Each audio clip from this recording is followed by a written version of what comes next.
Howdy, everybody. What's up? Welcome to the live stream. We're back again. Except this time, it's different.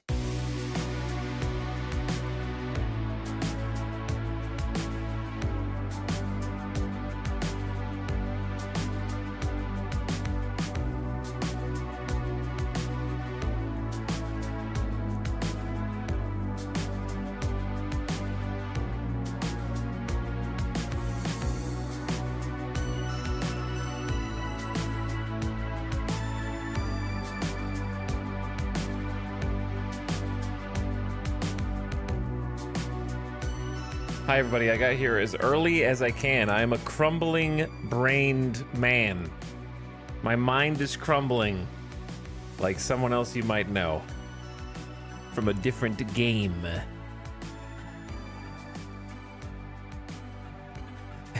And as a result, this is not going to be a 13-hour stream. We are not going to do the average 12-and-a-half-hour stream.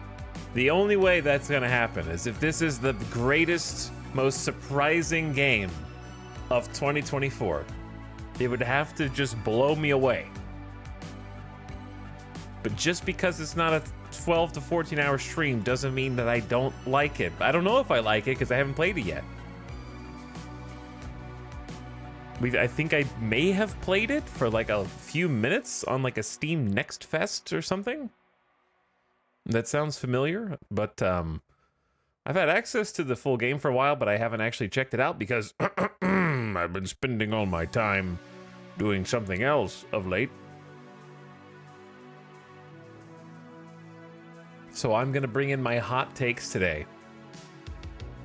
I'm going to prepare the spicy takes today. My expectations for Manorlords are somehow both high and low at the same time. They're both diminished and also impossibly high because they're low for personal stakes. They're high because 2 to 3 million wish lists and top selling game on Steam and hundreds of thousands of players playing concurrently, and everyone saying that it's the best has already predisposed me.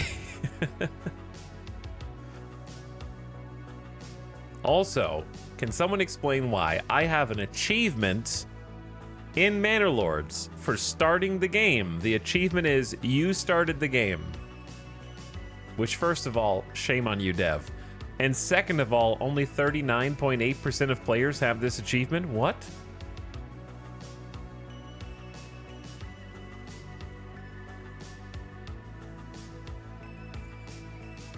That doesn't even make sense.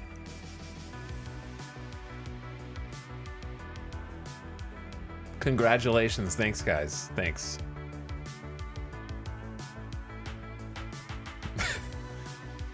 It sounds great, but every game like it is disappointing. Kind of would be how I described it as a genre. This has been a struggling genre, in my opinion. I'm also of the opinion that the best game in the genre is Farthest Frontier, and it's not done yet. But I haven't played Farthest Frontier in like a year or two, a couple years. How long has it been? And I had some very confident chatter tell me that it blew Farthest Frontier out of the water, so I might be making comparisons today. Because I don't believe them.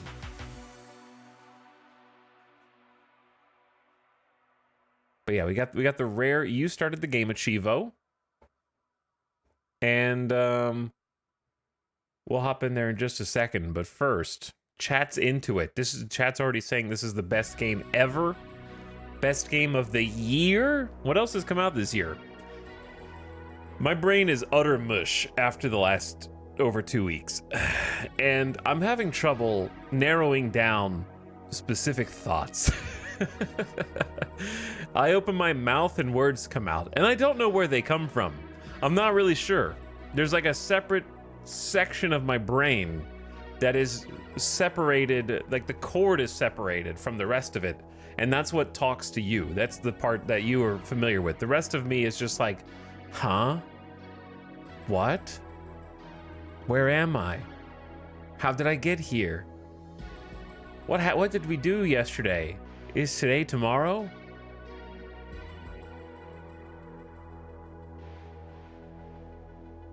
Have you been working for 2 weeks straight? Yes, the last 15 days we've averaged 12 and a half hours of streaming per day.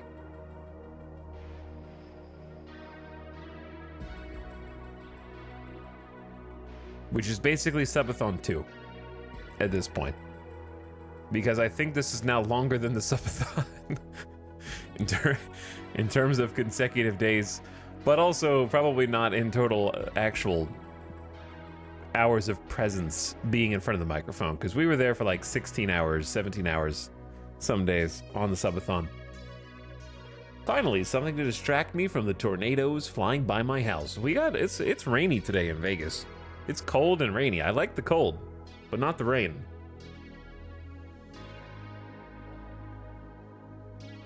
I think I saw a screenshot of this game. I mean, the way it looks, it is one of those beautiful games. It's a nice looking game, for sure.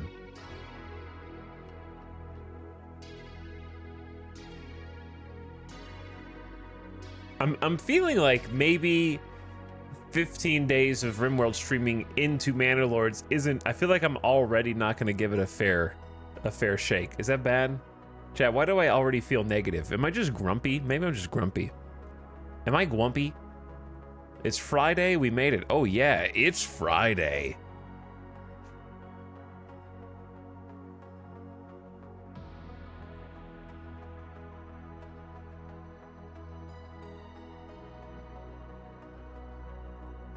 Maybe I've been talking to you too much, chat, okay? Listen, chat. This has been great 2 weeks, but I think we need some time apart to think, to find ourselves, to remember who we really are.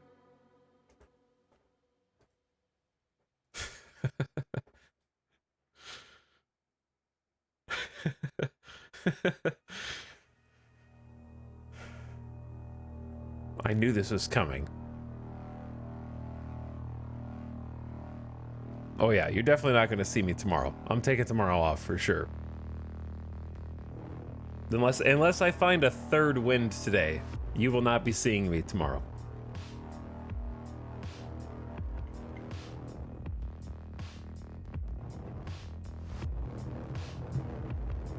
I gotta finish Shogun. And not even Randy will stop me from doing that. The final 2 episodes are waiting for me.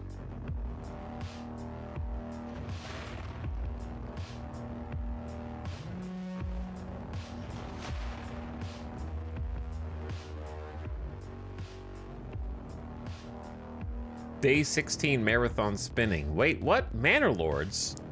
Manorlords.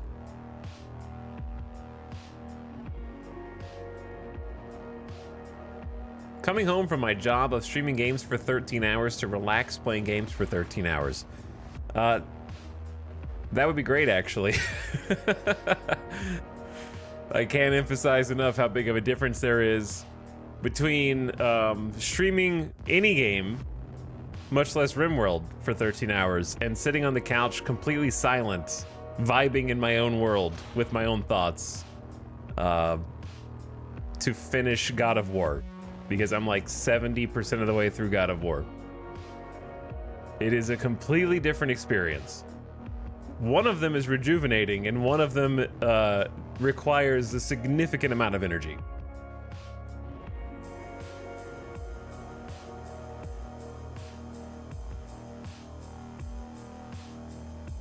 It's mostly the having to be on your guard, have a quick wit, do silly voices,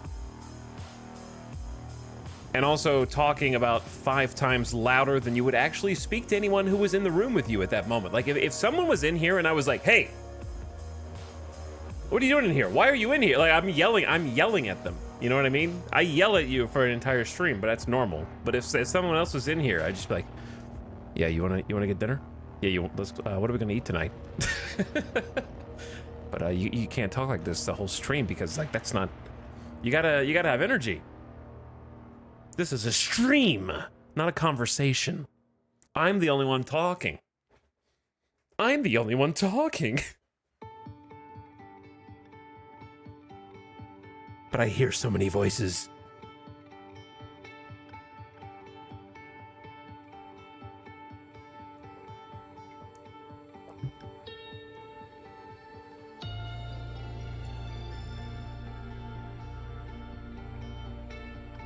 Ding, ding, ding, ding, ding, ding, ding. Prey has like 2 good songs, I think. This is one of them.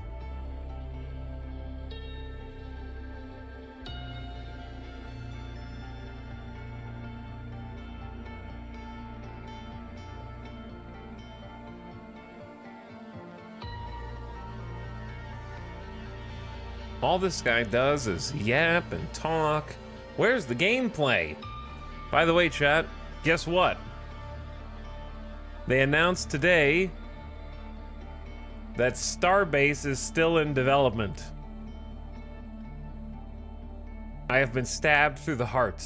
This is like learning that someone whose funeral you attended has faked their own death.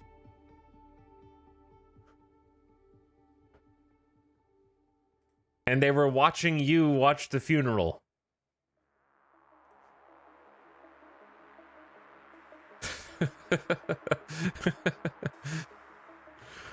I'm both like happy and also sad at the same time.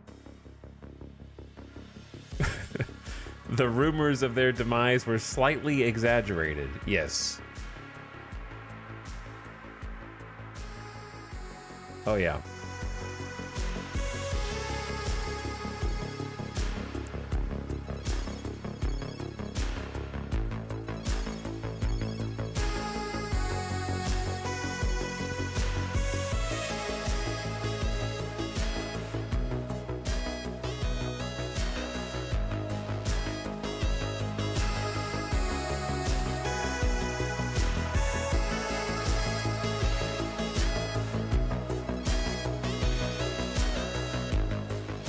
I never actually went back to check the VOD to make sure that the song didn't get muted. But I'm assuming it's fine.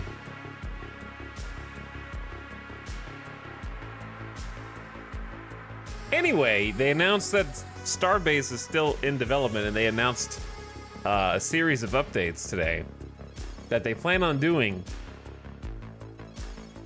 Some of them are good, and some of them make me wonder if they understand why the game failed in the first place.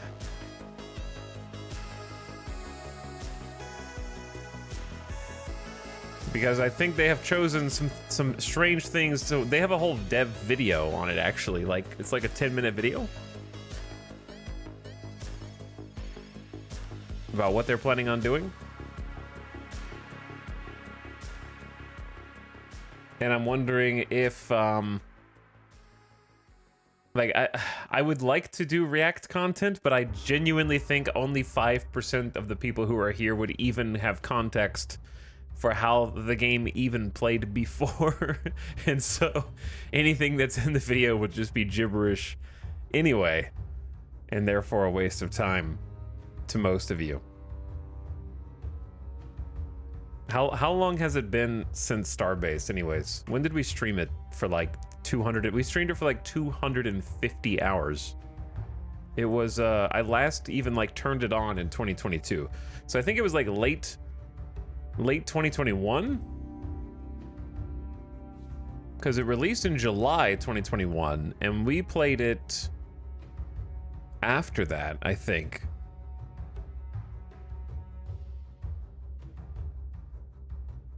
But we played it for, I have 245 hours in the game, and I think 235 of those were on stream. So we streamed it a lot.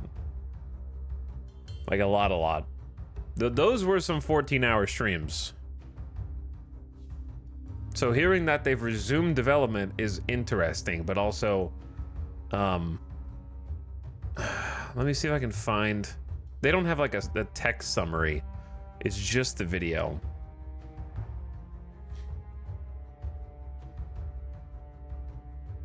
All right, fine. Let's just stop yapping about it and just actually watch it real quick. It's still at the beginning of stream. I talk about Starbase all the time, so I feel obligated because I'm constantly like, hey, I miss Starbase. Remember Starbase? Oh my god, I love Starbase. It has such a good soundtrack. I freaking love this game, dude. And I feel like I owe it to myself. I also have no idea what the last song was there, chat. Oh, that was the last spell. Okay, we're good. We're good.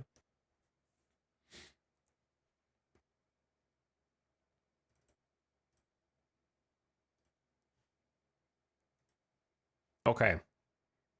Welcome to a Starbase development news update. It's we're real, happy chat. to report that we're continuing Starbase development and have been doing that for some time now. Let's look at some of the things we've been working on and what's coming soon to the Starbase test universe. Okay, this is Starbase test universe is a separate world from the live universe with unlimited resources meant for test. Okay, if you've never seen Starbase, they picked like the worst clip to put at the beginning. This is not what Starbase looks like.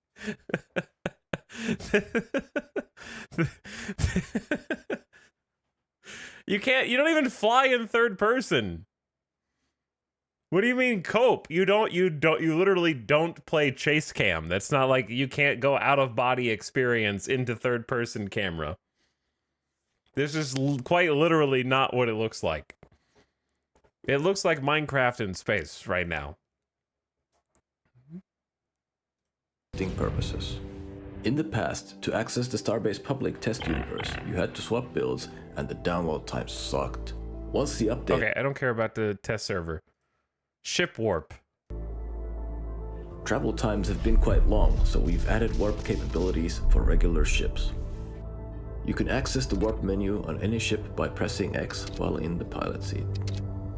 You can warp travel a set distance in the direction your ship is facing or to predetermined locations like stations. The speed of the warp charge depends on the distance you intend to travel. The max distance is currently set at 300 kilometers, and once you initiate the warp, your ship will move at 10 kilometers per second to your destination. Warping uses the ship's fuel, and the cost depends on the ship weight and the distance traveled. When players use their ship warp, a warp marker appears in the universe, visible to everyone within 300 kilometers. Okay, so, two things. Number one, if you've never seen Starbase, it's kind of like, it feels like it's inspired maybe a little too much by like a EVE Online type of thing, where obviously the game was discontinued, and this is the act. Just kidding, it's not discontinued. We're working on it right now. But every single ship in the game that you make is made because you or other people went and physically mined asteroids for resources on like a 1-to-1 scale. It's like Space Engineers plus EVE Online. Yeah.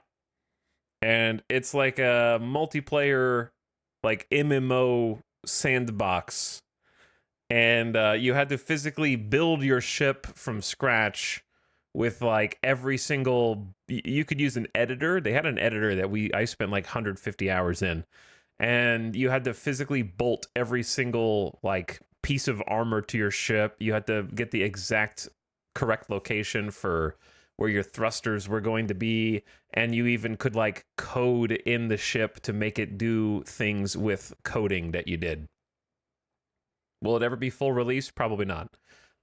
Anyway, it was a really, really crazy idea for a game, and it actually worked pretty well, but it was super harsh and extremely difficult because if you spent, you could spend 50 to 100 hours designing your perfect ship, but if you bunked it into one asteroid because you were driving a little too fast, it had like realistic physics, like voxel damage or whatever, and your ship would break apart. and you would be like stranded in actual space. Me and Avik actually did an off-stream adventure once where exactly that happened.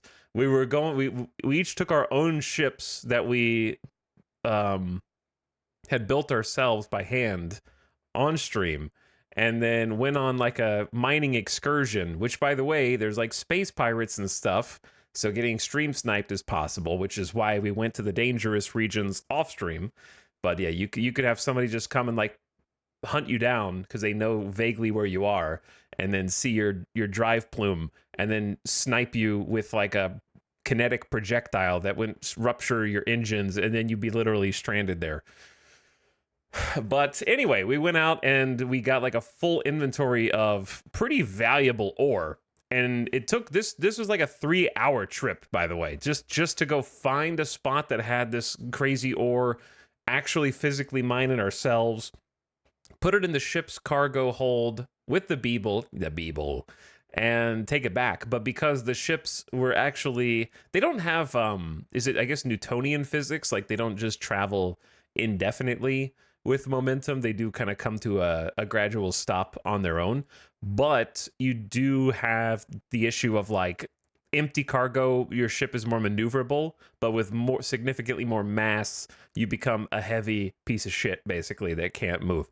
So that's what we had done, and we picked up a full inventory, and we're on our way back. And because we become so unmaneuverable, I think Avik crashed into a rock, which is easy to do because traveling in Starbase was like, it was like being an actual space trucker, because like being a real life trucker, you're just on the highway, you're traveling for like 8 hours. Like a trip in Starbase could genuinely take you like an hour or more, and you just have to concentrate on the quote unquote road and not hitting all of the rocks that are around you. And yes, your attention drifts very easily, as Smilk said.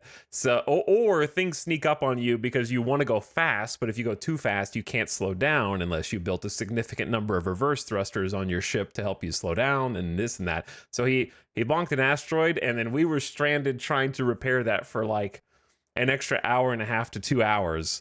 But it was like an incredible dynamic event because we did figure out how to jerry-rig his ship and get the systems back online and get like the cargo back as well safely. So it just has those like super long form. Someone in chat said life is futile, which I could actually see that as a like a similar style of game, of punishingly mundane, I guess. But anyways, there was no way to fast travel. So like this is not even really a fast travel because it's letting you go, what, 300 kilometers? And then everybody will see where you are. So it's a way to make yourself go 10 kilometers per second for 300 kilometers. But you're announcing your presence to any other ship who is also within 300 kilometers of you, I guess. So it sounds like they're trying to add more ways to get places quicker because the universe in this game is staggeringly large, and you do have to actually travel places in real space in real time. And if you see an asteroid belt around you, it's actually a like full dense asteroid belt that increases in size as you get closer. 300 kilometers. These markers also show on the target list on the warp menu, as well as on the universe map.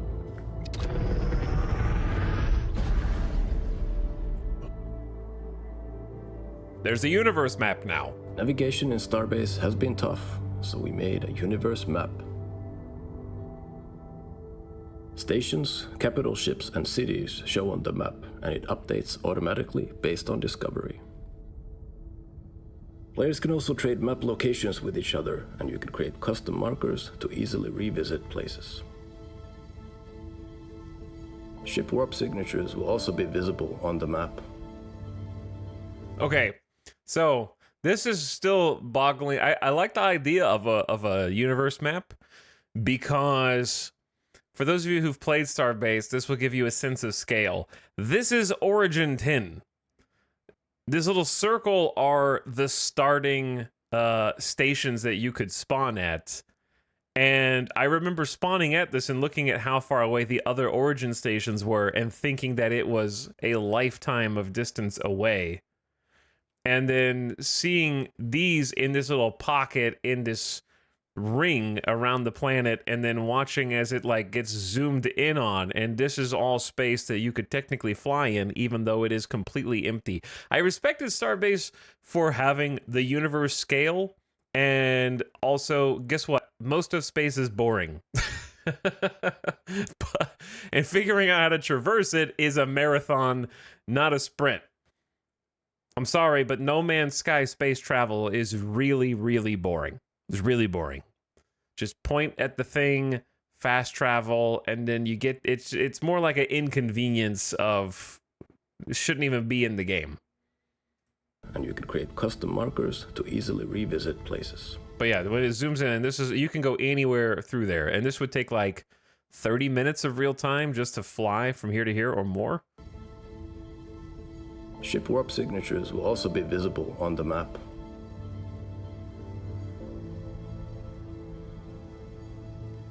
You can warp to any location within range on the map by right-clicking, including ship warp signatures.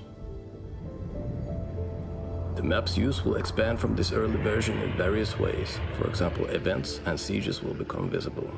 See, this would be terrifying to me. This early version in How do you slow down from that? I feel like they're going to just crash straight into the station. various ways. For example, events and sieges will become visible. The goal is also to drive trade by enabling buy and sell orders for player stations, which can be fulfilled by hauling materials. There's the like Eve influence. I don't know how well this is going to work because one of the problems with Starbase is the only thing that you needed resources for was to build ships and build stations, and then you only built ships and built stations so that you could build more ships and build more stations, and there's not really like anything to do with them except well, as you'll see in the rest of this video, they kind of still are trying to figure out what to do with those things. But I think the idea of buy and sell orders is fantastic because it'd be awesome to go up to someone, a player station, and try and like do a haul order for them. Yeah, there's no researcher skills in this game, but there's not a lot of really anything to do in this game, unfortunately. It's just a fantastic idea for a game that needs it has a stick but doesn't have a carrot.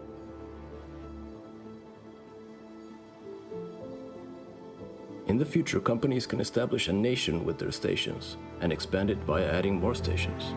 The nation borders will be visible to everyone. Nations enable passive income and can be used to control areas of the universe. Unallied capital ships are unable to... Here's the funny thing about this.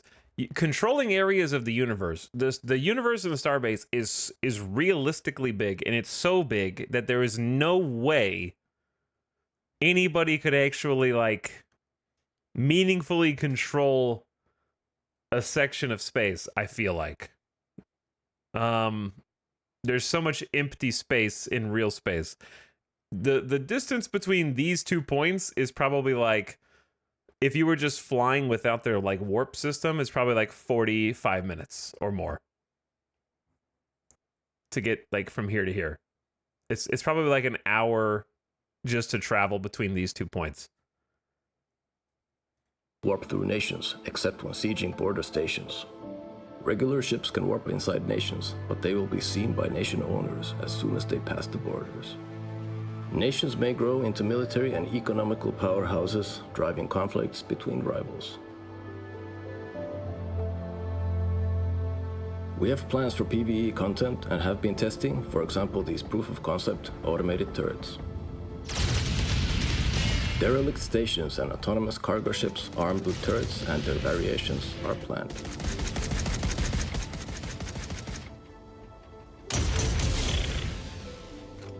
We are also working on a wealth of dynamic events like Lost Cargo or Faction Sieges, which benefit from a PvE element like these turrets. These events will be automated and visible on the universe map to draw players together.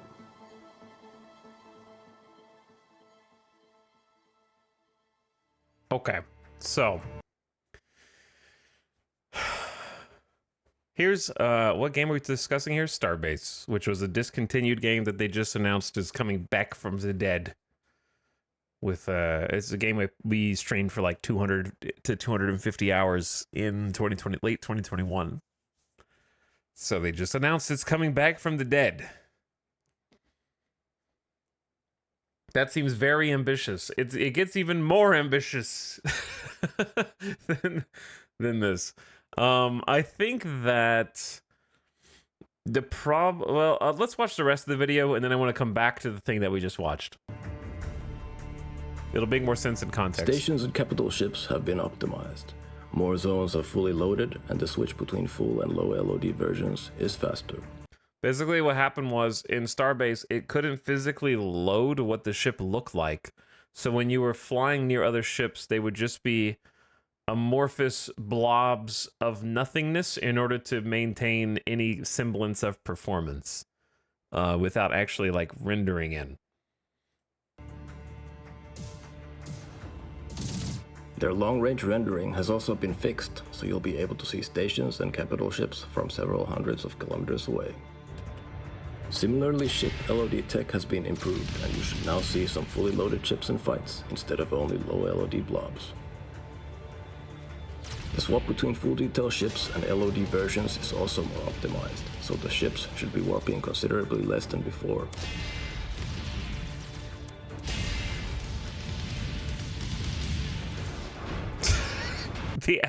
That's the average Starbase battle. Two ships crash into each other, and now you're both stranded. Good job. No one wins, everyone loses. To optimize performance, we have enabled debug settings for everyone on the test universe to get more data from real situations to figure out the best settings. Also, what are all these bolts? What are all these bolts? Why are there like 30, 50 free-floating bolts here? Is that for... Oh, is it bolts through glass? Is that like glass bolts? In the glass windshield? Losing a ship has been tough and costly, especially for new players. Yep. So we're introducing a ship insurance system, which allows you to rebuild your lost or damaged ships. Rebuilding the ship currently takes 1 hour and has unlimited use on the test universe. But once this system goes live, it will have some limitations and a cost structure. Current open questions are: how fast should the cost go up or down? What resources should the insurance use? So basically in Starbase, the biggest issue was you would spend all this time building your pride and joy, your baby ship, but you never wanted to take it out. Because if the second you took it out, if you had an accident or somebody shot it, there was no way to like rebuild it without buying it again from scratch. You would have to have all of the resources that you just went to either collect or buy, and you would have to start over because it got like, or you'd have to do field repairs. Insurance should be a tug that needs to reach you to fix it and have you wait for it. That would be fun. But anyway, it looks like they're actually going to implement an insurance system so that it will repair itself after an hour, and then you'll be able to use it again, which will still... People will be upset about that. It should... I'm not really sure... This is going to sound probably wrong to most players. I don't know if an hour is long enough. I feel like... I would rather pay in time than in game resources. Like having the resources go up each time you use it isn't as good as having like, should be like Tarkov insurance. Yeah, Tarkov insurance actually would be good. Like a day and a half or something, like at least 24 hours or at least 12 hours. Like you crash and then like basically this is why. Before there was no insurance, so going from no insurance to 1 hour is a wild jump in easiness, I guess. Maybe that's the in-between for hardcore and casuals. Yeah, the problem is the rest of the game is hardcore, right? So unless the rest of the game becomes more casual, then it doesn't really like fit in there.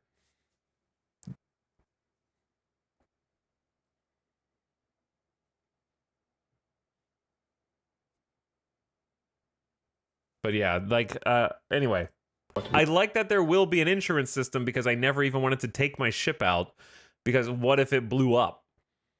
And having a way to have it reconstructed is a really nice way to do that. But I agree it would be fun if you had to like go out with a like tow it or something. I don't think that would be possible, but or ride with like a what was the fuel rats, like a fuel rat type service to go repair it would be crazy. Resources should the insurance use. We've made an editor available for stations and capital ships to help speed up the design process.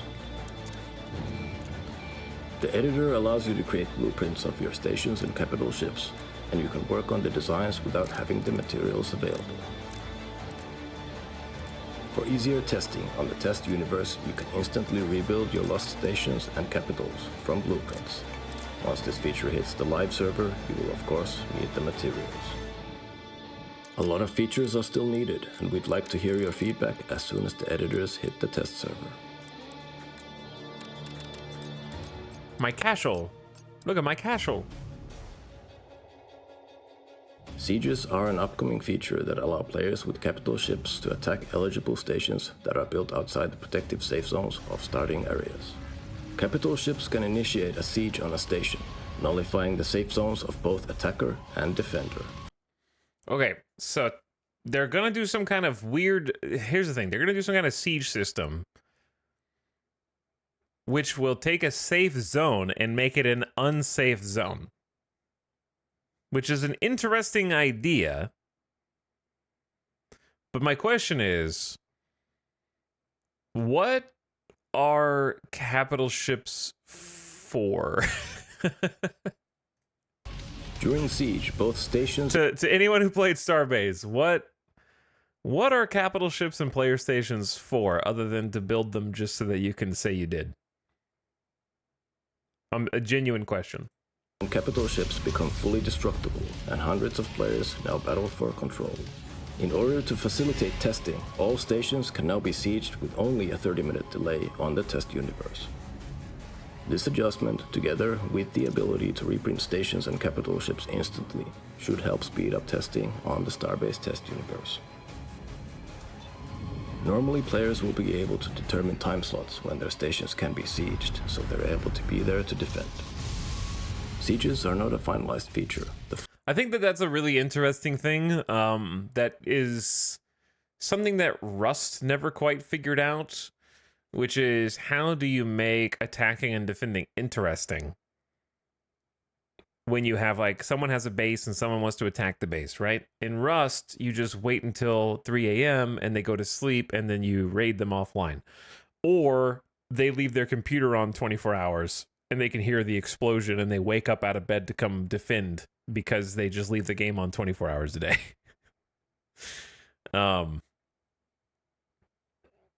I think it's an interesting idea that it's very gamified and not very realistic, but having it where the capital, if you make a capital ship, you have to set like a time slot where it is allowed to be sieged, so that you're also there to defend. Because it doesn't make sense that a capital ship would just be completely empty and devoid of players. But it's also not realistic that someone can be there 24 hours a day. So being like, okay, you're allowed to attack me between 6 and 10 p.m. But like, you have to be there in case it gets raided. Maybe that's better. It sounds better. Didn't Rust have a no offline raiding feature? No, you probably played on like a custom server where mods tried to enforce that. That is not a thing in Rust. Besieged, so they're able to be there to defend. Sieges are not a finalized feature. The flow and many other parts are yet to be refined. Currently, we're looking to determine how long sieges should last, what should happen to wrecks after a battle is over, and whether or not we need to improve performance. Also in development, item crates and the resource manager, collectively also known as Inventory 2.0. Good. Revamp the entire inventory system. From scratch. Do it. So it looks like here they're able, this is going to sound like a stupid thing if you didn't play Starbase, but it looks like they're accessing groups of boxes together at the same time. like big box, small box. So when they open it, it's like big box, small box, small box, I think. I don't know. If you played Starbase, then that'll mean more.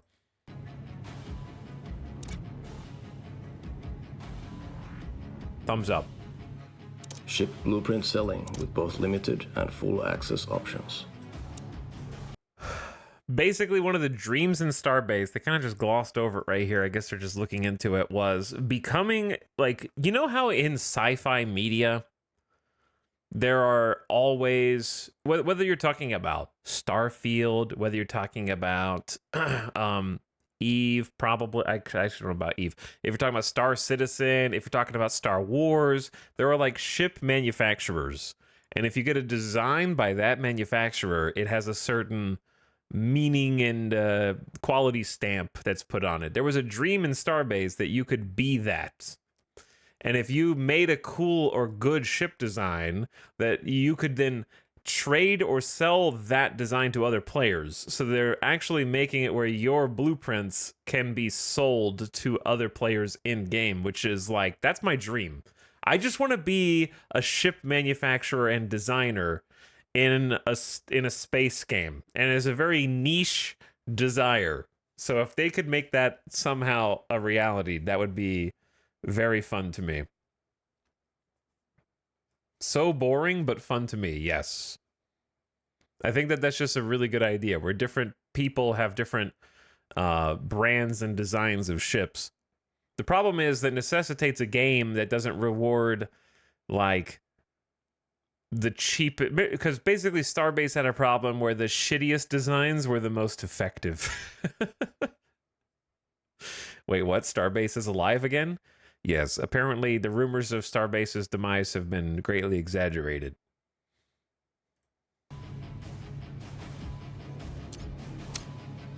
The space technical, yeah.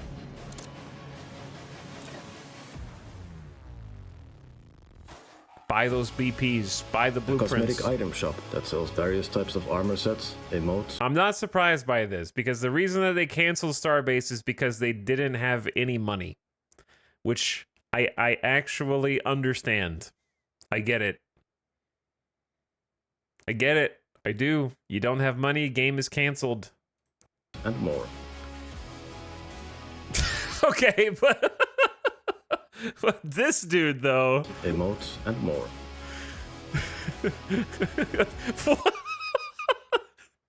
Dude, come on. Those are the first ones? Like they're not like they actually just straight up twerking it is like the first cosmetic emote that you sell? Robo twerk? They know what the gamers want. Shop that sells various types of armor sets, emotes, and more. Okay, but this is like, this is worse than we need to sell cosmetics for money. This is like, they are creatures of the night now. They are working the streets trying to get your money. You know what I mean? Like, they are walking under the red light district trying to get your cash right now. That's how desperate it is.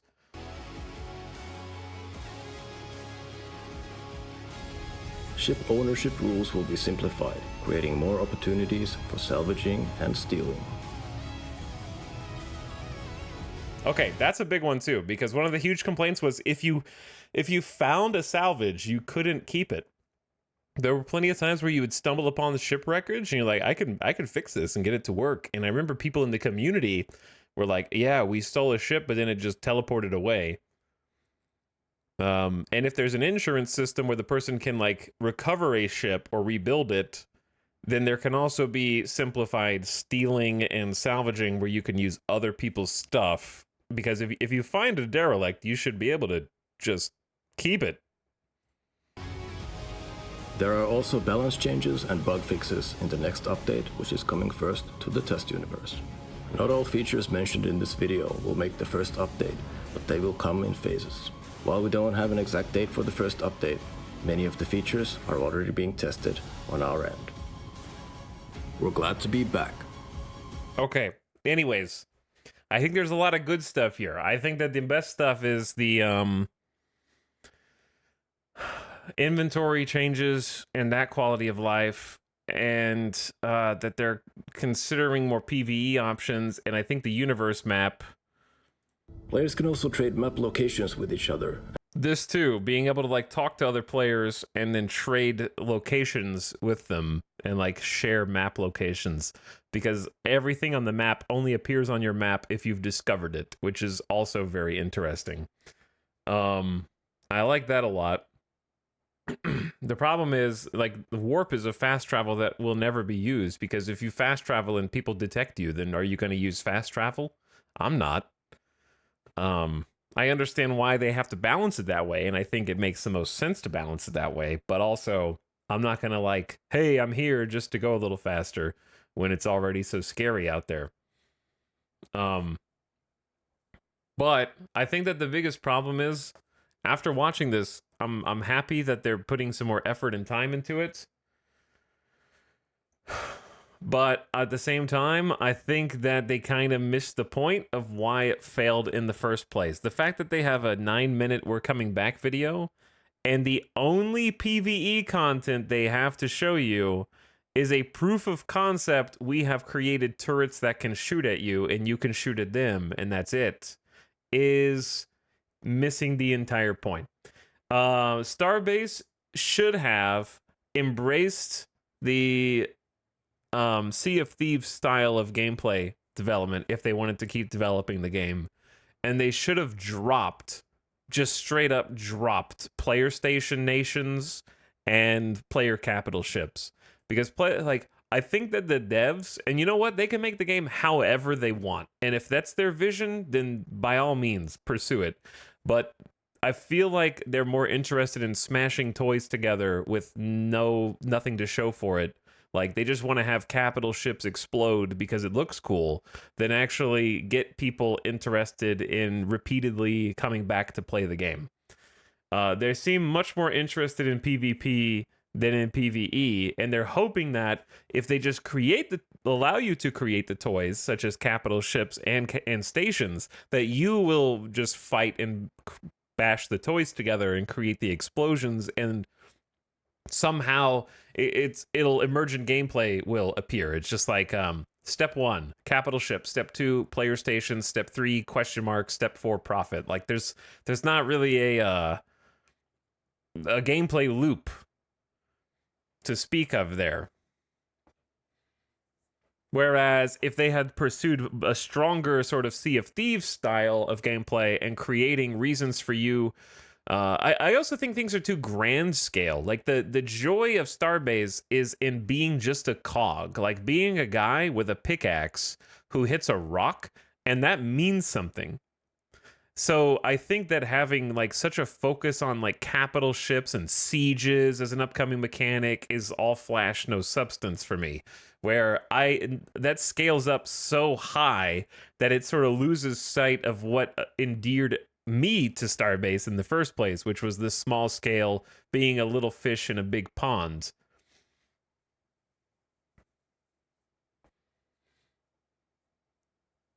It looks like they're trying to get the Eve experience. Yeah, they want like the carve out a region of space for yourself, and kind of hoping the players will create the content, but they need some kind of carrot on the stick to work toward outside of just keep building bigger. Because it seems like the gameplay loop right now is you have a small ship that you start with so that you can mine resources, so that you can build a bigger ship, so that you can mine more resources, so that you can build a player station, so that you can house more resources, so that you can build a capital ship, so that you can warp to more resources. So there's not like kind of anything to do with that still. And I don't see them address that kind of at all throughout this entire unfortunately, that's not the core gameplay loop, is not touched upon in the entire video. You can warp faster to get to more resources more quickly. You can use a planetary map so that you can know where the resources are so that you can go get them. You have player nations that you can carve out so you can spend resources on stations to get the resources. And then you have PvE question marks, LOD improvements for ship battles, so that you can use resources by blowing up ships, ship insurance, so that you can get your ships back after you spent there's not like any addressing of the core gameplay loop. And the core gameplay loop is the reason why, in my opinion, Starbase floundered originally.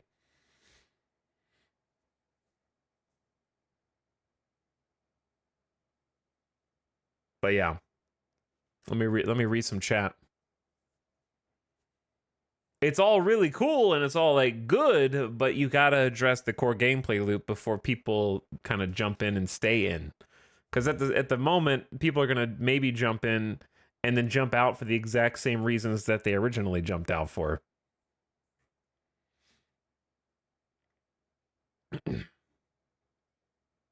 Maybe if you warp with escorts, it's worth it. Yeah, that makes sense. 10 kilometers a second is 66 times faster is very tempting. Yeah, it's a good system. It's just a system without like we were saying, any kind of undercurrent of depth. Yes, I saw the Tarkov update. We talked about it a lot yesterday. Game stinky was the summary, I think, of that.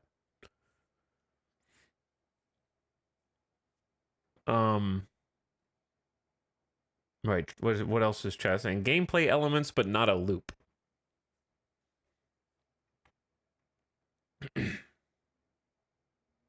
This is amazing. I'm finally able to catch a ETAL live stream without going into VOD debt.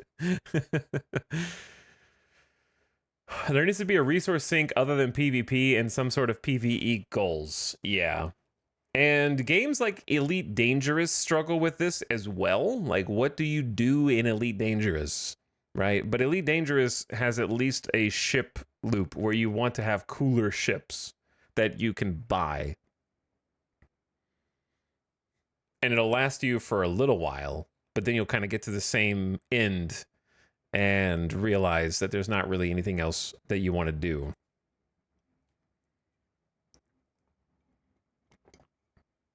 The VOD debt is real. I'd guess RPG-ish elements like rep, research, or skills would be antithetical to their goals. Yeah, I don't know if I would want RPG elements. I think they just need to elaborate more on the minutia of the game. Like, the game is already a very dull game, but in a fun way. And someone in chat mentioned Life is Feudal before. Life is Feudal, you could spend a whole day digging dirt. But it was fun because you knew you were digging dirt for a reason. Or picking a rock, hitting a rock, which is very much like Starbase. Starbase has like one job you can do, which is hit rocks. You can hit rocks with either your pickaxe or you can hit rocks with a mining laser. It needs like 6 to 10 other jobs you can do. If that makes sense. Because games like Life is Feudal did not have PvE. They had natural PvP, but you just have to give people more stuff to do and work toward, right? Like, what do you do in Ark? Survival Evolved or something. What do you do in Rust, right? Rust, you can actually play a whole wipe of Rust and not give a single shit about PvP, even though ostensibly the whole game is about PvP, because you can create a full electrical system with and/or switches and all the other types of switches that maintain electricity in your entire base. You can have a planting system where the genome of the plant is randomized and you can try and search for the perfect seeds so that you can grow the best plants on the server.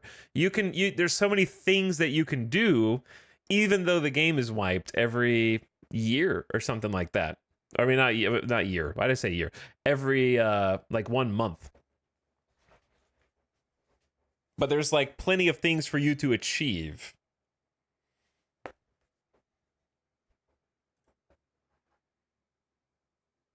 I had a hard time doing non-PvP stuff in Rust because my base kept getting offline raided. You should play on a smaller server, or you should play with friends, or you should build a better base. Or just play on a 1 week wipe or a 2 week wipe, and then you can just start over. But yeah, they just need like more things to do. So I think that they are adding some really cool things to this, but they really like need to focus on this and also adding something else to do besides shoot guns and hit rocks. There needs to be more jobs. Because you can't have player nations if the players in the nations don't have a job to do other than like Starbase is kind of in a place where if you played Rust, it would be like in Rust if you could only either roam and look for PvP or hit trees. And those are the only two things you can do. Like the gameplay progression of Starbase is upgrading from a rock to a chainsaw or roam looking for PvP. And those are the only two things.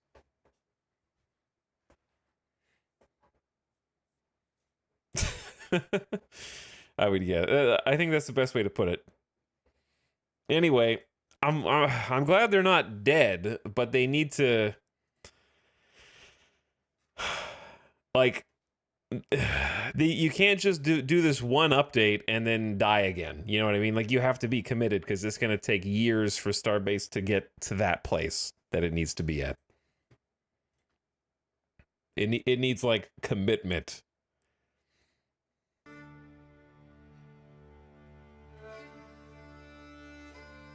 And I'm worried it's going to be another, like, hey, we're back. Oh, it didn't work. And we're gone again. I'm not ready for another funeral. Yeah, I already said goodbye, Kina Kunai. I already said goodbye. And I still mourn Starbase.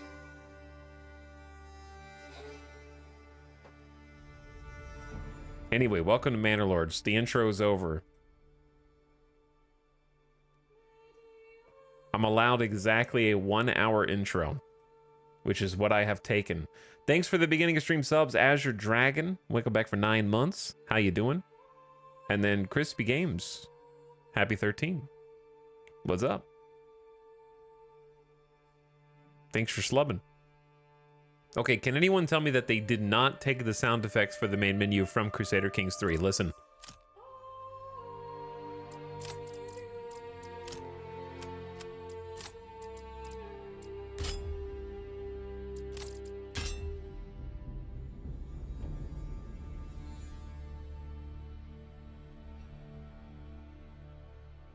It sounds similar.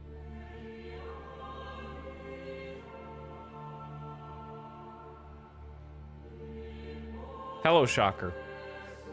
Thanks for 48 months. 4 years is a long time.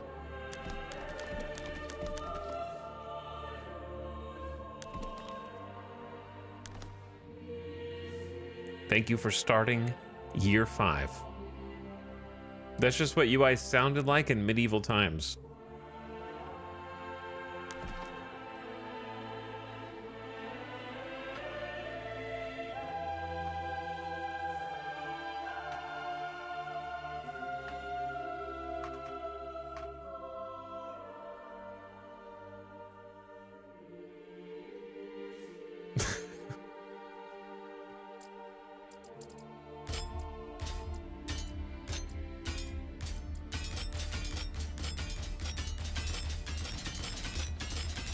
Okay, I'm done.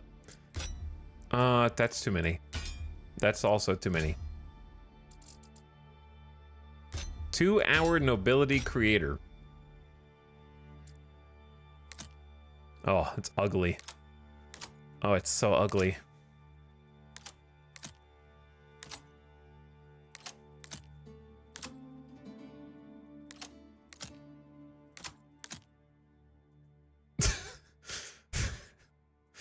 It's getting worse. Wallpaper? Wallpaper coat of arms?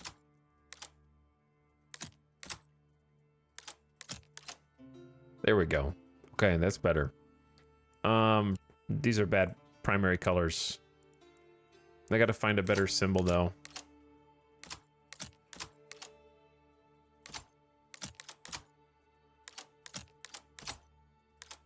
What symbol am I?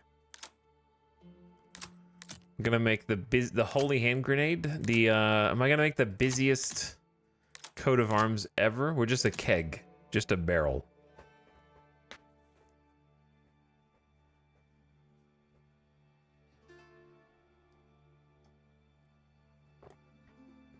I think you're wrong that Ark is in the what do you do category. I think you maybe misheard me.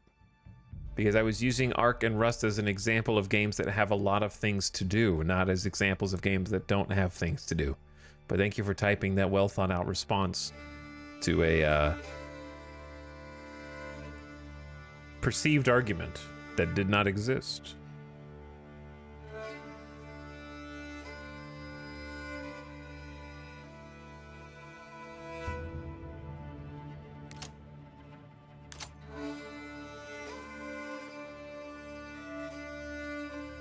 Chatter on Omega delay. Chatter on Omega delay. Chicken. Pant. Key. Bull. Dragon. Okay, you know what?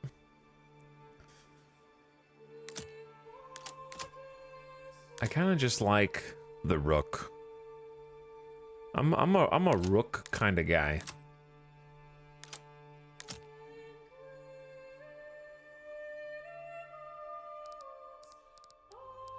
Multiple instances is stupid. Oh, there we go.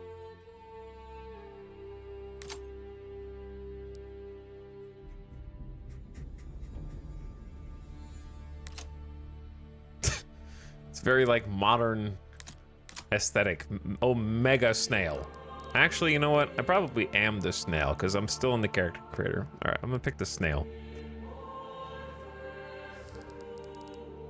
Kaleidoscope.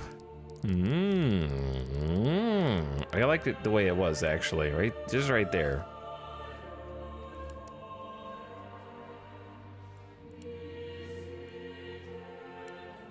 Am I green? Or am I... I don't know what I am here. Am I a red and orange guy? Am I a yellow and green guy? Blue and yellow gold?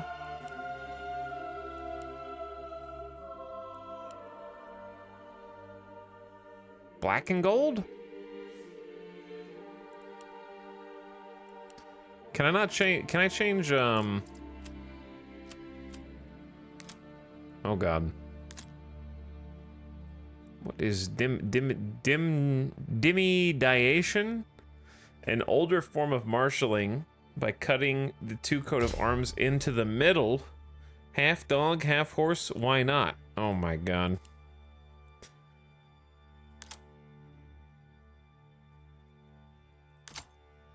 That snail doesn't make sense, really, in this context.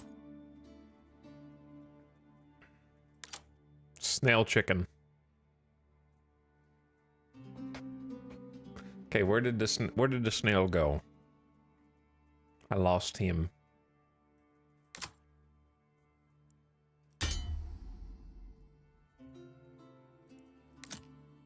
Let's just stick with this. Can I not, oh, I can choose the primary colors for this. Okay.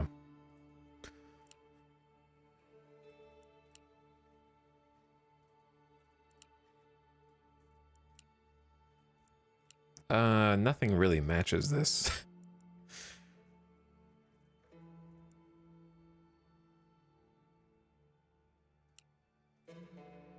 I like purple. You like purple? Too bad. Because I'm picking. These are all... Maybe I'm just a bad shield designer.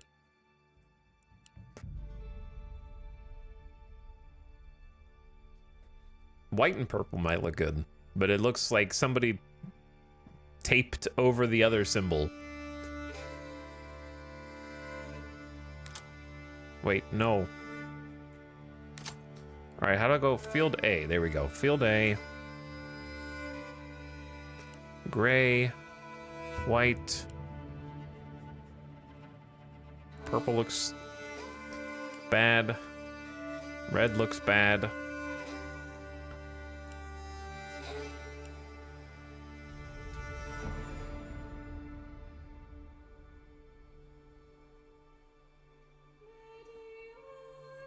A friend of mine talked to me about this game. Seems interesting. Sadly, can't afford it. But it's on sale. Jerry, it's on sale right now. Just ask them if you can make like a few monthly payments. Also, you could just take out a new credit card. Why don't you take out 3 credit cards actually while you're at it? And maybe a loan from your bank.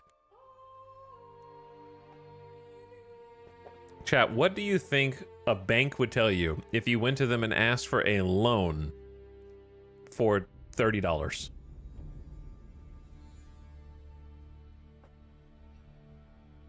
Yes, use your student loan money to buy this game.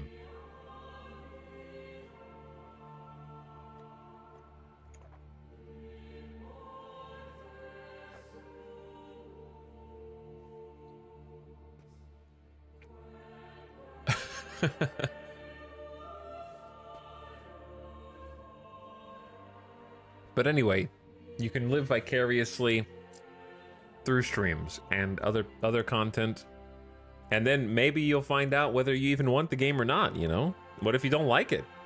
Then you'll be like, wow, I saved a bunch of money. All right, you know what? This logo sucks. Yo, this logo sucks.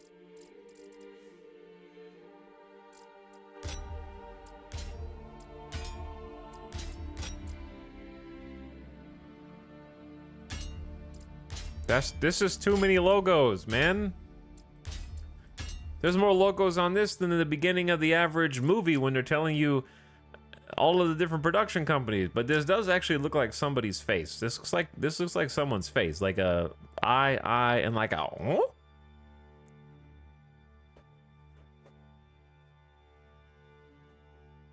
You know they're doing like the oh face.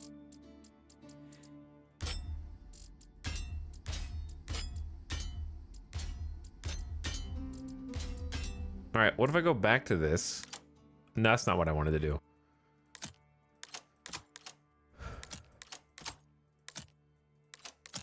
Chat, which one did I have? This one? Okay, I had this one. How do I change the front tiling?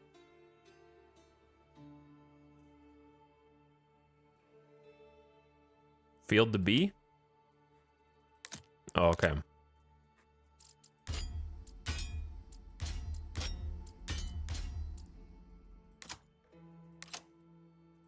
Wait, what? Oh my god, this is probably the most confusing coat of arms designer I have ever played because of how it just needs more fields. All right, we're already starting off. I'm gonna give the coat of arms designer a 5 out of 10 here so far. Okay, we're starting off on the wrong foot. Time for refund.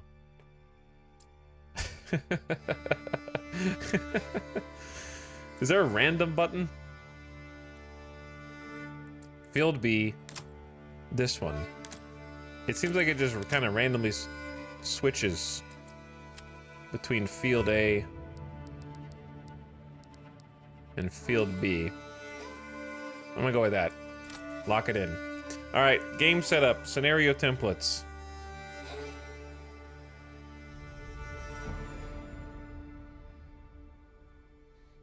Difficulty level, relaxing, default, or challenging. We have early access map, rise to prosperity. Restoring the peace is capitalized, but rise to prosperity is not, and neither is on the edge. Yep, that's a 2 out of 10 right there for consistency. Premise, fulfill the requirements of your citizens, plan and rule your medieval town as you see fit without worrying about combat. Victory conditions, reach the large town settlement level. After that, you may choose to continue in the endless mode.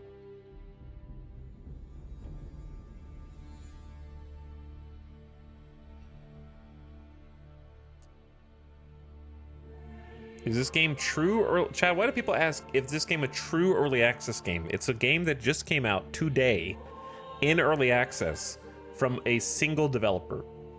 I will let you guess as to whether this game has as much content as a game that just released in early access or a game that's been in early access for 5 years.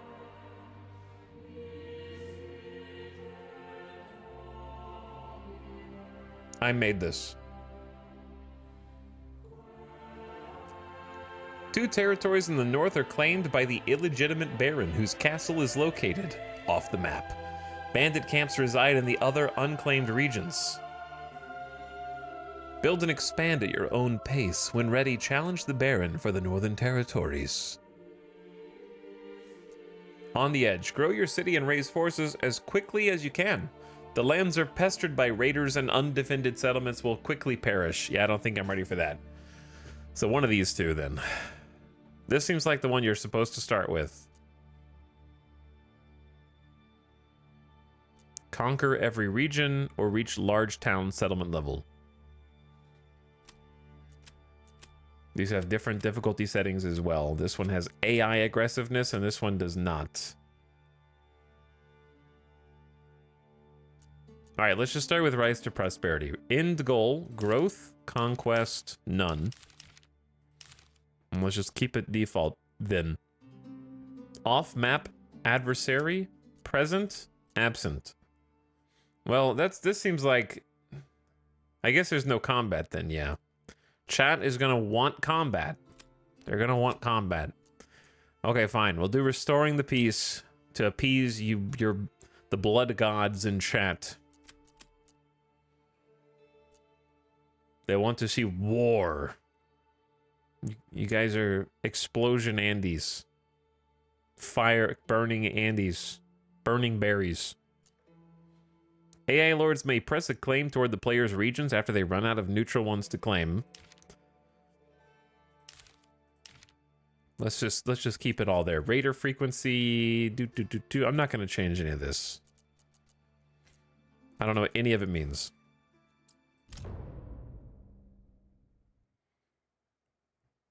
In we go.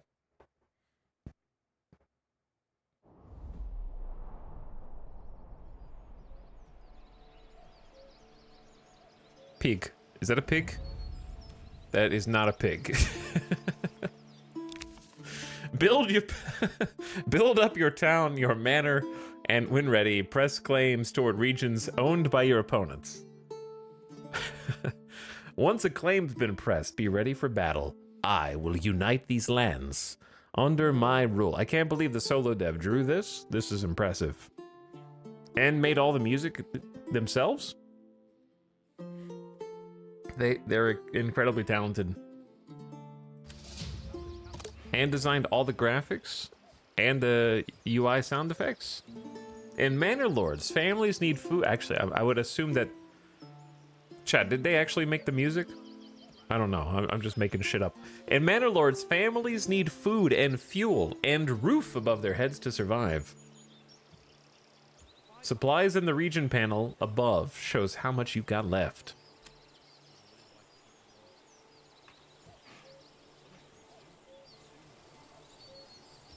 Okay, 5 unassigned families. Without assignments, they'll work on construction, including guiding the ox to transport timber. Families will focus on a job they're assigned to. How many families the region can accommodate. To increase it, build or expand your burgage plots. Look at this beautiful manor. This is a beautiful manor. We have a population of 10 with no growth. Level 1, 2, and 3 families. Our approval is of 50%. Controls pop growth and morale.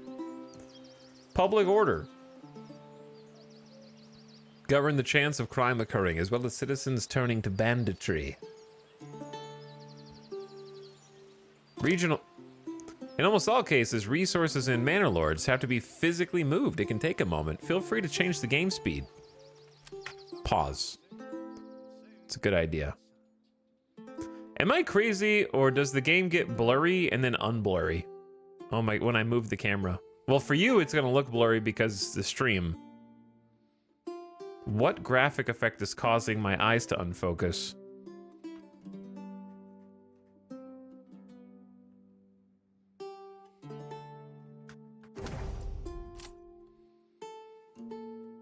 Is it F? It's probably FSR.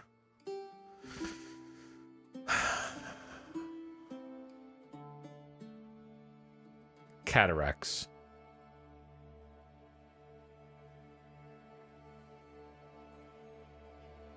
Yeah, I don't want FSR. Is DLSS better? What is ZES?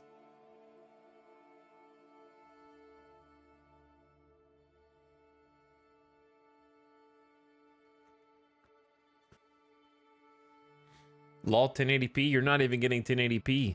You're getting like less than 1080p, you nerd. I'm getting higher resolution than you. I have to play at this small resolution for your stinky Twitch stream. ZES is Intel Super Sampler.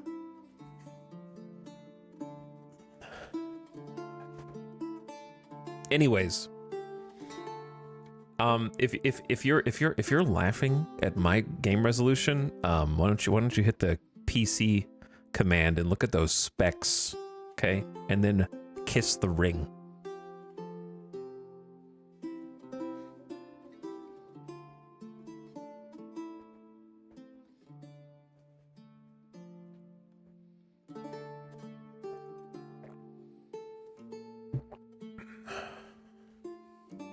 So why not higher resolution? Because you can't see it, you dingus. You're watching a live stream. You're getting 8 megabits per second.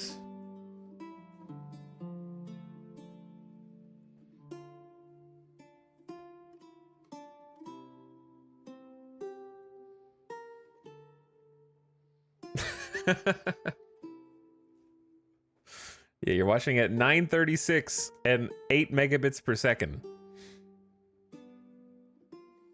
Okay, I feel like we're supposed to do TAA, because DLSS is for FrameGen, chat, and you guys are trying to mislead me. I don't need more frames. I got plenty of frames. I'm capping them at 120 because of the stream.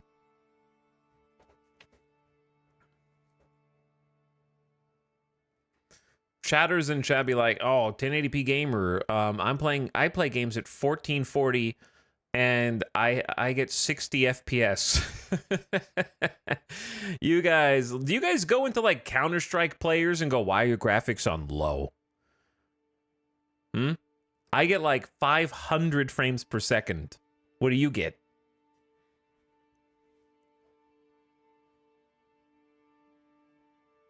There's two types of gamers. There's a type of gamer on the PlayStation or the Xbox that picks performance mode, and that's me, or the kind of person that picks 4K 30 FPS. That's you. All right?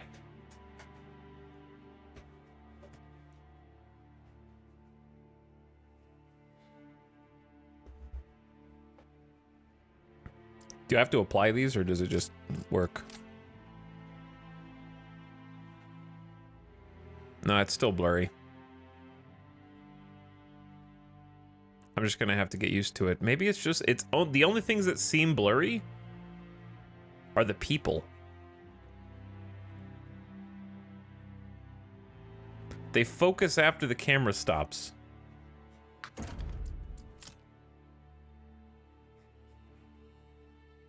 All right, whatever. I'll get used to it. It's not going to look as obvious to you because of the bitrate. Is there a depth of field setting? View distance, terrain, volumetric, post-process, shadow, shader, sharpening. They have sharpening. Should I try that? Oh, that looks... That might look better for stream with sharpening, actually. Okay, whatever. Let's see what they want me to do. What do they want me to do? Exposed goods, generic storage. Goods stored here are vulnerable to weather damage. And needs to be moved to a storehouse. Okay, got it. Pantry. Goods stored here are vulnerable to weather damage and should be moved to a granary. We have 5 homeless. These people are waiting for burgage plots. Causes a loss in approval, possibility of freezing during the winters, and they also cannot join the militia. All right, we have 4 months before our supplies run out. burgage plots consume food and fuel per month, and then doubled in winter for fuel. Additionally, workplaces consume a fuel per month as well. So we have 4 months of food and no fuel. This name is Imenruth. Settlers Camp. Development view. Specialize your region. After you reach the next settlement level, you'll be granted a development point to spend. Unlock development branches to make your region more efficient. To enact policies, you need to rise your administration level by building administrative buildings like the manor.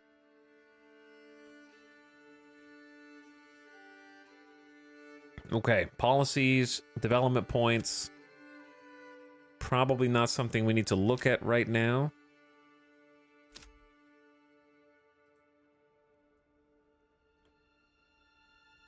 Construction. Used to construct new buildings and upgrade them. That's just supplies, food supplies, fuel supplies, crops, crafting mats, commodities, military. Me.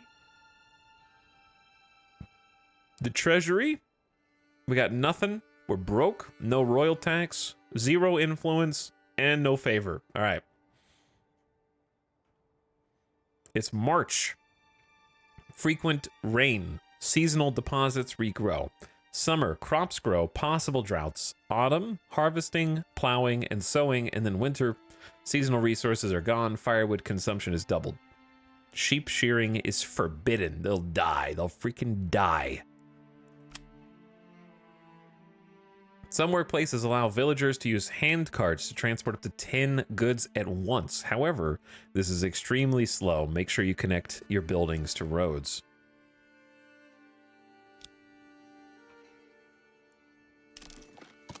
Build. Every region in Manorlord has strengths and weaknesses. Check out resource deposits and investigate the soil fertility before deciding on the direction of your town.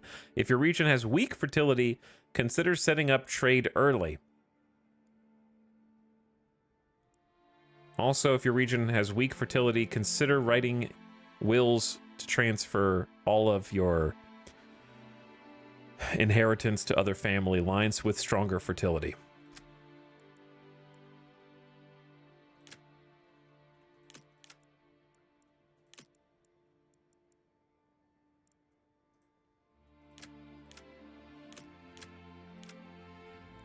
Okay, building tabs. The army. Probably too soon for that. The map. You can press claims in other regions when you gain enough influence. The map. Berry. Wild animals. Iron. Clay. Nusshole. Okay, no, Nuslow. Wild animals, berries, clay, iron, stone. Okay, how come when SimCity 2013 did this, it was bad, but when Manorlords does it, it's good? We have clay, stone, iron, berry, and wild animals over there.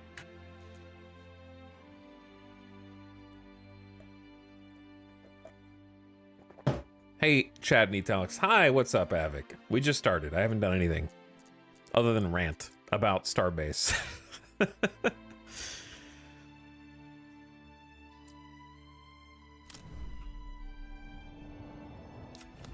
Oh, you could just like zoom all the way out. That's cool.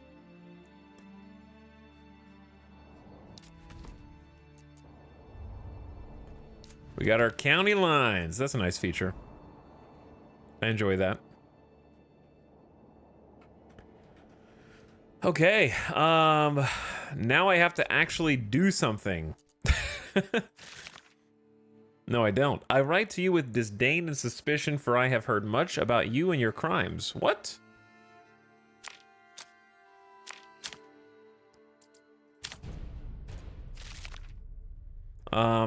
Dear outlaws, it's a pleasure to meet you.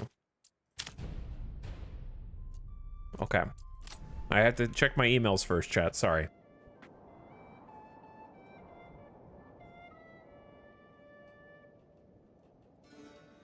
Where is my colony?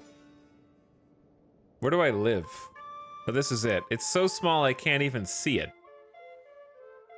But how you doing, dude? I'm glad you're having fun with this game, though. It seems like a lot of people are. Etal just randomly insulting people. They told me to do it. It was the only dialogue that I could pick. So, like, what am I supposed to do? Not send it? Okay. I know what we need to do. We need to get food into storage, and we need to give them houses, right? Those seem like the main things that we need to do. So we have a logging camp, a woodcutter lodge, saw pit. This is like just kind of banished stuff right now. This is just straight up banished stuff. Okay. I know banished. I'm familiar with it.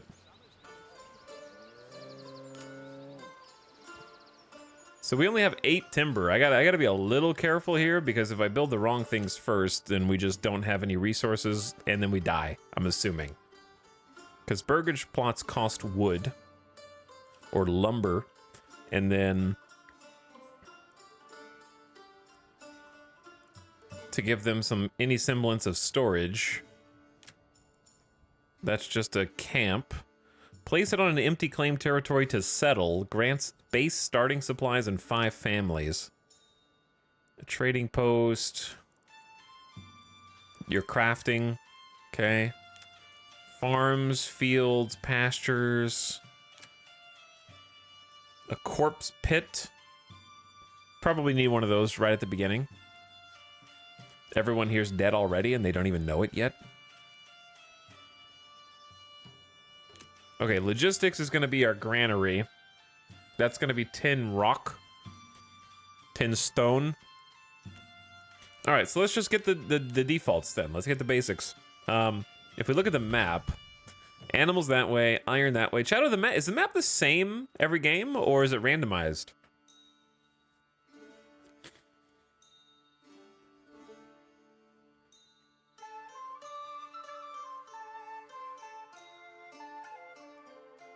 Randomized, looks the same.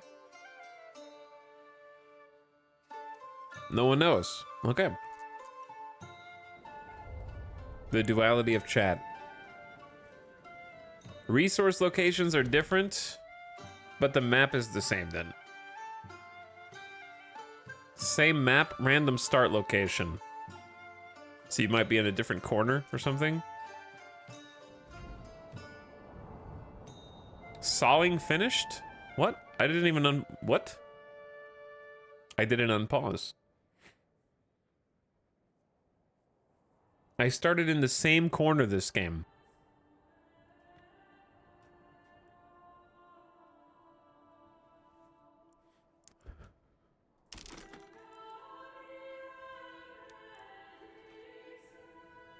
So what do we have here? We got little lines on the ground. Is that like a hill? Yeah, that is like a hill. Wild animals are over here. So we're gonna want to hunt that way. But we're gonna want to eventually work to the iron and the clay deposit and then over to the stone, right? So why don't we start a logging camp in this little corner. How rotate? Right click? No, left click and hold. Okay.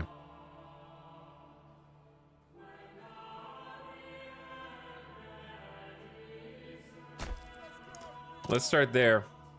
Unassigned families will work on this automatically. Timber requires oxen. Villagers will automatically get the ox when they need it.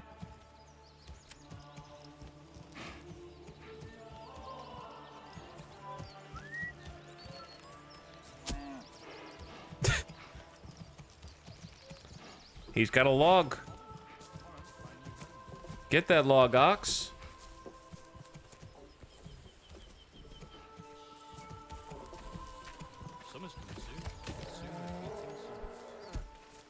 Oh, that one log has manifested into many logs. We're digging into logs now. The way that the resources work in this game, wood and stone no longer function as you expect. If I have to spend another winter in Albert's barn, I'd like to freeze his balls off, even with his wife to keep me warm. Oh, they're chopping them up already?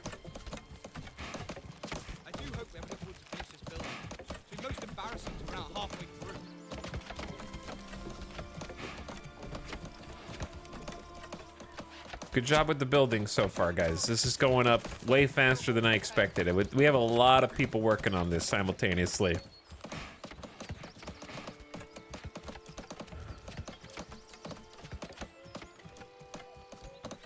Can you turn the voices up? Yeah, how's this? Hey guys, can you hear me better now? Okay, just wanted to check. Is this loud enough? Select the building and assign a family whenever you'd like to start production. Okay, I'm gonna do that now. But wait, the wild human workforce has to be assigned. By default, livestock workforce is shared between workplaces.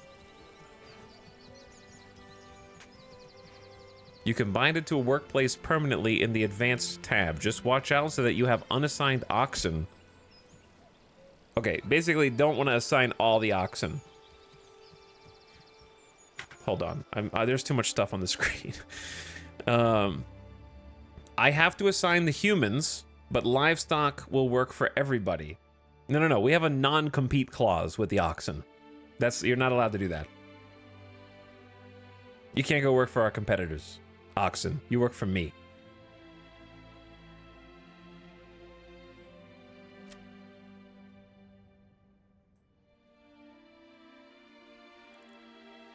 Kill it, demolish it. All right, I need someone to work here then. We only have 5 unassigned, right? So we don't want to do more than maybe like 2 at the moment.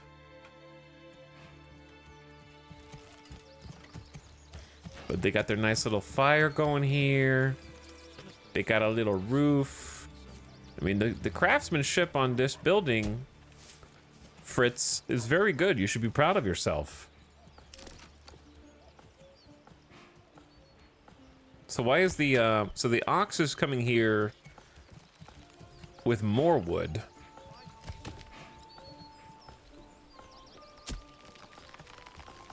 Why do we need, is this just like a temporary wood storage as well? So they can take those supplies that are just on the ground somewhere and just like store them, I think. Okay, so we have logging. We're gonna need we're gonna need everything, right? But let's focus on getting them some homes and houses first. Some burgages. And we also need a generic place to store goods, which is gonna take some stone. I don't know if I love that I started on a hill.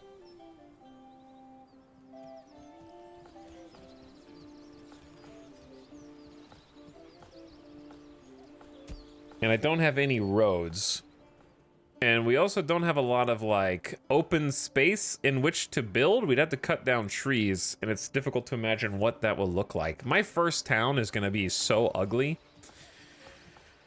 But, you know what? That's okay.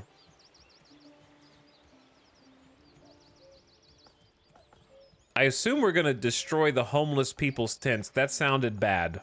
That's not what I meant. I meant like we're gonna house them, we're gonna give them homes, and then we're gonna destroy their tents after that.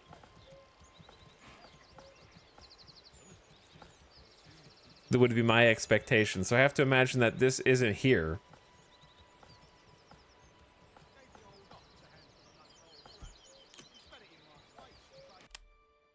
Some buildings have flexible borders. Place 4 points to designate an area. The cursor will snap to roads and buildings to try and create an organic shape. You can leave more space for future extension upgrades. The first 2 points mark the front of the house.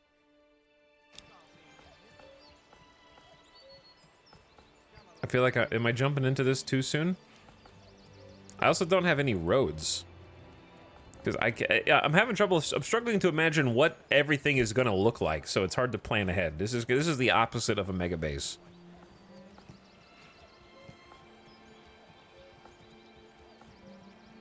Not enough goods. Oh man, that's there are some interesting shapes here.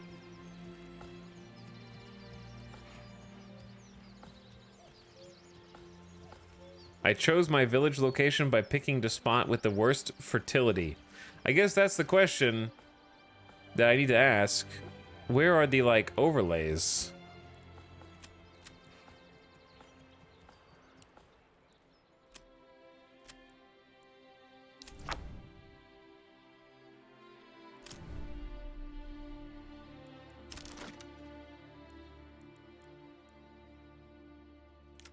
Cosmetics? Nope. Right side of the screen. Oh, right side of the screen when the build menu is open. Oh, okay. Oh, now we're talking. Underground water. Immer fertility. I don't know what that is. I know what flax is. Barley. Rye. Smell. Work in... Smell. Immer is wheat. Okay. Fire hazard, work in progress. Chat's computer trying to play this game at 6K resolution, 144 hertz.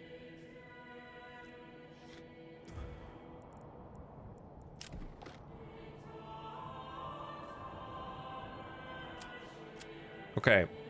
So chat, is it totally viable to say screw where we like this thing and be like, I want to live over here, and we just march over there like right now or something?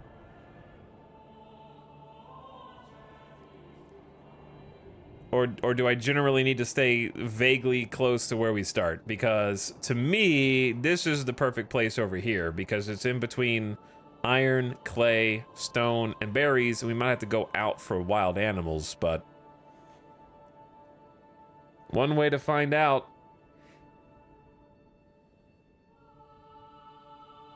Demolish and rebuild. Well, all I've built so far is a logging camp. I don't have anything else, so that's not really, like, too bad.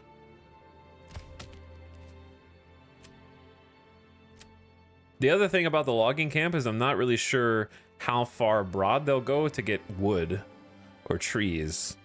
They're felling a tree and debranching it right now. We can also relocate. Press to change the building's location for free. But I assume it takes time to deconstruct and reconstruct? Your dudes will need to haul stuff over there, but you can just build a road. Okay, so I should, like, maybe build a road from here over there, and then just deconstruct the road once we've, like, resettled? Maybe?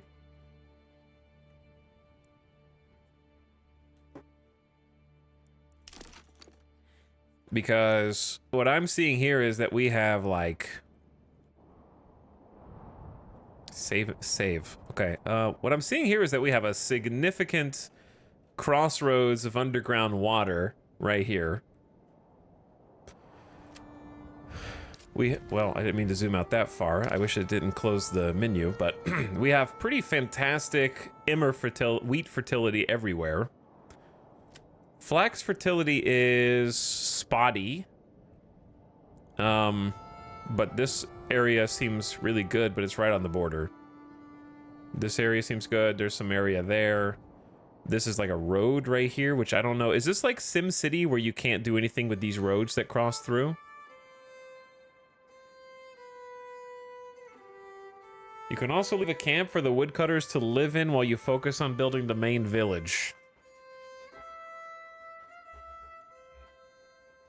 This is like the King's Roads. Okay. So, yeah, this is like the SimCity main road that's like non-destructible that you like connect to the highway.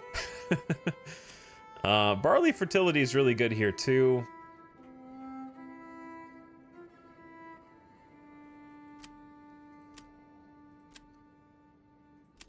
And then rye fertility is... I keep doing that. Rye fertility is everywhere. So that's just pick your spot. Okay, yeah, I think I want to move like right in here. Let me see the lay of the land.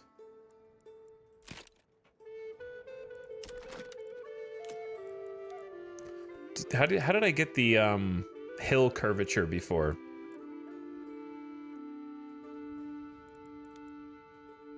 Okay, is it only... Yeah, it's only when you have a building selected you get the hills, the lines of the hills.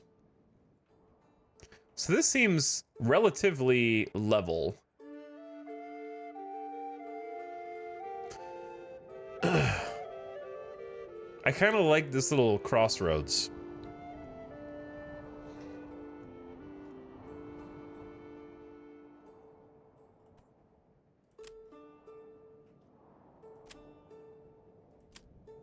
I'd like to build most of my structures somewhere where like one or more fertilities is bad. Kind of like how this area has shitty barley, flax, and emmer, right? So put like your constructions here, like maybe even the city center around it.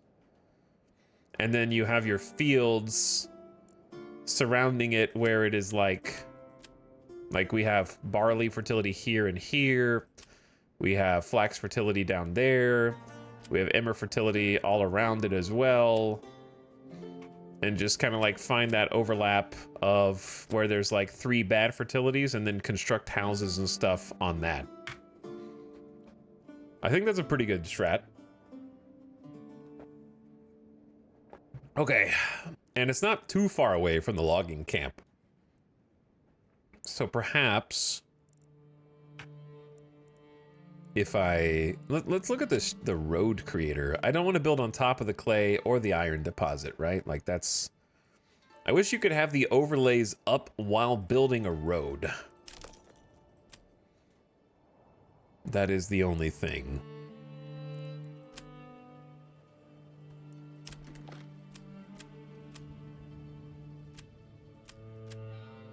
Okay, the underground water was pretty plentiful. I'm not worried about building on top of that. Let's connect up to this road. From like here-ish.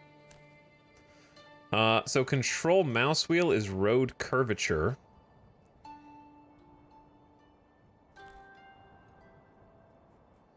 You can make it all kind of funky shapes. Or just completely straight lined.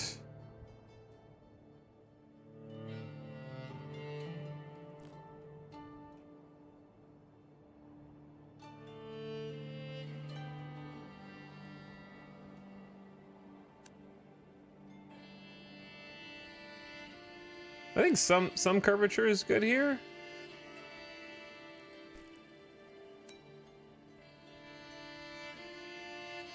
Something like that. Oh, it auto builds a road. Oh, okay, well that's like cheat codes then. I thought they had to build the road. I guess it's a stinky road. Maybe we'll have to build like nicer roads in the future or something, but yeah, I didn't think it was gonna be automatic.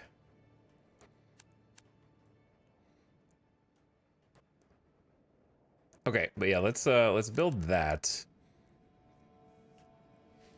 And then that'll kind of give us an offshoot to go get the clay and the iron. And then where do we want to do... We got logging over here, but we could easily, just as easily do logging on this side.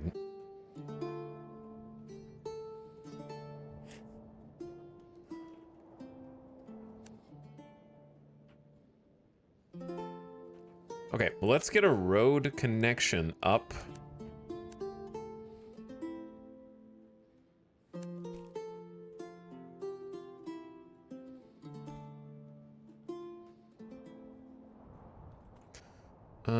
How do I want to do this?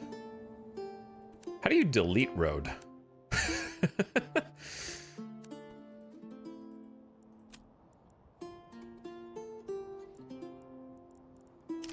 How do you deconstruct? Alt plus left click. Oh, yeah, no, it says it right there. Oh, that deleted the whole road. Oh no. Oh no. This is my nightmare. I gotta get it right on the first try. You gotta do like a clean stroke.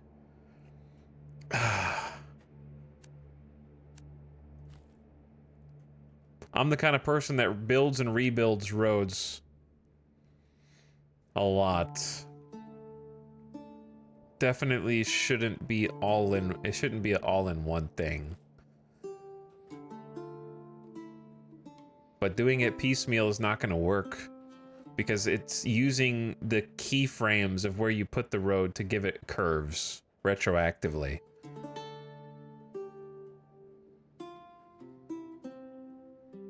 So you're like creating keyframes of where you want the road to be. And then once you've decided where the road is to be, then you go and do control mouse wheel and it curves the entire thing cohesively.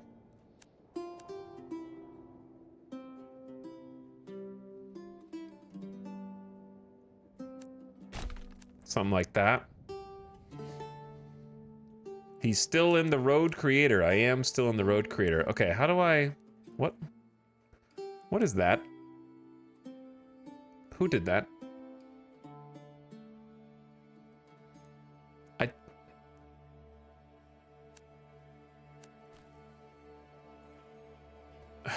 Okay.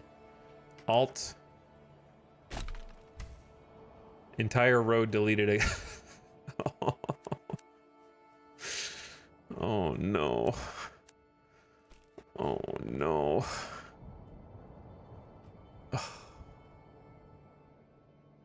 This is gonna turn me into a whiny bitch, chat.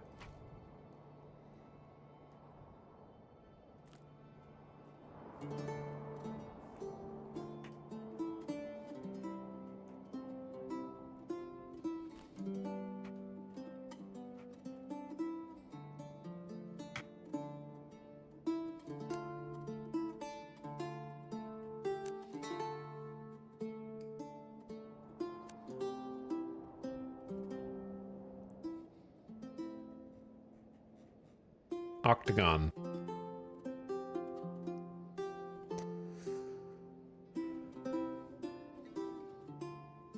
All right, I'm not really sure. How do you see the road if it's buried in trees? Is there like a road overlay? It's down there somewhere. We have to zoom. There it is. There's trees right in the middle of it.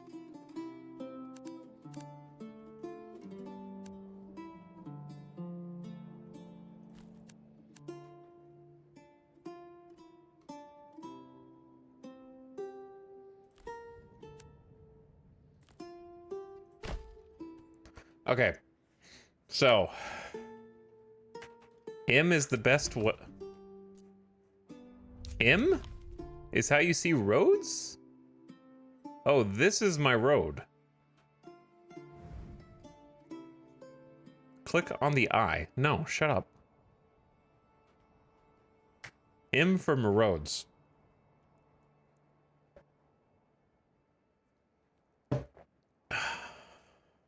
Okay, so now they have a logging path from our current camp. It might be difficult to traverse at different points, such as through this brush, but hey, you know, they have a path that they can get up to where I actually want to do some building.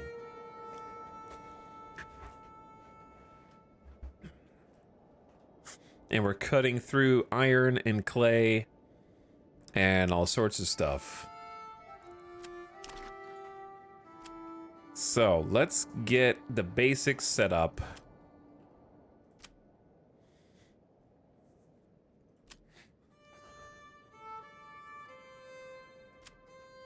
I'm looking for the unfertile areas, which seems to be concentrated like right here near the clay and the iron.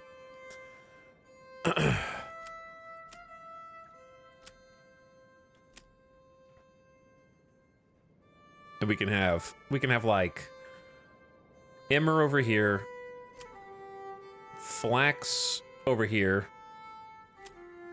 barley, don't know, because it's kind of like a smaller, more narrow section, and then rye is pretty much everywhere.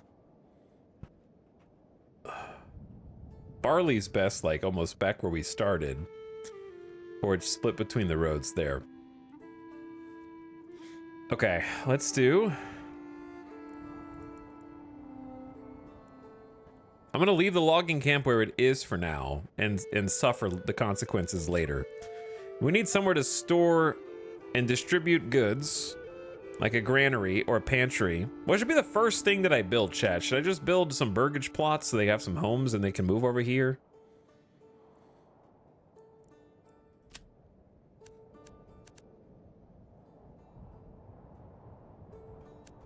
Is there like a road connection around here that I guess you could create a road connection like that? And I could have this link up to it or something?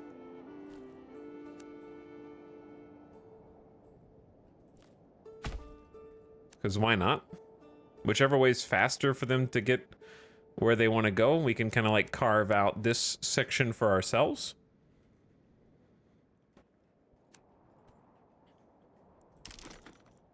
All right, burgage plots.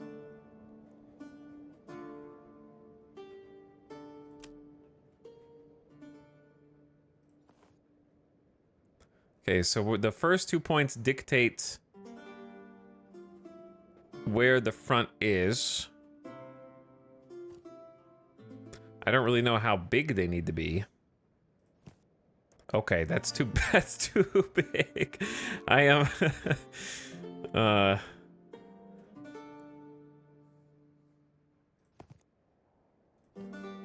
that's 5. I want like 4. Okay, that's...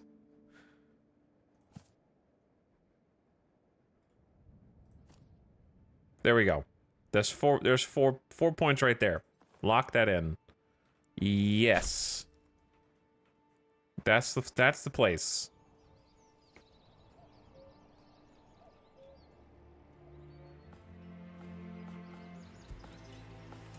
Do your thing, guys. Go do your thing.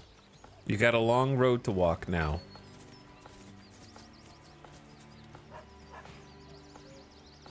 And you're gonna need an ox. Let me see you actually cut down some trees. Come on, laddie, come on. I want to see you at work, Vite.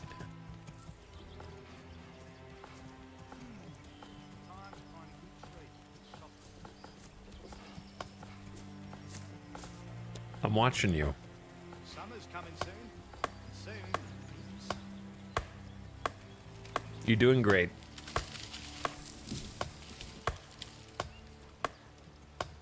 Put your back into it. I would have had that tree cut down in 7 licks.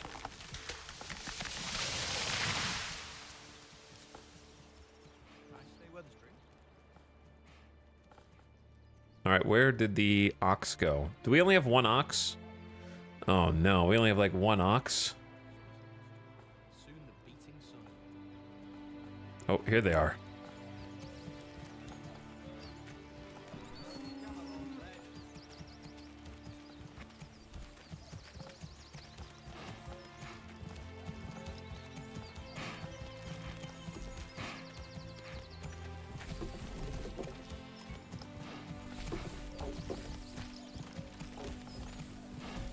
Off they go. If I have to spend another winter in Albert's farm, If I have to spend another winter on our farm... We don't have a farm, John. We have to build one.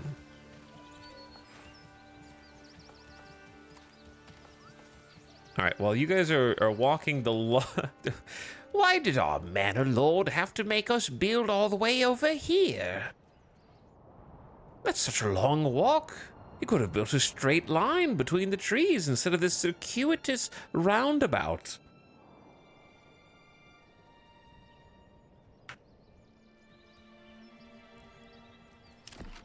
Okay, let's they're gonna need water. Right? They're gonna need water. They're gonna need a mark. They need all this stuff, but I need to figure out what they need first. So they need housing, and they need a storehouse. They want to store their supplies.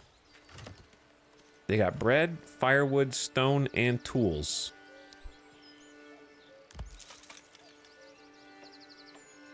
Upgrade to a stable, order another ox, order a horse. Upgrade to a worker camp, provide crude living space for 5 families. Contrary to burgage plots, cannot be upgraded or expanded and may cause a loss of approval. Best suited as worker accommodations for an outpost. Well, I mean, this is kind of far away.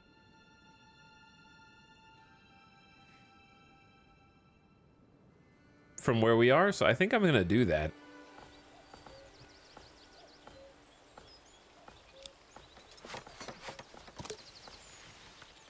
To get more population, you need to have enough approval, over 50%, and empty burgage plots. Okay.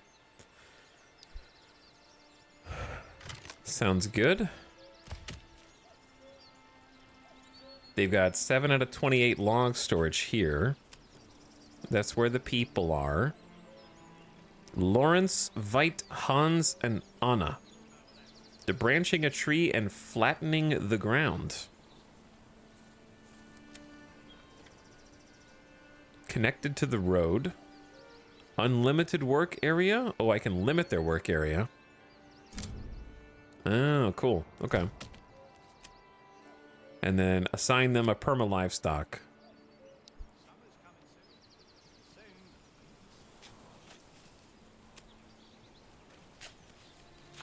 Okay, starting with upgrading the workers' camp so they have somewhere remotely to operate out of.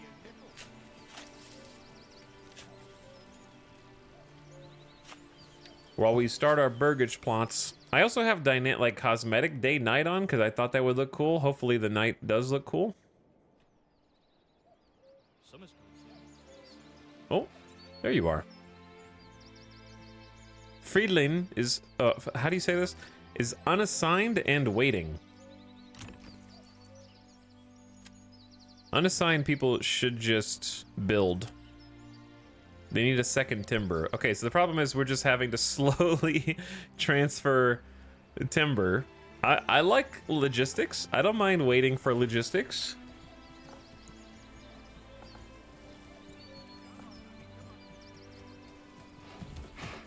I made them a little road connection. There's a little curve and bend in the road here. But they gotta be going faster than if they were off-roading. Oh, they have to debranch the tree? That's cool. So they have to fell the tree and then keep hacking at it to turn it into something that's more usable.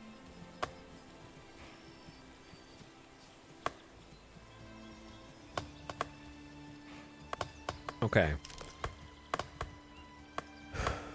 I think saving finish probably doesn't need to be a full screen notification every 10 minutes. Probably could put that, you know, in a corner somewhere.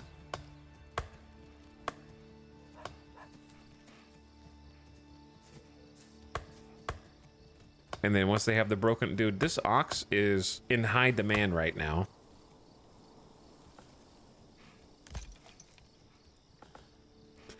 So, I have... Do I even have... Well, it says it takes 20 supplies. Order can be placed once a month. A livestock merchant will come to your town to deliver the animal. I don't think we have any money. Is this money?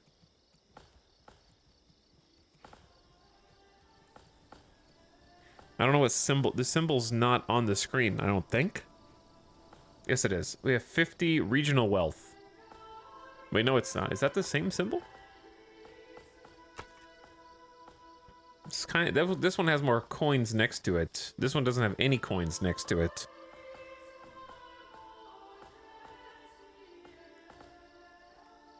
This one has a bag and coins next to it too, which is an annual royal tax.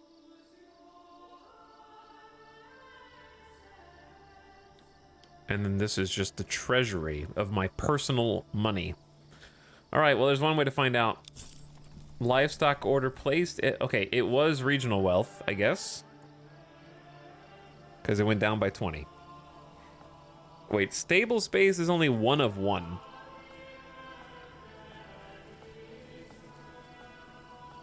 I may not have a spot for you, little dude. Oh my god, he clicked it. Oh, he clicked it. He's in danger now.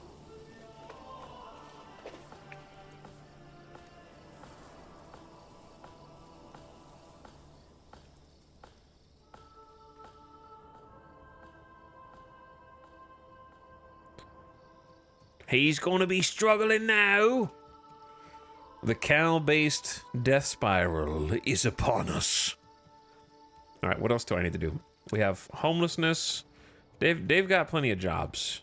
They got to upgrade this. I could add another person, but we already have so much log storage that maybe...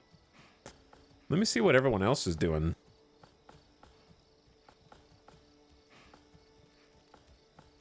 Chat, is there a population view where you like can camera skip to each of the people that are in your area? Kind of like how this camera skips you. I guess this will skip you to the homeless people, but like in Banished, you can kind of click on your list of assigned and unassigned jobs and then camera over to them. See where they are, what they're doing.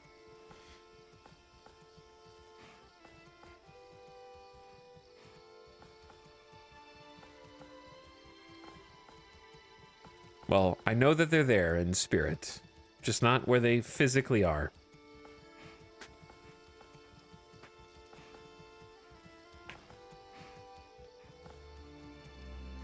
Uh-oh.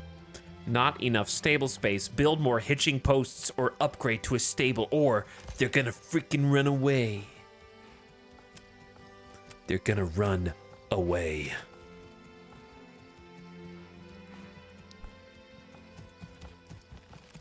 Imagine needing an extra hitching post when this one's not even being used.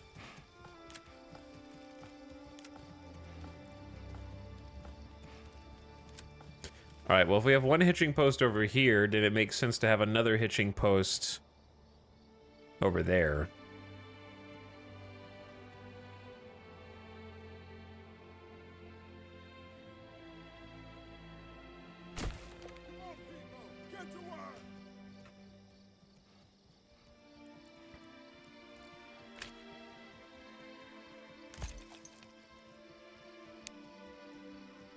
We'll make that a high priority. That way we can get the space for the second ox.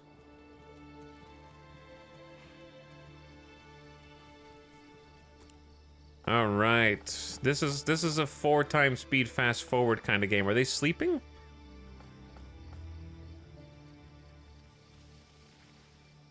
They're thinking about sleeping.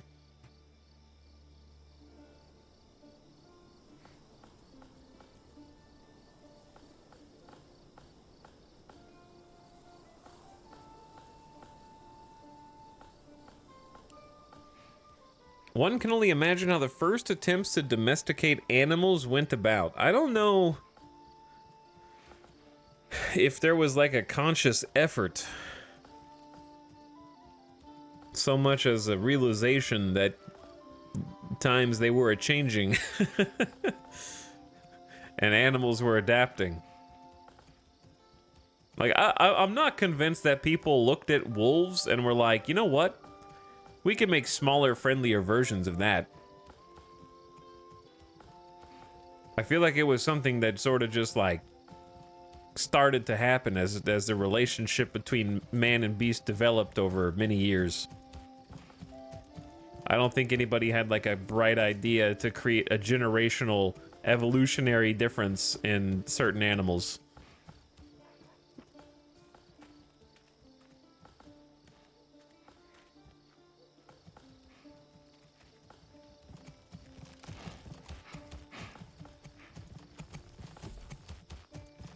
Is this a 4 ox game? No, it's about to be a 2 ox game. I'm getting my second ox now. But we do have to build another hitching post first.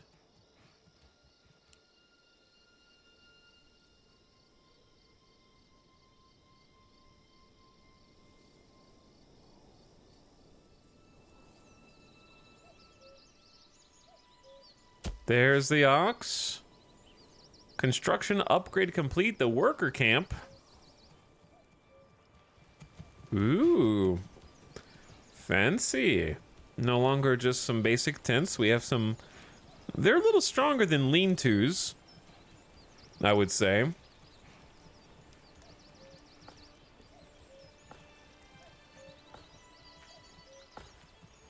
They've got some planks. It might get a little windy in there.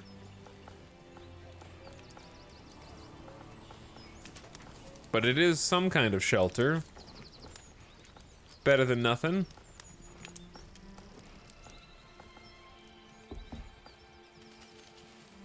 Plus family member joined one of the settlers, worker camp parentheses. Is this the, like, stuff that's happened list?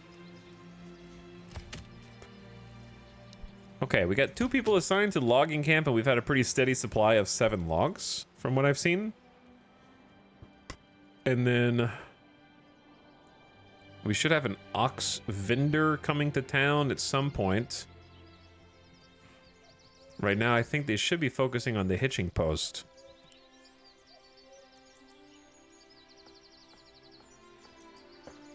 I think people just randomly join when you have free space, kind of like how Banished worked, I would assume. Well, you're just gonna go wherever you're gonna go, I guess.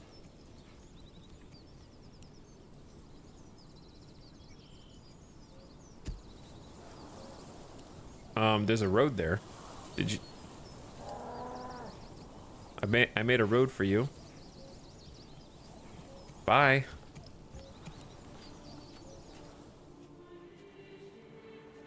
Maybe roads can only be used by one individual. It's a one-way road.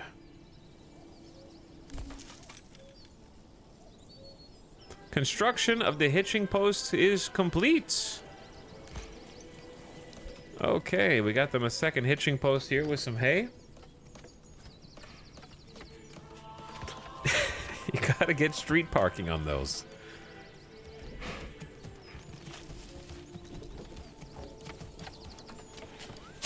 All right, 2 oxes is gonna speed this up a lot, to be honest. So I think grabbing that ASAP is a wise idea. But yeah, it seems like only one can use the road at a time, which is interesting. The other one just kind of goes off into the bushes, never to be seen again.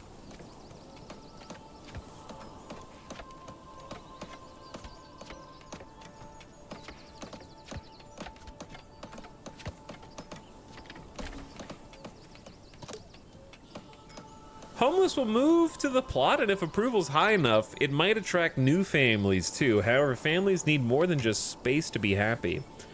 Click on the building to check on their residential requirements. Burgage plot level 1. It's raining. Requirements? Question mark. No, they don't know. Amenities? No idea. Water access? We don't have a well. We don't have a church. Market? Nobody knows. Fuel stall? Nope. Food stall? Nope. Clothing stall? Nope. Armaments? Never heard of them. Requires refueling. It's already April? Oh, each day is a month? Oh, we're in danger. we're in danger. Generic storage, 0 out of 15. And a pantry storage, and then people can live here. Okay. Just open your mouths. It's raining right now. There's plenty of water.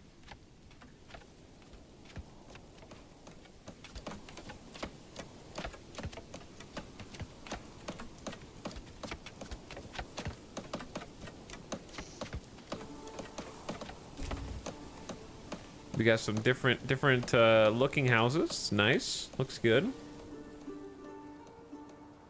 Also, Avic, did I see you were playing Starbase? You opened Starbase? Are you gonna get on the test server?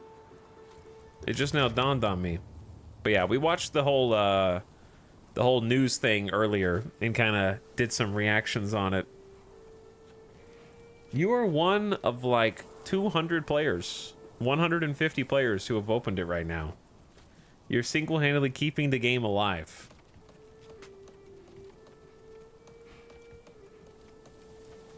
Did they actually patch it today? They just talked about a patch, right? They haven't actually updated it yet, I think, right? I think so.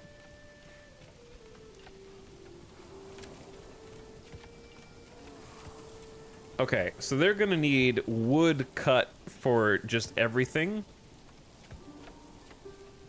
Workers fell nearby trees to produce firewood. Wait, they both felled trees? The loggers don't take the wood to the woodcutters? I'm currently on the main server, resisting the urge to spawn Beeble in and go for a joyride. I forgot that you can give access to ships.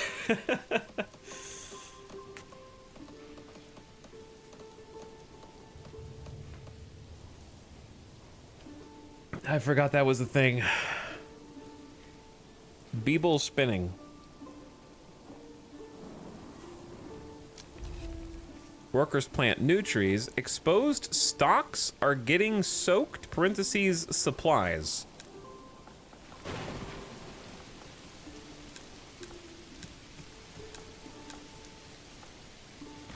Chat, my supplies are getting rained on, dude. Look what you did. Take those inside. You have shelters. Just so look at this. Bring them in, you dinguses. Sorry, these are for logs, not for food. These are for people, not for food. These are also for people and not for food.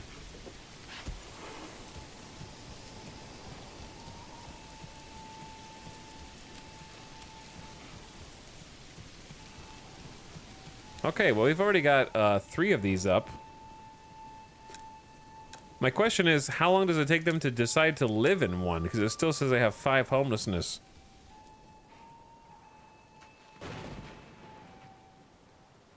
Why can't I upgrade my burgage? I don't know. I know that's not what you wanted to hear, but it's the truth. I have no freaking idea, dude.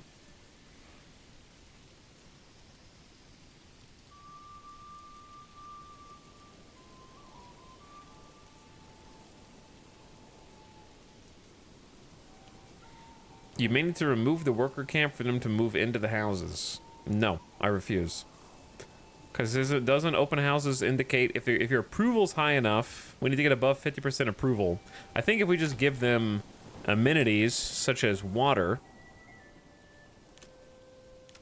then they'll start to move in. A well. Provide drinking water to the burgage plots and enables firefighting. Those are good things.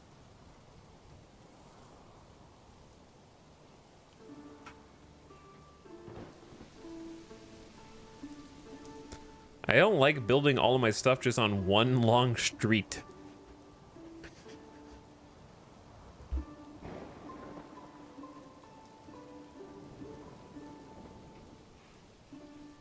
But if I don't do that, then I'm...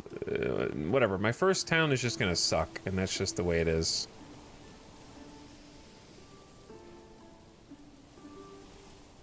I have no vision of what it might end up looking like, so it's just gonna be a stinky... It'd be historically accurate. Fair. All right, let's make that high priority, and then I guess let's go ahead and build a granary. Workers collect, store, and distribute goods using the pantry.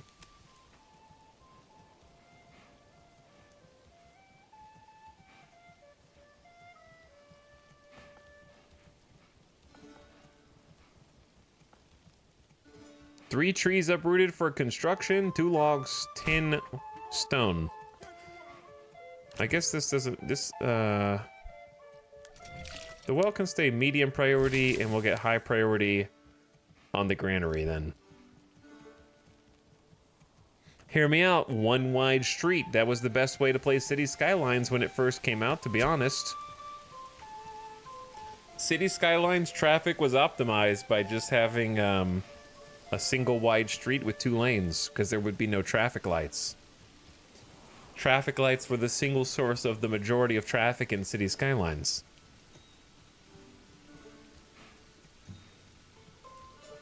What's up, Oats? Thanks for 16 glorious months, is what Oats said. I appreciate the prime sub. How you doing?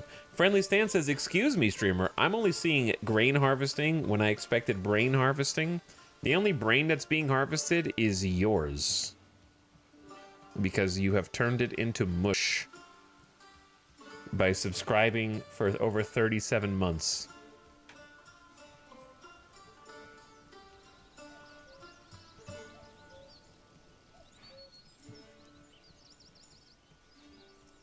monkas. You know what this game needs? A follow cam.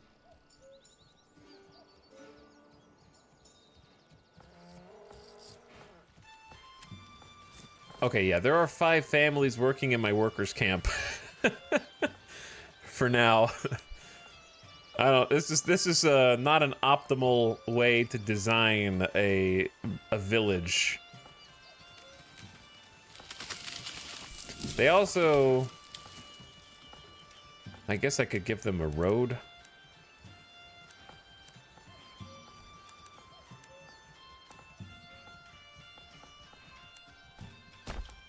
I don't like that at all.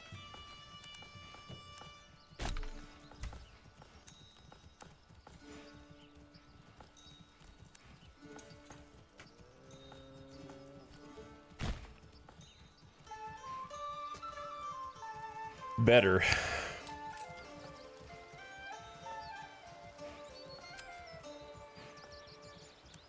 I don't think this gets a road. The supplies do, but like, who cares about that? It's like right next to the road.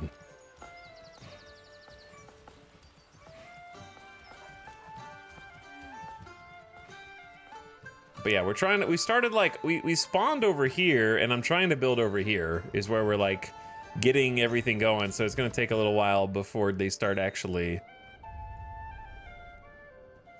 My fear from Manorlords early on is that this is a Songs of Six style game, which I'm not trying to shame Songs of Six, but I'm not really a 4 to 12 times fast forward gamer, and I feel like this is a 4 to 12 times fast forward game. Songs of Six is a great game, but it's very much a 100 times speed fast forward game. And that gives me anxiety after a while.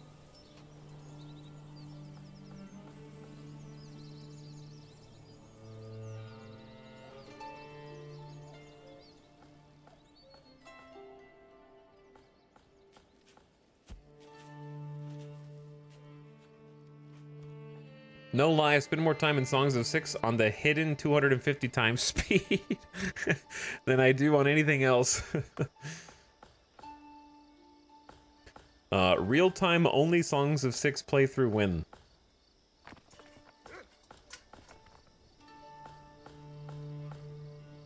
I just had an epiphany. That's what I was feeling when I was playing Stellaris on Speed 5 too much. Yeah, I have trouble getting emotionally attached when I'm playing on, like, fast forward most of the time, because what I find is, for me, I end up completing a checklist. It feels more like squashing bad notifications to me. Which is definitely what Stellaris turns into when you're fast forwarding at max speed. And Crusader Kings. If you're fast forwarding in Crusader Kings, if you're like max speed in Crusader Kings, then you're probably done with your campaign.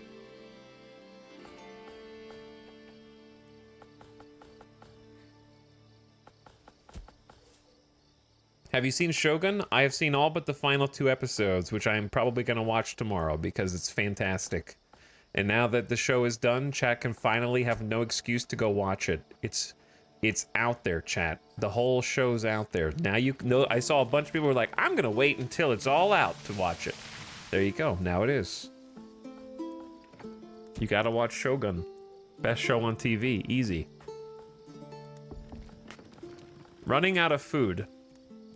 Yeah, that's a problem. Oh yeah, that is a problem. Chat, is it weird that I already want to start this game over?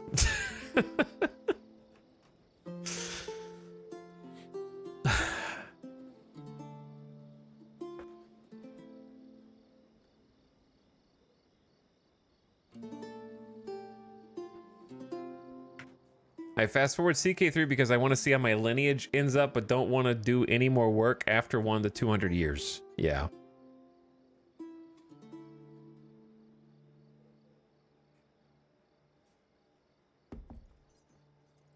Plus family members join one of the settlers. Burgage plot level 1. I just max speed and pause the whole way through. Yeah, I hate max speed pause gameplay.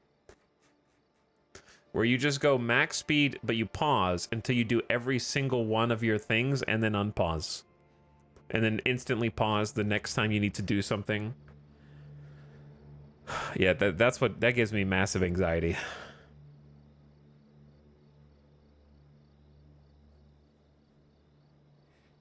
I don't feel like I know the basics, Nick. I just always feel like I need to restart and get a different, see if the map changes.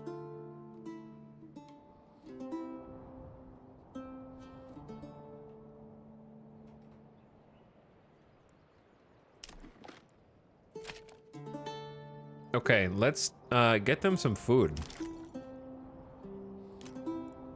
I'm assuming farming is not the best way to get food at the beginning, as opposed to picking berries. There has to be some kind of gatherer here. There it is. Forager's hut. Workers gather berries from nearby berry deposits. I see the berries right there.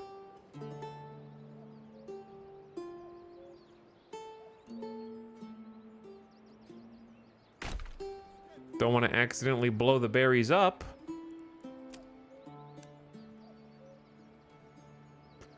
But yeah, I think joining this crossroads is probably the best way to do it.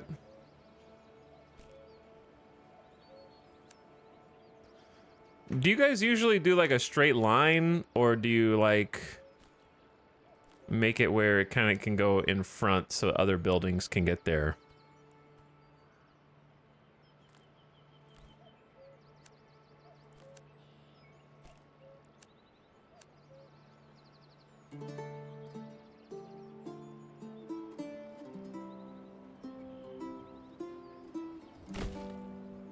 I feel like that'll just end up looking nicer and also allow us to kind of build off of it.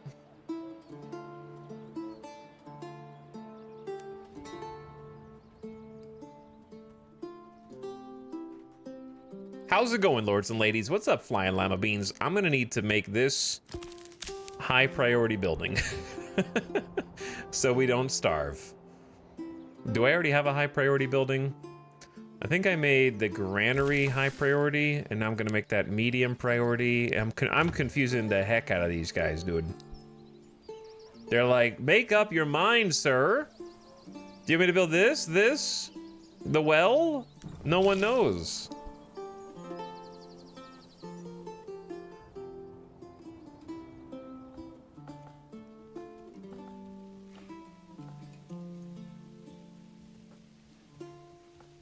Anyway, what's chat talking about? More banner creator? No more banner creator.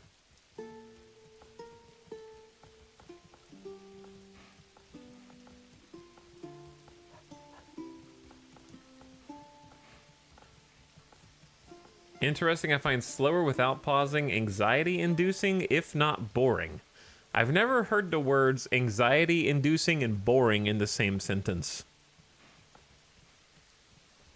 I've never ever thought something was boring and anxiety-inducing as someone with pretty severe anxiety. But also, I'm not saying I don't pause. I pause all the time. I just don't... I don't hurry up and wait. Because to me, hurry up and wait is like... Go, go, go, go, go, wait! No, like that. Fix. Go, go, go, go, go, go, go, go.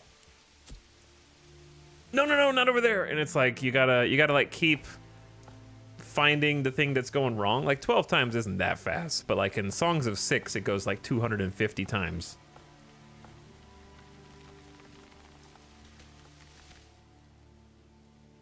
Rip bitrate. This is some heavy rain, dude.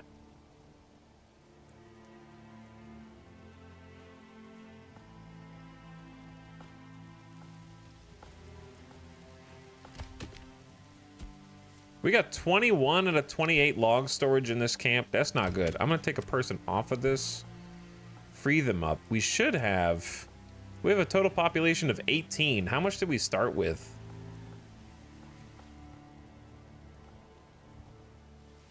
Are you guys living in here? Peepo. No family. No family. One family. 3 people. Wait, where are the other 15 people living?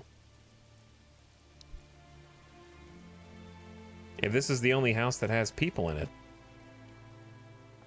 You guys aren't all living here, right? There's 5, I guess there's 5 families living in this. 1, 2, 3, 4, 5.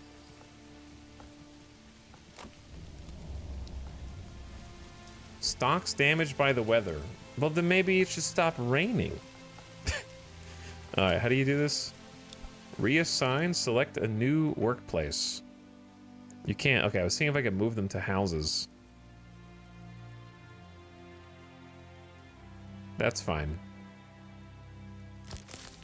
Well, here's my problem. Everything has supplies, but no one's building anything.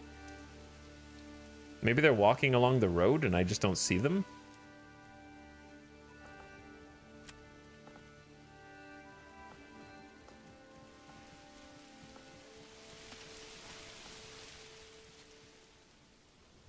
Okay, okay, they're showing up now. They're showing up.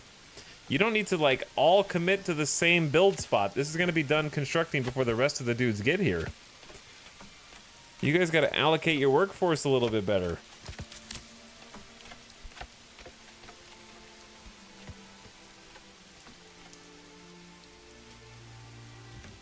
I just like how personal the city feels when you go slower. Constructing buildings feels more like an event when you have to wait for it to finish. I mean, the simple fact of the matter is that playing more slowly in strategy games is just objectively superior. Because you have more time to strategize and figure out what your weak spots are and how to improve and optimize. If you take away optimization time because of impatience, there is no world in which that is going to result in superior strategy or tactics, which isn't to say you have to play a one-time speed the whole time, but there's definitely a lot of people who play games like RimWorld and are like, hey Strimmer, how do I get good? I keep having to restart because I lose. And I'm like, do you play at max speed? And they're like, yeah. It's like, well, slow down,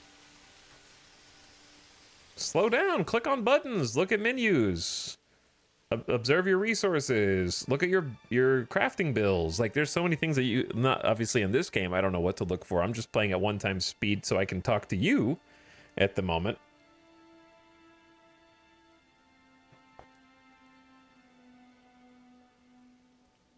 But my ADHD. When I can't speed up, I love it, but when there's an option to speed up, I feel like I have to use it. Yeah, I mean, you should...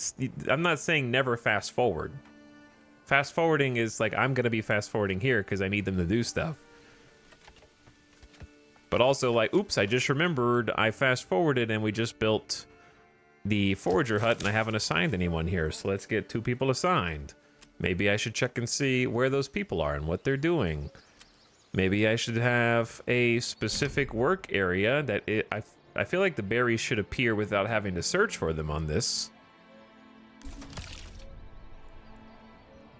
But yeah, let's pick like a specific work area for that. I don't know if that worked. I guess it worked.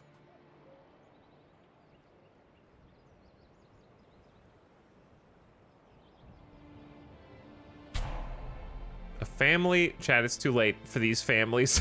I am gonna starve them.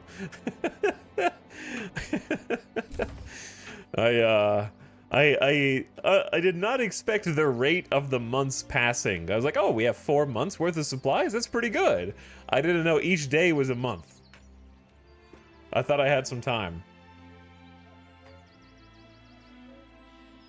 Normal, noble behavior.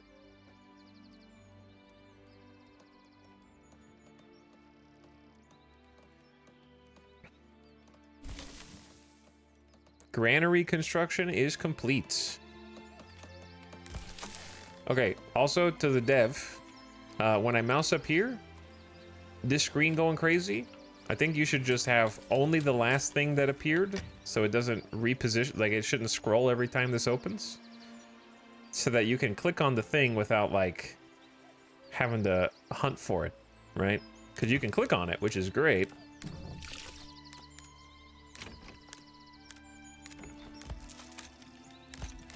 Okay, it might be bad to be able to click on that many things all at the same time.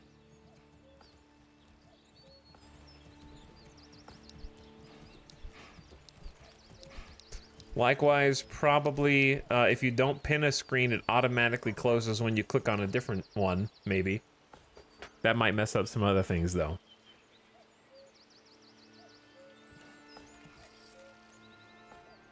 All right, are my people gonna starve? Because of me? Because of what I did? I can't see where anything is.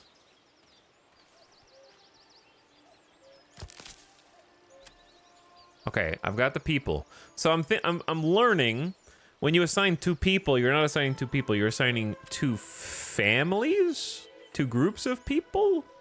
Not really sure how. I don't understand how the population is distributed, because total population is 18. We have 6 level 1 families of 12 and 6. 12 men? 12 monk haircuts? And 6 people with hoods on their head. Is that a chat question? Well, I mean, it's not a question, it's an observation that I'm making. Because we have Lawrence, husband, son, wife. So somehow we have 12 men and 6 women?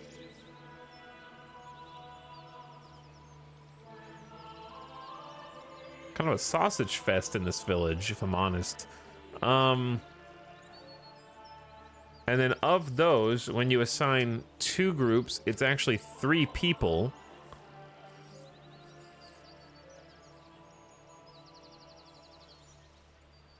So I've assigned 6. Have I assigned 6 out of 18? Oh, running out of fuel.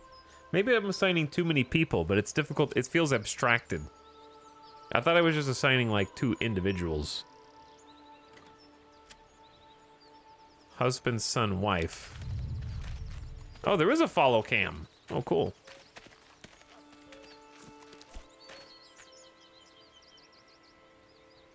That's nice. Are families just always 3 people? Yeah, families are 3 people. 6, 12, 18. We have 18 people, 6 families. So it seems like every family's 3 people. Wait, if every family's 3 people, are we not destined to extinguish our family lines?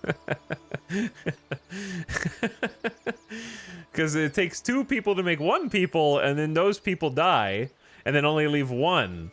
So if we have 18 now, we're only going to have 9 in a generation.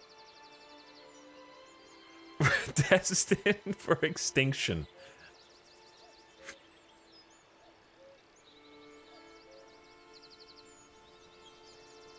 I guess people just join you from off map.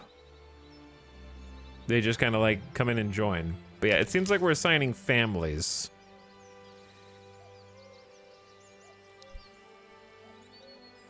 They have 22 supplies in the pantry. Now maybe I'm assigning, that's okay, let's unassign a family then. Because we only have 6 families. So 1 family on gathering. 1 family on the... I didn't assign anyone to the granary. That's my bad. All right, so they're going to start gathering and transporting the resources over. We should honestly probably have 2 assigned to this for a bit. Just to try and, like, get the resources to some centralized location. Because I probably let all of our supplies over here just get rained on and spoil. And then... the logging camp is like full. So I'm just doing a very poor job of managing my resources right now. Generic storage full. Excess goods need to be moved to a storehouse. Otherwise, workers might stop production. And the overflowing storage is vulnerable to weather damage. They're still homeless, even though I gave them some homes. Though we clearly need to give them more. Did we build the well? We did build a well. Nice. All right, well access. No one wants to live here because I upgraded the other thing. One family lives there. No family. I don't feel like I should have to click on a whole people tab just to see that no one lives there. Is there like an easier UI way to see that they live here or don't? Tab? Okay, there you go. So 1 and 1. So we have space for 1, but 0 live. Okay. Boom, boom. I was gonna say, there's no way you have to do that for every single house. Good to know.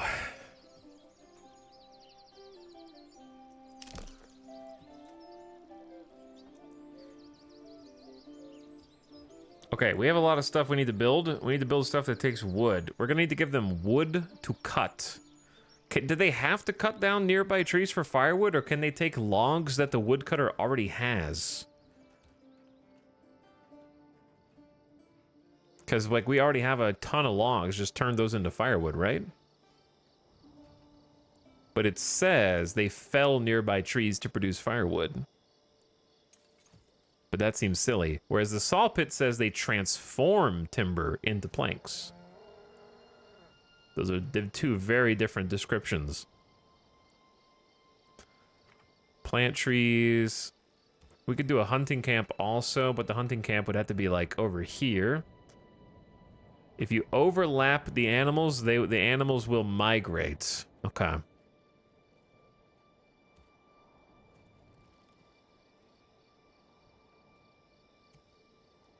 This is reasonably close.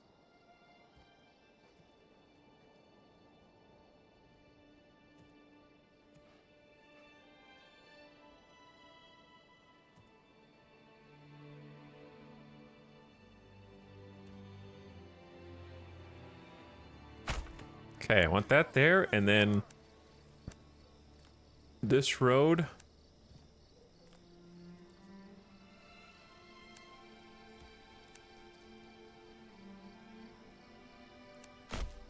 Like so. Perfect.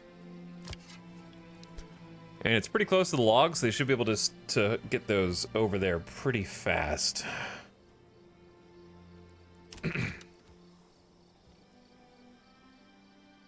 Logs. We still need woodcutters. Regardless, they still need woodcutters. So how about like back in here at like an angle?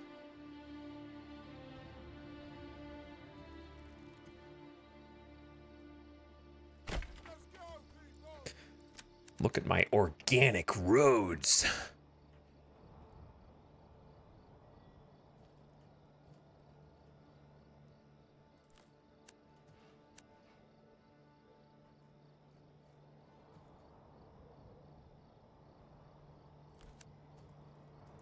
Okay. There we go. It's connected. I think roads being insta-build in these types of games is probably something that should not be insta-build, but I think that it would take a rebalancing of the entire game in order to fix that.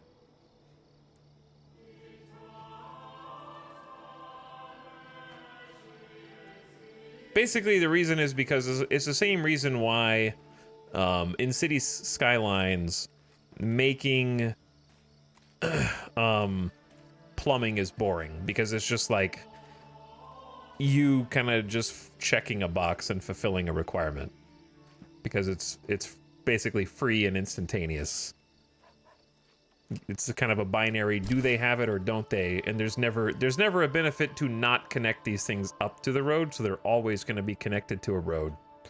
And the road being free and instant becomes sort of like something that is an arbitrary requirement as a result, that you don't need to do any planning for.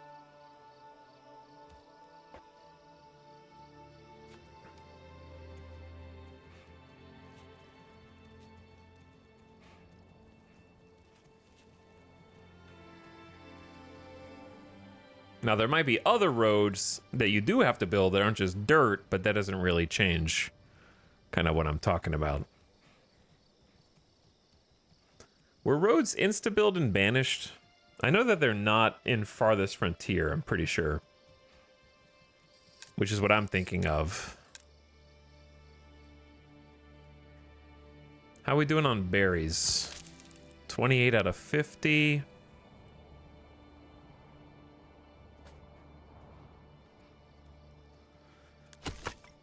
Woodcutter at high priority. I think they're sleeping. So I need actually, well, woodcutter will go to medium priority and then change. The hunting lodge has already been built. Oh, nice job. That was fast. Get a family working here and the fire gets on. Fritz and Katharina. Fritz Senior, Fritz Junior. I don't think I need to limit their work area.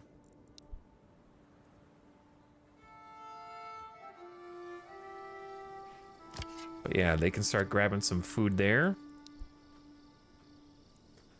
I think building the worker camp is a downside, actually. But a new family has started to move in. Requires refueling. Yes, it does. Okay, so we've got 2 out of 4. I love the games where the roads form from the people walking the path over and over. You're a Death Stranding gamer, it sounds like. Roads were done by laborers in both? Okay, that's what I thought. Family members join a settler. You guys are giving me more mouths to feed. So basically in this game, don't build houses if you're not ready for people to move in, so you have more mouths to feed, because I think we just have too many families now.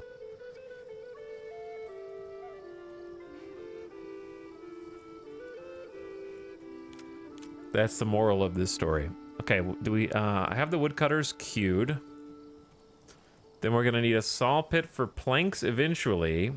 Forester to replant. Got the hunting camp. Got the forager hut. Don't have any mining.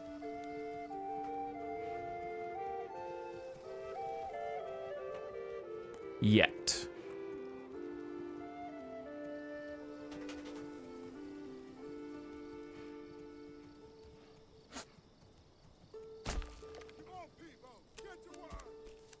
This one I might do just a straight line. Okay, I think that makes sense. We'll put that at low priority for now. Just to kind of figure out where it goes. Oh wait, did I do the wrong one? This is iron. What did I build? Wrong thing. Delete. Demolish.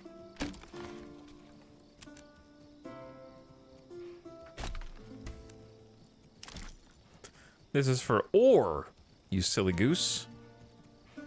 No deposit in range. Well, this is iron ore from iron.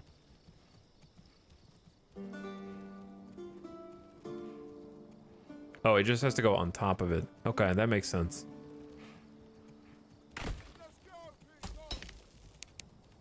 Put that at very low priority then.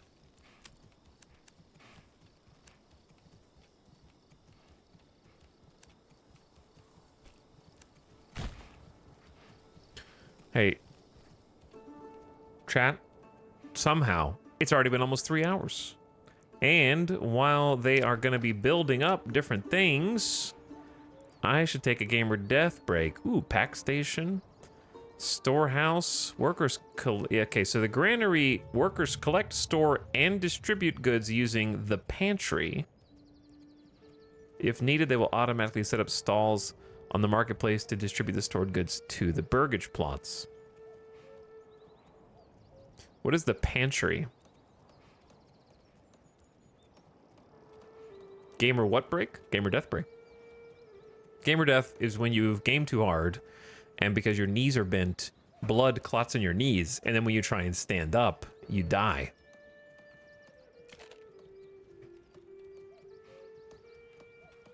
It releases the blood clots. So to prevent it, you need to stand up and stretch. You need to stretch, you need to do squats, you need to walk around.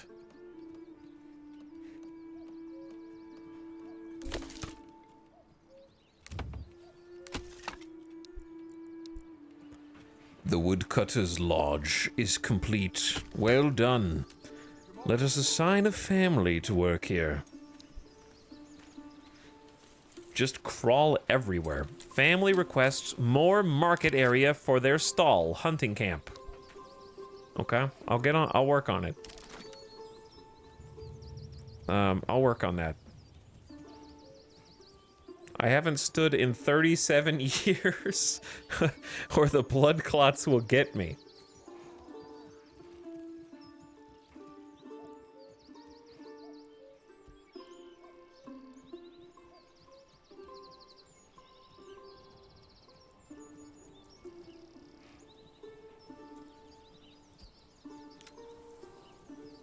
Okay, we still got all this to do.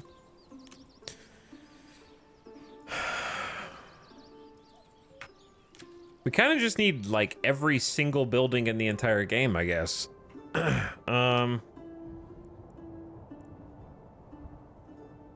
What do I need? I'm just gonna build a storehouse. I don't really understand the functional different. Like, granary takes goods and storehouse takes goods. This takes goods, this takes goods. And they have the exact same, if needed, they will automatically set up stalls on the marketplace to distribute the stored goods to the burgage plots. They don't seem, this one's cheaper, but this one costs 10. I already built the granary, but the description of them is almost identical.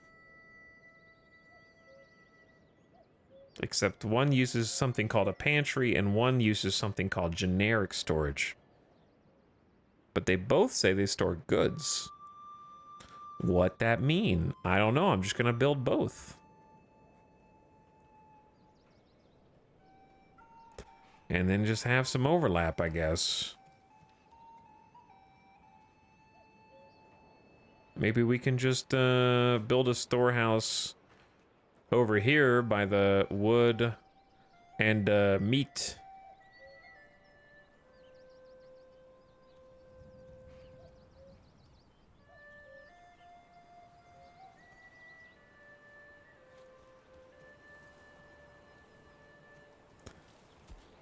So you can tell it not to snap to a road. That way you can line it up the exact way that you want.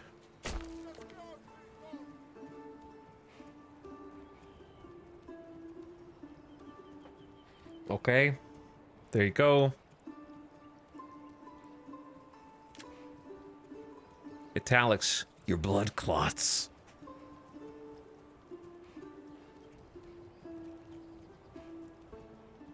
We have 4 burgers plots. I don't want more yet because we have too many people.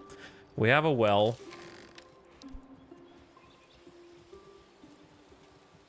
We'll need a marketplace. No construction costs. Provide space for the assigned families to set up stalls and distribute their produce to the burgage plots. A healthy supply and demand ratio of goods is needed to fulfill requirements and keep approval high. Okay, so these dudes over here, if we look at, I was trying to build on low fertility areas, but Immer's got plenty of space. Flax is bad. Barley is very limited. Rye is basically everywhere. I kind of want to use this space here for like a market, since we have a well here anyways. It doesn't cost me anything. I can make this as big as I want. 145 market stalls. Oh my god. Okay, that sounds excessive though. To me. I don't even know what this is gonna look like, dude.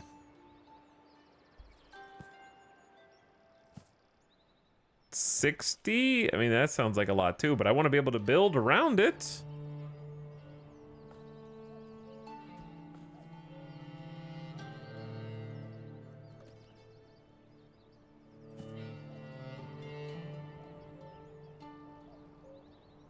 Seven, 70, whatever, just do it.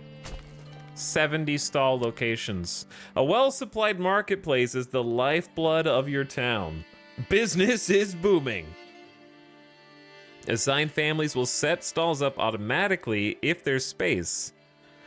Hover over specific categories to check your current supply and demand.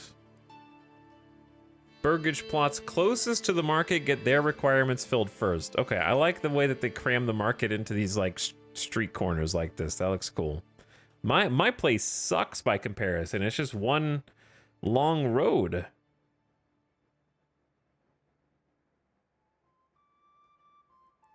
One big road. What an ugly town I have. Okay, well that's what we're gonna do. So there's the market. And then we need a tavern. Fulfills level 1, but we don't have ale, obviously. Church needs planks. Corpse pit. That seems like the most important thing for when we starve to death. Why can't I have barley overlays when I'm building a corpse pit? Huh? I need to know where the barley is so I can build the corpse pit. Alright, the corpse pit is gonna go over here. For all the bodies.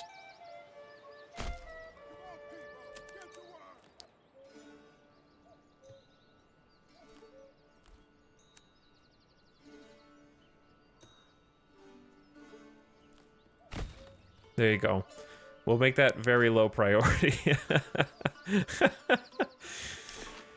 Is that too close to town? I don't know. It feels like it's far enough away for the stink, the smell. All right, we're gonna have to start actually farming and stuff, but it's already June, so like it's a little late for that, isn't it? And then there's the crafting and the trading posts and all the other things. Are you guys hunting? I don't know. We made a firewood stall? Wow, this thing sucks. Oh, sorry. That's your family business. Sorry. No. You carry on. You're doing great.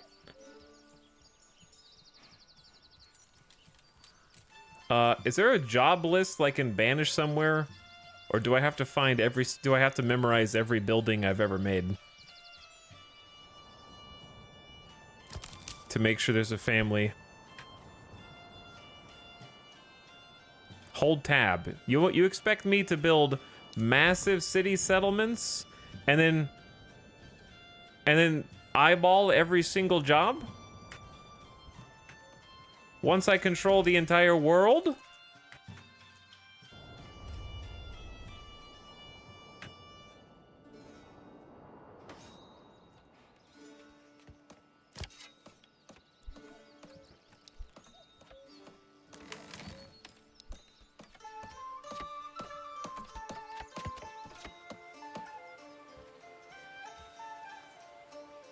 Yeah. Okay.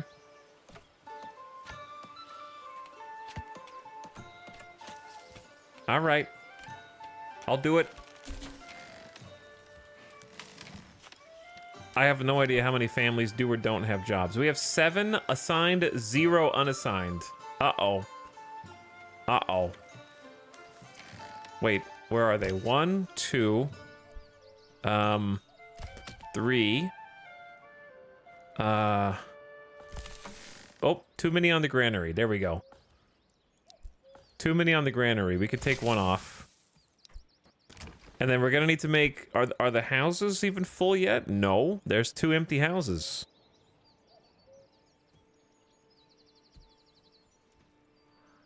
I gotta give them stuff that they like though, like a church.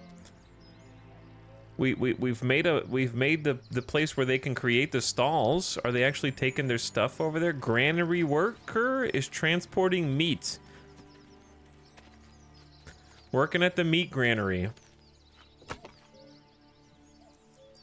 I love that you see a 1-to-1 drop meat and the meat appears in the stall. It's fantastic. And then the little bundle of firewood just also being carried there physically is great. Can store up to 50. You only have one product for sale. You're gonna need to go get some more supplies.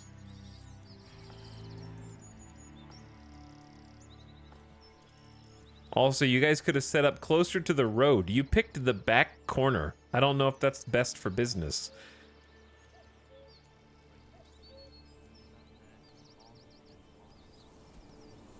The road just gets a little fat right there. So what you're saying is, chat, build more burgage plots. Is that what you're saying? Well, now that we know where the market is, and we know that the market feeds into the burgage plots...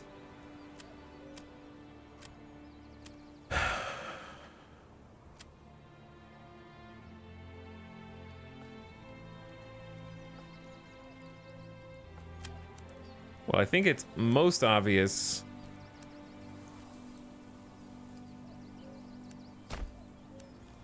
that we're gonna need, like, roads...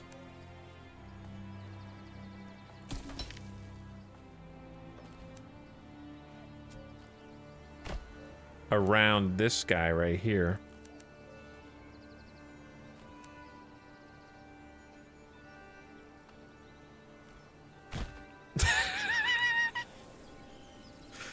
Who's in charge of this corner? You skipped leg day, road? Looking like a Popeye arm over here. All right. There you go. There's a road for you. So I want to build a church like here.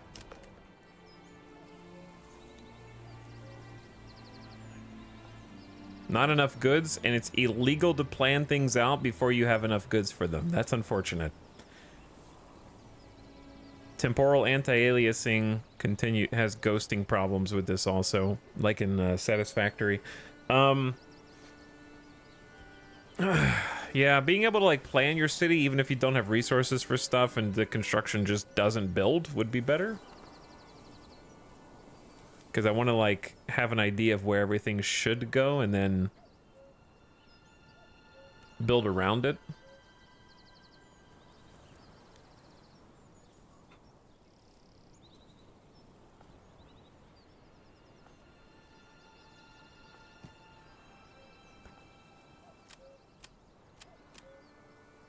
All right, let's do this. If I get burgage plots,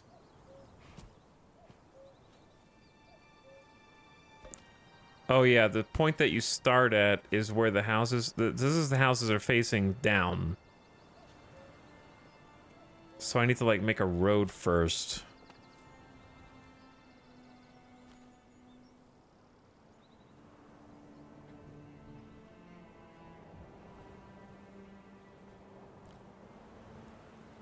Okay, this could be good.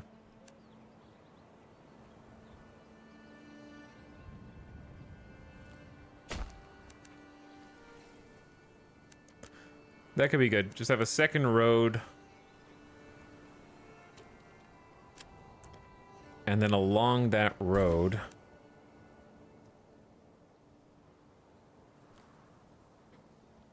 Why do I have to carry this around?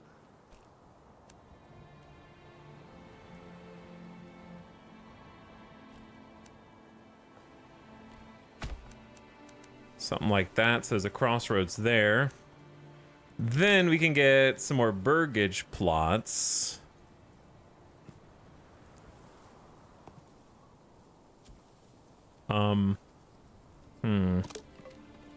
Disease. People suffering from disease may stop working. Access to herbs may speed this up, while a varied diet increases their disease resistance. What if I didn't want you to snap to the other thing that you're currently... What if I said no snap to road? You can rotate them and increase, decrease. number of plots once the area is marked. Well, that's good to know, but I don't know how to make it stop doing this bit right here. Okay, maybe we just like decrease the size to kind of mirror this, then it'd still be snapping.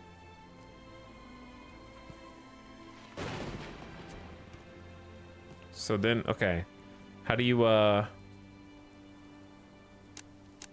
see, I see.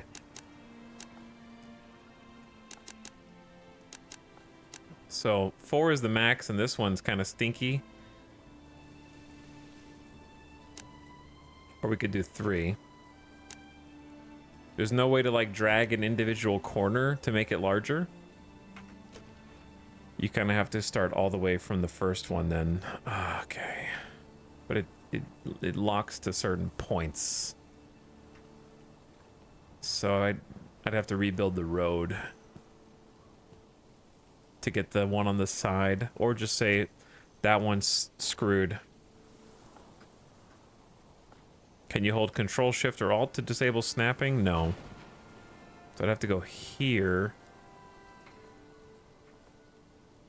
And then my road would be janky, but it would work. All right, let's just do that. What is that? They get room for an expansion. So basically, these houses are terrible then, is what you're telling me. These are like god tier houses. Isn't there an option that says snap to roads? Yeah, it doesn't do anything for this.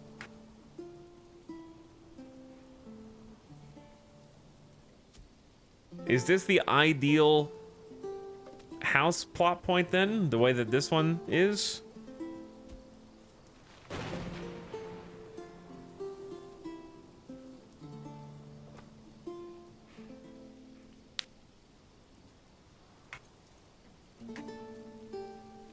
The ones on the main road are going to be like the small studio apartments, and then these ones in the back are going to be like the rich people houses off the main street.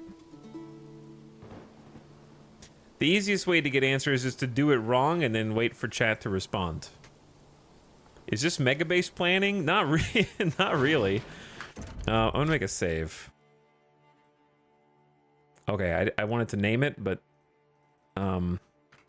starving for content. I think the people might be starving soon. No, they have 5 months of supplies. I don't know where they got it, but they got it. Here's what you're gonna do, chat. You're gonna pick a family member. We're gonna pick Jacob. I can't pick Jacob. People. Katharina. All right, chat. You guys are gonna follow Katharina on a day of work, and I'm gonna take a BRB. Oh, the camera dislodged. Hold on.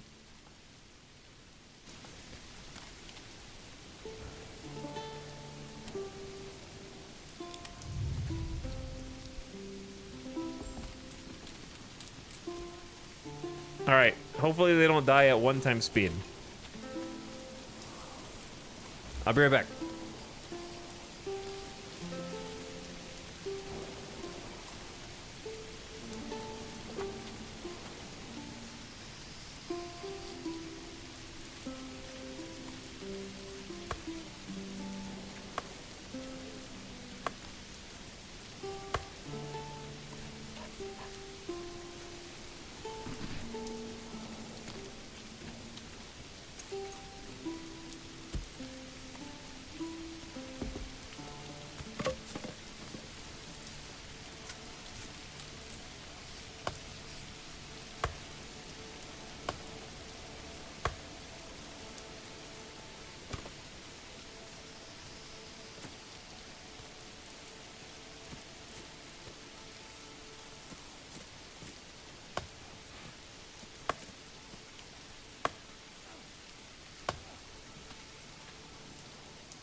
Yo. How's she doing?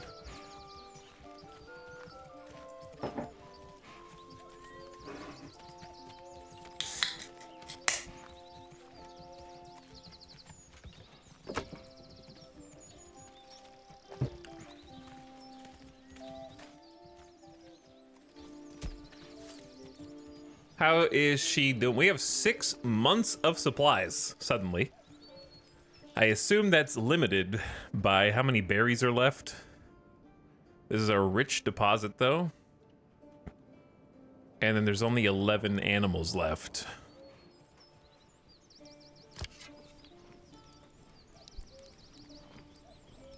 We're skinning a deer right here on the spot. Did you just cut the head off of that deer? Ugh.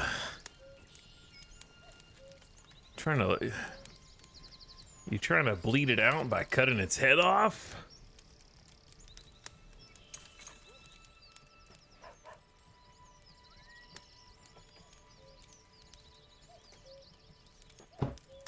Is that a snail? That is a snail, yes. Okay, did anyone else move here? We have... How many families we can accommodate? 9 plus 3. Plus 3. 6 assigned families, 2 unassigned. The logging camp is still incredibly full. What is the storehouse doing? It's generic storage. Let's see. What has it got? It's got stone, hides, and firewood. Is that the stuff that was just outside? So if I had made a storehouse for the stuff that was getting rained on, we might have more.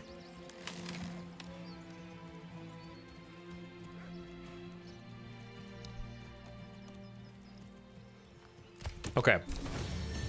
What did I do? Settlement level increased. You have a message. New development point. Armament delivery. A strong militia is paramount to the survival of any settlement. Luckily, a shipment of weapons has just arrived, and you will now be able to create your first militia banners to serve you and protect your people. Is it gonna keep zooming? Okay, I thought I was gonna go past this guy for a second. However, you'll need more weapons to equip all the people as the settlement grows, either by making them or importing them from other lands. Let's form the militia.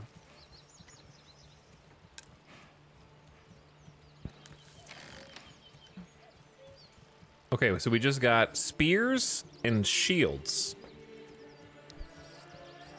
The army. Create units. Militia footman. Spear. Polearm. Archer. Well, we have spears and shields, so it stands to reason that we want to make spearmen. The male villagers will be evenly distributed between all militia units. They will try to find the required equipment. The weapon and shield depends on their type, while the maximum quality of body armor and helmet depends on the villager's residential level. After bringing all the necessary equipment home, they'll be marked as ready to rally. Only then will you be able to rally your unit. Okay, so 16 out of 36 recruits are missing.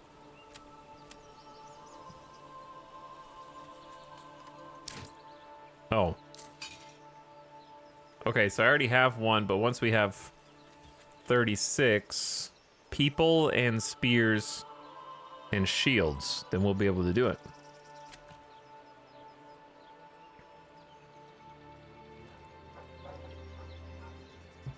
Okay, now what? I don't know. Let's, Did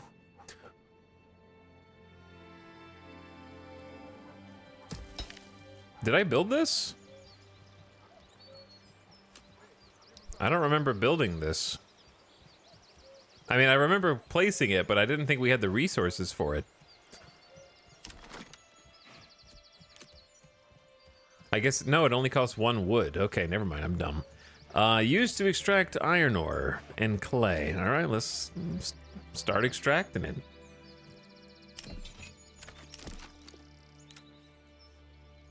You know, it'd be nice if there was like a number on this page that told you how many of each thing you already had. Like just a little tiny number in the corner of each placard. Or like if you moused over it, it told you how many you had or something. Or just like we were talking about earlier, like a list of things would be great. All right, I need to get people to move in, so they probably will be more likely to move in. We have given them some things. Oh, they're building new residentials over here also. The Burgage plots. We gave them water.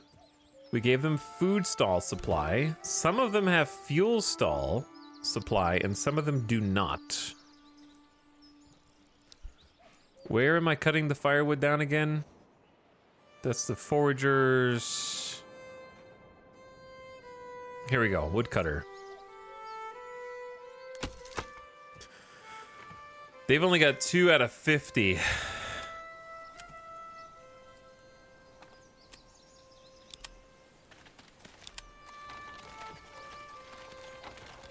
They're trying to carry all their stuff, dude.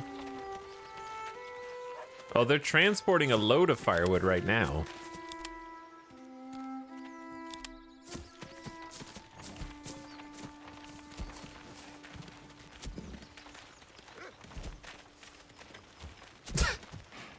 What are you? Are they picking up spears? Where are we taking those?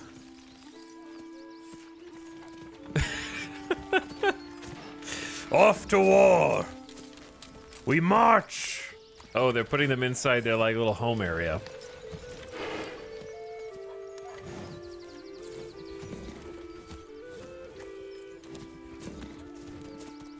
They're storing them, taking them from the storehouse to the different homes and such.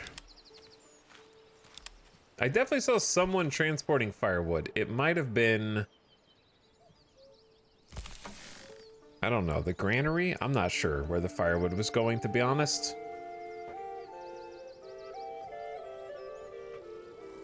But yeah, let's try and give them some more amenities, like a church. So to give them a church, we need planks. To get planks, we need to use timber. So in my mind, I should just kind of maybe put this in this area, where we already have all of that stuff. And then we can just convert that straight away into something that is more usable. If I left a little more space, then that would be good.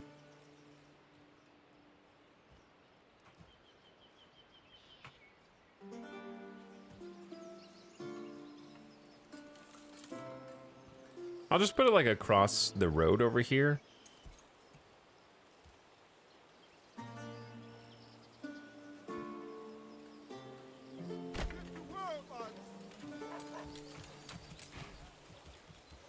Along this little stretch. I only checked out a bit of this game previously, but there was non-intuitive thing about burgage plots. I would say that it is initially a bit obtuse, but also your knowledge of previous games in this genre will kind of carry you toward what you think you're supposed to do. I would say that the tutorial's definitely lacking. And also the number of buildings that you can build up front. Like there needs to be some tooltip refinement, like granary and storehouse having nearly identical descriptions despite apparently doing different things. Like this is storing raw materials, or I guess the granary is storing food, which is implied by the picnic basket, I think, but not outright stated. Stuff like that. You kind of have to just experiment and just build things, see what they do, see if you did it wrong, do it better the next time. That's pretty much the way the genre works. You plunk down buildings, you later realize everything you did was wrong up until that point, and you start over and do it right. The problem with the genre that the genre has faced no matter which game you're talking about is that once you figure out how to plunk it down in the correct proximity, you cannot lose the game, and there is almost no challenge to it. So most of this style of game, for some reason, has been stuck Sense Banished in basically being like a puzzle game in disguise. And then you can kind of just solve the puzzle. Order correctly or die. Yeah, pretty much. You just have to figure out what order they want you to do things is.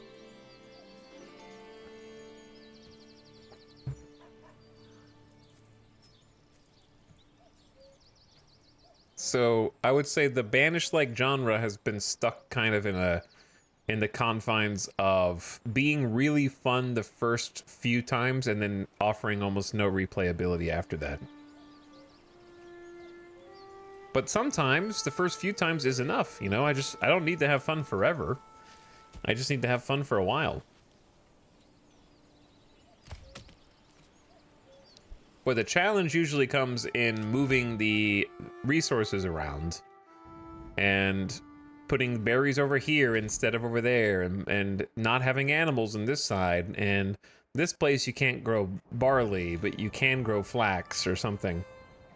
And like moving the resources and the area in which you can build. And then in this game there's combat, which we haven't gotten to yet. So that could challenge you and end the run. So I have no idea about the combat, other than I have some spears.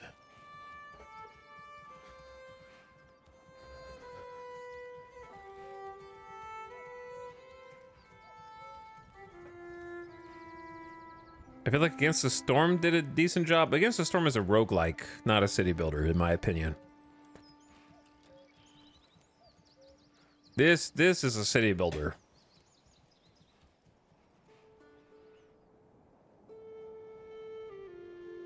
Okay. We have a need for planks, which Saw Pit is being worked on as we speak. How often am I able to acquire? How did I do that before? Orders, orders can be placed once a month, but I don't have any regional wealth. Other than this 30. Can be used for import or converted to a treasury via a tax. Oh yeah, I have a development point that I need to spend. Okay, let's see. Development point.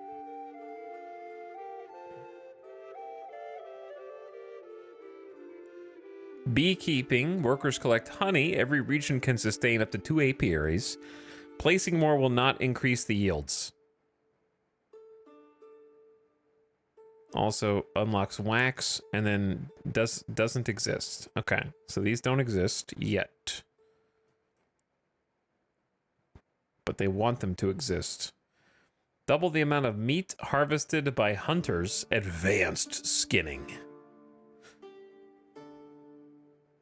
Pelt extraction. Orchardry. Apple orchard. Produce apples. Sheep breeding. Sheep grazing on the pastures multiply. Heavy plow. Add a plowing station to enable oxen at a farmhouse for significantly faster plowing. Unlocks rye for fields. Irrigations. Reduces drought damage. Allows use of a fallow field as a pasture, which restores lost fertility. And then bakeries. Trade logistics. Establishing a new trade route always costs a max of 25 wealth. New building. Firewood cart. A permanent market stall, which provides a passive income of firewood as long as the region has enough wealth. Ditto, but for bread. Or basic armorer's workshop to craft helmets.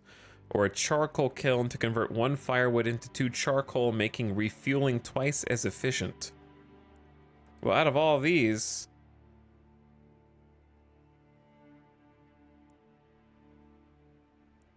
I would say charcoal sounds like the most on its face, easily probably up there. Though for me, I'm just gonna say let's get forest management and double all berry deposits. Okay, well I'm glad that's what I wanted, because that was my confirmation. I don't think there's an undo. I don't have any policies, and production tab is empty, because if we have like a rich berry deposit, we have a rich berry deposit, so now it's 256 berries. And they're seasonal, so I assume they will replenish at a specific time of the year.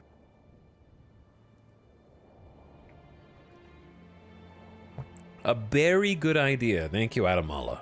Thank you. Okay, have they finished this yet? No. Let's make this high priority for the saw pit. I'm thinking about just going ahead and getting another ox. But we're not... Are we even using this one? Fritz is kind of just chilling.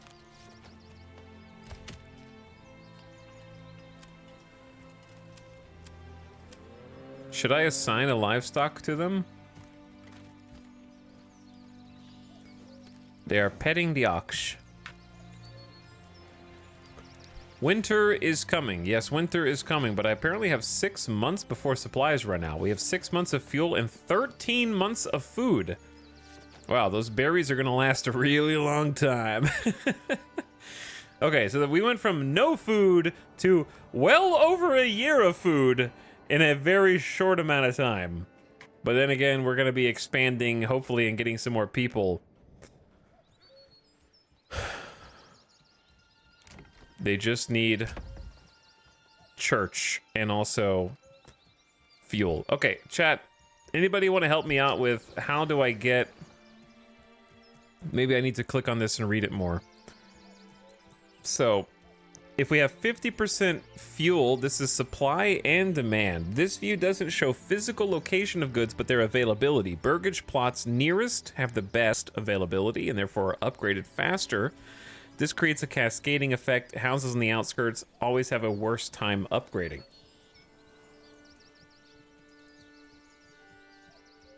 So, does this mean that they 50% of what? Are we demanding 50% of what we have, or are we supplying 50% of what we're demanding?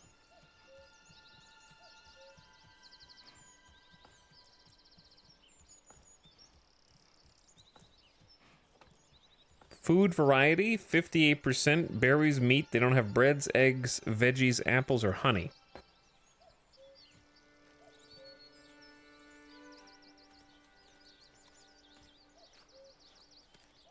Okay, what I'm trying to figure out is basically why does this house have food stall supplies and this house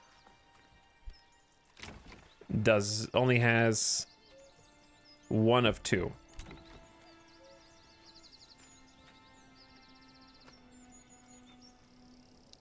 Even though they're right next to each other.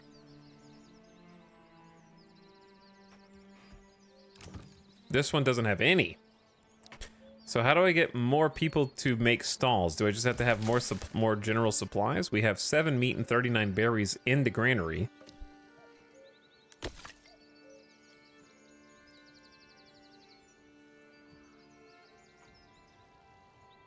Right now we only have 1 food and 1 firewood stall.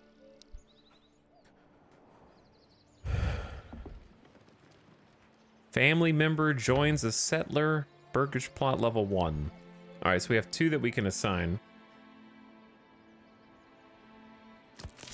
Whereas the forager hut is like full with only 1 family. So we're not able to like get the food from here all the way over here at a reasonable pace. I'm gonna assign another family to the granary to try and bring that over. And then the hunting camp is pretty much empty. But also I feel like we're already running out of wild animals with only 1 family. It's already down to 9, so we can't really rely on that.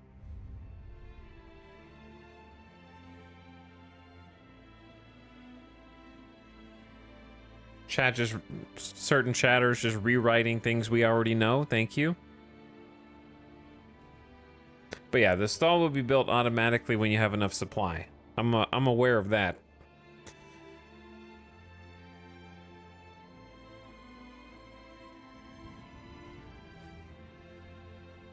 Also, Red Dog, I appreciate that you think you're being helpful.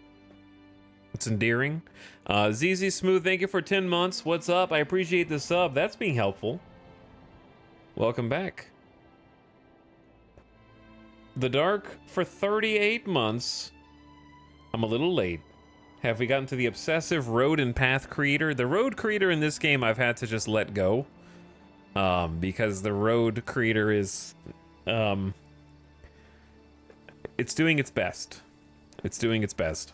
Thank you for the 38 months, though. I appreciate the over 3 years of sub. War of the Worlds, gifting a sub to Sweet Muffins. Thanks for that gift sub, War of the Worlds. And also Oats with 16 glorious months. Appreciate the Prime for the next 30 days.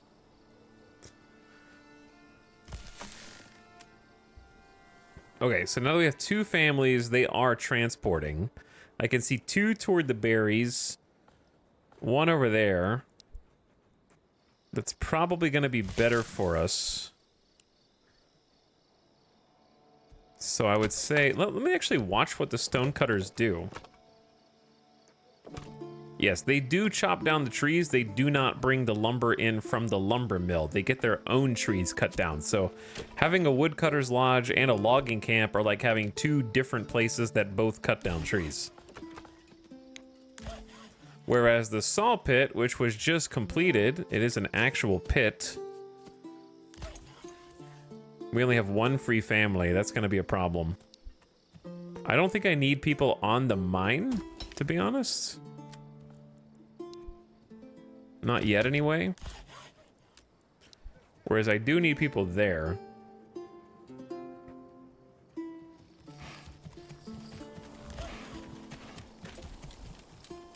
Going home, transporting. Okay, whereas the saw pit will take logs straight up and then convert them into a building resource. But I'll need to watch them to kind of see how that works.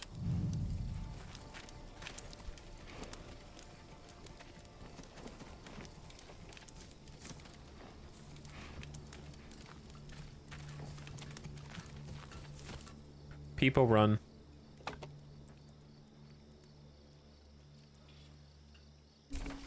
Goodbye. Construction finished, burgage plot level 1. All right, let's see how these look. Yeah, they got these like little like side shed areas that the other ones didn't have. These are actually lean-tos. And then they've got a little like, you know what, chat? Even in medieval times, we had fixer-uppers, okay? It's not just in modern times that people put like cars in their driveway. They're definitely gonna fix that just stay there forever. And you had, like, they had to buy it because it was such a great deal. I know that it doesn't work right now, but just give me some free time and I will fix it and make it look good as new. It's vintage. It's vintage.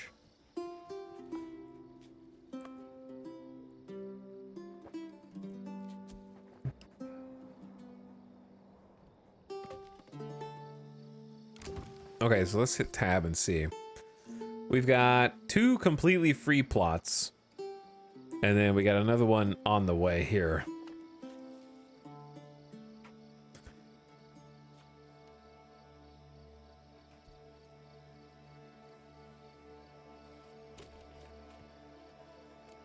So what you're saying is this sucks. It's resources stolen by bandits. Oh my god.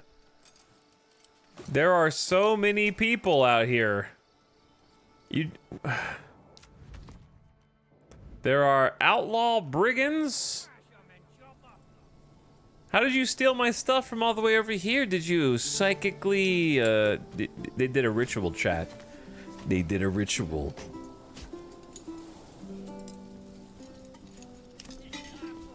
We only have 17 spear militia, and I don't even know how to use them, to be perfectly honest. Okay, I can rally.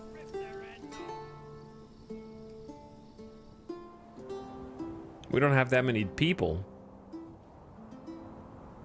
I feel like peasants are not going to be good against brigand outlaws when they number... How many of these guys? 4, 5... 6, 7, 8, 9, 10, 11, 12, 13, 14, 15, 16. We were like evenly matched, which means we're probably gonna die. We have shields though. What do they have?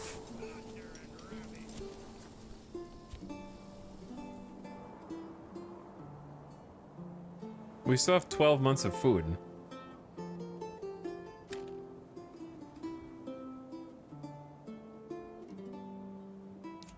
Where do I live? Where's my camp? Here? How did they steal food from me from across the map? They're so far away. Like, we're here and they're all the way over there. Okay. I guess they're not that far away.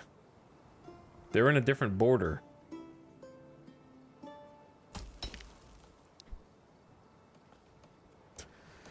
Why does it say I still have 5 homelessness? I'm very confused by that. These people wait for burgage plots.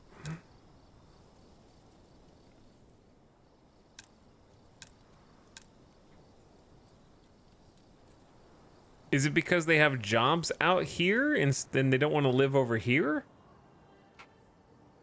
They don't want to walk from here to here to work? Or does worker camp count as homelessness?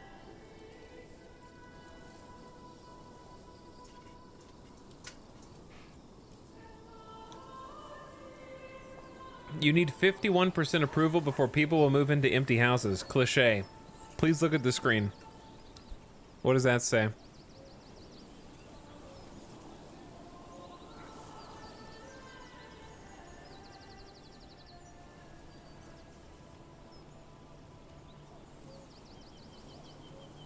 Sorry, you need 52%.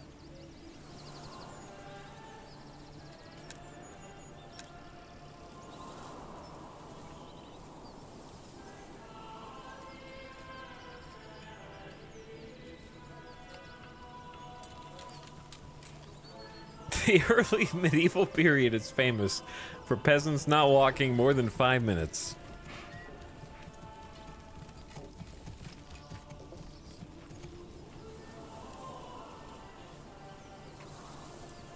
Chat, did it rain this much in medieval times?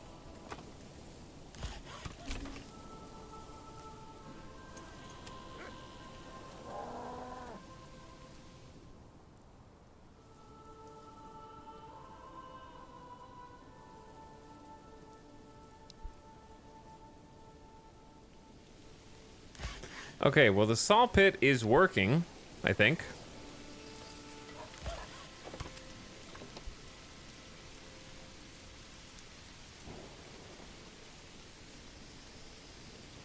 I saw someone take a log over here, and now it's been used. Wait, did they work here without actually being here? Because there's 3 people who are waiting, but there's an ox right here. A guide is coming. They've reserved them from across the map.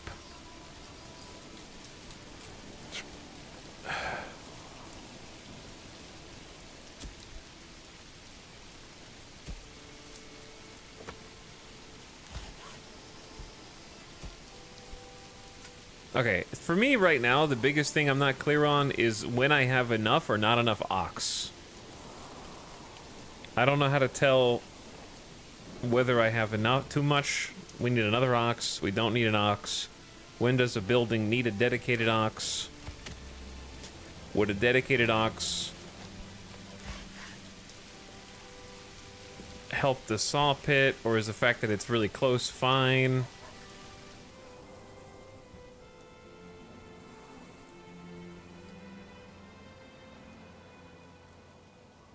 It takes a while for people to move in. It's a bug. Sometimes reloading helps.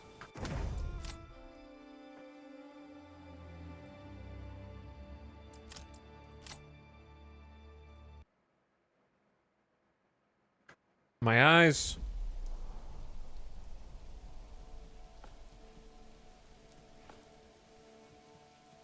Oh. It's gone. The notifications. Oh, wait. They're coming back. Wait, did reloading the game just make it fall as well? I swear it wasn't August fall a second ago.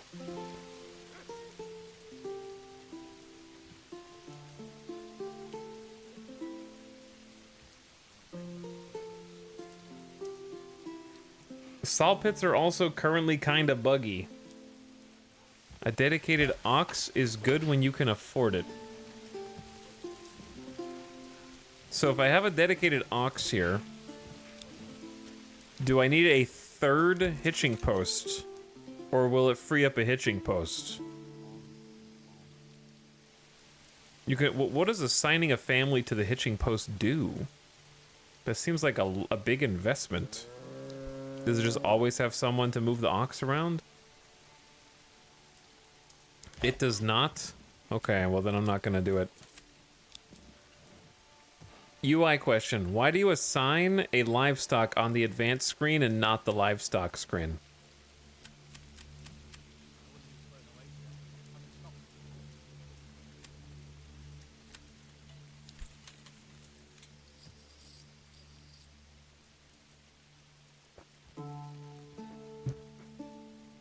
Good morning. Ockrane, weren't you here? Weren't you already here? You were, yes. You've been here the whole time. When do you start making money? I've been asking myself that for over 10 years, bro.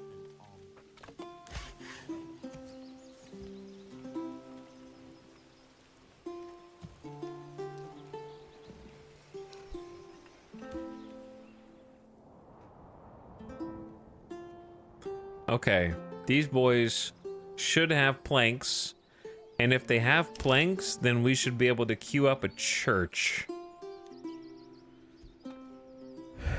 Which I'm gonna chuck it. I don't know about having a church right in front of the market. That doesn't seem like something like a church would want to be there. Free market church.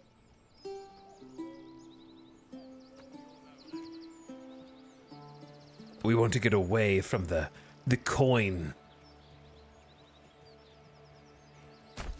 All right, whatever. That's where I'm gonna put it. It needs 5 full logs, which we easily have, 20 planks, which we will have, and 10 stone, which we probably have. Well, or maybe we did, but now we don't. We are gonna need to get some stone, though. So that's way the heck over here. So if you, okay, let's say hypothetically that you have a stonecutter's camp on the ass end of town, like the berries. Is it better, like in Banish, to build a couple like burgages houses over here, or a settler's camp?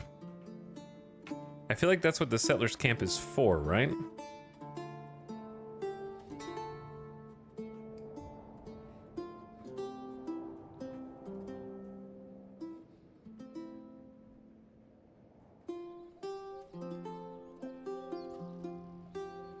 That doesn't seem like that many rocks.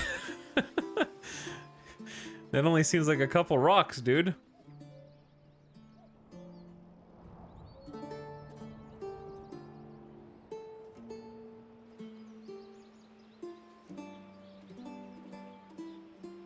Okay, you could put it here, then they just have to walk all the way down. This road's a little, feels like we could expand something over here next to the berries and the stonecutter.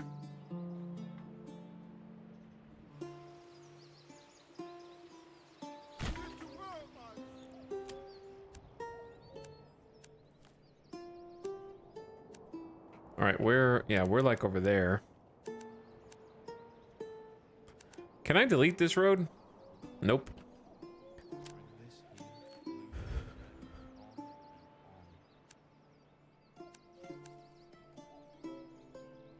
Why do I have to carry this alone?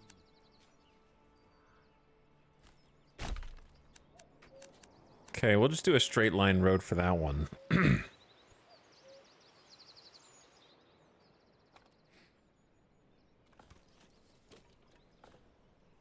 I prefer to build houses for those people. They'll have less amenities and happiness than people in the village, but so would they with a camp.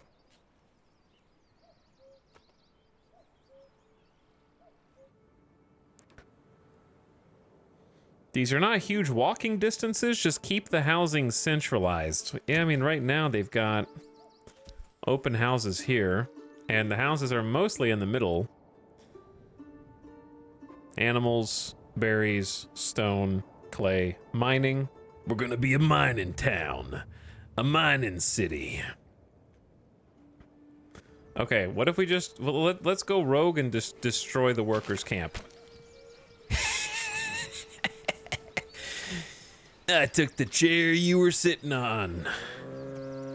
And now you don't have a home. You're gonna have to move into the city. Go be happy over there. This guy's taking a shit.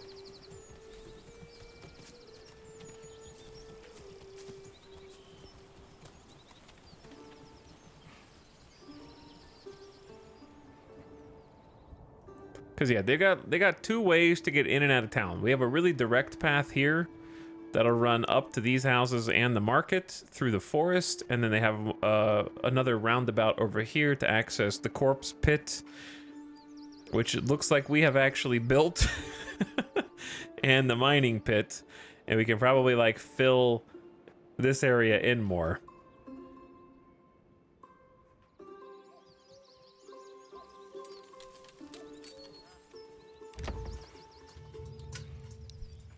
Okay, see, now they've moved in there. And now I don't know if there's actually two homeless people or not, but I'm gonna build some more actual proper burgages now. I don't know if I really want the well to be right here.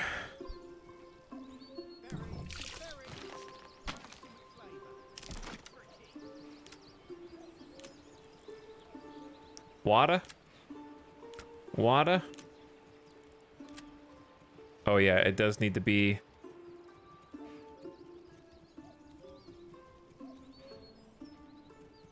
That was the whole reason we did this. That is true.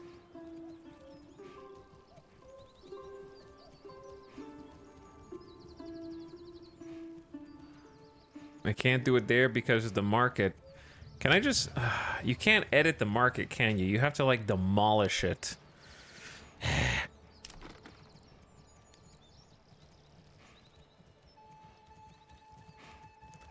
I guess I could put it on the other side of the road.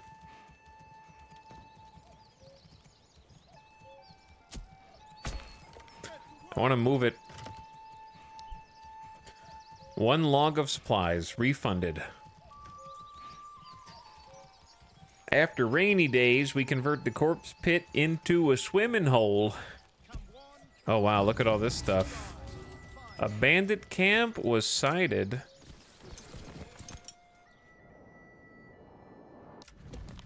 Wait, isn't that literally right next to us, dude? What do you mean it was sighted? Do I need to rally the banners? Wait, do we live? Where do I live?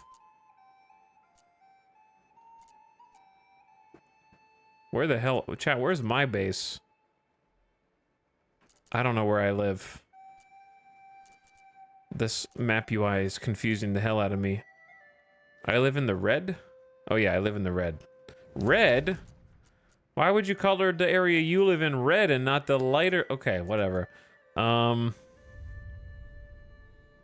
where's the bandit camp? They're over there.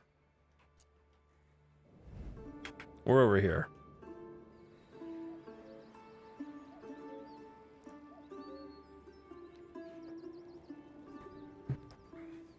Just let me mind my own business, bandits.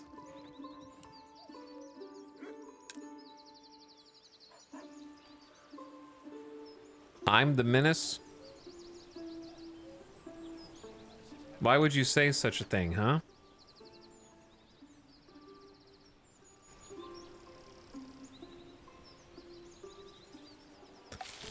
Ox, what are you guys up to?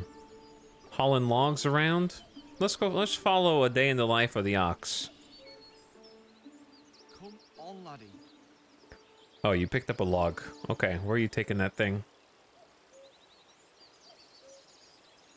Bring this here, move that there, on and on. Where are we taking that thing? This is heavier than it looks. Who's coughing on the road? Okay, how do you do this? There we go. I can simply walk amongst the peasantry.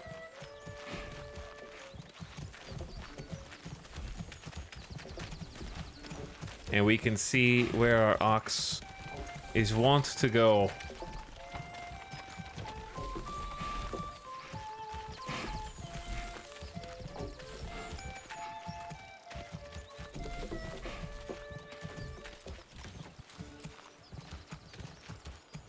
Etal got that medieval drip. Yeah, we look a little too fancy to be out here. We're gonna get all these nice clothes dirty and the peasants might jump us. Not many an ox has had such a regal escort.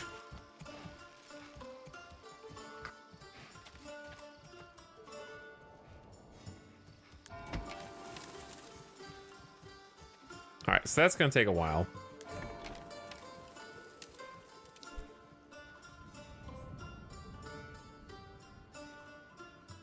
What was I gonna do? I wanted them to move these supplies. We're back down to only 50% approval.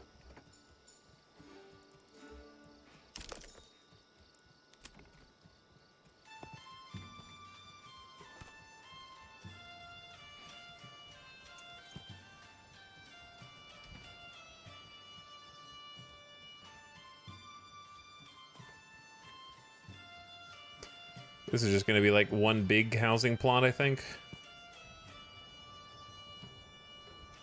It won't let me because of the supplies that are stuck there? Okay, that's fine. We'll put something else there. You know what, chat? We only have 14 soldiers now. We had 17, now we only have 14. Where did they go?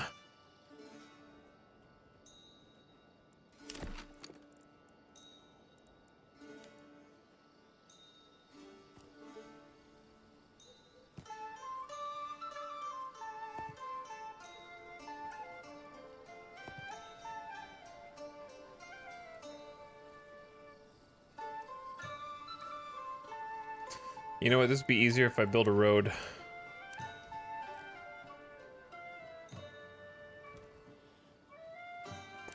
Okay, there's the road.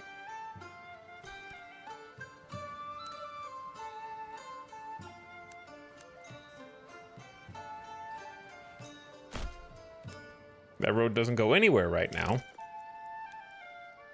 But it's just there, so I have a barrier to snap to, because I can't see shit.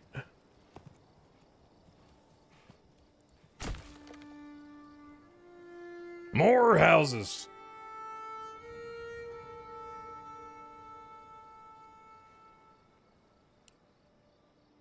Okay.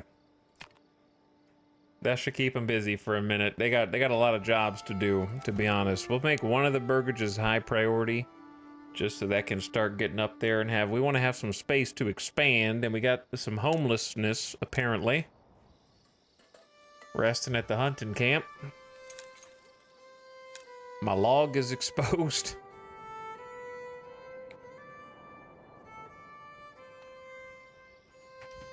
I like the style of building. It seems pretty good, Keeper Craft. It's kind of like... I don't know. I like both. A good grid is always nice, and also more organic style of building is also, you know, pleasant.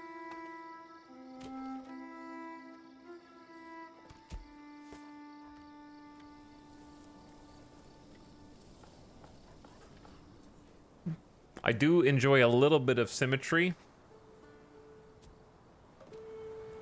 and I have not achieved it.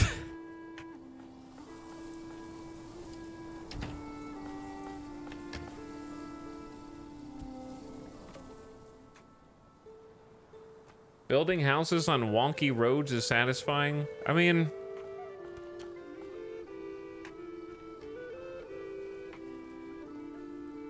I'm not trying to belittle you, chat, but it's really only changing where the fence is. Everything else is just kind of the same model house with something in the backyard and a lean-to on the side. I am a fan of the stream title. That means you have good taste.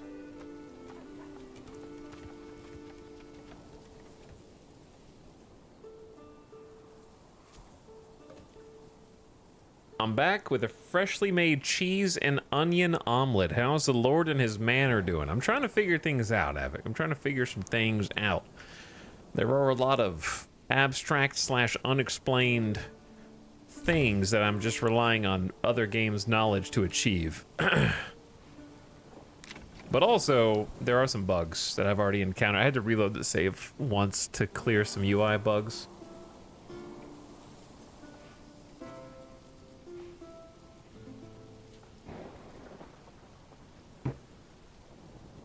How does this game compare to Banished? Banished is old and smelly, and I don't want to play it anymore.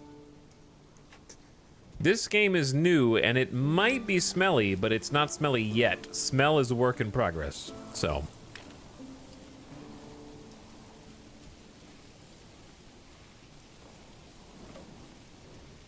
But I would say that there are definitely a few things from Banished I wish would have been stolen harder, such as a list of all jobs and all buildings. The fact that there's no way to see like a list of buildings that you have built and who's working in them is kind of head scratching. And yes, I know about the tab view before someone in chat tells me to hit tab.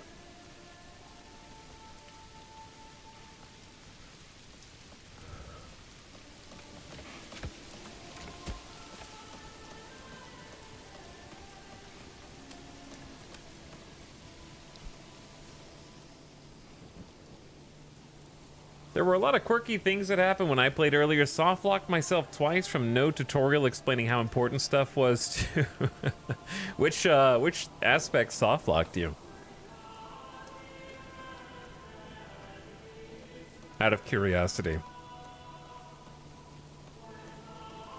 But yeah, I definitely don't feel like I'm working toward anything. I feel like I'm just trying to build every building that I can build, just to build the building that I can build, and I'm hoping that I get the village to grow, I guess. No, I'm not really sure. I guess that's just a city builder.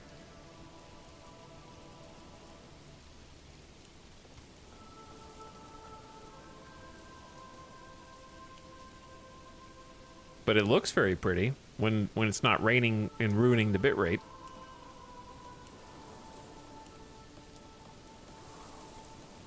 Tropico? No, not like Tropico. Nor like Anno.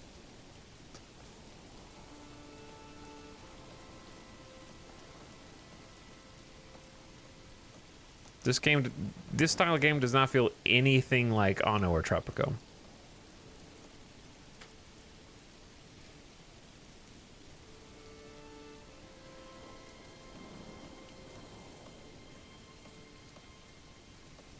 I wasn't talking to you. Well then, tag who you're talking to or hit the reply button.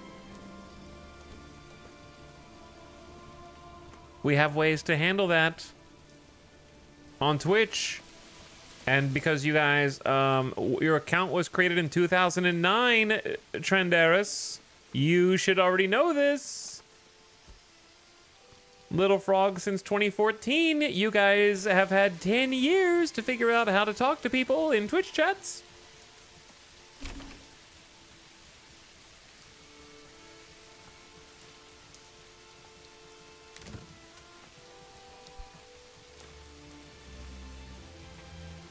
Yeah, I know what the houses need for requirements. I'm building the church right now. And then for food stall supply, it is unclear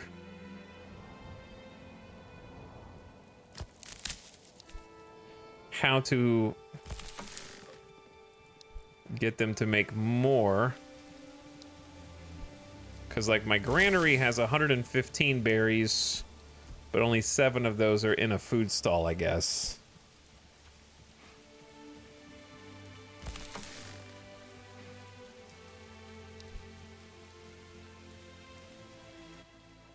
I demand an audit by combat.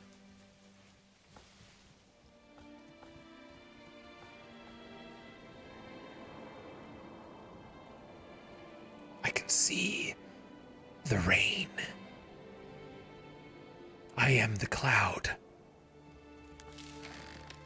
My storehouse has some stone, some hide, some firewood, some iron ore, and 30 planks. Okay, so those planks are coming out of the saw pit fast.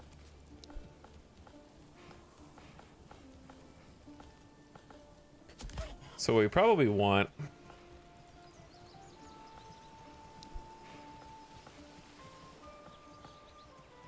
I wonder if I want a second hitching post over on this side, and then give the saw pit like a dedicated one.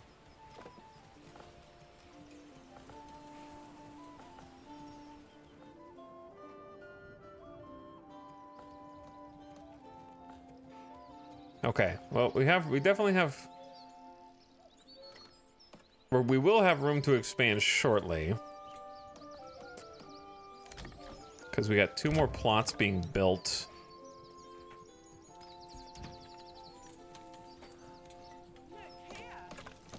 Maps are the same. Resources and start position is randomized. Yeah, I think you spawn on a different section of the map. Another beam coming up.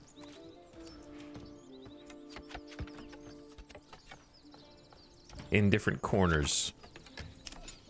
Alright, we're back to 18 out of 36 people. New mercenary companies available. I don't know. I'm not going to worry about that. Oh, this is heavier than it looks.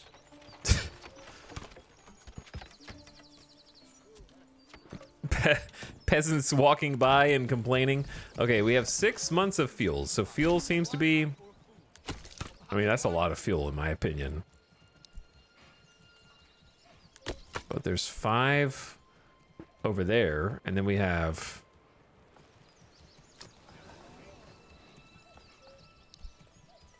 the firewood stall has 7 logs, which is apparently tantamount to 6 months worth of fuel.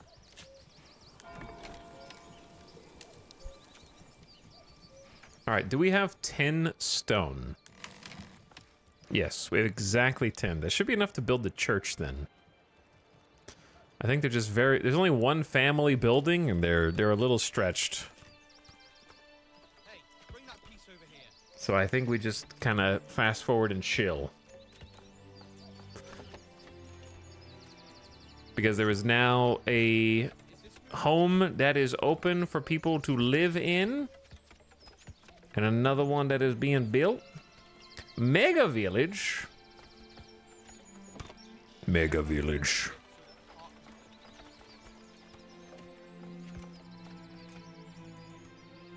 Did we move the, we have not moved the well. Let's build that first.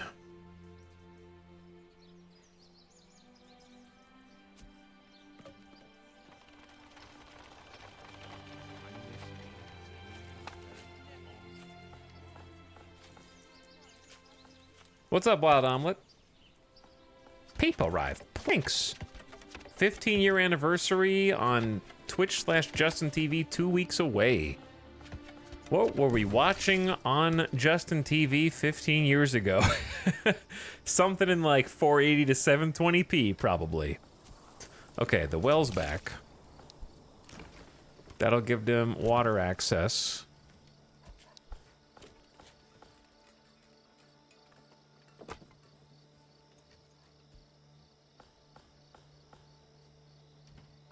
And then...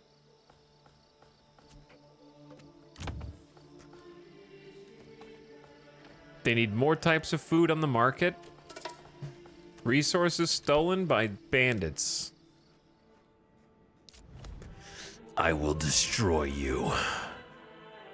Alright, fine. Let's go kill the damn bandits.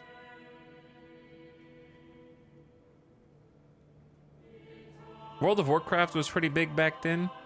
True. I don't think it's actually... there's not really a nighttime. This is a cosmetic night, but I'll wait until the sun comes back up.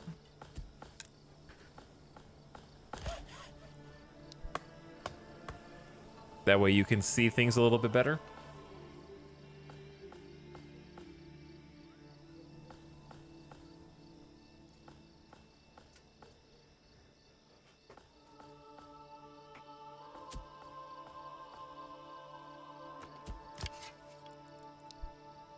But anyway, chat, while you're here, maybe you could give our friend Avik a follow. Before I forget. Who's been playing some RimWorld and apparently also some Manorlords. And you can check him out next time he streams, which could be any time now. By clicking the link if you haven't, or clicking the heart if you haven't already. Don't click it if you have, because then you'll unfollow. No, he is stinky. True, Belial. True, but aren't we all a little stinky? It's an endearing kind of musk. It's a smell that we recognize.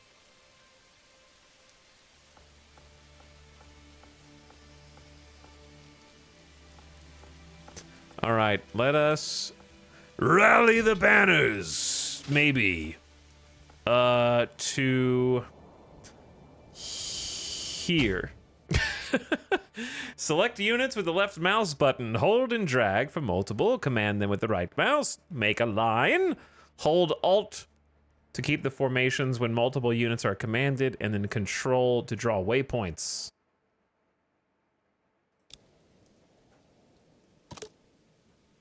The combat strength of your units depends on many factors. Stances, pros and cons, morale, fatigue. They become tired when running or fighting. When exhausted, they can no longer run or fight well. Effectiveness is their attack and defense multiplier. The unit might have a hard time fighting uphill, or archers struggle while shooting in the rain. Hold tab for details.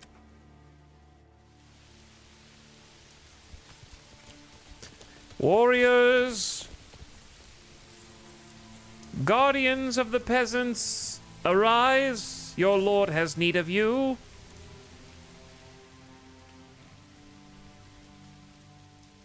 Go forth and accumulate over yonder.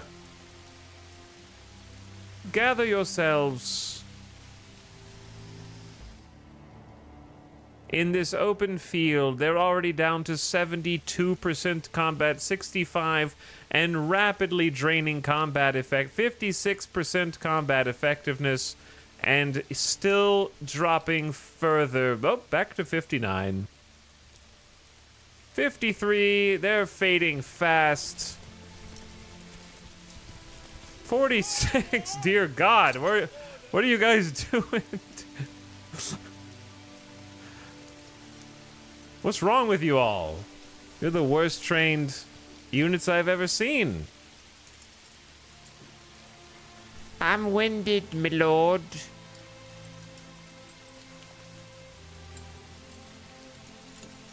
Slowly push the formation line backward, luring the enemy to follow.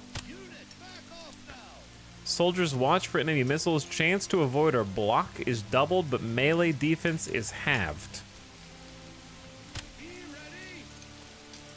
Stand your ground. Soldiers try to stand their grounds. Defense is doubled, but attack frequency is halved. Push forward with full force. Cover more ground at the cost of fatigue or Holg. Alright, so their energy is kind of like going back up now. They sprinted all the way here for some reason.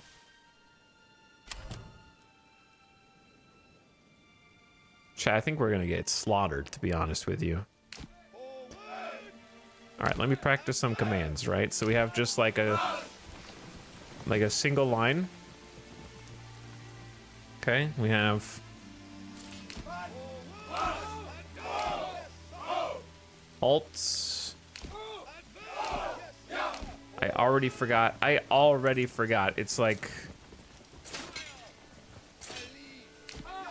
Oh, wait, hold on.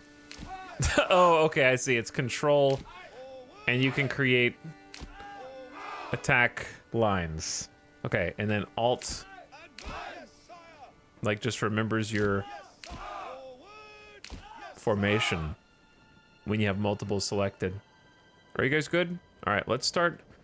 Let us begin the march through the forest. Spears in the forest, huh?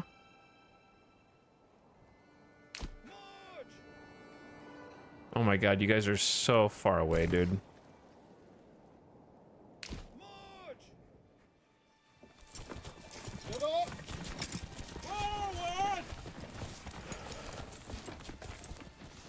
Is your effectiveness going down just from marching? Oh my god, dude. What? Winter is approaching. You guys gotta catch your breath every 20 feet? Okay, now they're at 100% of... Is it just because we were moving?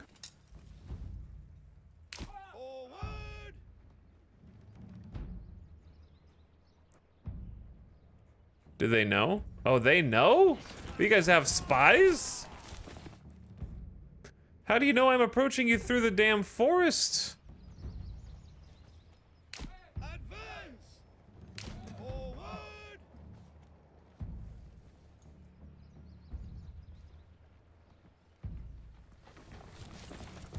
I thought we were gonna be able to like sneak up on them and do like a surprise attack, but they're just on their way, I guess. We sent them a pigeon that told them to come meet us by the flagpole after school. They can see the big shield above your dude. Oh, they can see the, yeah, they can see the UI.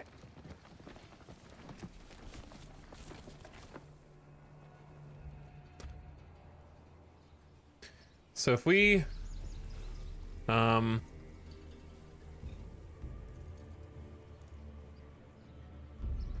chat, what if, how far away are they?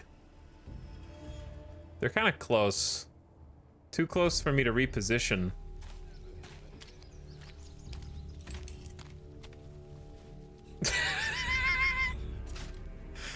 As you were, citizen, as you were. We march out here to protect you and your lands. Okay, let's do a,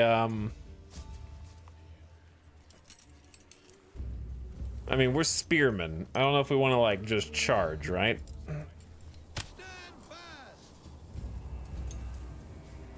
I'll try stand ground. In a hope that they kind of, like, charge us. I assume they don't have any ranged. Seems like they got a bunch of clubs and sticks.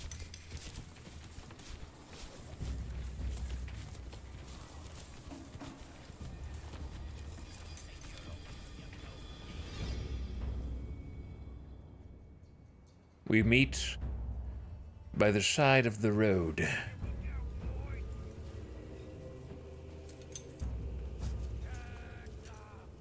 Does this game have online PvP? Nope. Time to start your modding career. You can make it. Time to start learning how to make mods.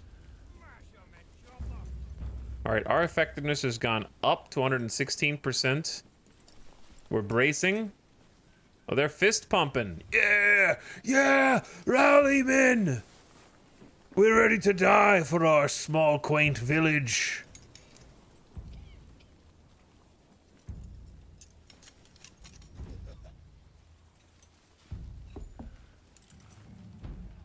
Here they come! Yeah! Put your spears out! Okay. Now, switch to balanced. Poke and stab!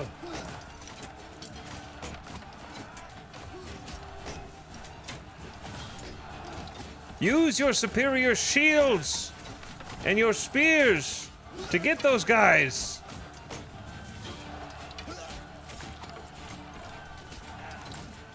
Well, you guys are really durable. Everyone, all of you. Nobody's died. One guy's died. All right, push them back. Push forward with all your force. Destroy a squad of brigands with a squad of militia. Easy, not a single casualty on my side. You guys are made out of steel. Okay, well that was pretty easy. Hold your ground. I'm not sure where the other guys were.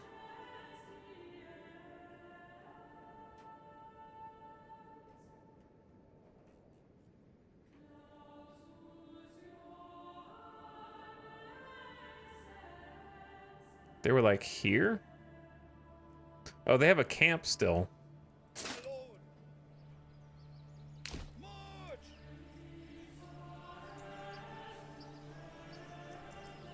Yeah, these guys still have a camp, it looks like. So I will just march you guys on over there.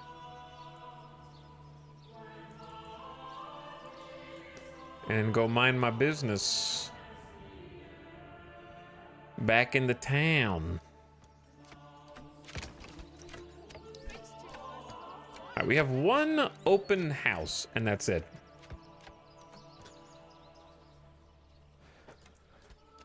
What is your favorite word for bandits, brigands, raiders, outlaws, etc.? I feel like they have different connotations, don't they?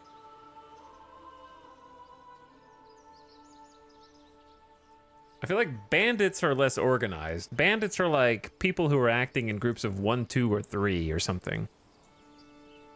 Whereas raiders implies an organized militia, almost. Raiders are like a force. Outlaws is just like someone who committed a crime. That can be an individual.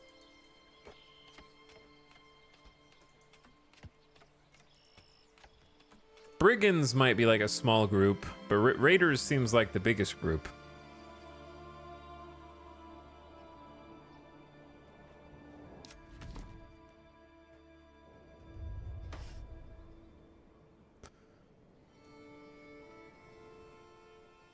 I guess that's a cool feature. I like how it cuts away the trees so that you can see what's going on there. I kind of just wish it did that, like, without having to specifically mouse over it.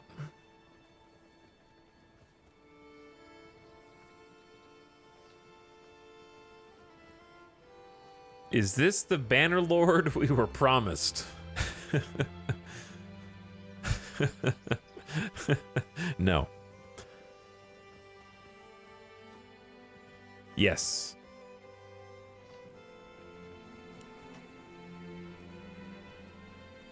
The dev specifically asked people not to compare this game to other things. I think you're a liar.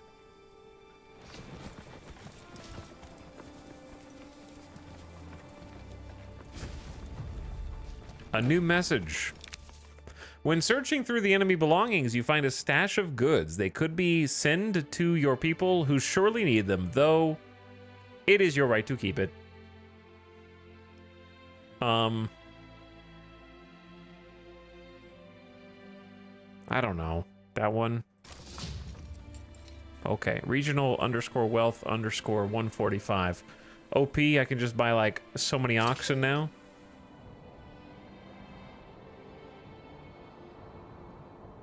Alright, let's just send these guys to go just deal with the other ones, I guess.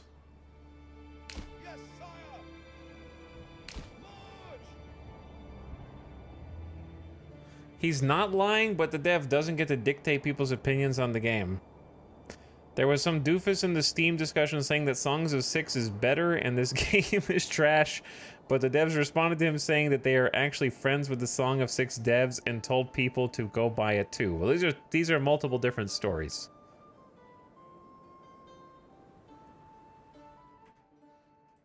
Hold on. Manorlord's dev comparing games.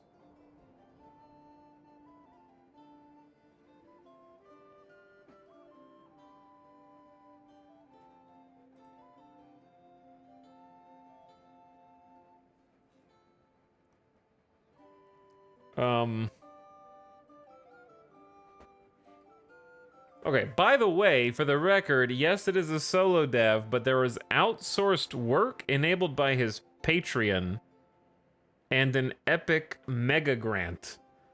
But a cool okay. Chat, does Manorlords have Omega epic money from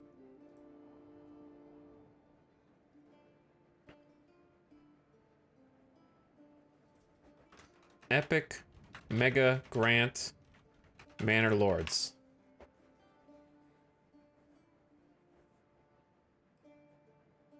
Yeah, the UnrealEngine.com has a news article about Dude, Brian Crescente used to be a Kotaku like head writer and now writes for the Unreal Engine webpage. What the hell? That's so weird.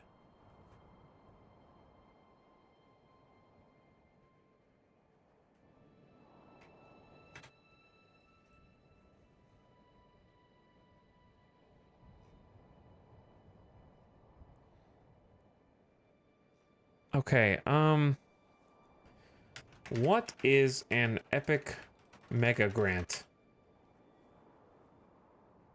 Epic Mega Grants are investments Epic Games makes to sponsor the development of exciting projects that may not otherwise have enough funding to fully realize.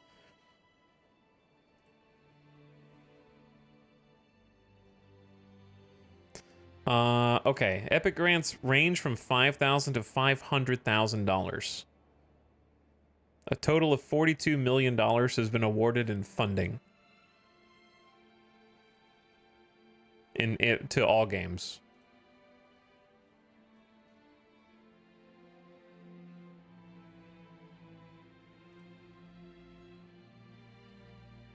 But anyway, Chad, I could have told you that that solo dev as a concept is a PR stunt. And has nothing to do with the fact that that's the name of the studio.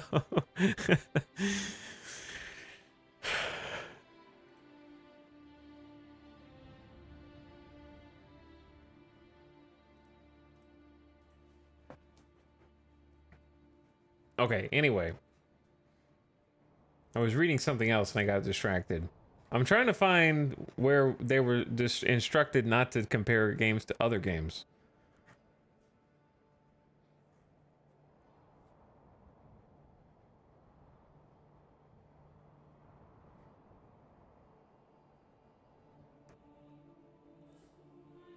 The studio may have been named after a 2017 9gag meme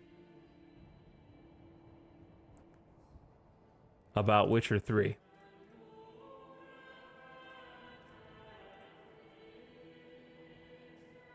You can check the credits. There's only one dev, and then there's the extra devs.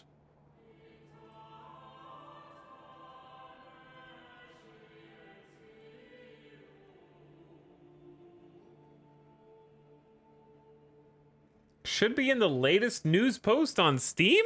It's in a news post? I thought it was gonna be like buried in a forum post.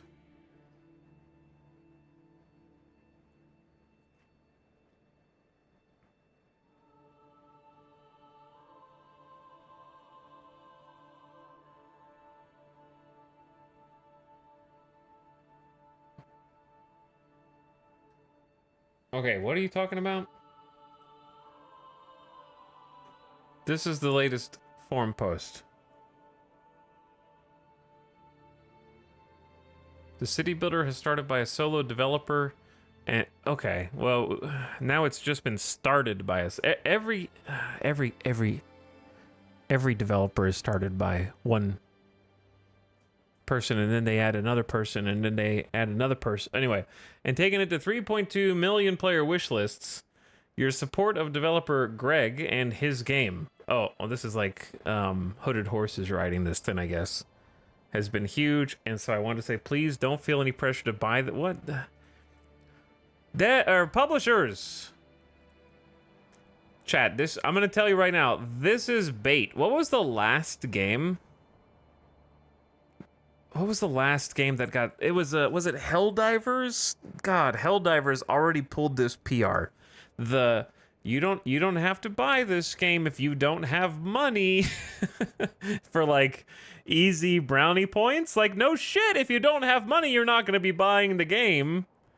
It's good bait. Makes me like it more. Yeah, but you're allowed to say it because you have 3.2 million wish lists. Like, they don't need you, chat. They already made a bunch of money. If you're poor, then don't buy our game. Like, yeah, I know. If you don't have money, don't buy it. It's just feel-good PR. That's what Helldivers did, too. I'm sorry if you are annoyed at me pointing that out. CEO posts. Yeah, they're basically CEO posts. All right, so not this one, the last one. You said the last one, you liar. I want to address a few things. What this game is not. Manorlords is not a Total War competitor. I am nervous for the conversations that had to happen for this to even be said. Are gamers that stupid? Maybe. It's a city builder with battles. Yes, battles are there, but not as huge or frequent as some of you might expect. The majority of gameplay is focused on city building. It's not an empire management style game. It has regions, but you won't be able to conquer Europe nor have marriages. The game is designed to play at a yeah. It's not an RPG. Okay, yeah. It's not a competitive, fast-paced RTS. Yeah. This will be an early access release. Yes, it must be disappointing. Why? Chat, most games would be better if the people in charge of them talked less. Why are you so down on yourself? Why are you so negative about yourself here? Why are you negging yourself? Yes, I know you're all extremely disappointed that this is an early access game. Frankly, I am too. I am tragically disappointed to become that which I hated the most, the early access game. But alas, this is the way of the world now.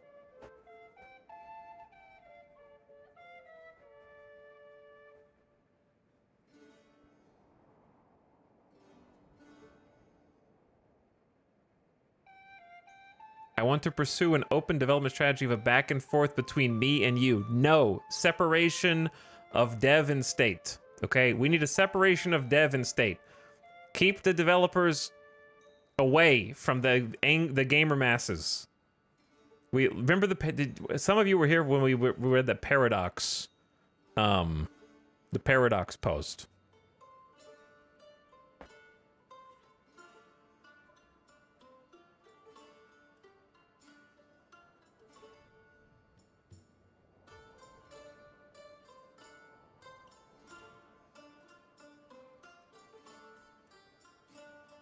Basically, never read the comments. No, definitely read the comments, just don't respond to all the comments.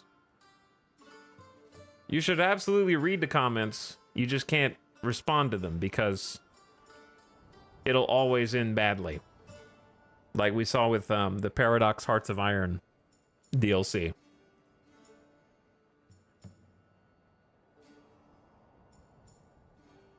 Roadmap. I do not plan on releasing a roadmap yet. I've made a mistake once or twice before of promising and working on a feature only to find out the testers didn't care as much as I did, and they actually wanted something else. So even if I have a plan, I want to adopt the philosophy of listen, verify, implement. I'm not sure. What does verify mean there? This way, I expect the first month of patches to be just bug fixes and polish. During that time, together with Hooded Horse, we'll be collecting your feedback and then prioritizing. I'm still considering whether to keep the testing. See, nowhere in here does it say don't compare this to other games, chat. Chat's just making up bullshit. It's just, this is just clarifying to dumbasses who definitely exist. That city building genres games normally don't get 3 million wish lists, so probably like 1.5 to 2 million of those wish lists generically have no idea of what the game is.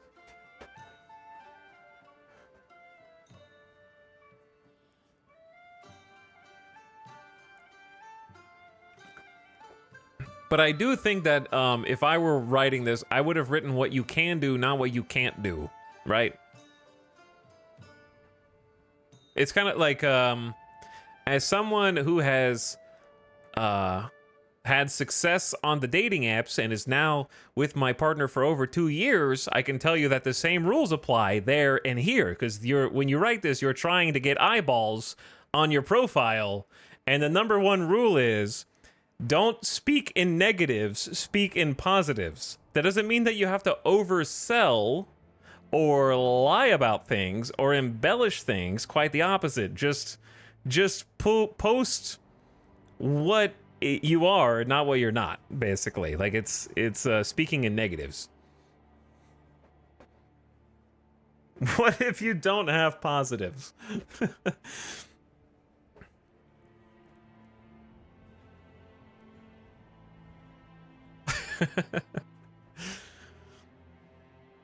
And then this is very negative too, like unnecessarily negative.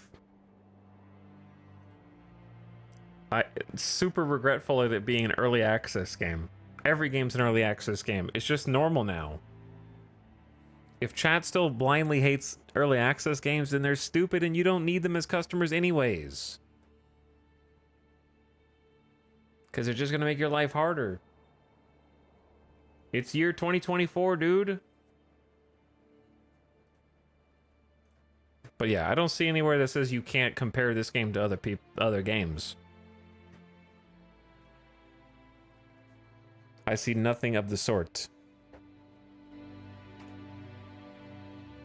I think most of the problem with direct lines of communication with devs and player bases is, in these instances, the majority of the player base is English speaking and the developer is English as a second language. So stuff that sounds natural or normal to them has nuance that is very difficult to nail down if you're ESL.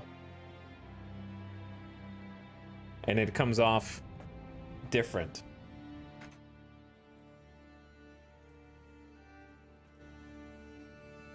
Than anticipated. I think that's most of it.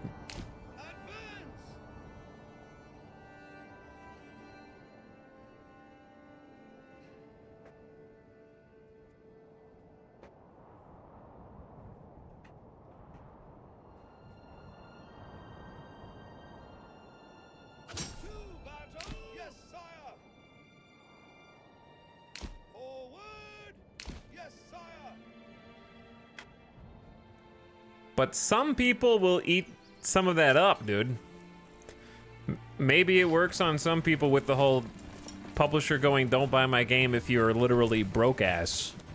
It's okay. We're gonna put this game on sale a lot. Which, by the way, has been pissing me off lately. I'm looking at you, 7 Days to Die, who's like, we're getting ready to up the cost of our game to $45. You better FOMO it right now. You better buy it right now. It's on sale 75% off. Like, shut up, dude. Just lower the price of the game, dude. Why are you doing these, like, stupid guaranteed sales bullshit? Just lower the price of the game, because that's what you're doing. You can't just be like, the game's $60, but don't worry. We put it on sale 50% of the year for 80% off. Then don't do this, like, raise the price but have crazy sale bullshit just to try to make it look like you've got a crazy sale. Just lower the price of the game.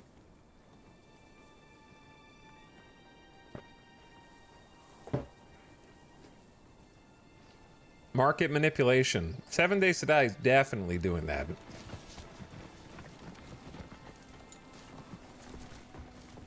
Seven Days to Die is a fantastic game, though. That's why it pisses me off.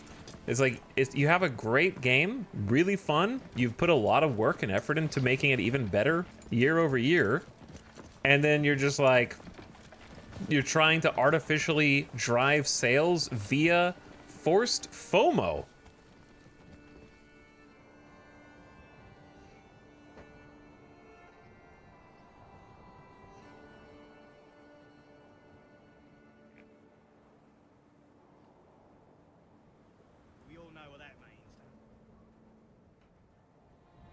Honestly, I'd rather devs not do sales at all, just charge what they genuinely believe is a reasonable price, then sink or swim by that. The only times I think that it's forgivable is times where the game started at that price, and you've got another No Man's Sky example. Like, No Man's Sky started at $60. It was never intended to be on significant discount from that. But then, as time went on, they probably made the majority of their money, including from me, with a 50% off sale at some point. The actual price of No Man's Sky may as well be $30.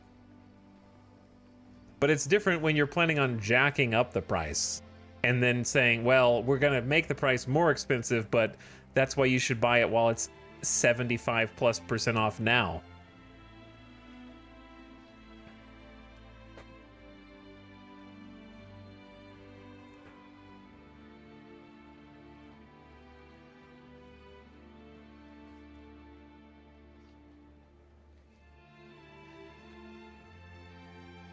But yeah, RimWorld is basically as close to that as you can get. Like, the game went up in price one time, I think, by like $5 or something for 1.0. It didn't go up by much. But they've never had like big sales. It's just a reasonably priced game. And you really don't save that much by like buying it or not buying it at certain times.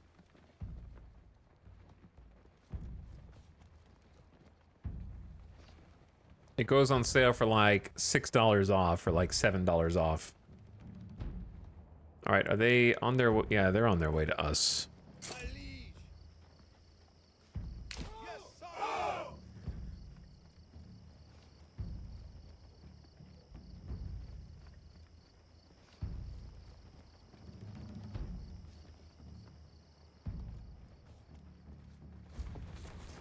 But yeah, I would prefer if just the natural price of games, especially for indie games, just pick a price and then that's your price. And then sales should naturally happen after enough time has passed. And at that, it should, I don't know if you should be relying on 75 to 80% off sales to drive profits. In my view, a sale being required to make money means they're actively charging more than they should to start with. The sale to me is a way to make money off people who wouldn't ever buy the game at the standard price. But if they do regular sales, the game is effectively that price with gaps where it's suddenly more expensive for those who'll pay for it, either ignorance or impatience. Yeah, I agree with that completely.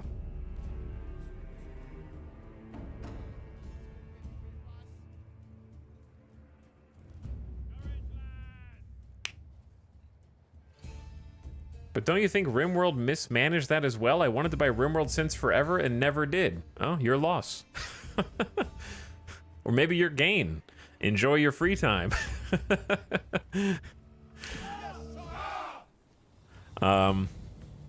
Couldn't tell ya, considering I just spent the last 15 straight days playing 12.5 hours a day. Must be nice having free time.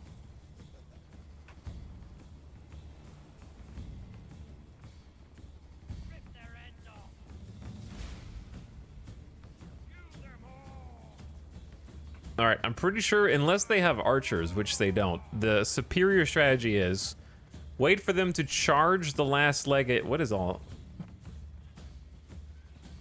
Oh, those are just like, wait for them to charge at you to get tired. And then just beat them. They charge at you, effectiveness is going down, going down, going down. Then switch to balanced. You might not even need to switch to balanced. You might just be able to just push forward. Let's just press push forward and see what happens. I don't think any of our guys are gonna die.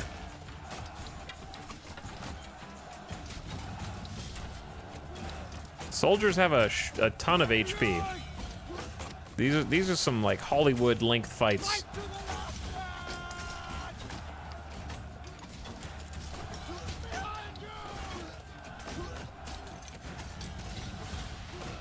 Is this Total War? Chat, does anyone have the blog post from the developer?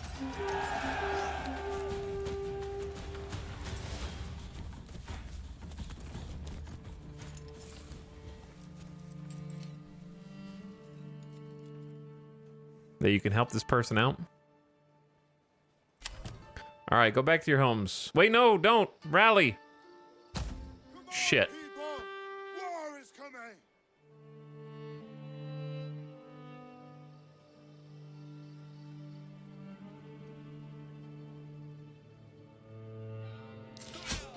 Did you guys respawn back? No, dude.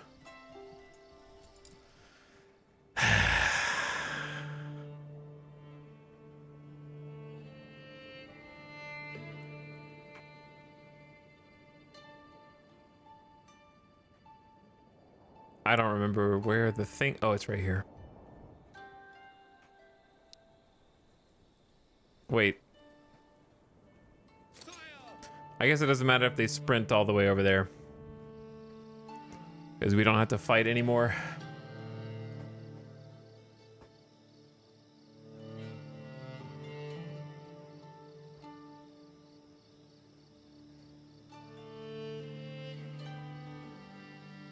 Anyway, what were we talking about as I accidentally teleported all my soldiers away?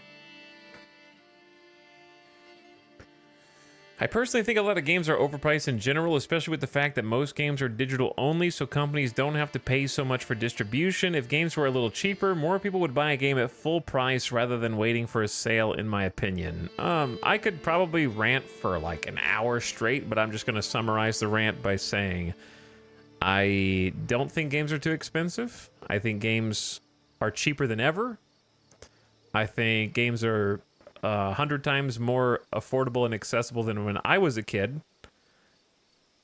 And also, I think that even though we've moved to a digital-only platform where you don't have physical distribution, the fact that games as a price haven't changed in 20 years. Yes, there were $70 and $80 games in the 1990s.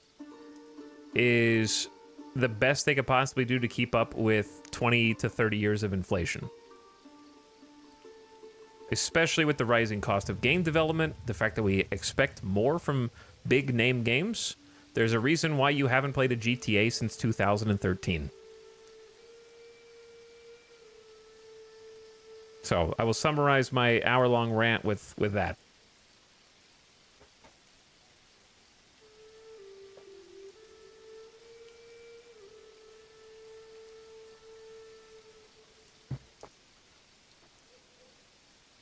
My face win 250 USD Tarkov.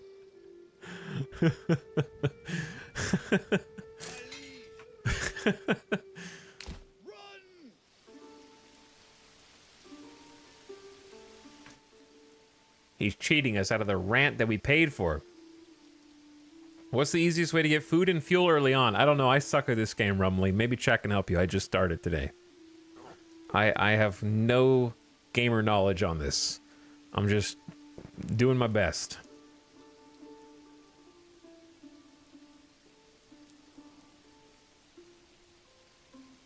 What's up, Arathon? Welcome to the stream.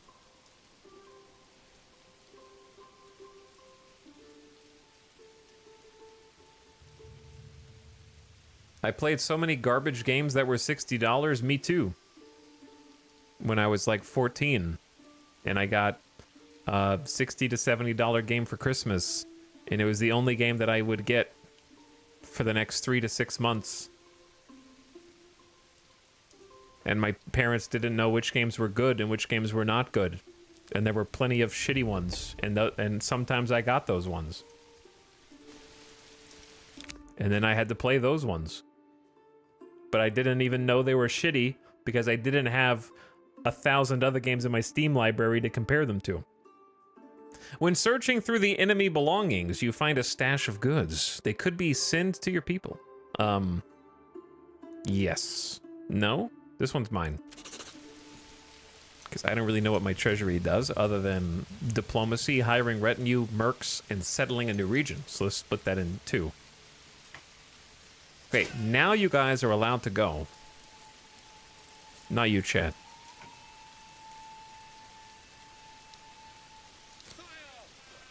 Can't disband outside home. Go that way.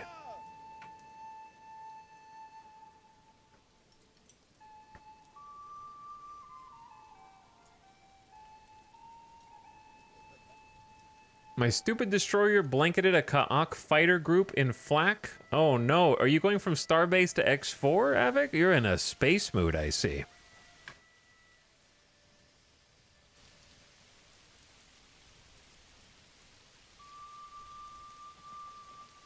You're playing all the spacey games.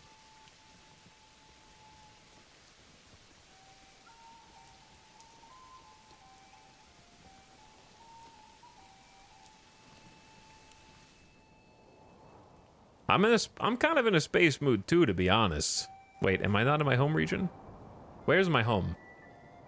Where do I live? Isn't this where I live? This is where I live. Oh, there we go. The Starbase news puts me in a big space mood. I feel that. I feel that.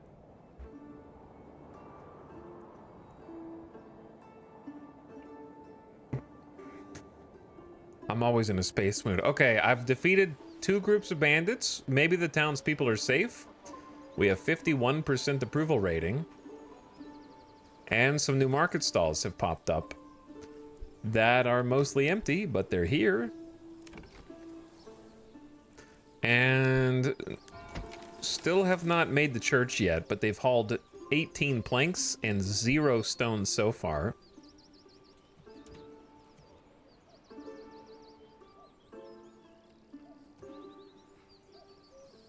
We have 2 free unassigned families for building. And we have 8 more stone. Where did the stone go?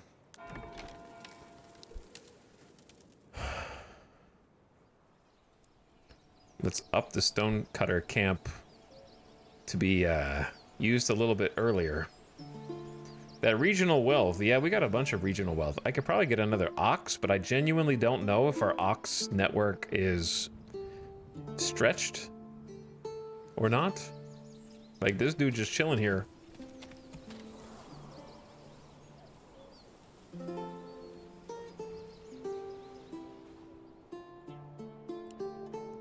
It is November. Didn't it say we need double fuel for November?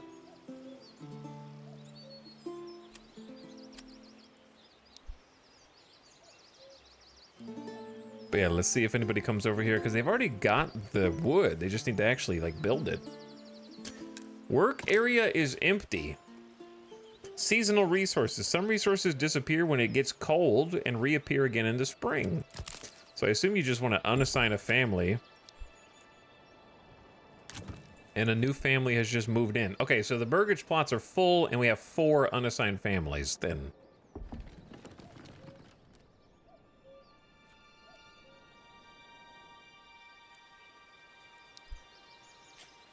There we go.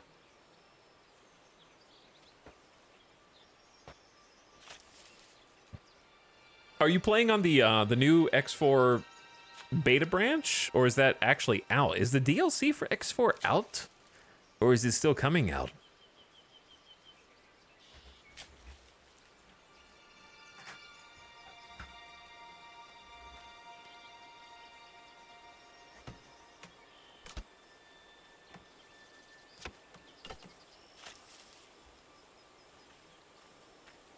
DLC is in the summer, not out yet.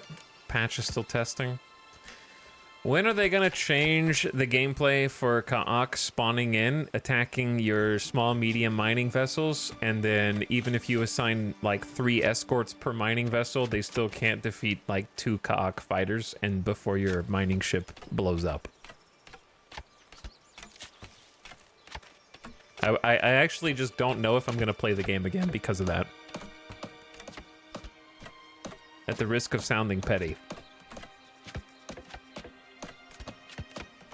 I don't think it's petty, it just...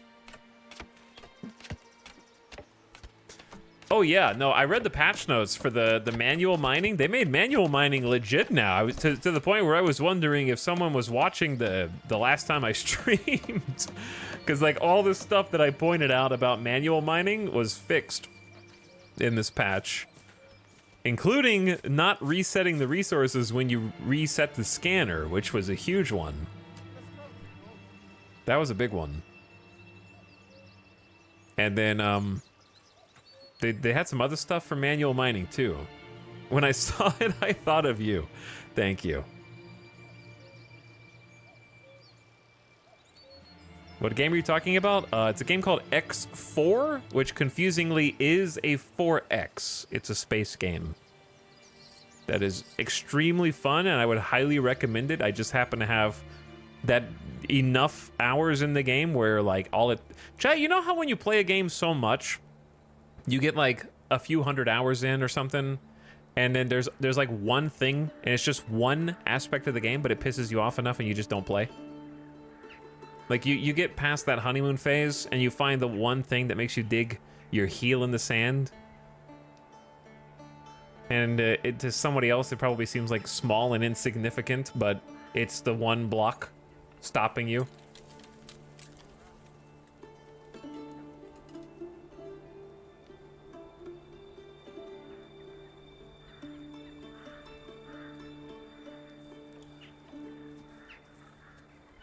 But yeah, it seems like they made manual mining in X4 like way more fun and interesting, which is great. Because I actually just really enjoyed it last time. Total War AI not needing an economy. Oddly specific.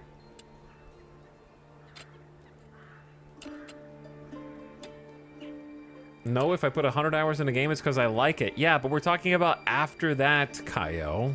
Okay, after that. That's the honeymoon phase. Everyone knows that the first 100 to 150 hours of the honeymoon phase, and then from like hour 150 to 200 is when you decide whether you really like something or if it was just a phase bomb. And if you pass that test, then you keep playing it forever. And if you fail, you still have it installed, but when you click on it, it says last played years ago. But you keep it installed just in case.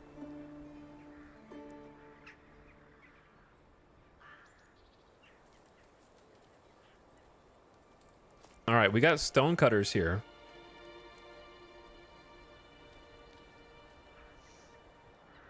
So we should be getting... Ooh, I like the snow on the ground. I think the visuals as the seasons change are really nice.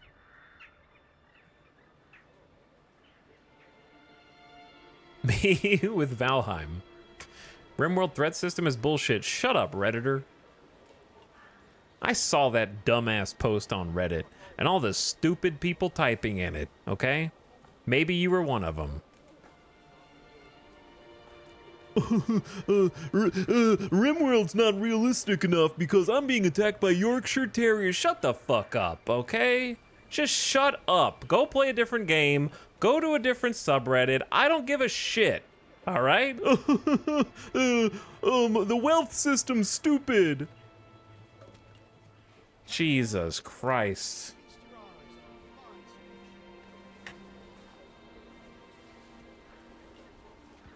I want a DLC that fixes the overworld factions for more realism. Shut up.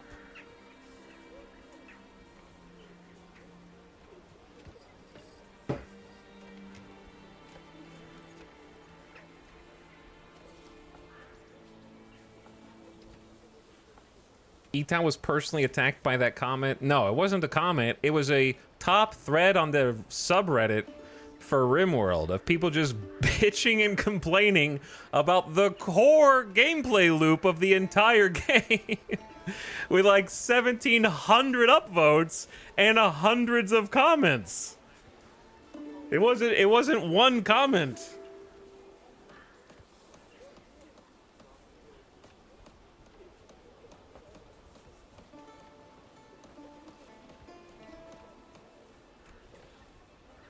I'll find it for you so you know I'm not just making it up. This is one of the worst subreddits of all time, dude. Seriously. I remember when I liked Reddit. The only thing I like Reddit for now is going to a movie discussion thread. And seeing what people thought about the movie or TV show. That's pretty much it. And when I build a computer... Reddit fixes every single tech issue I have ever had. And they make my computer work. So I'll give them that.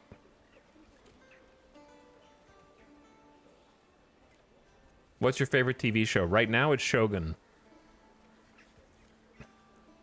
Shogun is the bomb. Okay. Here we go, chat. Sorry, did I say 1,600 upvotes? I meant 2,000. Also, this is not dark mode. I'll pause the game for you. This is not dark mode. You're about to get flashbanged. Flashbang incoming. 3, 2. Actually, hold on. 3, 2, 1. Bam. Flashbang. 2,000 upvotes. Threat system is still by far the weakest part of RimWorld. Submitted one day ago by Leon. I'm somewhere around 500-hour RimWorld enjoyer. I love this game, and it could have easily been 5,000 hours. And when I played RimWorld again after Anomaly, I remembered exactly why it isn't. I always hoped it's the next thing they will rework after every DLC, and it doesn't seem to be a priority. And there is a lot that can be changed in my opinion. I'll try to split it into separate points so you can TLDR the header of each one. The events are detached from the story world and your playthrough. That is the main issue, and it's the leitmotif for most of the other points. The game is declared to be a story generator, and it does a great job of being one. However, the threats are not only not trying to be a part of the story, but actively making it a disservice. What makes a good story? It's consistency and causality. A leads to B, B leads to C, A leads to D, etc. While random threats in RimWorld come out of nowhere and go into nowhere, imagine you watching Game of Thrones, watching all the political games, intrigues, relationships, and suddenly in the middle of season 57, man-eating hippos appear in the frame, killing half of the cast, and no one ever mentions them ever again. I'm gonna have to break this down into small pieces here. Number one. Never, ever let this person play a Kojima video game. It is important for the safety of the universe that this person never plays a Kojima video game. They will lose their shit.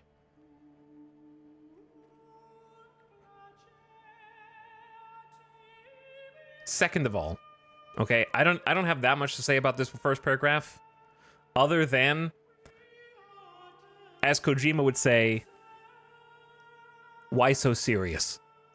Why so serious? I believe that's a Kojima quote. Okay? It's a video game, dude. No control over the events occurring.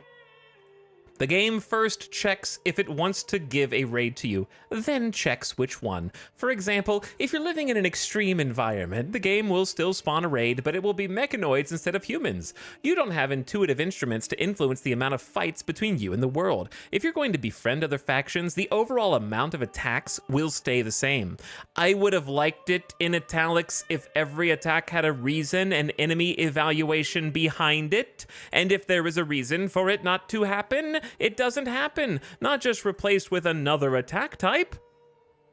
For example, the Tree Lovers faction would attack you if you violate nature, and will stop when you do not. The mechanoids could pass by if you disable electricity for a while. Other factions attack to free the slaves of their brothers. You are safer while living on an island with no other factions around, or in an extreme environment, factions will be more hesitant to attack colonies with their relatives, etc. What?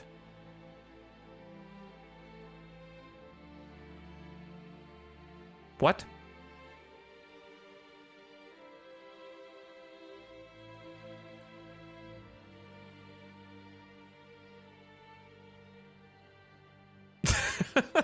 Just turn off raids.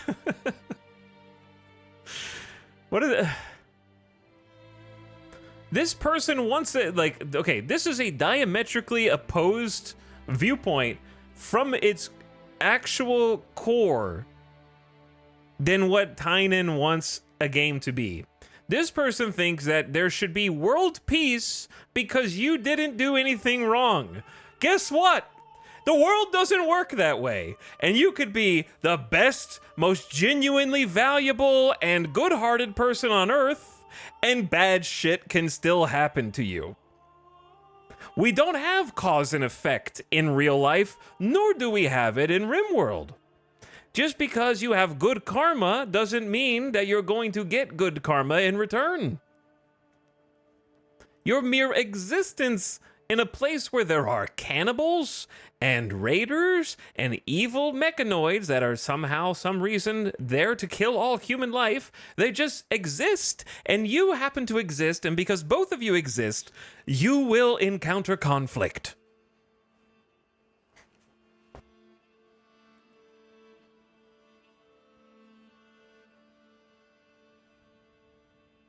What these made-up kind of borderline gibberish scenarios suggest do not replace an existing system. If anything, they would add to it to create more conflict, because right now, no, if you chop down a tree, you're not going to get attacked by tree lovers, which this is just adding additional situations in which you will come under fire. He's talking like RimWorld is real. Yes, I know.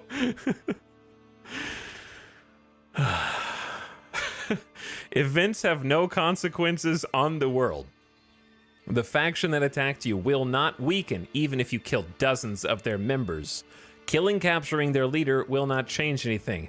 Witnessing your power, or being horrified by your willingness to commit war crimes, and eating raw human meat will not infuriate anyone. Destroying the faction's bases around won't change the number of attacks, etc. There just was a raid, it's ended, that's it. Bro, the world is big. It's not made of dozens of their members of a faction. Their faction spans an entire RimWorld, which you have no possible hope of ever fully exploring. Therefore, if you kill a leader, much like in Kenshi, the other darling sandbox game, the game must go on. You can't just win because the leader happened to spawn on your game and you killed him in your little colony and, oh, I guess all the conflict is over and it's time to roll the credits. Because guess what? We've killed a bunch of leaders in other... There is no game that does this. This is a video game that doesn't exist because it would not be a video game. It's you just wanting to win and not have any challenge left in the game, at which point you would take back to Reddit and say that there's nothing left for you to do.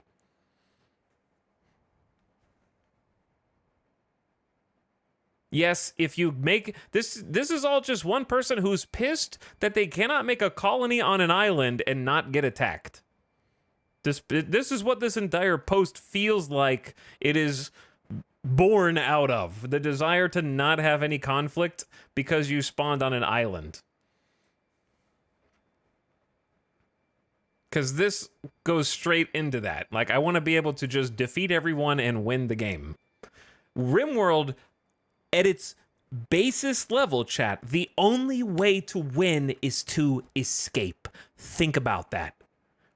From its vanilla inception, the only way that you can succeed is to run away and leave. There was never planned on being any way for you to destroy all others, because RimWorld says, as one of its thesis statements, that that is impossible. Therefore, there is no gameplay facilitating that path of play.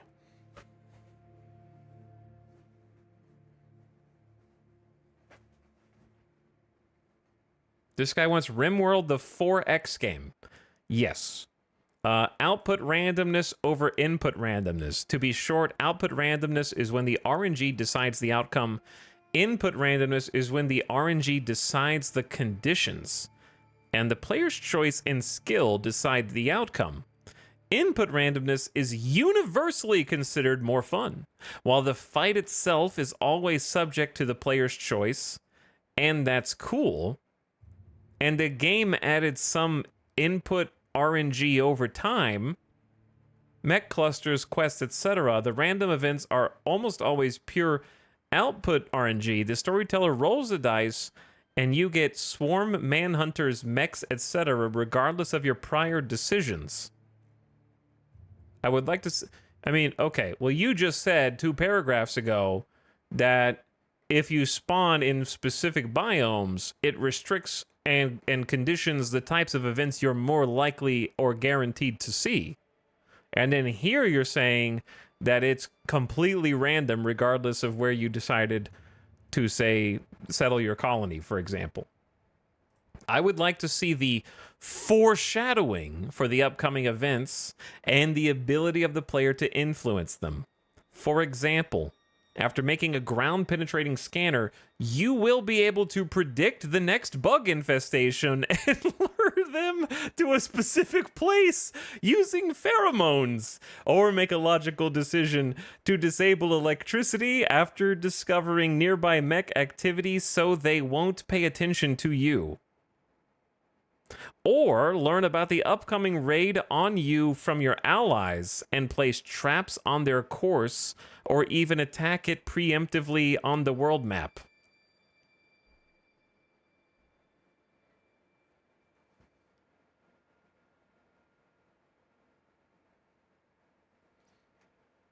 If the player can influence the input, then the input isn't random. That is correct, yes.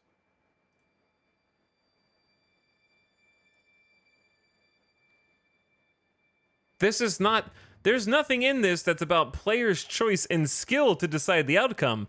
You want every single example to be easily dealt with and brushed aside with a solvable series of events that you have foreknowledge of, effectively cheating to find out what is going to happen before it happens in every circumstance, and then perfectly preparing for all possible outcomes without ever having to react to anything.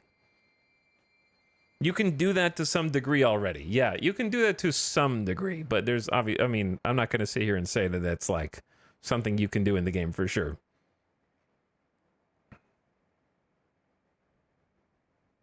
But I want to win. Like, that kind of goes back to the first point about them wanting to, like, if you want to have every situation be solvable based on cause and effect, you want a world in which there is nothing that randomly happens because it's a place of evil and chaos and people who are trying to kill each other, right? Everything must be like a predictable, explained, telegraphed event that you can just simply work around. Events are mostly just different kinds of meat waves. I'm pretty sure anyone who plays the game regularly knows I'm pretty sure anyone who plays the game regularly knows why the kill box tactic is so popular. The amount of enemies becomes ridiculous closer to the end game. You rarely have to deal with smarter, better, more tactical, or more difficult enemies. It's just that their count will continue to grow rapidly.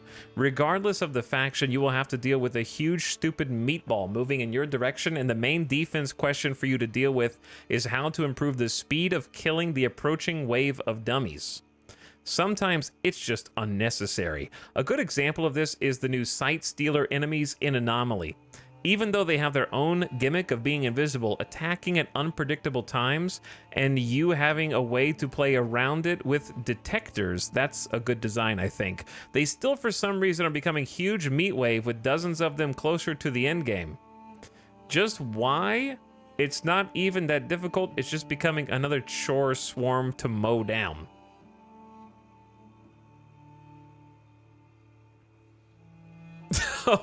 Only dozens? Only dozens? Alright, here's the thing, chap. Do most of the end-game challenges result in large waves of meat? Yeah, sure. Do I think it's boring? Hell no. The game gives you so much shit that you would have nothing to do with if there weren't meat waves. Why build mortars if there are no meat waves? Why do you need to make jetpack infused armor sets to dash around the map to dodge them? Why do you need to use some kind of freaking nuclear warhead that you can drop down from either a mortar or like a beam launcher, the beam, the calling in orbital bombardments and stuff? Like, they give you all these toys that you, to in order to play with them, need large groups of enemies, right? So without there being large groups of enemies, you don't need bionics anymore. You don't need any of the like big Mechanitor super creatures that you can control with your brain. You don't need any of that stuff because they're also, am I wrong in saying that Anomaly is literally the answer to this, where you have more events? I don't know if Anomaly is what I would have called out as the DLC that doesn't have, like, enemies that require more tactics. And you say you need to be more tactical, but also there's sight stealers that are a good design in your criticism. There's plenty of creatures and anomalies in Anomaly that require you to deal with them in completely different ways.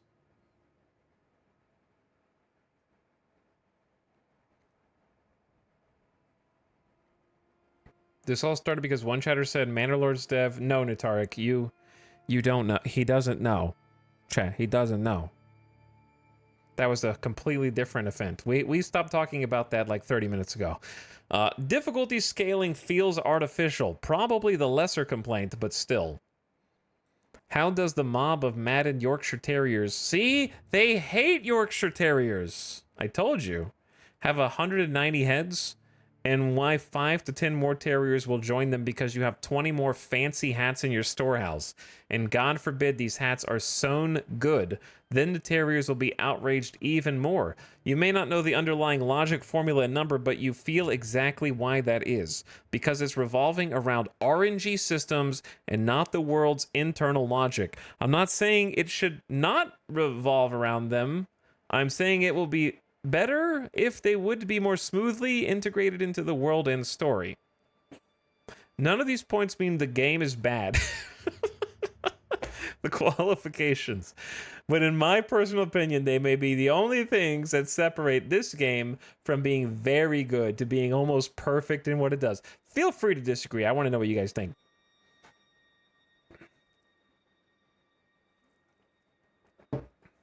My thought that he wants Rimworld to be real is more accurate by the second. Yeah, like a group of Yorkshire Terriers attacking you is hilarious.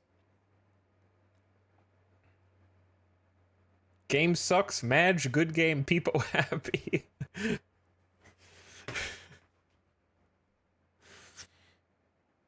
I still don't know what he actually wants changed.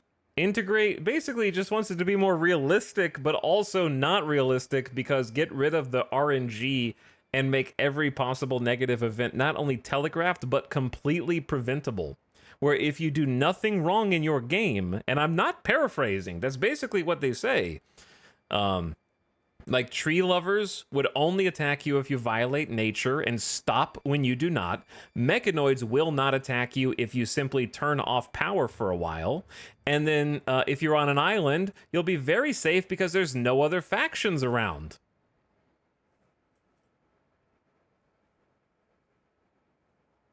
Like, they literally spell out how they want every single negative thing that happens in the game to not only be preventable, but internally consistent and logical with very definite stated cause and effect that you, the player, have complete control over.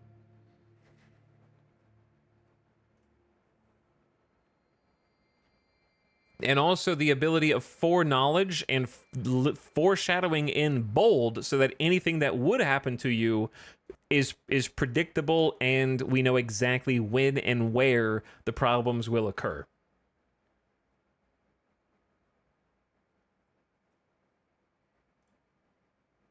Yeah, with basically no RNG at all. And no funny events. And definitely not tied to wealth. Anyway, chat, that has 2,000 upvotes. and 272 comments basically agreeing. So if you think that this is not just a one-off cherry-picked thing, it's absolutely not just a one-off cherry-picked thing. Basically, people just like loathe the fact that difficulty scales with wealth, which, by the way, unpopular opinion. I've been playing the same save for 150 hours, and my wealth has only been going up with no wealth management at all, and get good. It seems like it's been perfectly balanced with my ability to survive it the entire time. I know that people don't want to hear that, but it's been scaling up at a basically perfect ratio where I never feel like the game's easy, and I have not felt like the game's impossibly hard, and I feel like each battle is me trying as hard as I can to survive and succeeding because of my own preparedness and ingenuity. And then sometimes you'll get some shit that is genuinely too difficult, but then you can just simply turn the difficulty down so the threat scaling goes down. There's not a better way to do it, because their suggestions is make different raids scale up with different things. Large amounts of food attract more manhunters. Silver and gold attract pirates. This doesn't make any damn sense, because just because you have a lot of food and your farming community doesn't mean you're ready to take on larger raids. That's why wealth is an amalgamation of different things that have different values, so that as an aggregate, it can tell how powerful you are, not based on one specific item that will cause different raids to happen.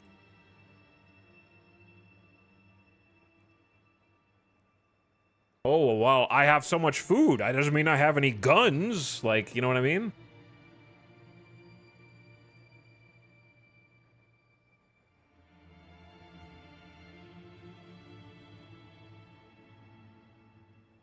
The thing in RimWorld is that it's faking the outcomes you might get from an actually simulated world. They do want it to be real. If you've played for a while, you do notice how shallow that veneer is. I don't know if you're familiar with Dwarf Fortress, but the gist is that it has an actually simulated world of immense complexity, and the events that happen make sense. To a point, Dwarf Fortress does have some events that are just thrown in or guaranteed. Dwarf Fortress gameplay is way more sandboxy. You don't get entertained by the storyteller like in RimWorld. The downside is that Dwarf Fortress struggles with performance much more than RimWorld, and there's no such thing as a 300 item mod list weighing it down further. It's also not something you can realistically ask a game dev to do for money, as the work that goes into something like that will never pay for itself. I implore you, please, my brother in Christ, look at any news article about RimWorld and Dwarf Fortress from the last 6 months, okay? Dwarf Fortress is literally in the news as having more than paid for itself.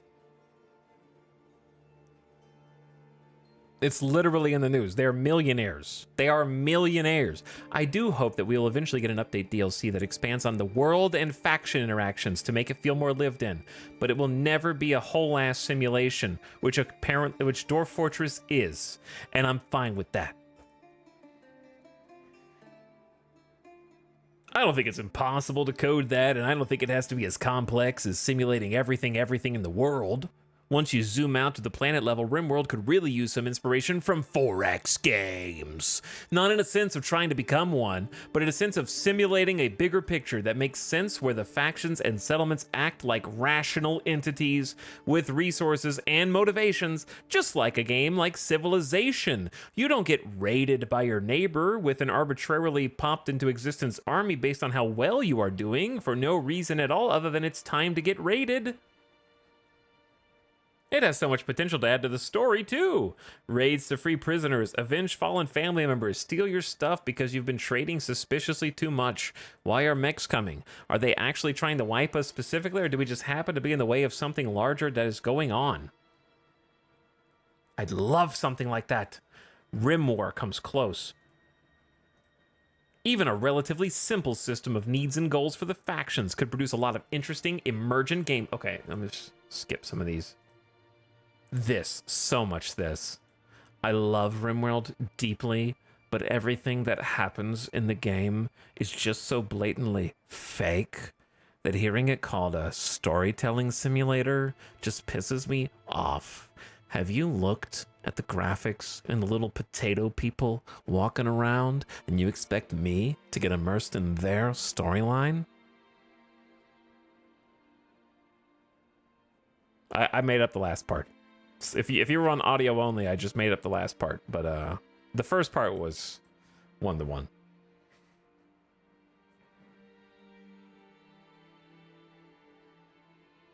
It was implied.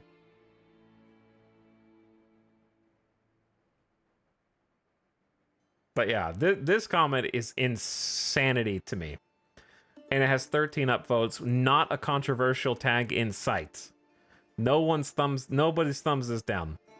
The RimWorld subreddit, by the way,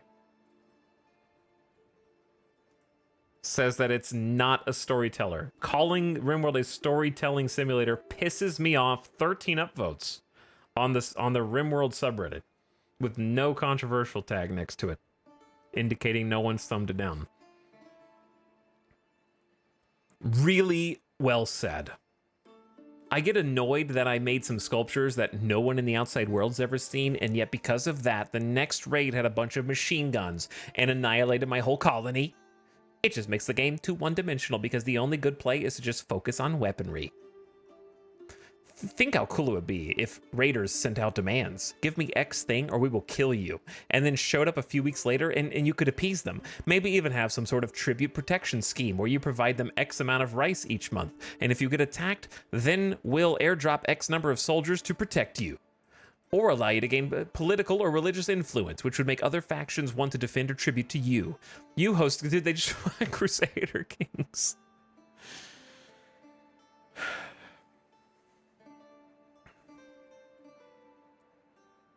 They want Crusader Kings, RimWorld. But anyway, that one melted my brain. Oh my god. It's definitely the main drawback from Dwarf Fortress in that the world is not simulated. Chat, the only thing that's holding RimWorld back from being actually good, but more than just a little good, but like good great, is the fact that it doesn't keep track of every single NPC in the world with a brief randomly generated blurb that you've only read 3 times and then stopped reading unless it's a very specific circumstance from your adventure mode.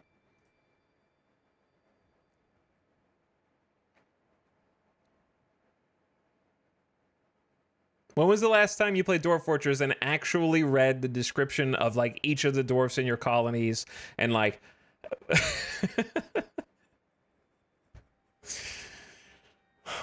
their physical descriptions on every single one? Like, that's not the reason you played Dwarf Fortress. I got 200 dwarves. I ain't got time for that. Yeah, but RimWorld players are like jealous of the stories that they've read about other people playing Dwarf Fortress.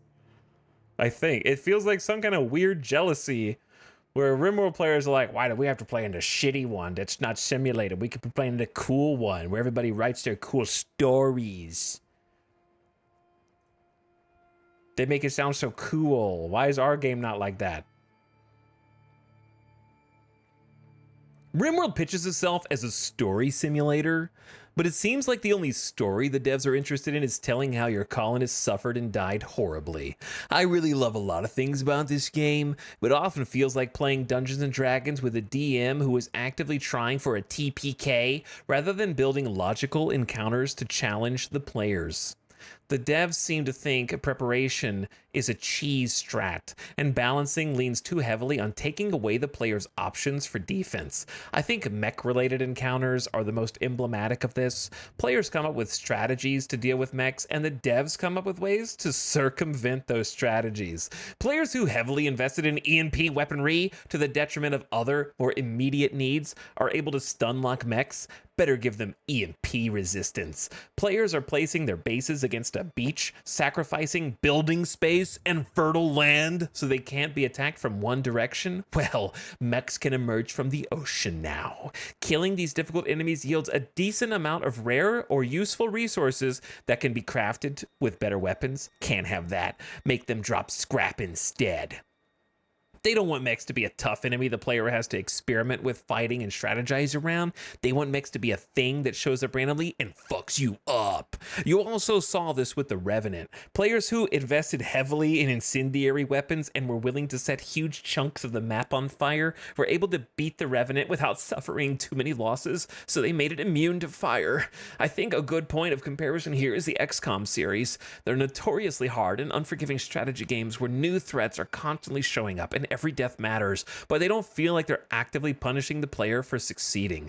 A few big mistakes can ruin a run, and falling behind on the tech tree is a death sentence. But if you play smart and manage to stay ahead of the enemy, the game will let you stay ahead of the curve, rather than slap you back down on an artificial difficulty spike. By the way, buff Revenants. Revenants and mechs are not even close to the same conversation, by the way.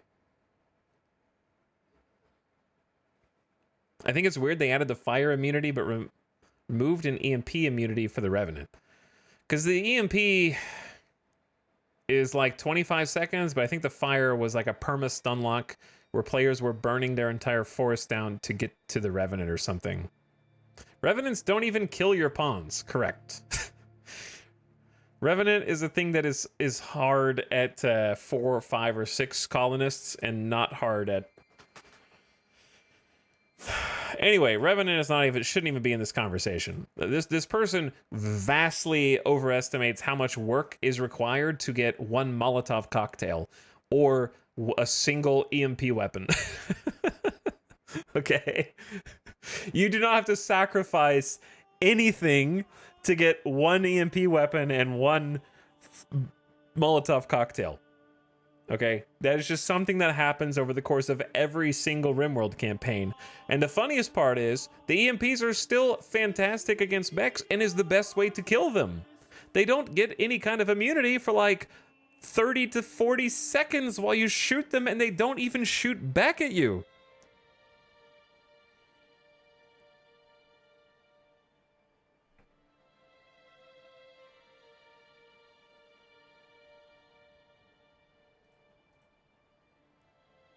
Raids are not supposed to give anything, yet after each raid, players' wealth grows. Hilarious. Yeah, you never pick up, like, better guns from raids, or, like, superior weapons or firepower, or maybe even armor that you could wear that may have a tainted tag on it, but totally functions just the same as if you would built it yourself. Or a stack of 30 components from mechs. You know, it never drops anything like that. Or Go Juice, or you never pick up mortars from sieges, or Doomsday rocket launchers. None of that stuff.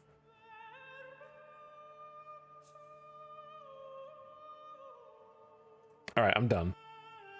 I have 900 hours of this game and I intend to play more, but that's exactly my biggest pet peeve. Huge waves of enemies every time won't make a good story or be a fun challenge. It just gets old, parentheses, I am still playing Killbox. The well system doesn't make sense as it essentially, like, okay, what do you want to do at the end of the game? Waves of enemies is how you have to win every ending, basically. The ship sends waves, the caravan sends waves. The well system doesn't make any sense as it essentially punishes you for progressing. Yes, that's the idea. Yeah, it's just the game. It gets harder. It just gets old. 900 hours, by the way. Of course, it makes sense that a raider gang would want your golden crown, but why is that? How did they know about it? People are way too focused on trying to apply logic. How did they know that I have a gun? How did the raiders know that I have a piece of art? It doesn't make any sense. They should be sending scouting parties to probe my defenses. Or maybe even like traders who end up being evil and then they find out about all of my stuff that I have. I told them. That, like, how did they get keys to my jail cell? That's not fair. It doesn't make any sense. Like, I feel like this thread is full of people who want RimWorld to stop being the video game that it is in such an uncanny way. Some shit is just in the game for balance reasons. Steel can catch on fire because game balance. Okay? And you know what? That's okay because there's little potato people running around because it's not real. It follows its own internal logic perfectly. There's nothing in RimWorld that doesn't follow its own internal video game logic. They can't break into your base the same way that, like, they can get out of your jail cell the same way you can go to their house and walk through their door. There aren't keys. There's no key system. There is no lock system. There is no system of people with a rumor system at, like, taverns who tell you about the stuff that is in other nation places. You just know where treasure is because you get a quest.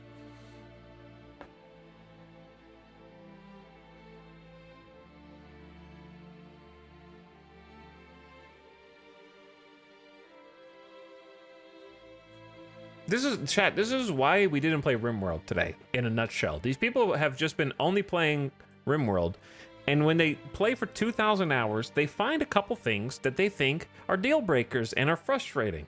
Because they only play like one game, and then they play it until they hate it for some arbitrary reason, and then instead of acknowledging that, they vent on Reddit, I guess. I don't know.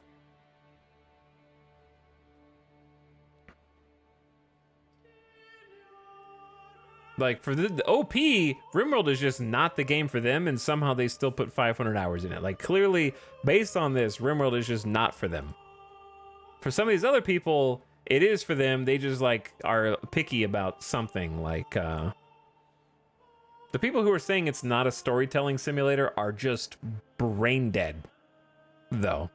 Like, or, not only brain dead, with no wrinkles, but also incapable of even one iota of creativity in their life, okay?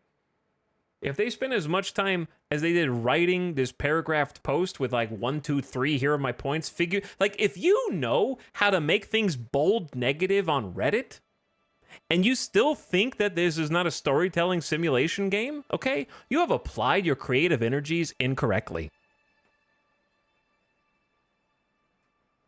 You are spending far too much of your creative power on trying to craft a post instead of figure out how to connect a storyline between two seemingly disparate things in a video game. Because I promise you it's possible. And I know because I also have thousands of hours in RimWorld. Okay? And I have my spats with RimWorld, and I have frustrations with RimWorld, but how dare you say it's not a storytelling generator? The end. I'm done.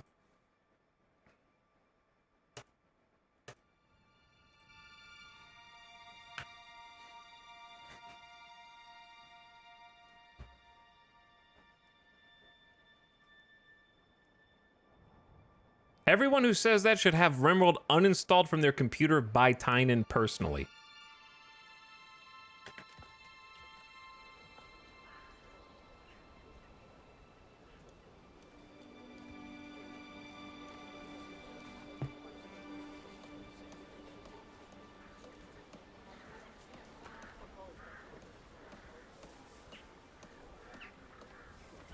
But yes, it's mind-boggling to me that has like 2,000 upvotes.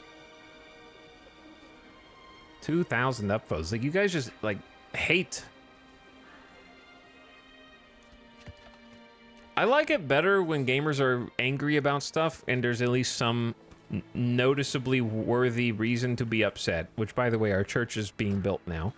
Like I'm sure the Tarkov subreddit is up in arms, but like, they have something that is a rallying banner, not just, I have randomly decided along with thousands of the rest of you that I don't like this actually, and here are all the things that suck about it, with literally no stimulus or impetus or catalyst or whatever the word is whatsoever. Like, oh, we have all collectively randomly decided that we hate this thing. Let's bitch about it together.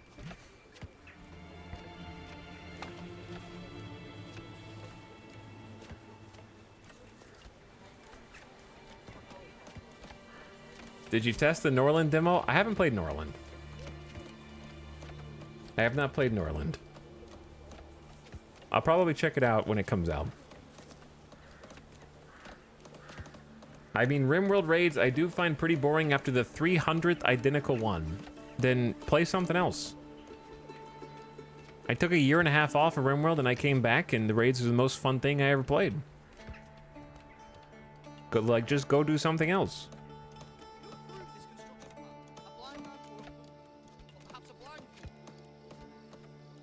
There's like so many different events that can happen in the game that if you're bored of all of them, you're just bored of the game.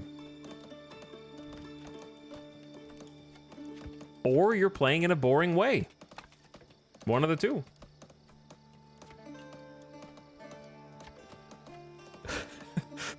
Etal, I'm done. Copywriter italics, I'm done.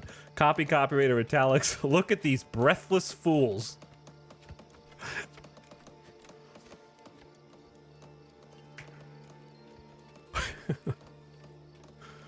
Look, I was done responding to those dumbasses. Now there's ones in chat that I have to respond to, okay?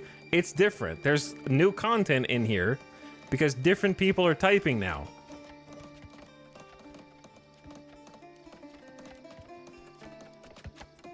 What's up with Tarkov? $250 edition of the game. With some kind of shitty offline PvE mode. Look it up. Just look it up. I'm not gonna rant about that because I literally have nothing to say.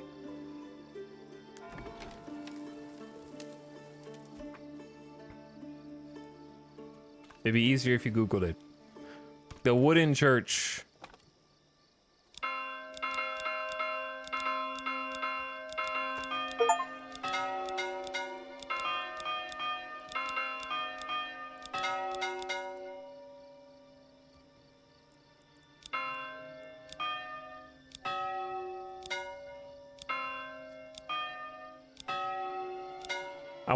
That actually is a pretty sick start to a beat. We need a drum snare to come in after that.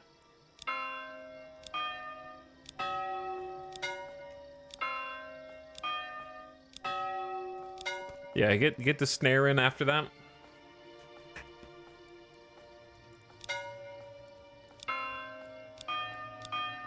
I like that one. Who wants to work here? All right, we got people to go to the church. Wait, the church is backwards? Oh man, I made the church face the wrong direction. It's facing toward the road. Maybe we'll build over here. Maybe we'll build over here.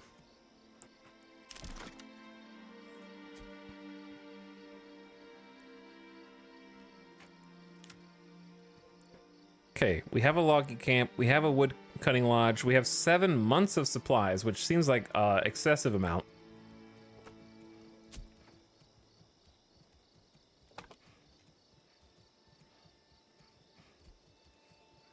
We have a saw pit to make planks, that's how we made the church, and the church should fulfill the amenities need for them. So they need more stalls for fuel, food, and clothing.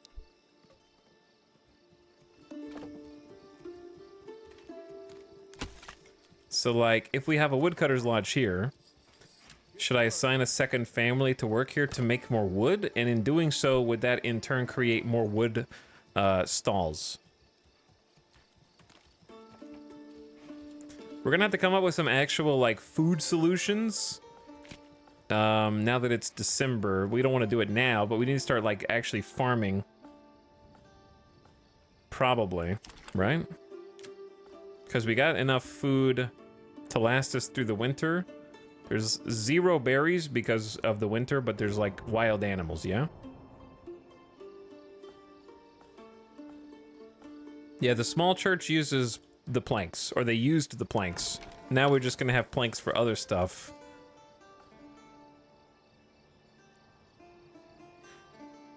Tavern doesn't cost planks, which is kind of interesting. Fulfills one level of the entertainment requirement for the burgage plots, but it needs ale, so we have to be able to make ale. This cost planks.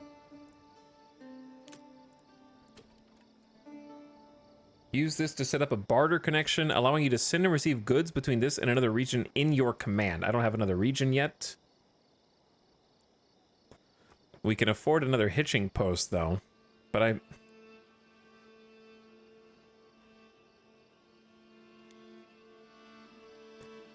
don't really know if we need one.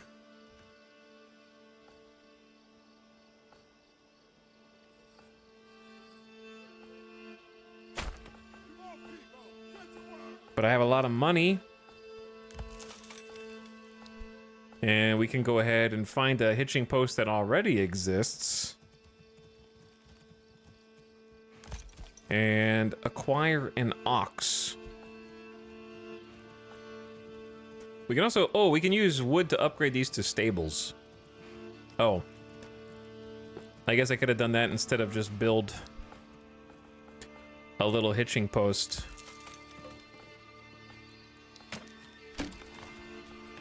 Sorry, nickel. Go home. Hold on, I got a hitching post here. Let's try that upgrade then.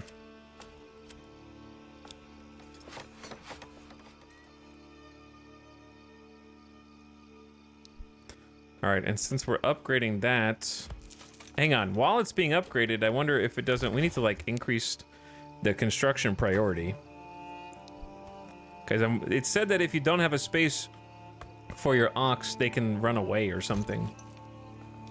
But if we order one now, it won't come in till the season changes.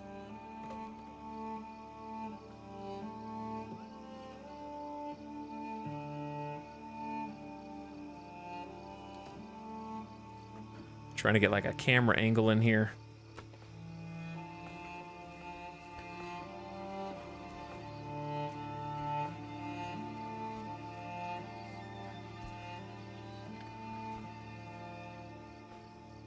All right, what's chat talking about now?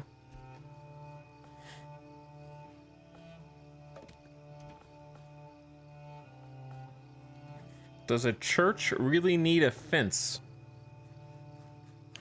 Yeah, how do you think we're gonna keep the sinners out?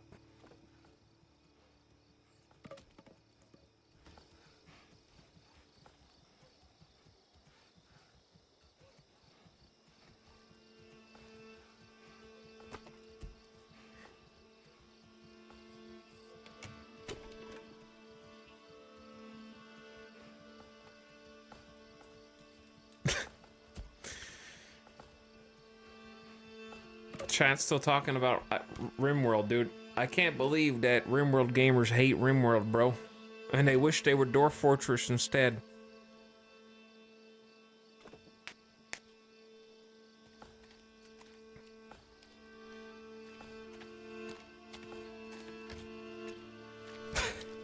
Your land consecration ritual needs a demarked barrier.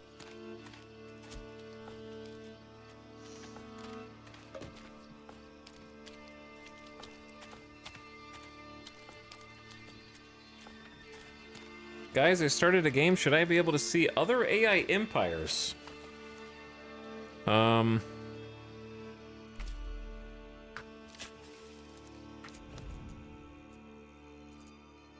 assuming this is, oh, this is the other, this is the AI, right? And they're expanding to different places. So what, it's like a space race. So if I take too long, they're just gonna take all my land. I guess that makes sense. Can you zoom in on other? I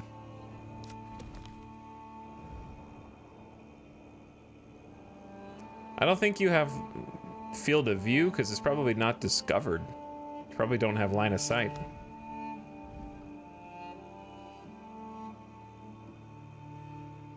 AI does not build anything. They just claim land. Well, there you go. Yeah, I was gonna say, programming the AI to try and build up their land sounds like a whole different video game. I wouldn't expect them to build anything. Dev, I want you to make an AI that plays this whole game by itself.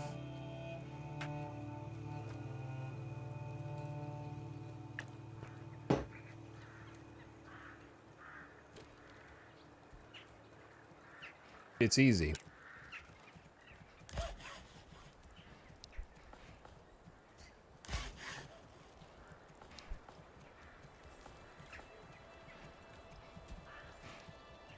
That's something that only Software Inc. can do. What? Have other competitor... Oh, play itself? Kinda. Actually.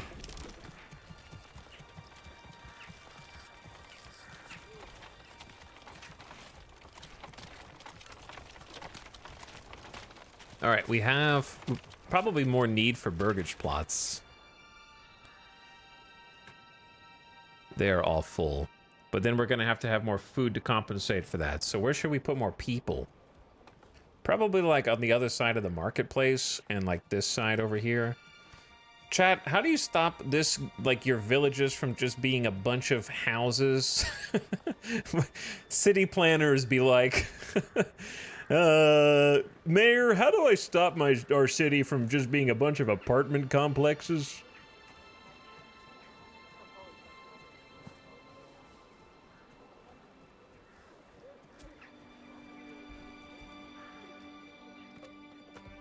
I can't see the... There we go. Alright, this one is gonna be like... Beak, I guess. And then I don't know what's going there. Nothing.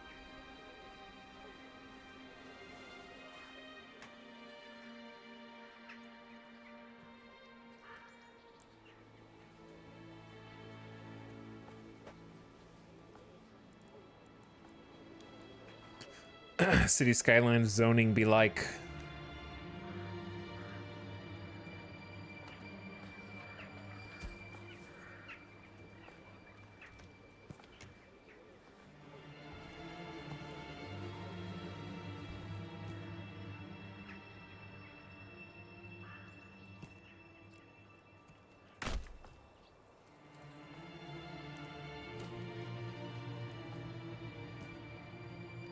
Okay, that's room for at least 3 more. Where's the park and playground for the children? Listen here, villagers. You think we have infinite land? No, you're gonna squeeze on in here. What are you gonna do with this backyard? A whole lot of nothing. Look. Oh, I put a stick up and a broken barrel. Sir, Mayor, I promise, we're gonna do something nice with this. You just have to get a higher level burgage plot.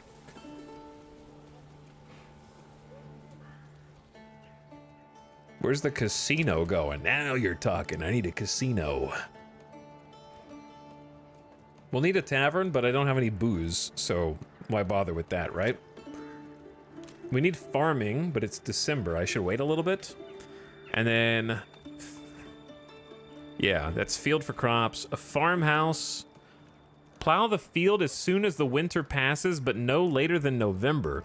Then they sow with the chosen crop happens. Harvest is around September. Reading's hard. Then the crops are transported to the farmhouse, and then wheat is threshed into grain.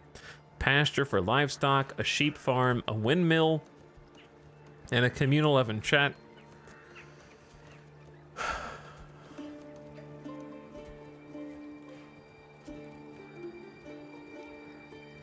Chad, do you know how many... This is not like a positive or a negative comment. It is a completely neutral statement of fact. Or a question of fact. Do you know how many dozens of video games I have grown wheat and then built a windmill to grind it into flour and then built a bakery to make it into bread? Do you know how many times I've done that? At least 2. Yeah, just at least 2.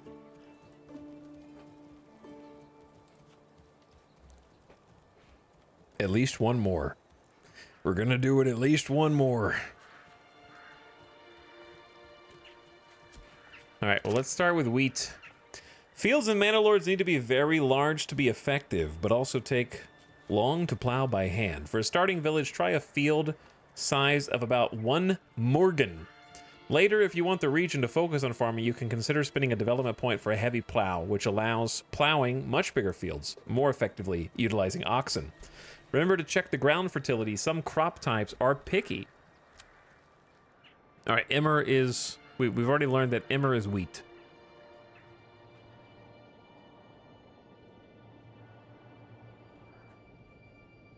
So if I need to build houses around the market, and I'm planning on the market here, so we need houses, houses, houses, houses, houses.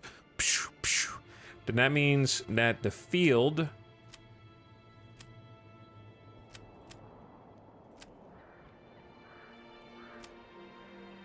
should probably go. I don't know how far away is too far away, but like, I kind of just like it along the main road. How big is a Morgan? That's 0.9 Morgans.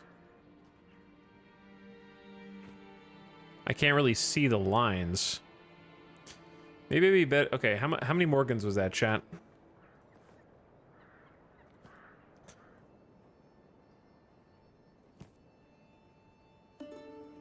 That's 3 Morgans? That seems like a lot of Morgans.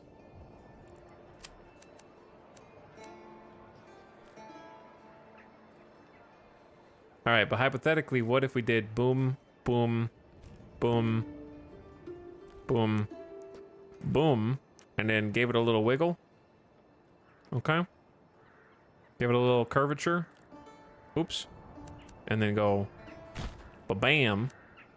And then inside the field, we just make it like... Chat, does a farmhouse have to go in the field, or like... how does that end up? This is 3.2 Morgans. That seems like too many Morgans. That's a good amount of Morgan though. Hold on. What if we did just next to it? Next to it, I reckon. Okay, well what if we made the farmhouse right in the middle of the Morgans? I guess this is actually too close to the market, huh? Let's cut the Morgans up. Cause like this is the market, so we need houses like around this.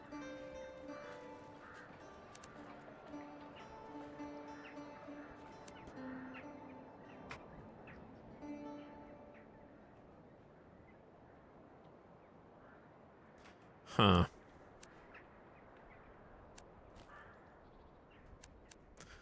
These are some funky roads that I'm working on here.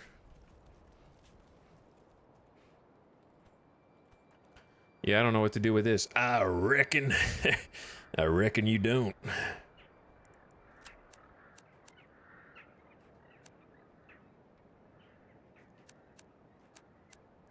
I made this big old round road right here. Let me see the Immer is good all the way to back here.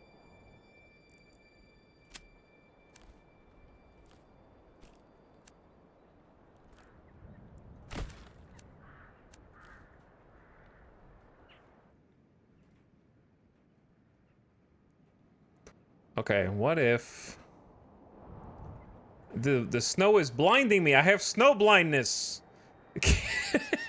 I can't see the white selector on the white snow.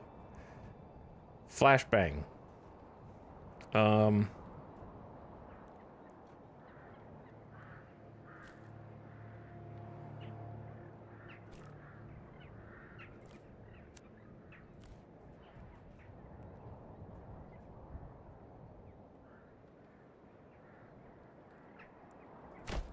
Okay, how about this instead?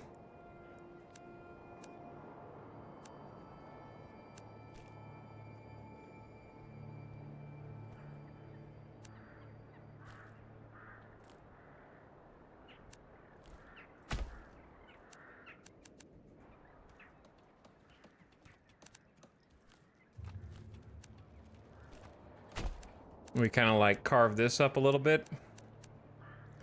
And then let me see how many Morgans is this?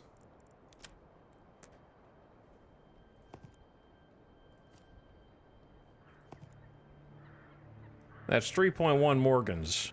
I got it almost exactly 3. So what if we just carve that up?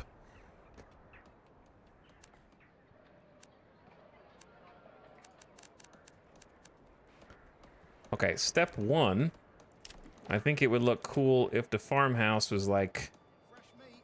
Get your fresh meat here. Fresh meat? Oh, get your fresh meat here. 3 logs. Put the farmhouse right there.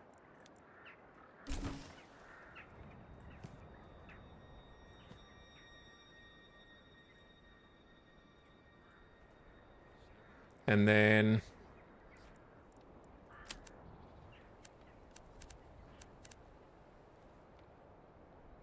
I don't know if anything else needs to be right next to the farmhouse, per se. Lord Etal AI... Lord Etal? What is... What AI would that be?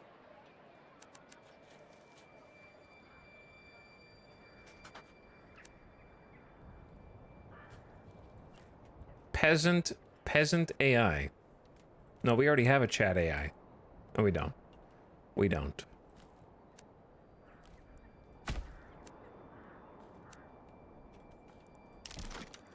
You bunch of peasants.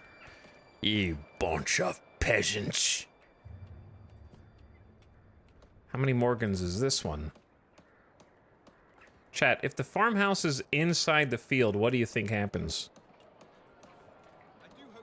You're not allowed to build it. Oh, man. All right, fine. Destroy it then. I wanted the farmhouse to be surrounded by farm. I need to drill holes for the pegs.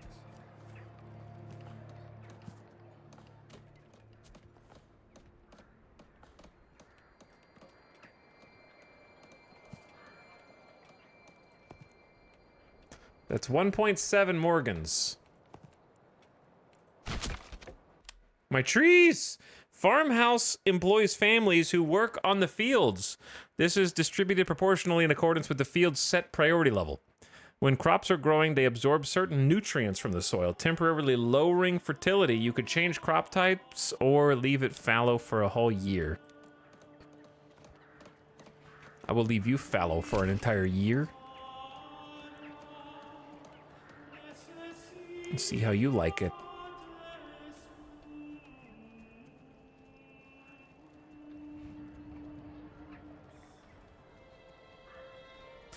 All right, well, I kind of wanted it like facing the city, but now that I see that doesn't really make sense.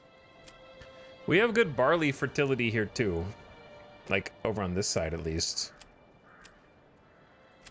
And rye. Some barley, not a lot. Like you could put a field here, but that's space for housing right across from the market. But then again, I guess they could take their food to the market faster, but I don't know if that's that good of a benefit. I don't know if I like the roads that I've set up here.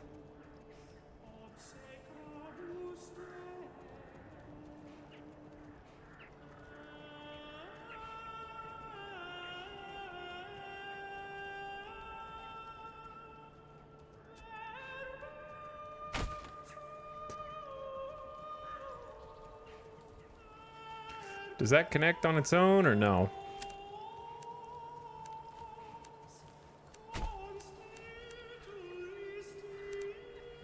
Oh no, it's on a hill. I didn't look and see about the hill.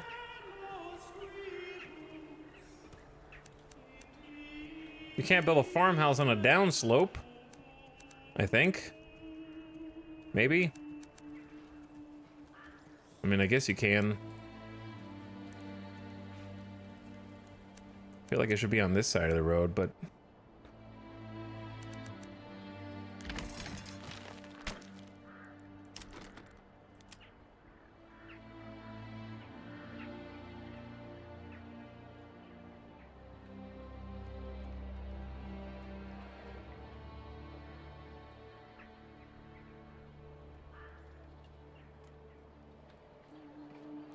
Okay, something like...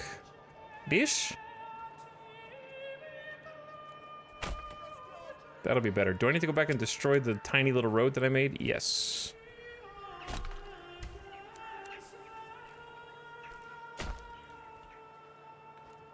There we go. Now it's a little higher up on the hill, overlooking the other farms. We'll start with this farm, which is currently fallow, but I want it to be wheat. What does it say? Only 59%. Is that the fertility level?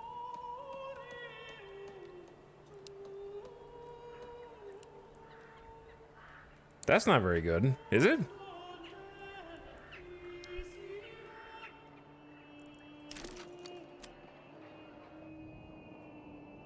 It's definitely in the green. This whole area is in the green. Okay, but yeah, it's pretty close to the town. Room for some houses around it, so we can stay around the marketplace. Got a little square here for some, or a circle for some buildings. Got some room for some farms. We got only one family who's out here helping us build. And I would assume that they are working on the burgages right now, which are probably empty. So after they finish this one, they should automatically go over there and start working on it, I believe.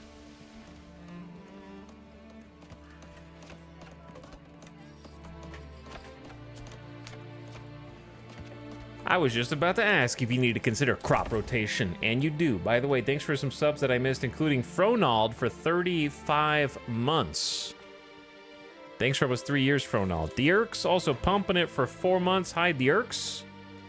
Welcome back. Chunbol for 45. That's a long time, Chunbol. Thanks for the 45 months. All right, I'm going to bump this up. Do I have to assign a family to the field? They also, I noticed that they knock down all the trees instantly. I'm surprised they don't have to cut those down.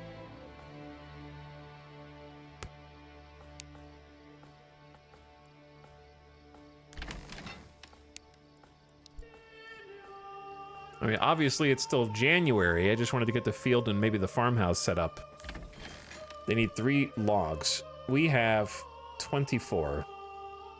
Timber, 63 planks, 59 stone. Oh my god, they've been busy.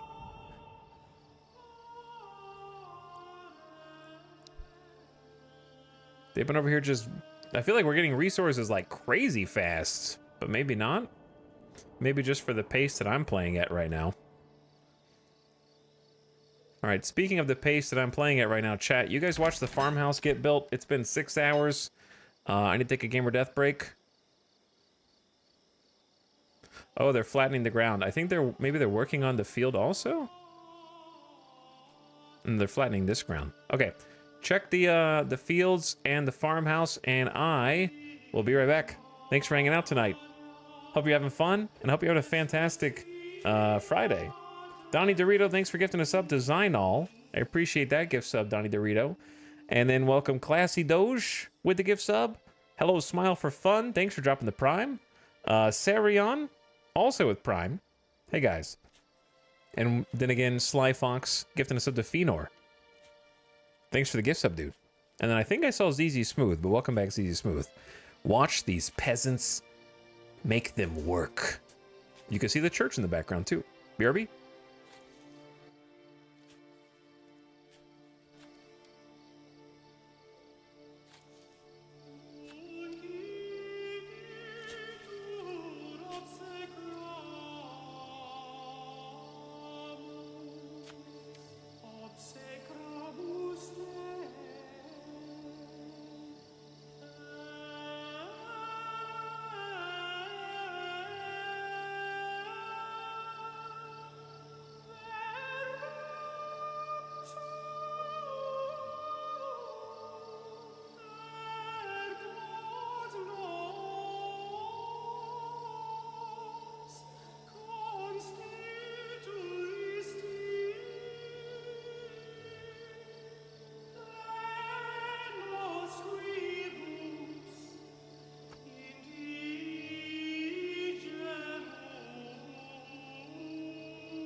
Chat. Is it done?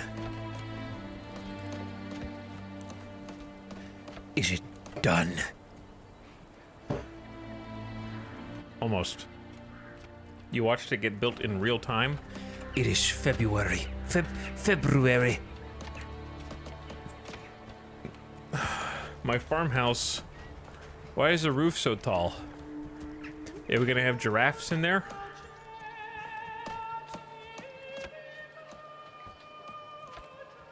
New family. We do have a new family. It's almost built. Nice. So many family.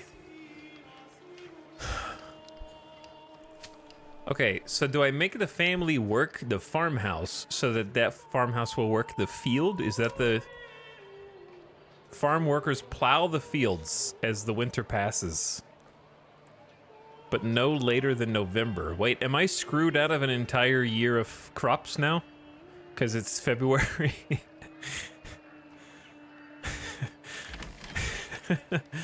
Okay. If the field is not set to fallow, workers will plow it and sow the crop as soon as possible. Yield will increase as it grows and is harvested in September during the harvest season. Okay, that seems like a really good place to start. And then we have to work on windmill for converting the grain to flour. Which can also kind of be a thing that goes over here if we want. Is the little circle on the ground relevant? The round circle? Probably not. Chat, if you were a windmill, tell me you wouldn't be in, like, back here. Or would you be down the hill? No, because I want them to be close to each other, because they have to go from here. They're going to gather it here and then transport it over, right?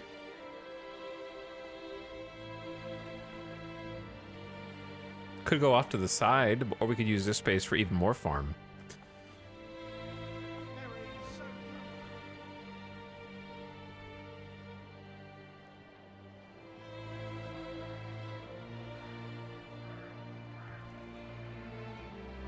I would find the tallest hill. There's no, like, wind direction in this game, right?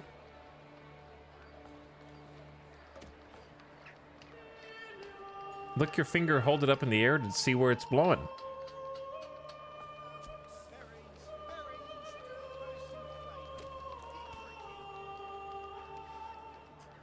Okay. Yeah, somewhere up here would be fine. I think all of this is going to end up being a field, so let's just... What was that noise?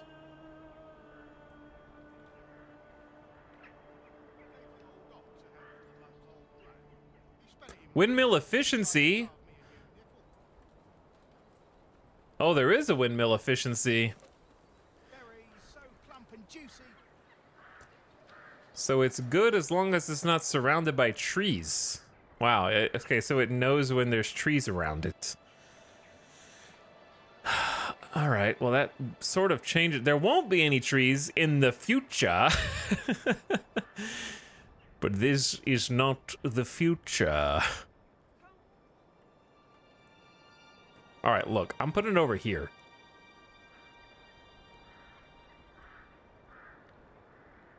They have to walk a little bit, but like, come on, who cares? Right? It doesn't, it's 94% efficient. All they gotta do is walk down the hill and over, and then it's a straight shot from here into town. That's decently efficient.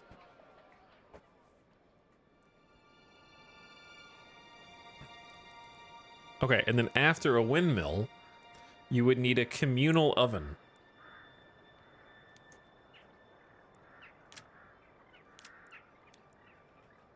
Which to me is something that I would want, like we have to cook, but in town. Snow's pretty old.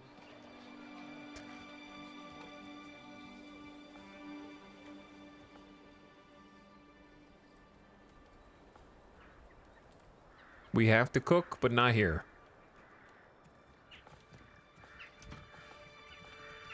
Oh, this is a good spot. That's a nice spot right there. Trees uprooted. Too freaking bad. Does this tree stay? I assume this tree doesn't stay. That'd be really awkward if... I guess it's fine. Put that at low priority.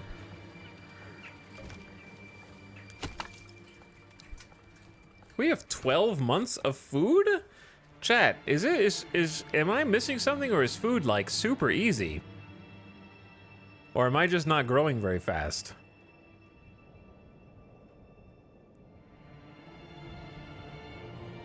We have 13 months of food and 13 months of fuel.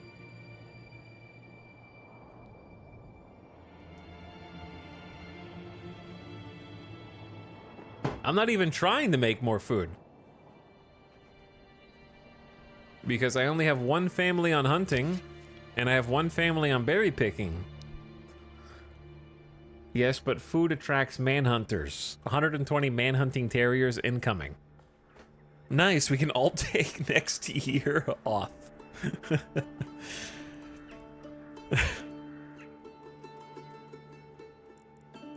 Alright, what else is there? There's, obviously multiple types of fields, but besides that, there's a pasture for livestock, a sheep farm, and then all the industry buildings, which are just your supply chains. Iron ore into slabs, iron slabs into tools, clay into tiles, barley into malt, hides to produce leather, make linen, and berries into dyes. Yeah, a lot of this sounds familiar. Trading post enables trades with visiting traveling merchants, trade points, and trading posts in other regions. And then livestock trading with other settled regions. And then we have the manor. Requires at least a small village. So I think at this stage, I'm probably most interested in what they need. They need clothing, right? Because they have food stalls, fuel stalls. Like, the food actually has berries and meat. And we have firewood. And we have 2 types of food. Okay, so they need clothes. Ooh, we can also do this. Construct a backyard extension. Adds extra production functionality. Vegetables, garden, passive eggs. Provide a passive yield of hides, and then we have to have tech for these. Burgage plot level 2 low __.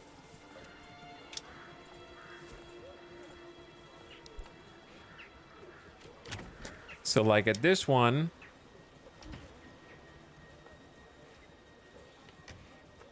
let's have, I don't know, I feel like goats making noise at all the passers-by who are going to shop at the market is ideal.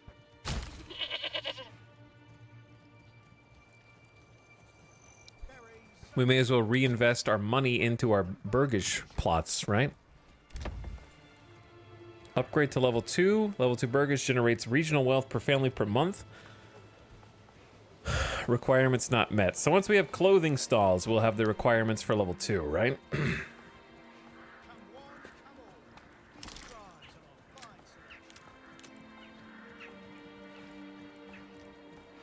So I'm assuming to make clothes, we have to have like wool and then a weaver's workshop to make a linen. Is that where clothes come from, chat?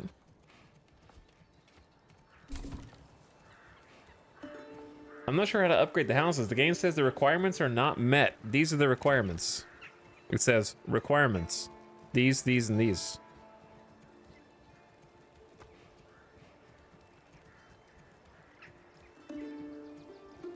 So you gotta have that, all these check boxes. Enough supply of either linen, leather, or yarn constitutes clothing stalls, and then we need to have some kind of armor. So we can do any of these three. Linen, leather, yarns. We're already hunting, so it stands to reason that we probably also can just take the hides. We have 28 hides already in this storehouse next to the hunting camp.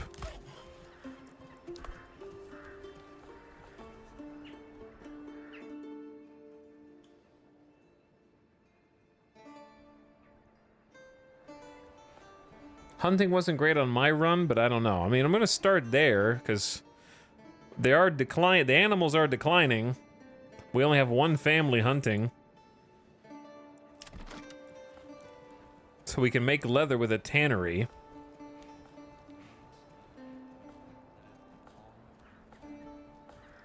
It seems pretty reasonable to just kind of put that over here next to the storehouse. Or even just across the street from where the hunters are hunting.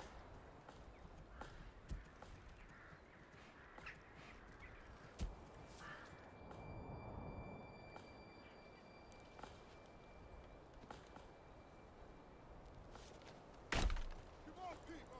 Get to work!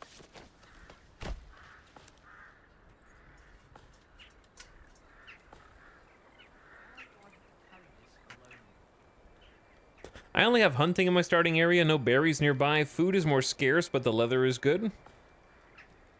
Don't tanneries smell awful? Yes, they have a stink meter that's not in the game yet, apparently.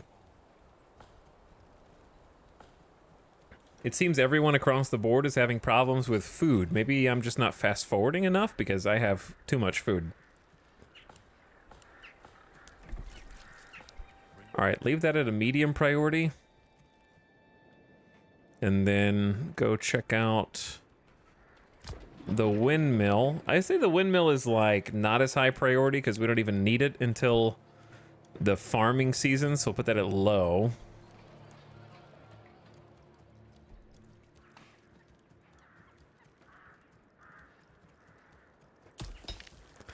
And I need, let's see. We still have two free burgage plots, so that's not really a rush. And yeah, have them focus on like the tannery first. But I only have one free family. But let's go 4x.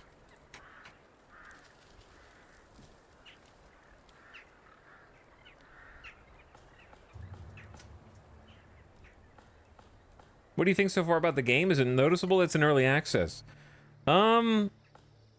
I mean, yeah, but not in like this game. This doesn't. I don't know how to put it.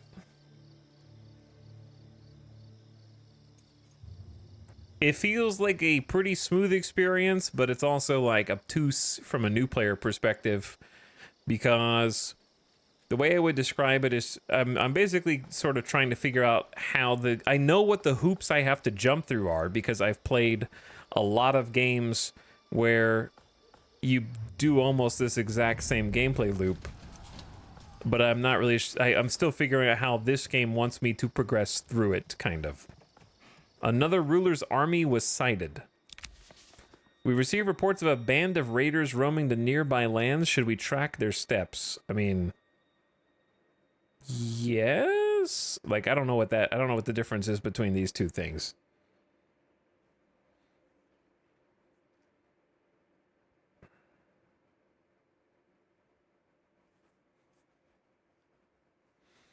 But I would say that so far it seems like a nice game, and it's very, very pretty to look at. But the ways in which I would say it maybe feels like early access are, I feel like if you're the kind of player that's going to 4 and 12x your way through it, you're going to run out of buildings to place pretty quickly, unless there's a bunch of hidden menus that I haven't uncovered yet.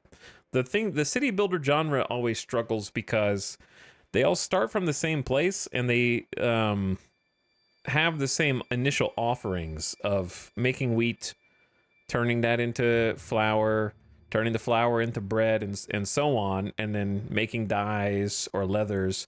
And the problem comes once you go past that. Like, they all start from that exact same kind of blueprint, but then once you've placed all the buildings that are currently in the game, you can either A, put more of the buildings down, or you can just wait a long time.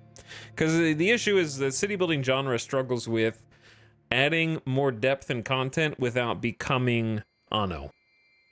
Which personally, chat, I know this is not a hot take. Anno is not for me. Tropico is not for me. And huge convoluted resource chains, unless your name is Factorio or Satisfactory, is not for me. So the city building genre goes one of two directions. You either veer hard toward complicated production chains, or you end up with something that's more simplistic, but maybe too bare bones. And I don't know if I've ever seen one that rides the line between those two things very well. It's tough.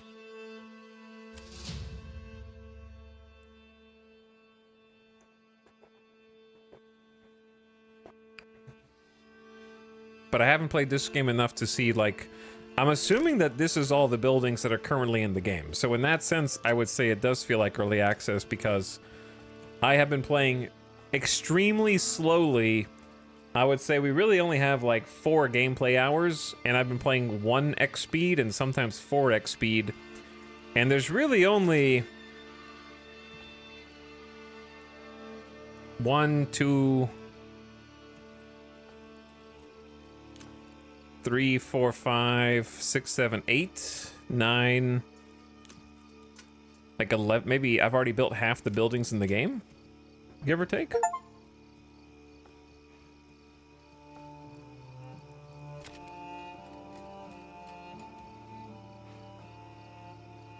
I like where Timberborn is going, but I hope it gets there soon. Yeah, Timberborn is interesting, but I don't think it's necessarily for me either. Timberborn is also like got a fast forward game. How do you feel about Frostpunk? It was okay.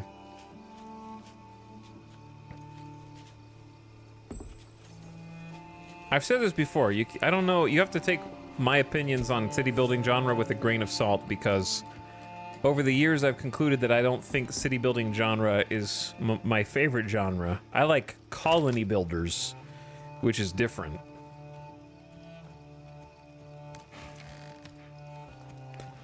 Storehouse is full. My favorite city builder is Farthest Frontier at the moment. That would be my number one presently, which is going out in 1.0 this year, I believe.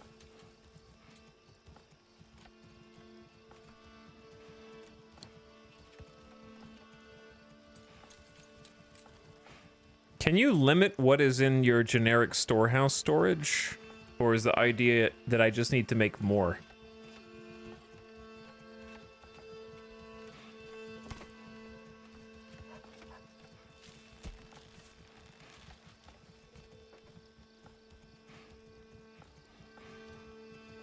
I guess we can just hold more stuff.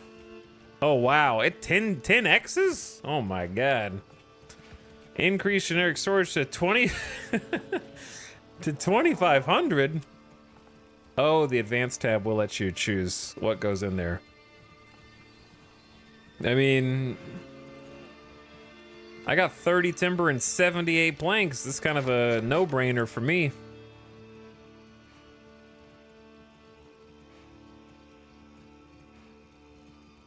What's the difference between city builder and colony builder? The focus of the city is on its resources, and the focus of a colony builder is on its people. That would be the easiest difference to make.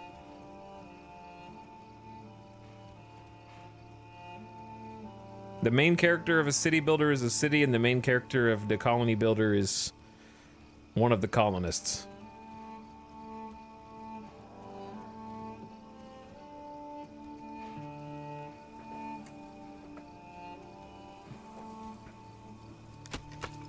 We're out of store. We kind of just have too much. I'm surprised you can't cap the woodcutter.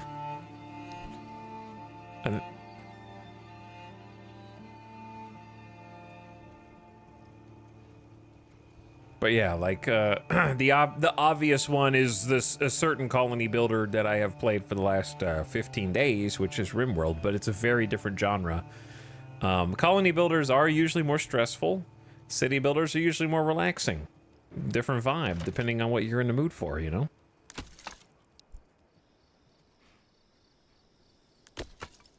I also do have probably an extra family I could separate from that.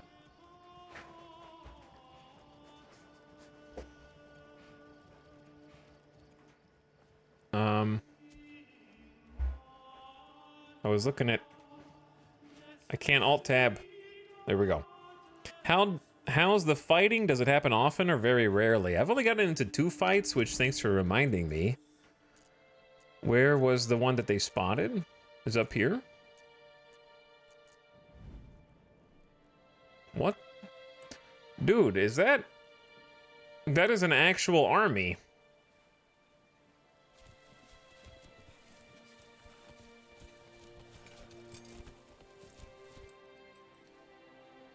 This is like 3 separate squads? Mercenary archers, infantry, and infantry.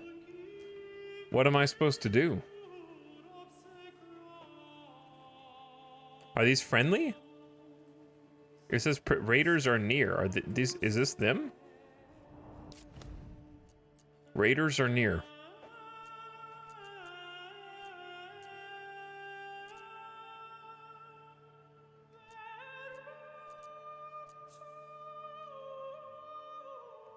Prepare for attack. But anyway, I haven't really had enough combat to be able to judge it yet. The 2 little bandit fights that I had were kind of pretty straightforward.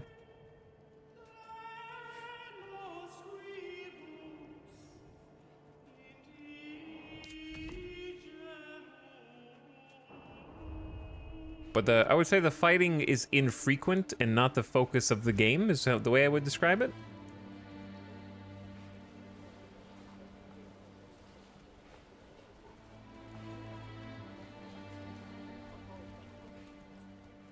Okay. Ooh, are they starting to work over here in March? Hey. Well, then why don't we just do like let's do a second family then, because we have 3. Let's bring someone else over here to help. Raiders are near. 358 days. Or hours. Seconds?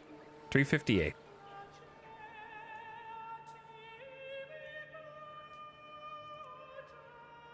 Okay, what I don't remember what else I queued up to build. We could get a family mining.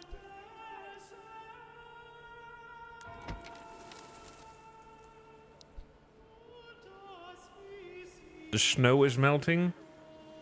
Raiders being near is very relative, so it would seem. Okay, they've got the tannery going up, but I need another family to work there because I've kind of been putting them in too many different places at once.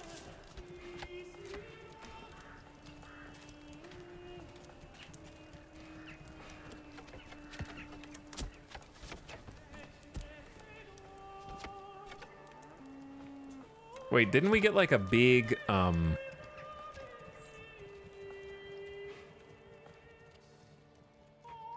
thing for the oxen? Yeah, we got like a stable.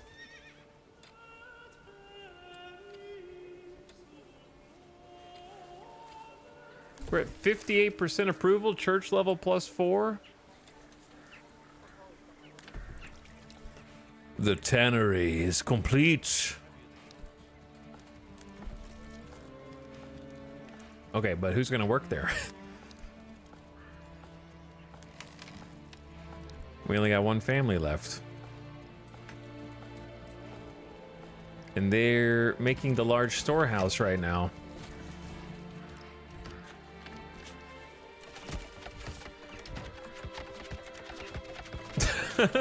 Reorganizing all those planks. Nice time lapse.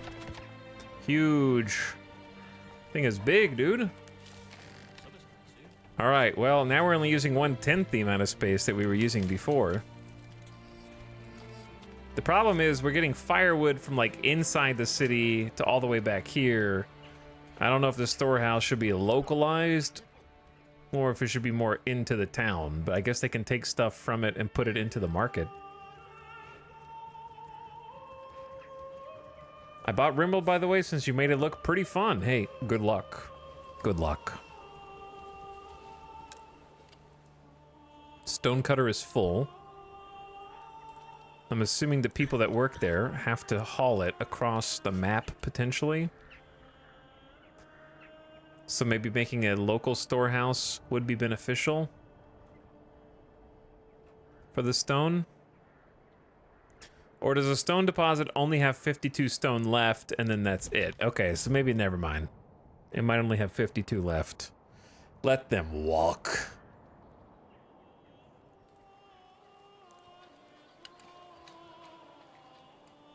Okay, more people out here helping with the field. Our first field. We still have one empty burgage plot.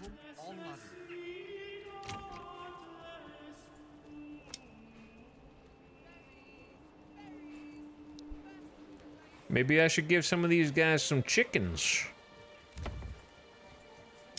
Or double the max family count for this burgage plot. Let's try that.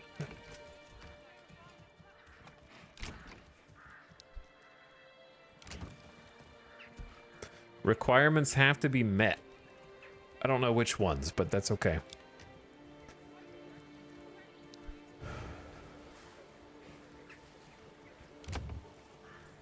But yeah, doing that to a few of them would be a great idea, I think.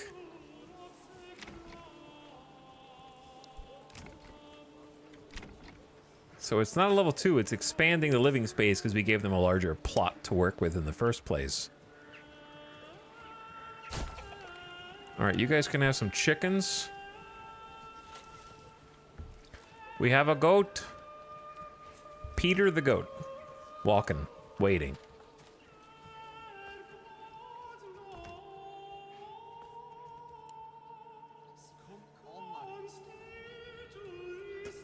All right, families. I'm gonna need you guys to start moving in here.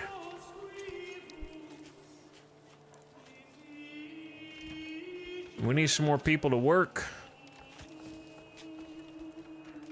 Chat, what are you guys up to tonight? What are you doing on your Friday? Burgage plot level 1. They got chickens.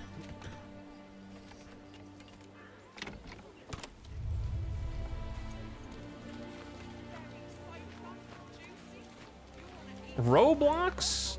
Planet Crafter, watching the stream. I'm cat sitting and eating pizza. Give pizza, please.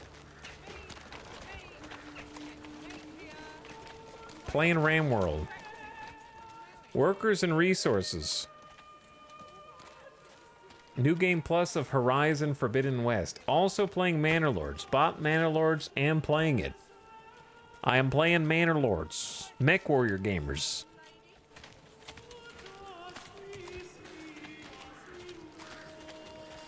Crusader Kings 3 on 5 times speed. By the way, Lashley, you were asking about Farthest Frontier. I do think it's in a good place, yeah. I haven't played it in a while, but it was it seemed like it had pretty good depth.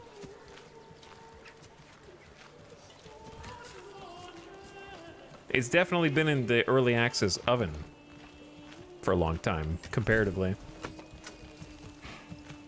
Watching you and not playing anything. Ox. Stay in your lane, buddy. You guys are walking over everybody's fences.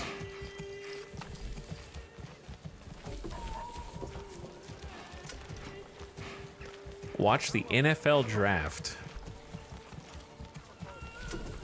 There's the little chickens.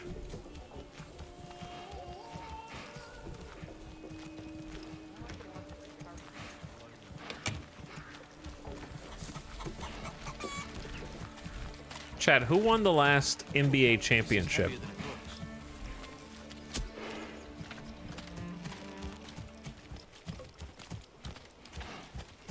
Me. Bring this here, move that there, on and on. The Nuggets? Denver Nuggets? Why do I have to cut off?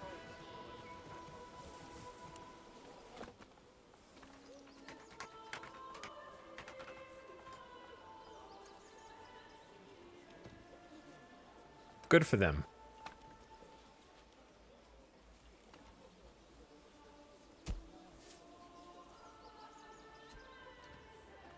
The Cape physics.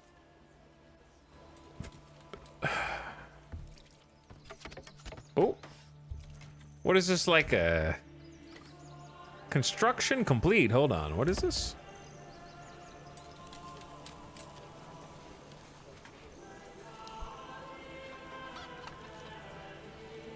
Is that a house?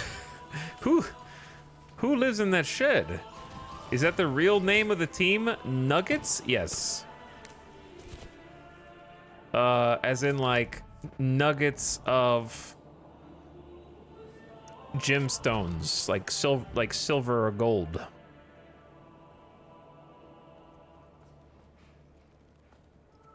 Golden nuggies. Chicken nuggies.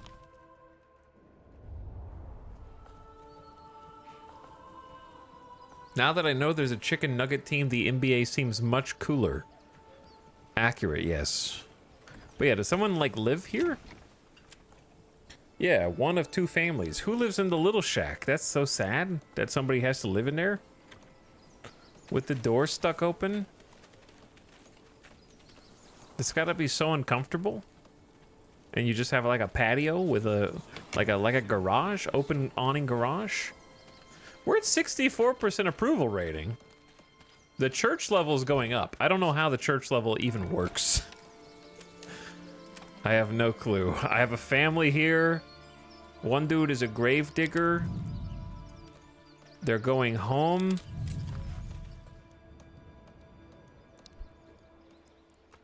I have a corpse pit.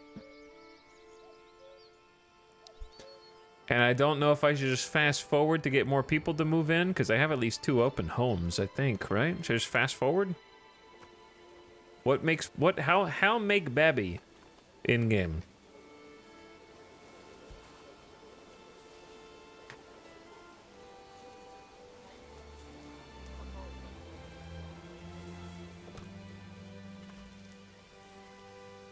I guess I could, if we're not constructing anything, then well, did we make the windmill?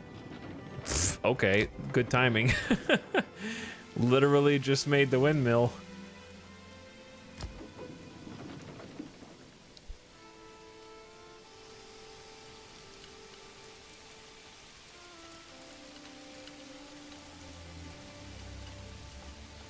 And I made sure it had good efficiency also. We got a wheat field going in here.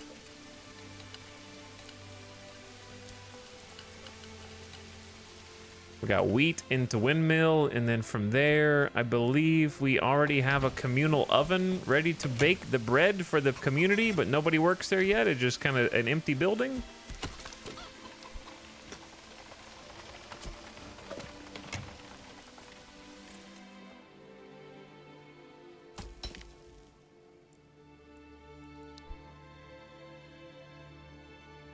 And then there's bad people coming 333 time. 333 time. The berries are coming back. But nobody's working here. We only have 10 months of... Oh, we got a new family? Wait. We did have a new family. Put them on the forager hut. Get more berries. Chat, imagine eating just berries and meat. That's it. You get berries and you get a little bit of meat. Make it last. I guess a couple of these people have chicken eggs.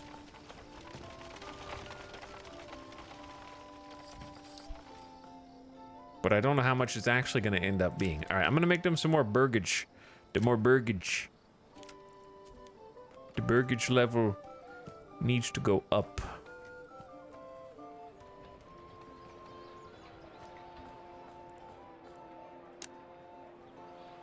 So like that's just better, right?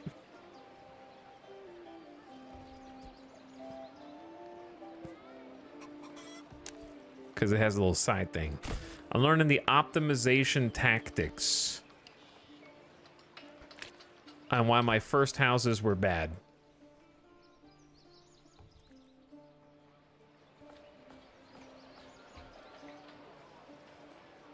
All right, got one family in charge of building all these. Get to work.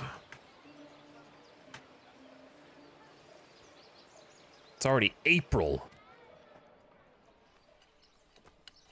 Look, chat, these guys... Imagine this is your job every single day, day in and day out for months. Or you die.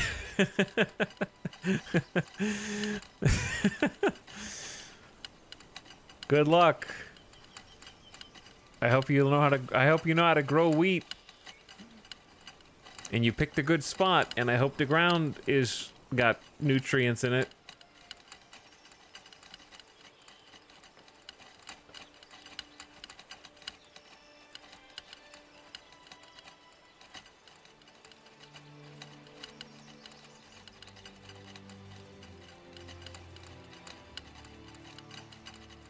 They seem to be doing a pretty good job. The ground is starting to get more soily.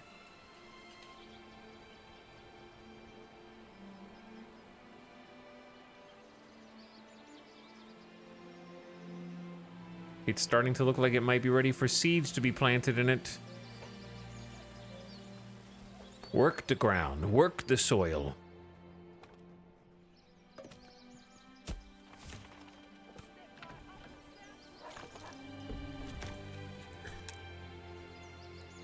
This is full of rocks. Why does it say 118 out of 50? That doesn't seem right. And that's only one family? You've almost drained this entire deposit.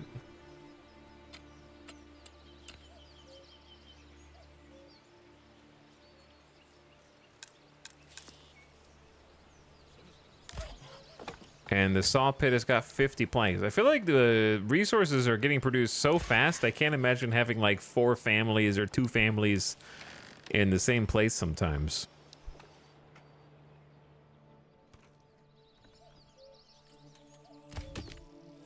Chad, are these trees that, did they replant these automatically?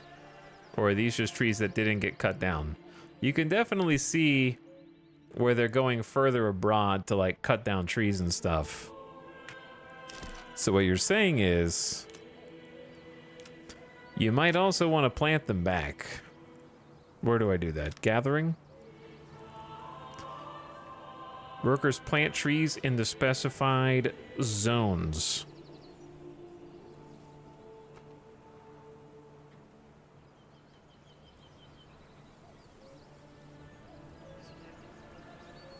You guys are going to keep each other in business, presumably.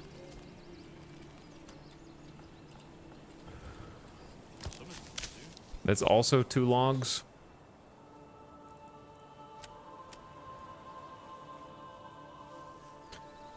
This rain's blowing in like the wind is going 50 miles an hour. A region is being claimed.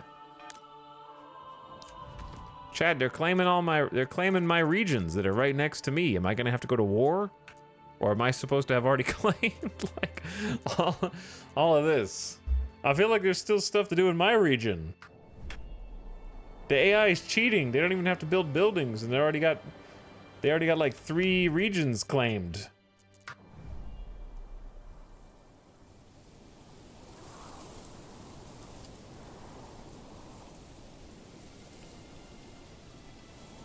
Nuslo.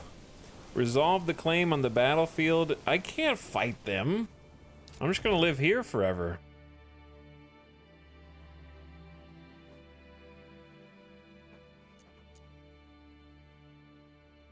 They have 3 armies. I have 1 militia of sad boys. I got 1 sad boy militia, and that's it.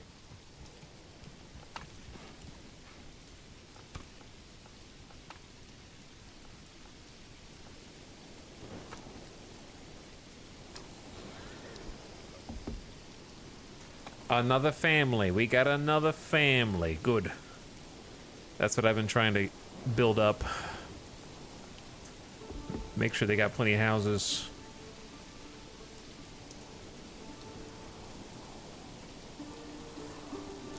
I thought I was a logistical genius until like 5 years in. I can see that. Most of these games do go that way, where it just gets harder over time.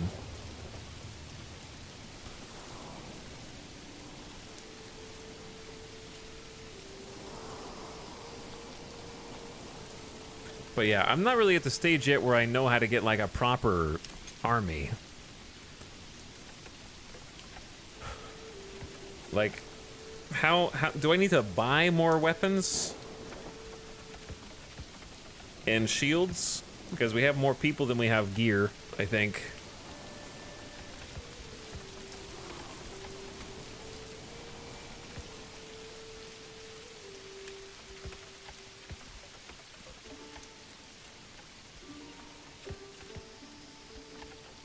I remember it telling me, it gifted me like 20 up front, but I don't remember what it said to do.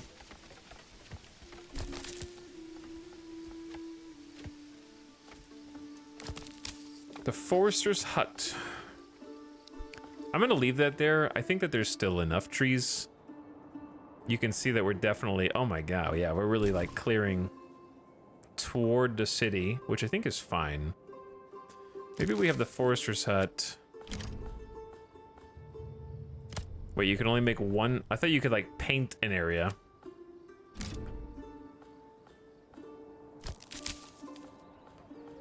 Maybe it's better just to not limit the work area then.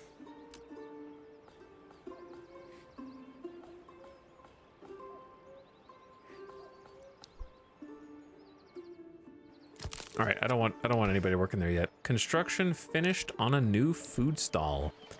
More people are starting to move in. We got more houses for them to move in. Our first field is looking good. We're gonna need at least one family to like work the windmill, which they don't need to do now.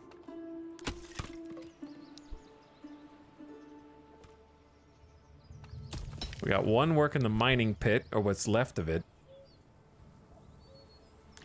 I wanted someone to work the tannery, that's what it was. All right, they're already on it. Working in a bush right now. Splish splash, splish splash. Time to get stinky.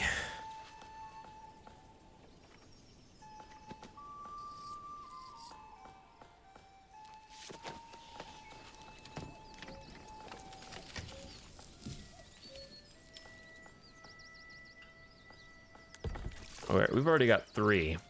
So, as we start to utilize the hides that we've got here, that should go over to the market stall and thus satisfy the clothing requirements for these guys, but now they don't have food requirements.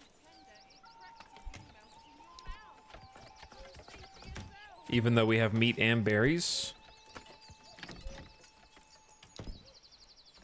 We'll have bread.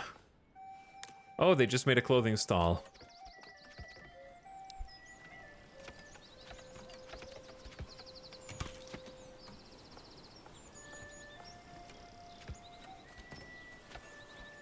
And they'll start taking them over here shortly, I suppose.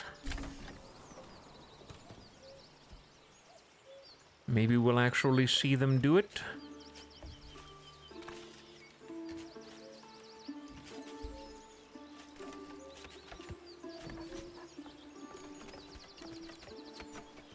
Or not. When do they actually plant the seeds? Or ooh. Ooh. They have, chat. I'm starting to see May showers bring a little green.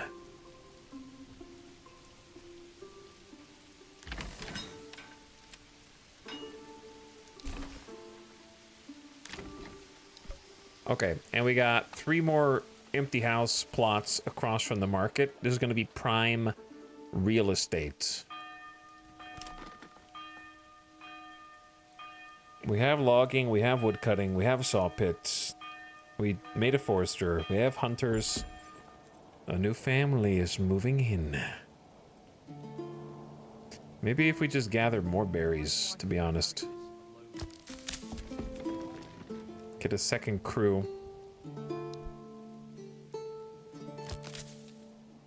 Because this is the research that we took doubled the amount of berries, so we probably need like more people to actually pick the food to bring it back to camp. We got stone cutting, we got mining, we got a granary, got an upgraded storehouse. I don't have another region, and we have a super stable hitching post. I got houses. We have a water well. We have the market. We don't have a tavern, but we also don't have ale. We have a church, have a corpse pit, have a field, have a farmhouse. We need more than one field, probably, but might take more workers. Pasture for livestock. Sheep must be imported for this. We have a windmill, we have the oven. All right, maybe some pasture for livestock would be good, and we can start getting some cows. That seems very reasonable. Chat, is there a guide for where should livestock go?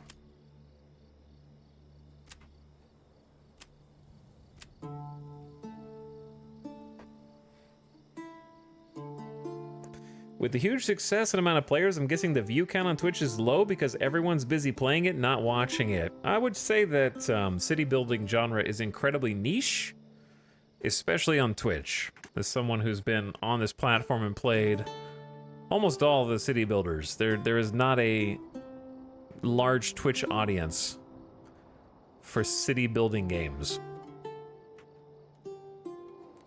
They are just very, very niche.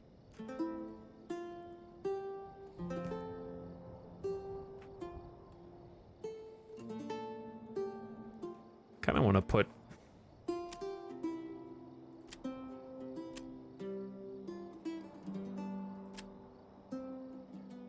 question marks? Question marks, Lashley. You think city builders are bigger on Twitch than I think they are?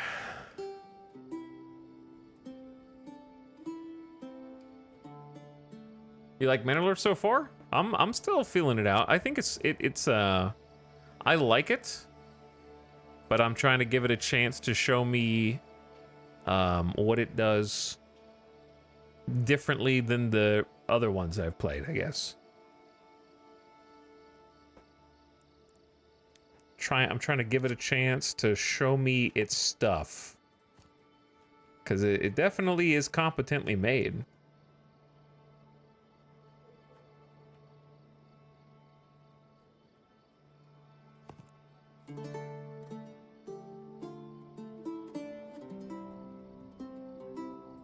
And is very pleasant to look at.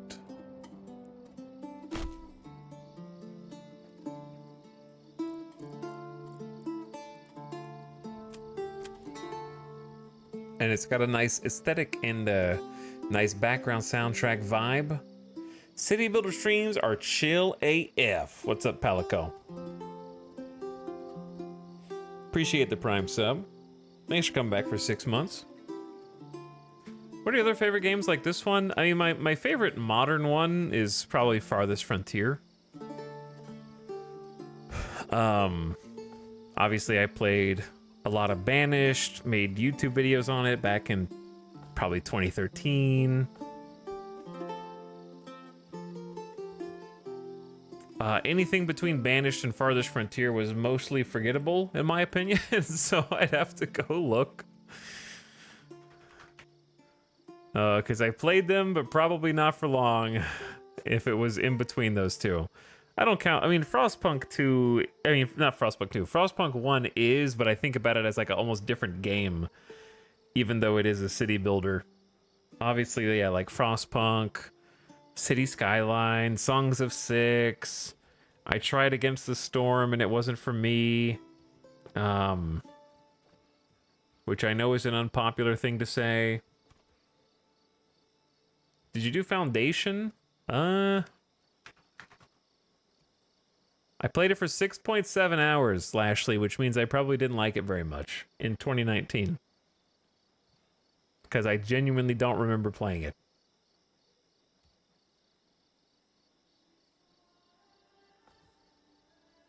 Only room for 2 games in Streamer Brain, nostalgia game and current game. I don't hold Banished on that high of a pedestal, though. It was the first one, and it was great for that. But if Banished came out now, I don't think it would be that fun. Like, it was really, really good in the years around its release, 2014, February 2014. But yeah, I like I love SimCity 2013. I'm one of the weirdos. I actually really like SimCity 2013, and I'm not a big fan of SimCity 4, and I will stand by that.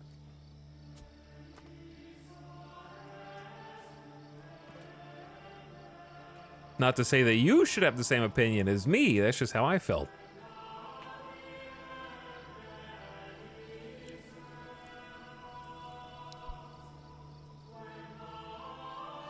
Banish crawled so other colony builders could walk, or other city builders could walk.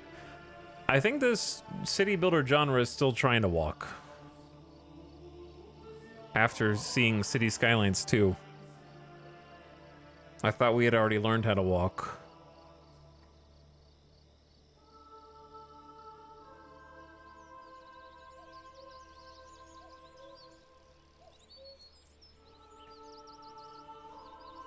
Kind of like PUBG to other battle royales? Maybe, yeah. Don't talk about Cities 2. I think I own Rise to Ruin, but I haven't played it.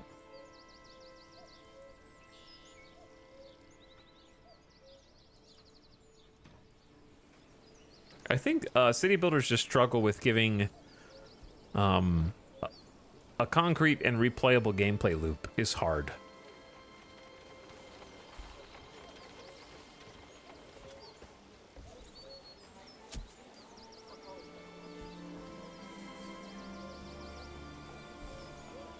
Just because you trip doesn't mean you don't know how to walk. I don't think there's been any memorable city builders for me personally since, like, Banished was memorable. I don't think it would hold up now, but it is memorable.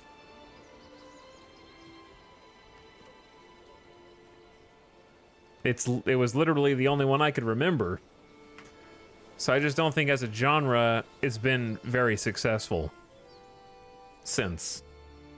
We're still trying to escape Banished's shadow 10 years later. Because it cast a long shadow.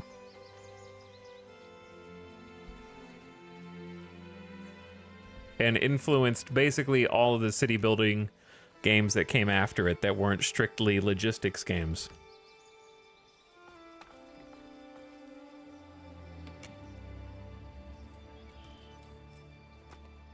What does family members join one of the settlers? I'm not sure. I'm not sure what that means. But it looks like we've actually tapped all the rock here, which seems like a bug, but I'm not smart enough to tell you. I don't think it should... It says it has room for 50, but actually has 124, which is above its storage limit. So I feel like maybe that's bugged.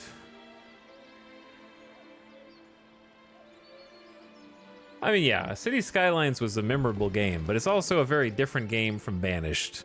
City building genre is pretty broad, I guess. It's hard to narrow it down. I guess Banished is more of like a city building survival game almost. It's like a subgenre.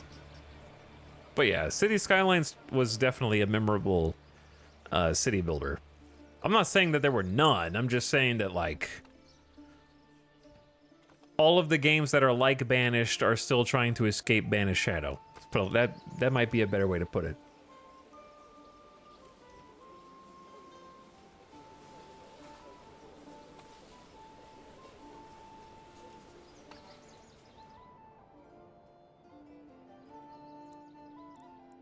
So if I get some livestock, Oh, there's a little fence there. There is a little fence there. Because we have this. Chat, where do you order livestock? Wait, is it just a place where... Yeah. How do I get cows?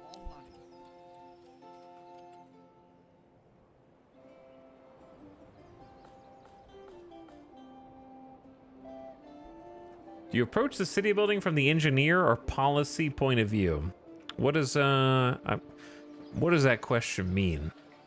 I'm kind of just feeling it out, seemingly at random, and trying to give grease to the squeaky wheels.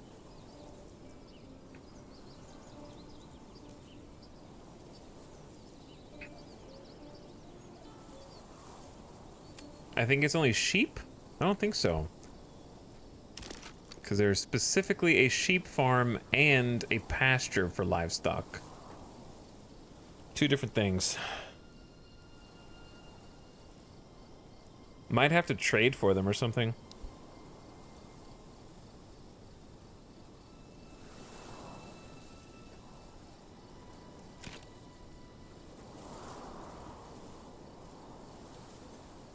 Alright, chat, what should I be doing right now? Other than watching my wheat grow. I only have 2 families. I still can't seem to get 2 supplies of food. Even though we have berries, eggs, and meat, but not enough of them. Yet, my granary has 225 freaking berries.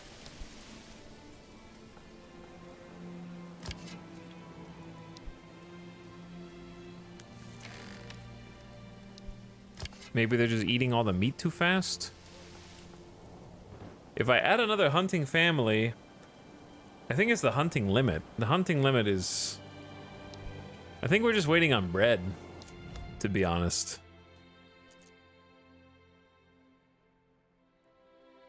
There's a rich deposit of wild animals over there. I have to have 1,000 influence or claim with the king's favor to do that. Neither of which I know how to do. I have 640 influence. Can be gained from the tithe, conquering brigands, and upgrading churches and manors. How does the church get upgraded?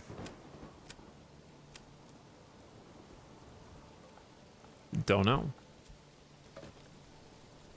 It must be doing okay because we're at good approval. The people have clothes.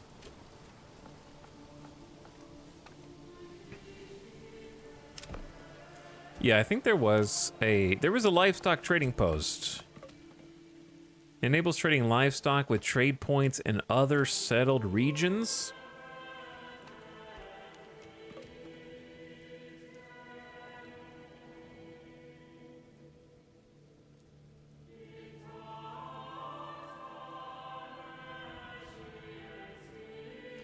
Let's put that like kind of across the street from where I want the pasture to be.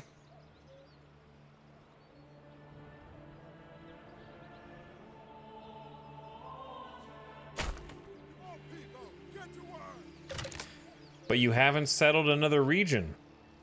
But the AI has.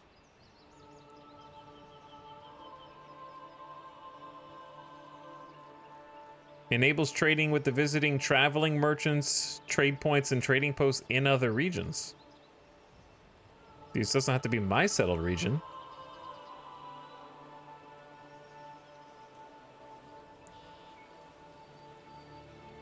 Because this says hitching post. No. This says pack station, which specifically says allowing you to send and receive goods between this and another region in your command is what the pack station says. Trading post and livestock trading post do not say they have to be in your command.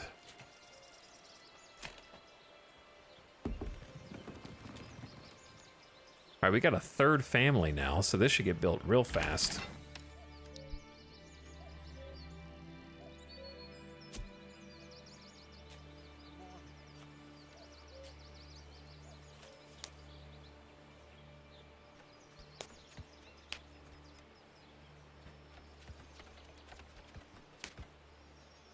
But anyway, thanks again, Palico, for half a year of sub. Much appreciated. We'll see if this works, you know. Maybe it does, maybe it doesn't. I'm gonna give it a try.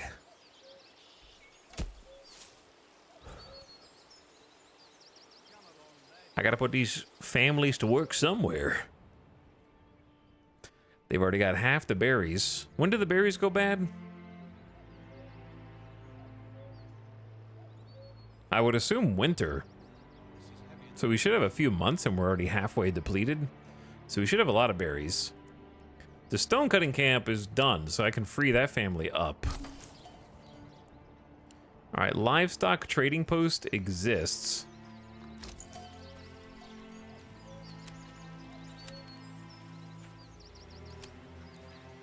Trade. No trade. Never trade this good. Desired surplus locked because the trade rule is set to no trade. Okay, so if we those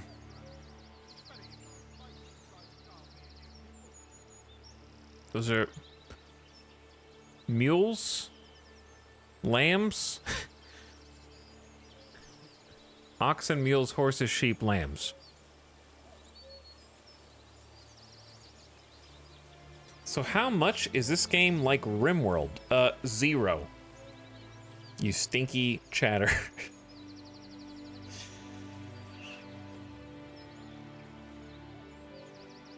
Use your eyeballs!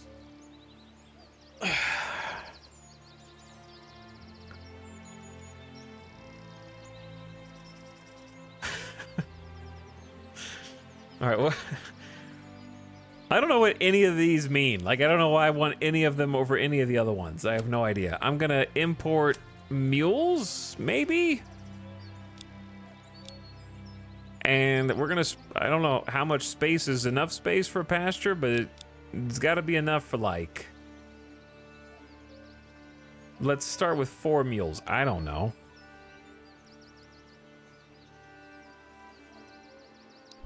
And then I want to get, like, a sheep pen set up.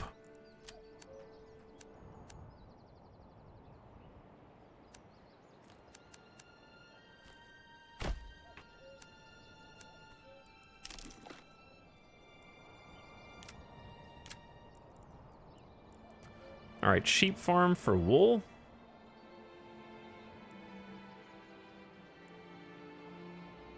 Oh, you can get grazing sheep in here and then collect wool from them. Okay. That, I think that's what it wants. That'd be better. Let's say no trade on mules. Import sheep. That's 36912. That's 120. That's like half of our current money. Or regional wealth. Okay. And then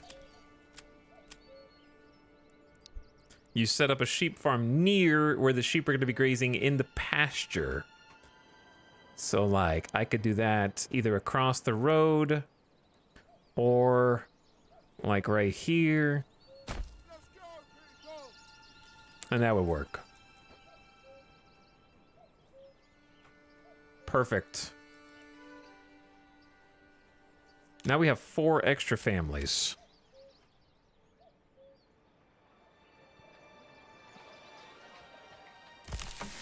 We got 2 in the granary. How about we put 2 in the large storehouse? This family owns a market stall. If you want to sign them, the market will be taken over by someone else. Okay. Logging is going flawlessly. Sawmill's going flawlessly. We'll have a family start replanting trees, and then we have 2 families left over for building stuff. Perfect.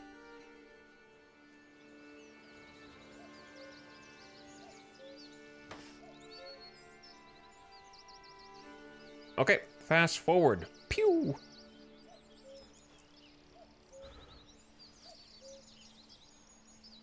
What's up, chat? Does this game have random raids for no reason, like that crap bucket RimWorld? Actually, raiders are gonna attack us in 196 time. So, kind of. Actually.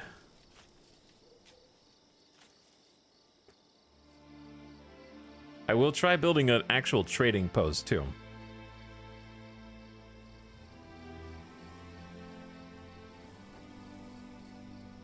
How many raiders is that gonna be? Only if you have the storyteller Richard Random. Rickard Random. Like Rickard Stark. I had to make a Game of Thrones reference like that Reddit thread to be relevant. Season 57?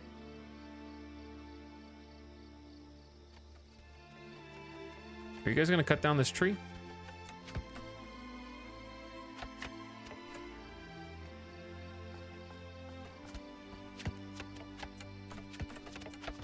Chat, those of you that have been playing Manorlords today, what are your thoughts so far?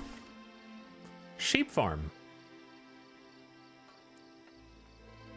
Alright, we probably don't need anyone in here until we actually have sheep. But you probably need a family in the livestock trading post to trade the livestock, one would assume.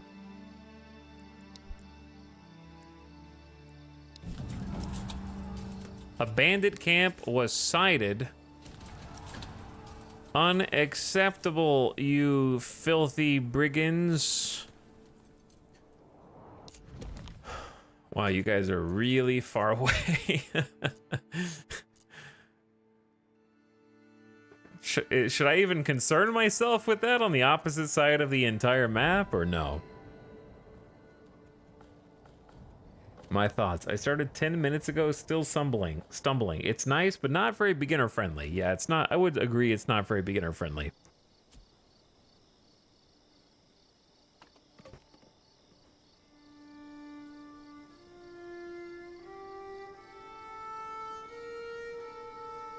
Did you come into my stream, Shaffahole, and mention Rings of Power without censoring yourself?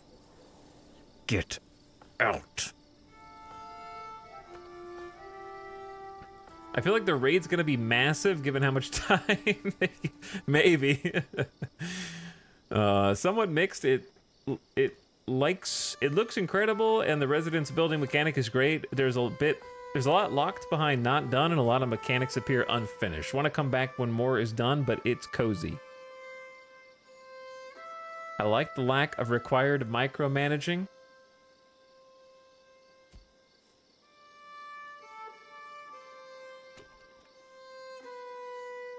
I've been playing for a couple hours, but I think the bones of the game are pretty good. Looking forward to what they build on this foundation.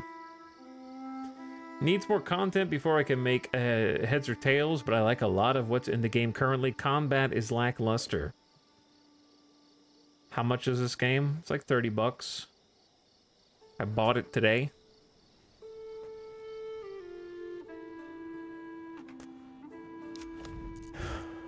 Yeah, I think that the brigand camp so far have felt kind of busy work, I would say. Like, if I rally these guys, do they stop working the entire time? Like, I assume the men leave and then we don't work.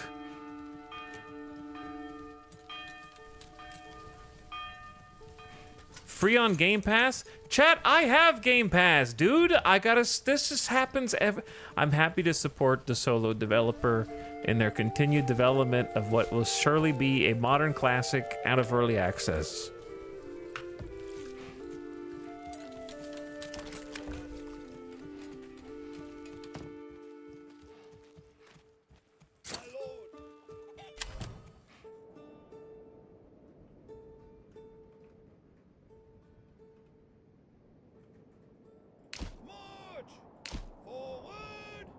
All right, you guys are gonna be marching for a long ass time, dude. You better get to moving.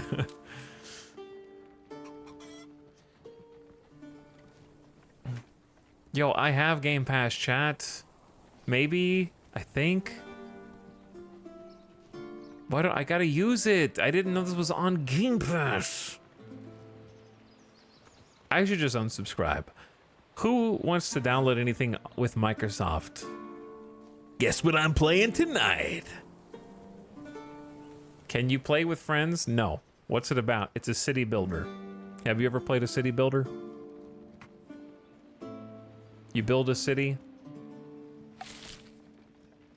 and then your people starve to death in 5 years. Happened to me with Jedi Survivors. Yeah. I gotta start looking when new games release. I haven't even seen like an advertisement. Normally you see at least one ad about Game Pass because Microsoft wants to let you know the hot new thing is gonna be on it. Yeah, I'm assuming Game Pass for PC would be a safe assumption.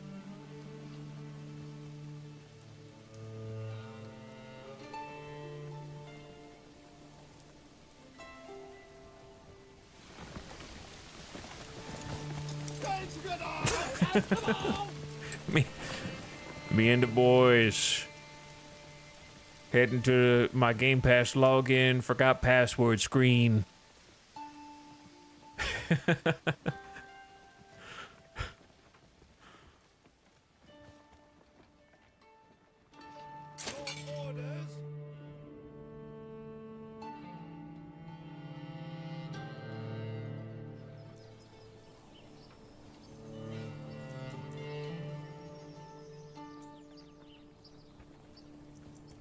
Just use your Bing rewards to get Game Pass? Dude, they are moving. They are moving.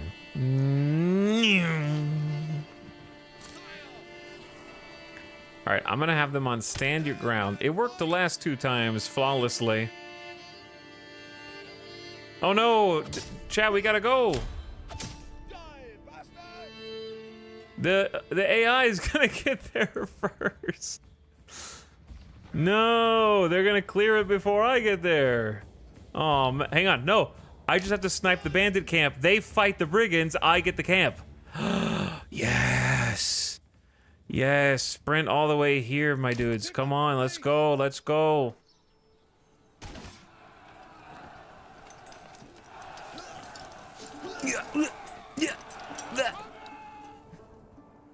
They'll never see it coming. Use all of your stam. They're still fighting, there's 10 guys left.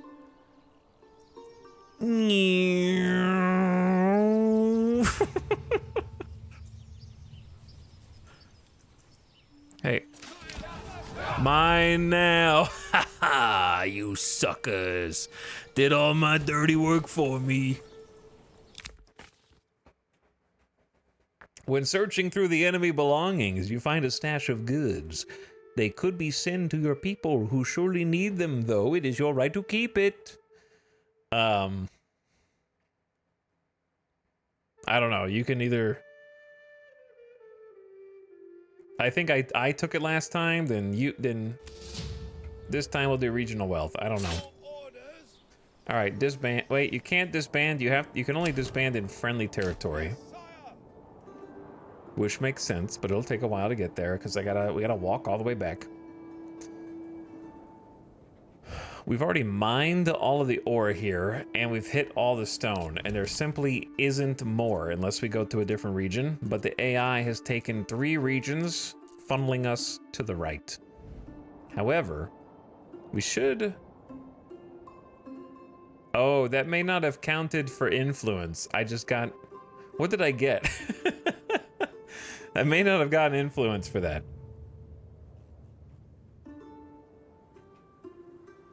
Giso, why are you posting random imager links in chat? Imgur, why are you posting random? This looks like a virus. I know it's not, it's a PNG, but I'm not clicking on it. You can't just yo WTF and post an image in the chat. It looks like a scam.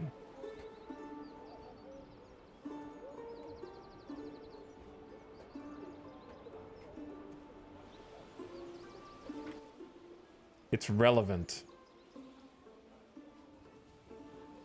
Oh, there's just a Battle Brothers reference in it. Very cool.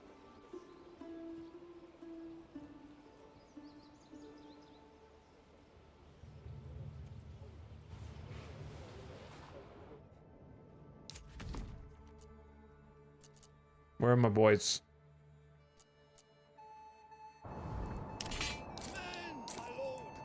How do you like? Is there a way to camera over to them? No, they're just over here. Hurry up! Hurry up! Put your shields on your back or something. You don't have to be ready the whole time. You're not gonna fight anybody in the forest.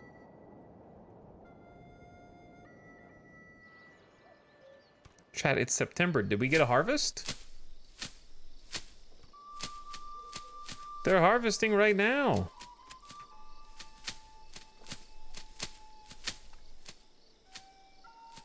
It's working.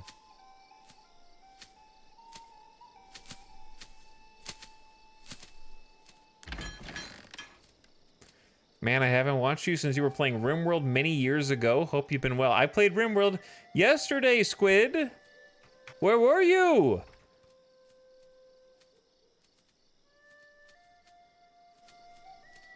What do you mean many years ago? What about the last 15 days? Chat's waking up from a hyperbolic time chamber.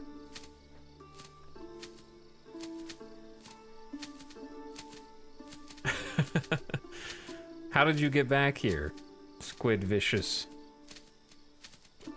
How did you end up here? RimWorld addicts in the chat? I mean, that's all of you right now, so I can't even make fun.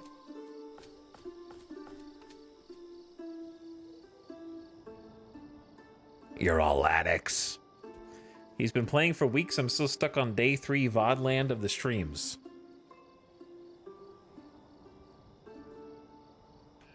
Sheep? They imported the sheep. Was this the trader?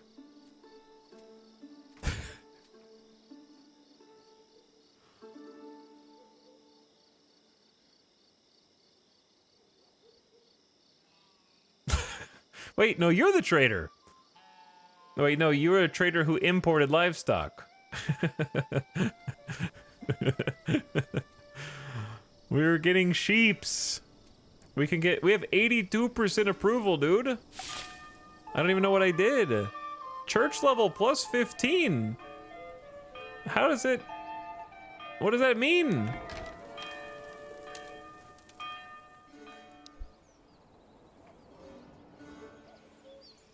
Look, dude, we have 4 little sheepies in here.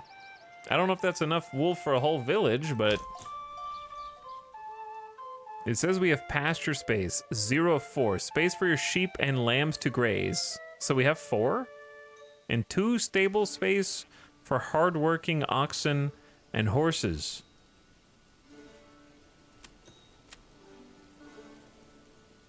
Nothing is stored inside. Is that what can go in there? I don't know what this means. We have 3 oxen.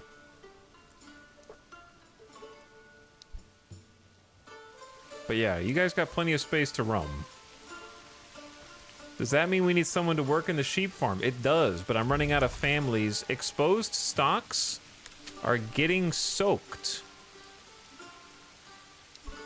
Yeah, well, they're doing the best they can, dude. There's 2 whole families working on this field.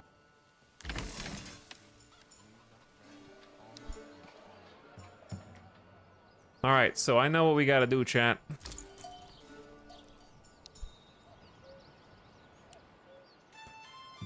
Number 1,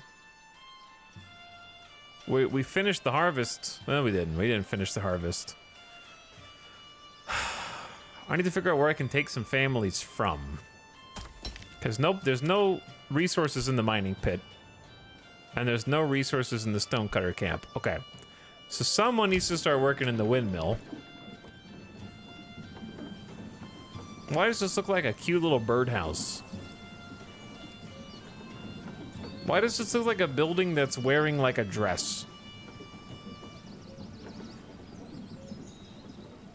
What? This looks like a Miyazaki funny little house that'll fly away or something in the middle of the movie.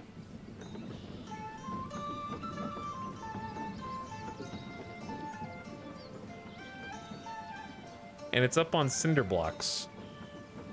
Why is it like on stone blocks?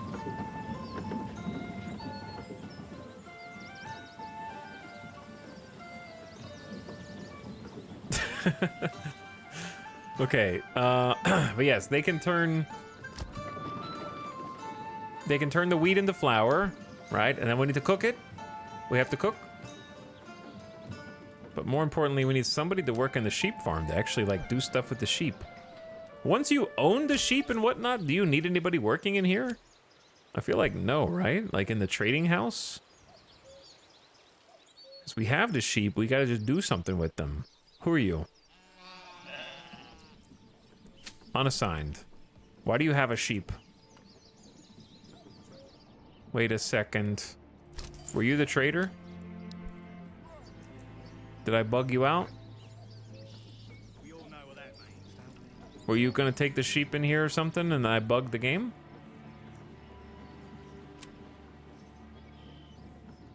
You stopped him before delivery, is that what happened? Earhart. Oh god, yeah, I did. No, that's the same guy. Uh-oh. I may have found a bug. Gave the old ox a handful of month-old grey. He spat it in my face and tried to carve me a new nipple. What? Did you say nipple?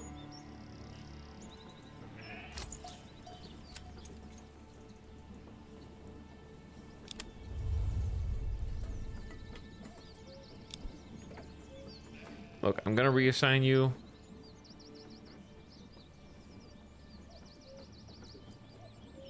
Wait, no, they're taking the sheep. What? Oh, okay, yeah, for that. Dude, this guy's stuck, I think. We're only gonna have 3 sheep. One of them is stranded outside.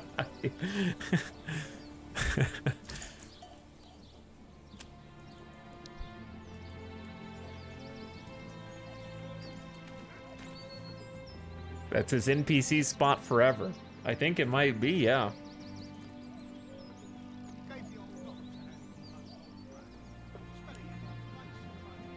Okay, I got an idea. It's called... Wow, they sheared the sheep anyways. Okay, well, they may not be able to move, but at least we're still getting a resource.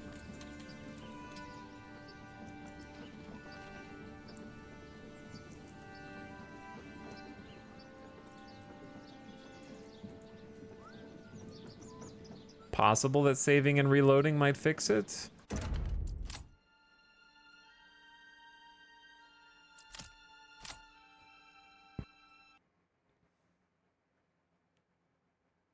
By the way, this game makes my computer go burr. I haven't had a game that made my actual office hot and toasty in a while.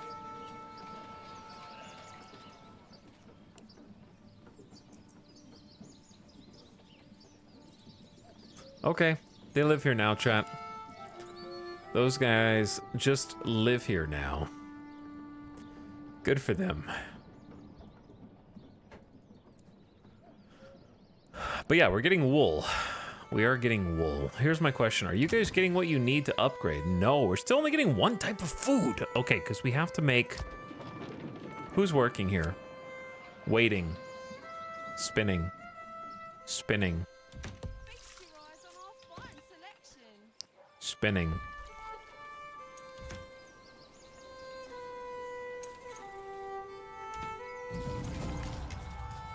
Another bandit camp?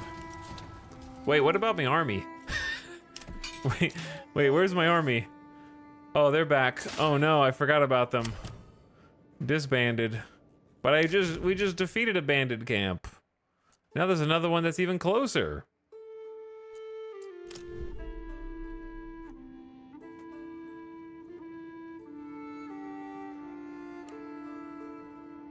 Okay. Let's go defeat that one then.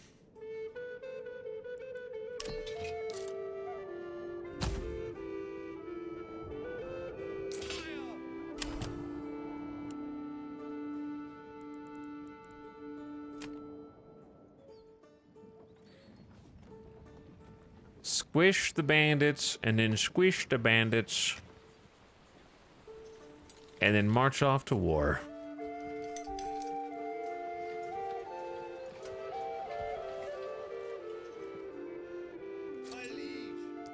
My liege, I must go, my liege. Sire! Stand and fight! March! All right, they're on their way. Let's make them go on their way 12 times speed, because I don't feel like waiting for them anymore. Advance! Basically just advance until these guys notice that we're on their way. Yep. And then once they notice,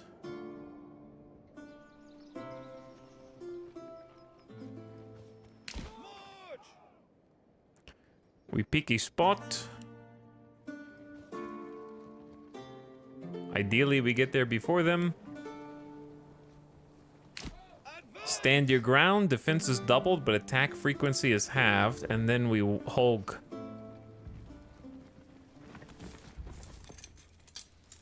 All right, men. Brace.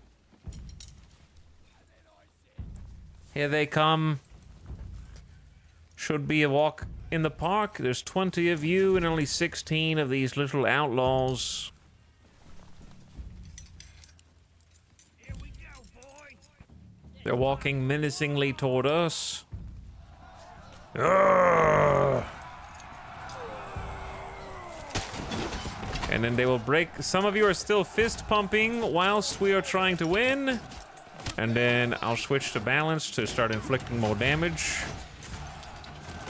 And then from that to push them back. Stabby, stabby.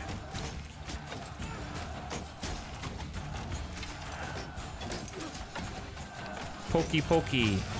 Chop, chop. They're all really good at blocking.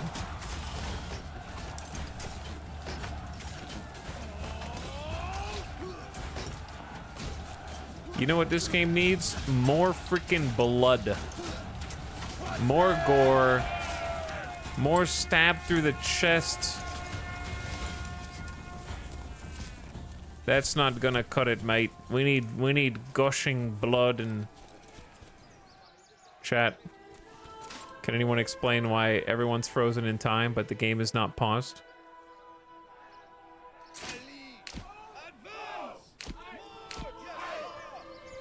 Okay, I think it fixed. Forward!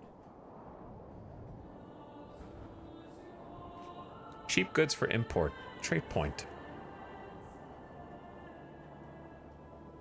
All right, we have 960 influence. How much do I need to claim? 1,000? Oh my god, I need 40? Oh, loot? Yeah, I guess I need to loot, huh? You're right.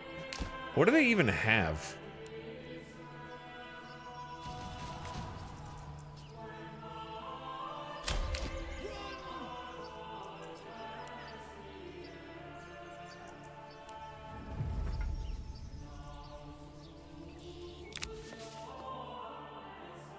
I guess my treasury. I get treasury money. $116. Move quickly! Don't forget to repair and claim the tanks. You'll need them for the next defensive mission. I haven't played Gates of Hell in a while. I do kind of miss it, but it'll be fresh when I actually do go back and play it again. I'll be like, oh my god, this game's insane. The combat's crazy. It was a fun time. The Gates of Hell Call to Arms addiction arc was a good time. Yes, sire! Are they inside my region yet? They should be. Oh, there we go. It looked like the button was grayed out.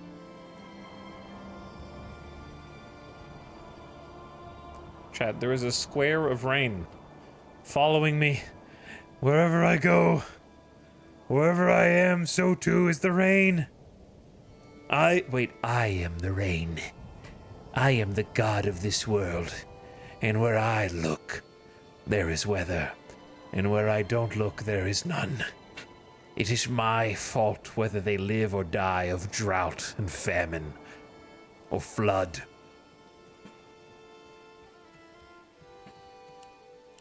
Okay, where am I? It's so dense. I can't see. Why is video game rain milk colored?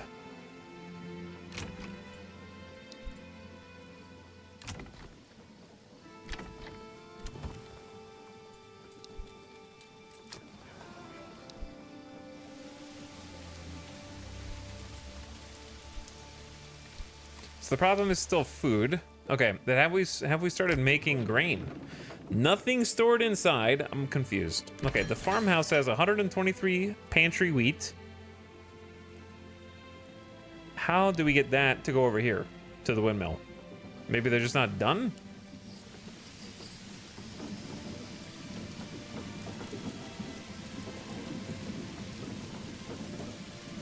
Maybe they have to like finish the harvest?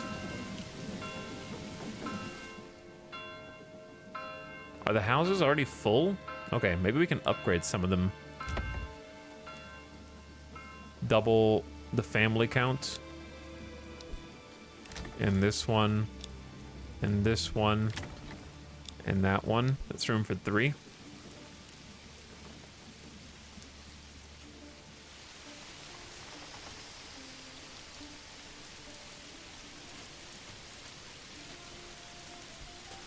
Do they have to move it to the storehouse? I wouldn't put... That would go in a granary, I think. Not in a storehouse. But I think they can take it straight over. The people are just waiting, it says. Whereas all the farmhouse is still plowing.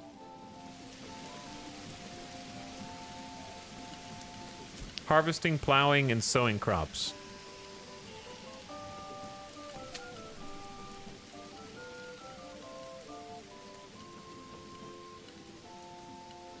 This is kind of a UI bug. So we're gonna have one more year of 45% fertility, and then we're gonna need a rotation or to leave the field fallow, basically.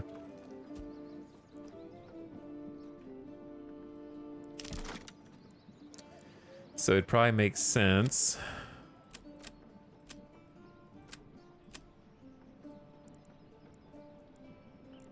To do another one behind it.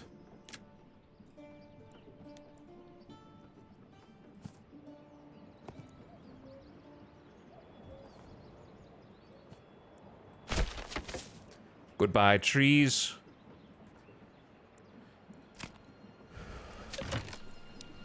And then let this one also be wheat. Or flax. We could do like flax and then rotate.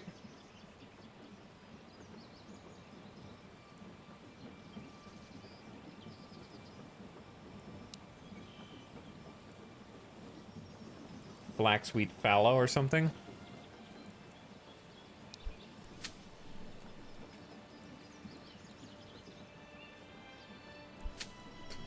Or we could even do, let me see, what does this one got? This one's got good barley.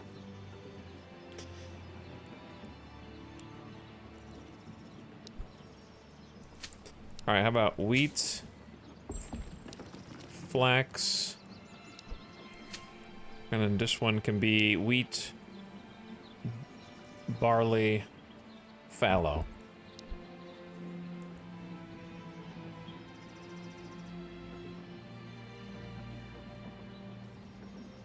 What's your food composition like? I'm struggling getting enough food. Right now, they're just eating a ton of berries. We got all the seasonal berries. I got 20 months of food, actually. The first perk that I took was forest management, double the capacity of berry deposits, and then I already had a rich berry deposit, so it doubled that. So they're just eating a shit ton of berries. And then we have some wild animal meat, but they're staying around 10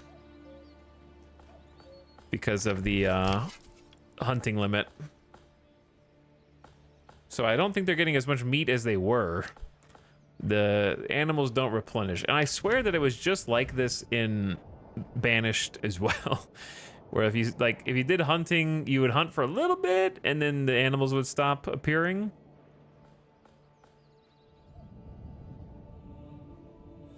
And then kind of not really be a resource. I feel like it made a little bit more sense in Farthest Frontiers because you kind of have to chase the animal migration a little bit, is what I remember anyway. Instead of it being like a finite resource node on the map.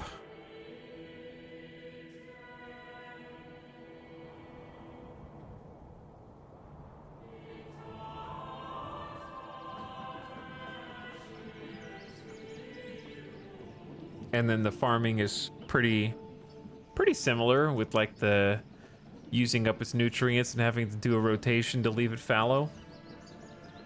Do you have to play here? You just pick a map, but it puts you in a random place on the map and then randomizes the resources, I guess. When did you start playing? You have so many resources. Today?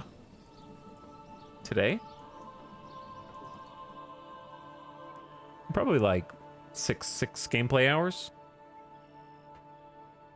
Do I have a lot of resources? I haven't really struggled with any resources yet. I'm sure there's still time.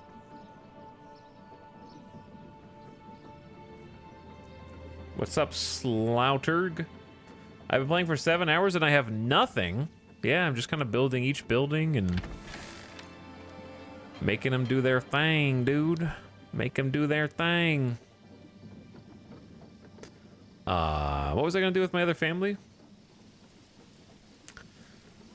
We have some dudes on sheep. We got some wool. We're trying to get bread, but I guess I have to wait until they start doing something with the wheat that they've got in storage here. Maybe we just give another family over to the farmhouse for now, since I'm giving them a whole nother field. But I guess they won't be doing anything with it in December. Do you need to build house plots near resources? What I did was I built my market, which I didn't know you could highlight these. But I built my market and I have my houses pretty close to the market and the church. And then the granary is also pretty close. Probably need to upgrade that. We've got 268 planks somehow. And we only need 10 for this. Okay, yeah, I'll upgrade the granary. But my distance for resources is my market, houses, church are all here, and water. And then there's a road over here that is lumber, saw, tannery, hunting camp is also near the animals. And then replanting trees with the forester's hut, or at least trying to. I'm not really sure if they're working because I haven't really seen them work because it just says waiting. So I'm not really sure if I have to tell them. Don't know.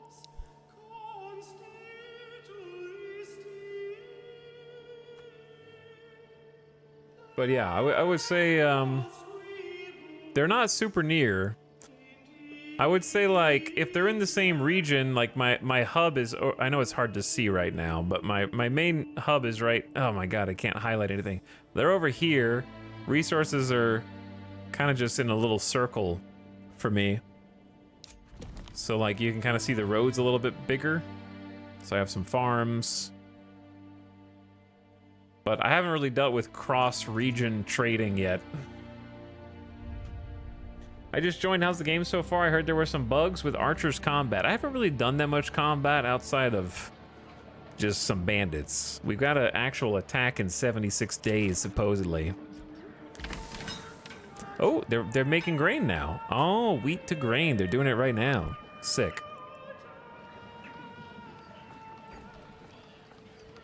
Yeah, there they are. Where are you guys taking that stuff? Fetching water. Okay, so we might need, like, if they're fetching water, we might need another well near them, which should be very doable.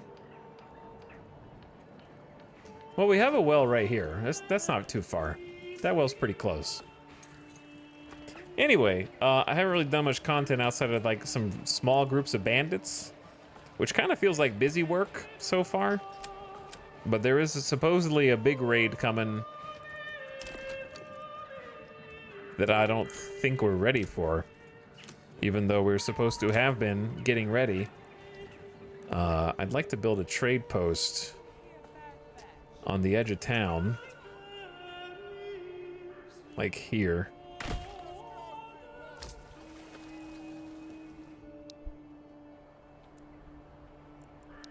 And we got 4 families.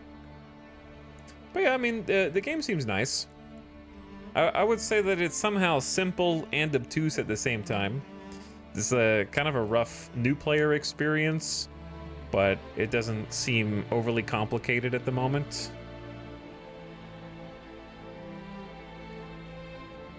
Very nice to look at, pleasant sound design. The UI's got a few kinks to iron out, but seems pretty nice. Maybe needs a little more information on stuff.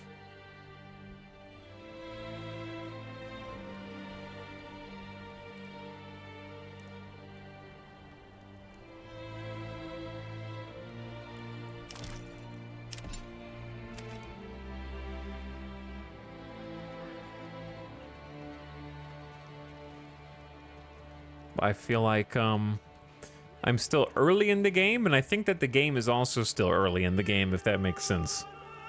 Being early access and whatnot.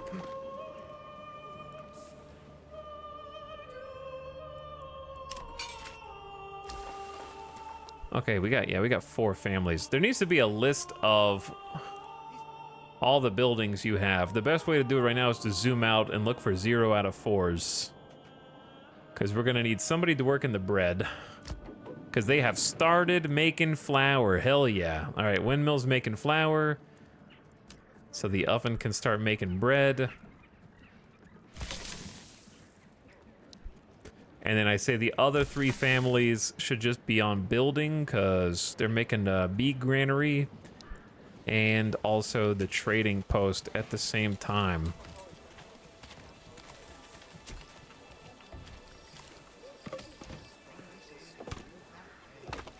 What's up, Back Rub? How's it going? Can you put up palisade walls? I don't know. Bring this here, move that there. I don't know. But yeah, I would say it definitely feels similar to other city building games that I've played. Just from like a gameplay loop standpoint. It's definitely kind of like taking the basics from other games you might recognize.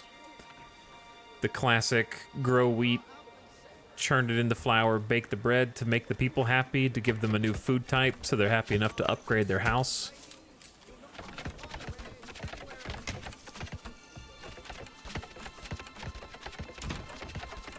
I would like to see over the course of early access get a little more daring with the gameplay loop and kind of find a unique niche to fill.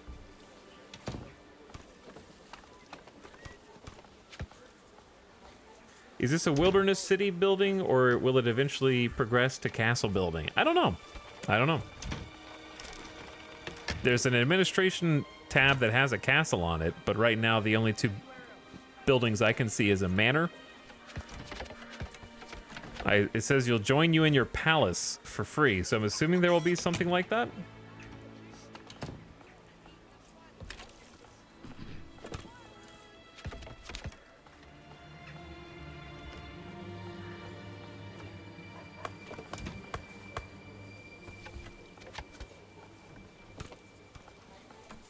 Nice job with the large granary facing the wrong way. Did I build it backwards? I mean, I guess it's fine that the entrance is here. Did I build it backwards? Or is it just built backwards? I think if I built it backwards, there's a road, I guess there's a road connection on this side. There's a double door right there. They just leave this door open.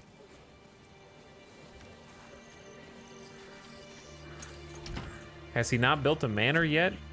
No, that's what we were talking about. You have to have a small village to make a manor. Says it right there. Is this a streamer that hasn't built a manor in Manorlord yet?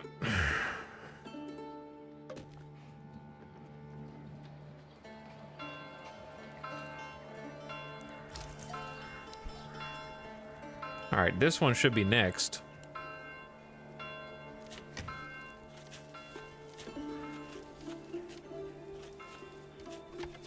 You'll not find finer wares anywhere else. Keep your heart warm.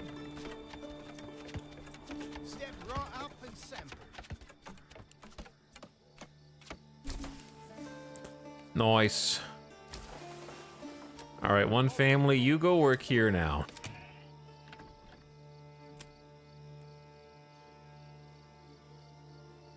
So we have to have a route for roof tiles or blocks. And you can set up trade for planks. So I can export.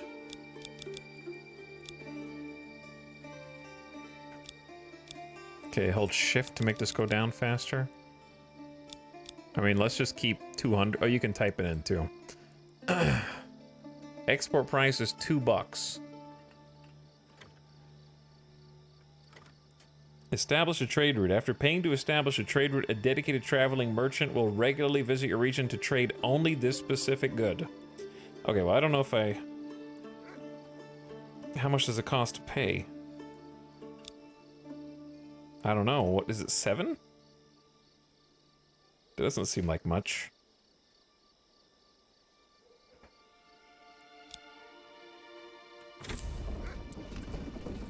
Order a horse. After placing an order, a livestock merchant will come to your town and deliver the animal. Where does a horse go? I mean, I definitely have a spot for a horse.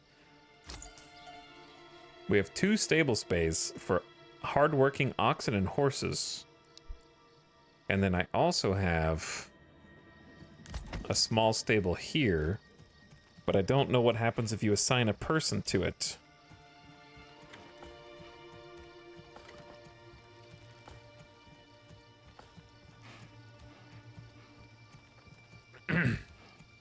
Did we lose the Rimworld colony or just checking out the new game? Why don't you watch the VOD and find out?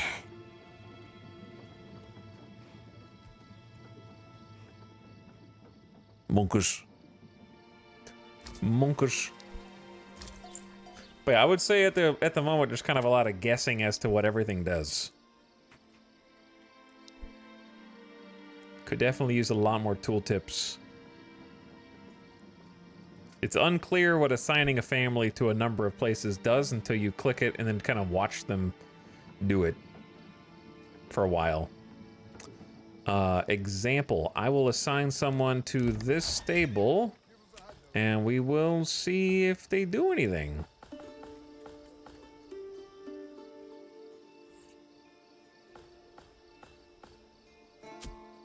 They are apparently the ox handler. What happened? How is the game? We're in a revolving door of people asking how is the game. Welcome, great thing. I'm feeling it out.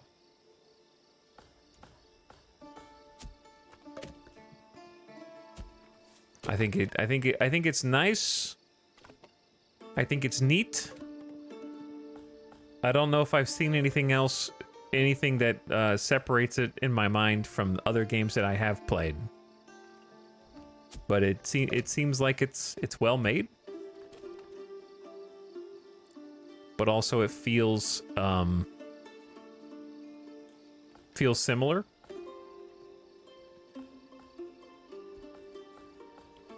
Guiding an ox. Where do you guide them?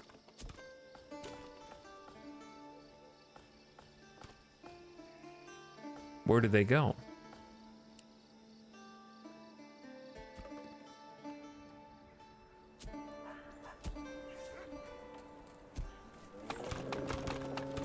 Okay, they're all three guiding an ox now.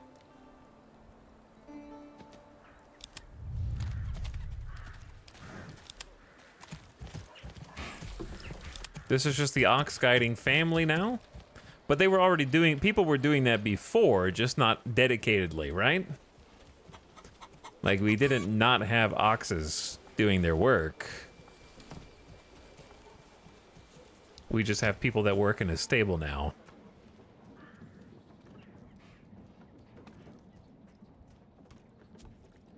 Similar to which games? I mean, similar to any game in which you assign families or workers to places where they work.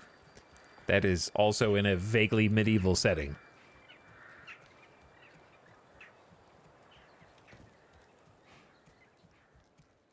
There's at least half a dozen games or so where you build a house, the house needs you to fulfill specific requirements, and once you do, they level up, and then you keep on going down the line.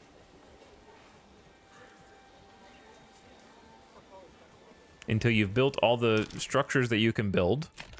I would say the difference is this has a Timberborn-like quality to it, where when you've done all that you can do in one area, you need to go to a different area and kind of like build another settlement from scratch, and then link those up via trade, from what I can see so far. Yeah, you can tell I like board games, Squipsy. It's a worker placement game. But yeah, you kind of like use the resources here, and then you got to go over there, and then kind of make a new settlement for this stuff over here. But right now, it's like I can't imagine that it changes the gameplay much once you go to another region. Am I wrong, chat? Like, if I go to this region, I'm still going to have hunting, berry collection, stone, clay, and iron until that's gone. And then clay, stone, iron, berry, animal in that one. And then the same 5 resources in each area. Until you have maybe control over the entire... Because this is a domination victory condition, right?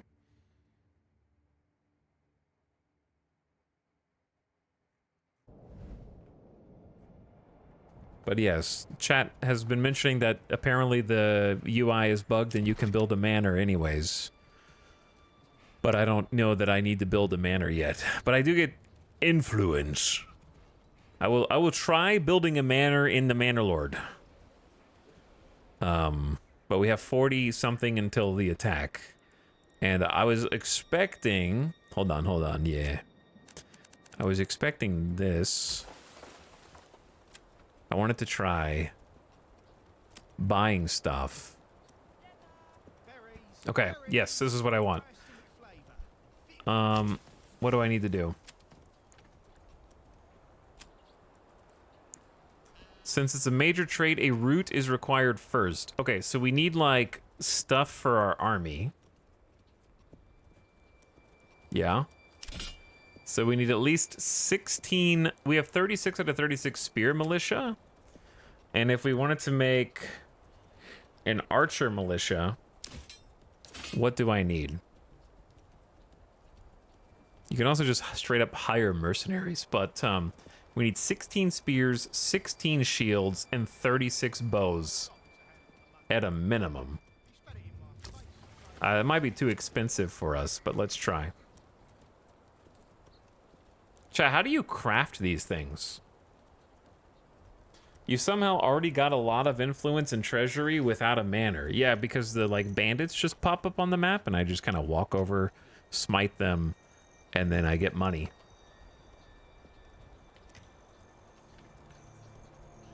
And also influence.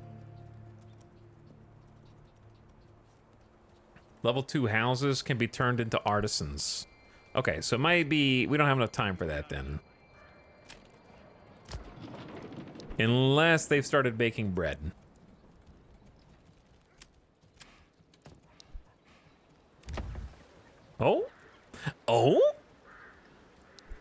Hello. The food stalls got bread and meat. And also berries. Okay. Give them the upgrade. Level 2 plots generate a regional wealth per family per month. Unlocks extensions. Okay, well, I already screwed that one up because I already got goats. Let's go to this one then. This one will be level 2.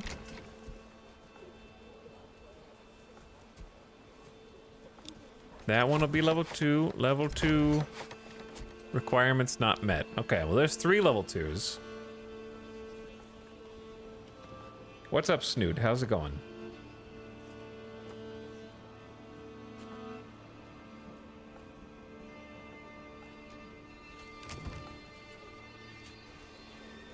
That one's level 2.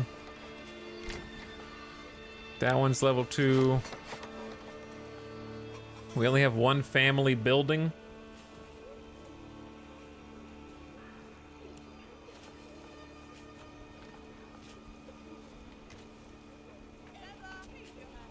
I'm gonna go ahead and do a trade over here if I have enough time.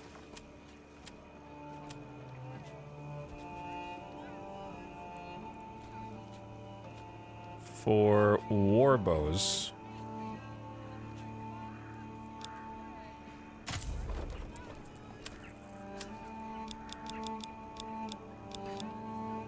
Tin's 150. 300. Let's try to import at least 20.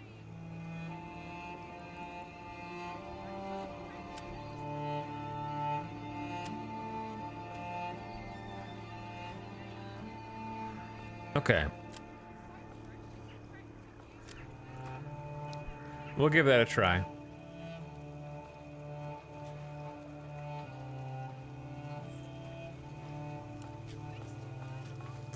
We only got 34 until the attack, chat.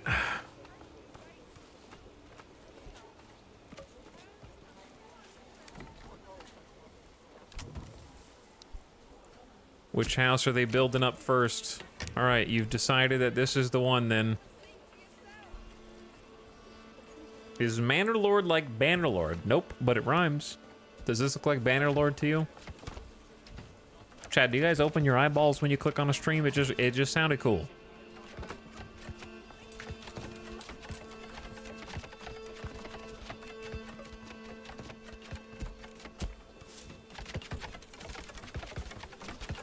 Come on, come along.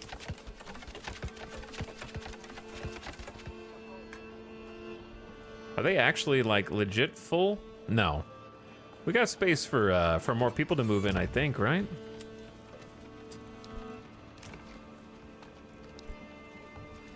Maybe not. It's hard to tell. I don't really understand how the UI works.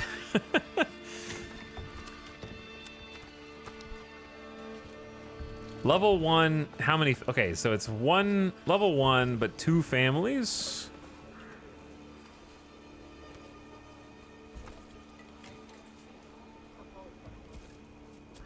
The raiders draw near.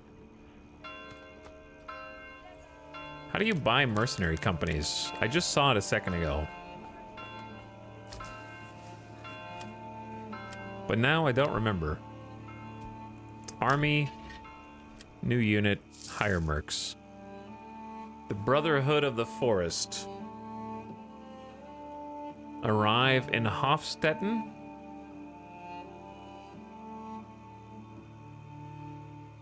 The flock of crazy geese arrive in Goldhof.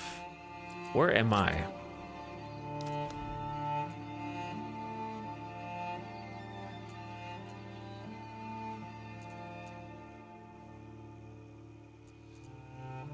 They arrive at the other end of the map?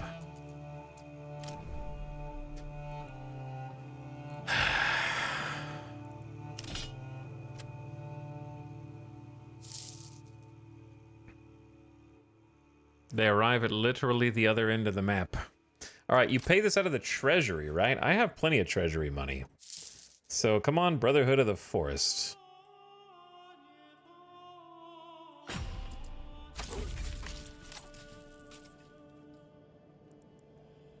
Just in case. All right, where are you nerds?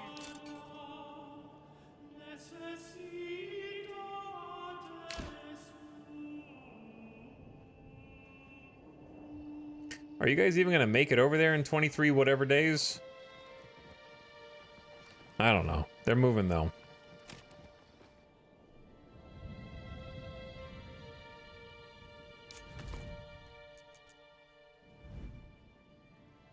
And we will just pay them out of my own pocket to protect this village.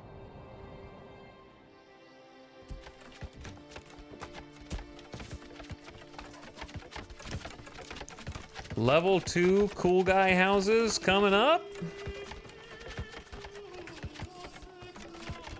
Paid by the hour, moving as fast as they can. Yeah, basically.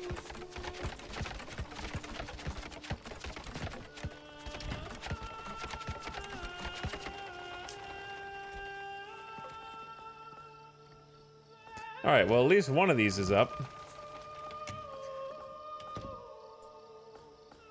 So the benefit again is that they generate a regional wealth per family per month and unlocks new extensions, including artisan workshops. So they go from kind of like this little shack to nice little windows, a little facade, a hole in the wall. You're not supposed to look in there, chat, when they go through the walls. And then you can build either a Fletcher's workshop for warbow production, a cobbler for shoes, cloaks and gambesons, blacksmith for spears. Convert all inhabitants to artisans, locking them from being assigned to other jobs. Oh, so we need more people first before we start doing that. Is that what you're saying?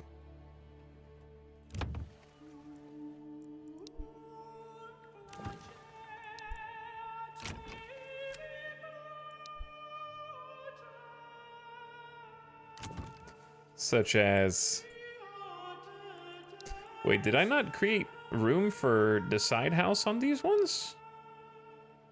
I could have sworn that I did. Maybe I didn't.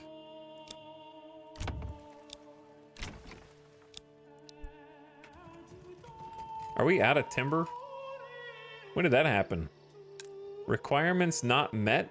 This burgage plot causes a loss of approval. What? You haven't even been built yet.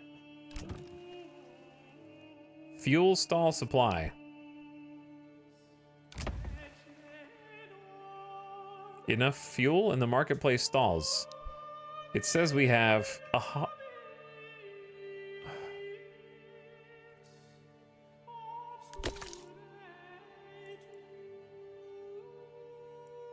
You guys don't have enough firewood? Why did it even let me upgrade? And then 5 seconds later tell me that we don't have what we need. Okay.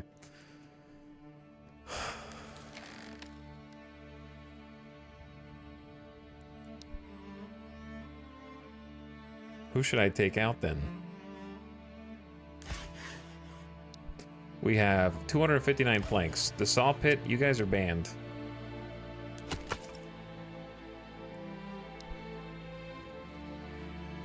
I just realized I need to pay to open trade routes. Surprise! Who knocked down this tree in the middle of the city? Huh?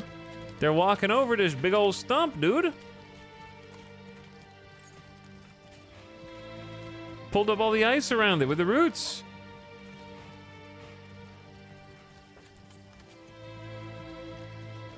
What's up, Chorizo? Thanks for the 6-month sub. Appreciate the prime, dude.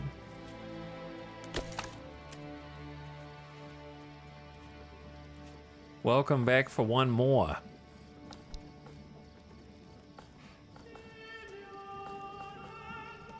Chat, can you explain how we have 14 months worth of fuel, but also don't have any market stalls with fuel?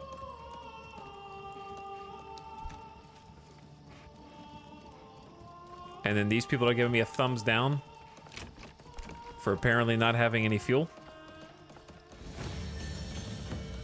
Settlement level increased. New development point.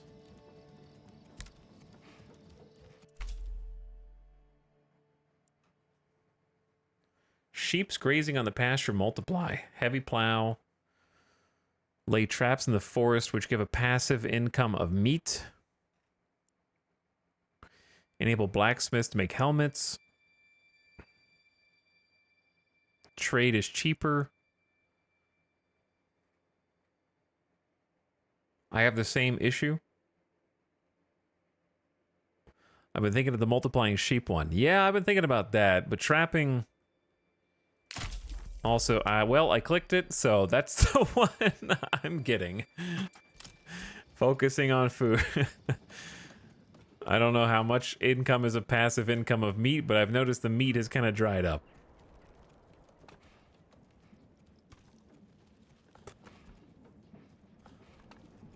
But yeah, it do be saying that we have 292 firewood. Maybe it's the problem is the storehouse is too far away from the market? I have 2 families on the storehouse.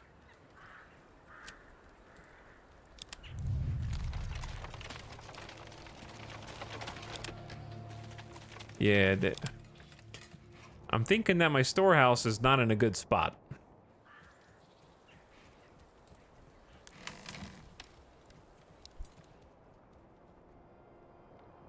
But it's unclear.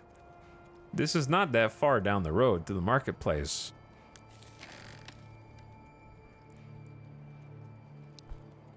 I guess I'll end up putting a 3rd family there, but I need the space for the family. And also we have 0 timber according to this. There's 11 logs here. But maybe it's time to move this.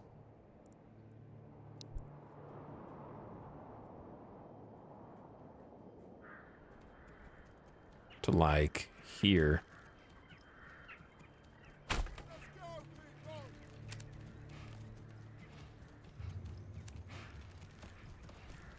What? I can't connect this to the road? Not what I had in mind, but that'll work.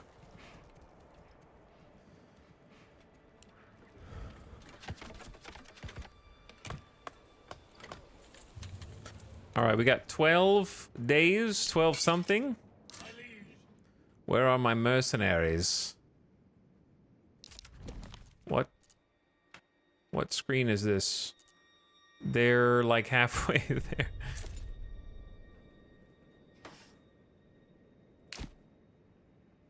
Construction finished on a firewood stall. Well, they're still building more firewood stalls. But it says the requirements aren't met.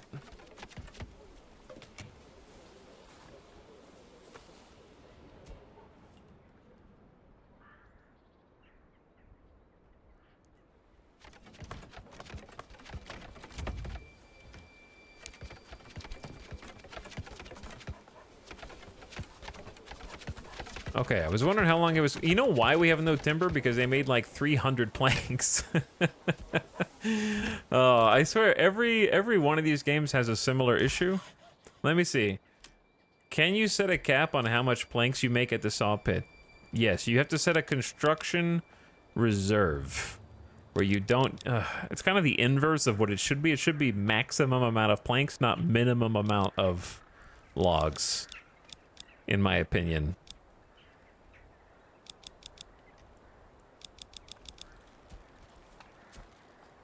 For now, I've just taken them off of this.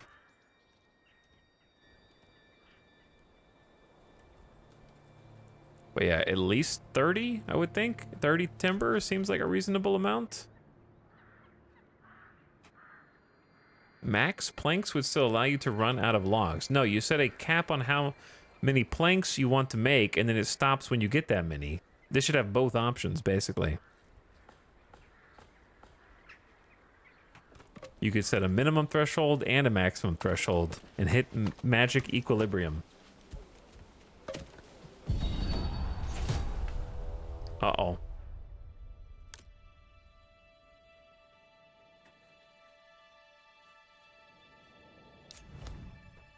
Enemy units have been spotted, chat.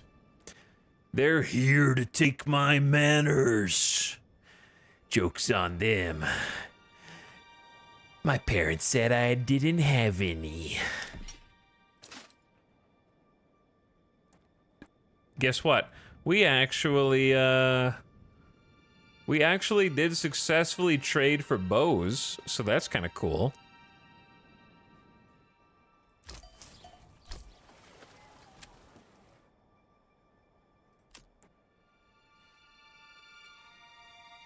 Yeah, we traded for the bows, I think.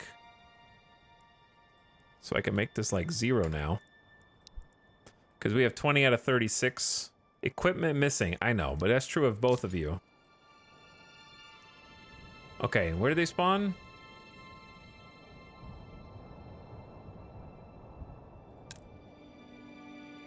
Work area is empty. Oh yeah, the berries.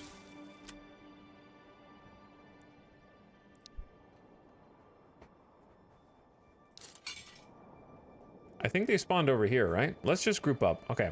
Step 1, you guys rally there. You guys rally there.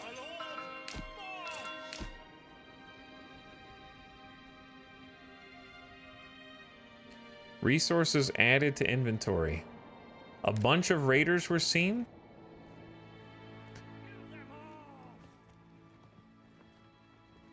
Chat, what were you guys so scared of?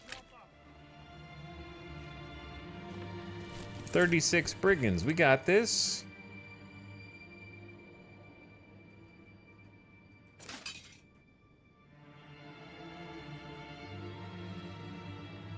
Where's the edge of our base?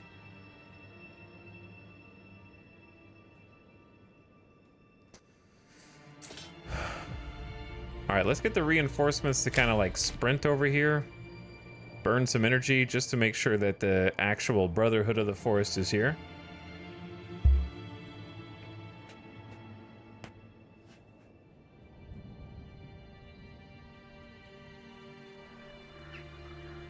Where are we gonna actually do battle?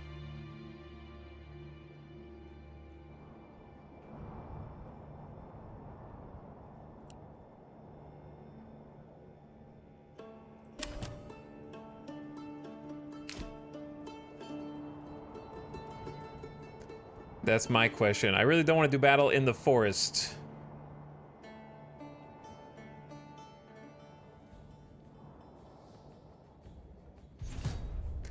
Enemy unit spotted. Like, we don't have any guys over here. I think I want to kind of catch them along the road, hopefully.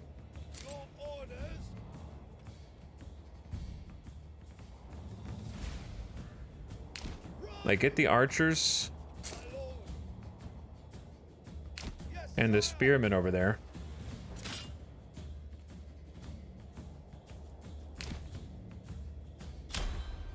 And then have the reinforcements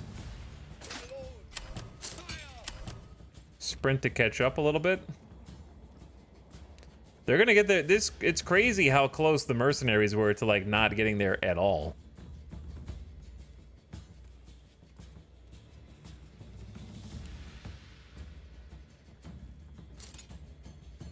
All right, you guys can stop running.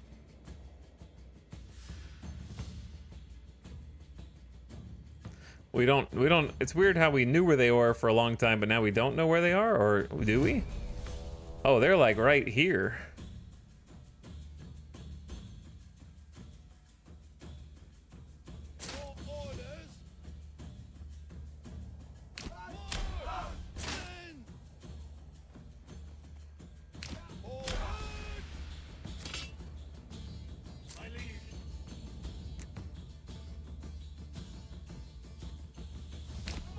Oh, that's actually 36. That's a pretty big group.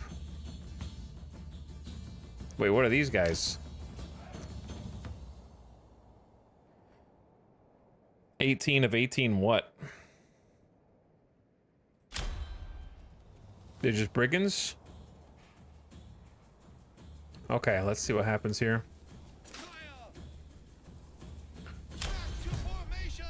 I will say shoot at will for the archers.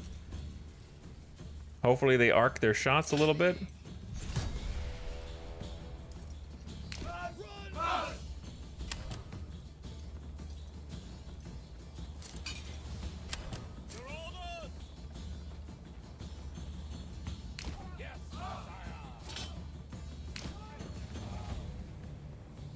They're moving up, chat.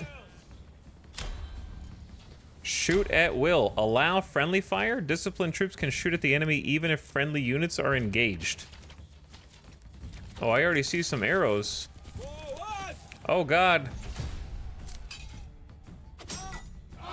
Okay, you guys just push in. We got the archers lined up here. Where's the other group? I can't see anything. What kind of range?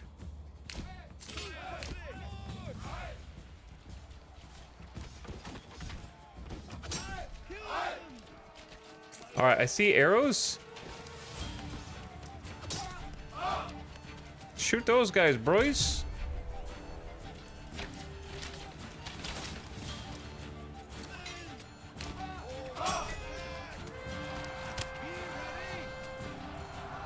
I don't know what the hell's going on. All right, they're smashed into my archers, but we're smashed into them with spears.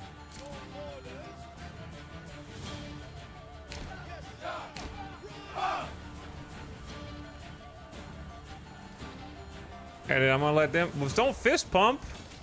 Shoot bad guys.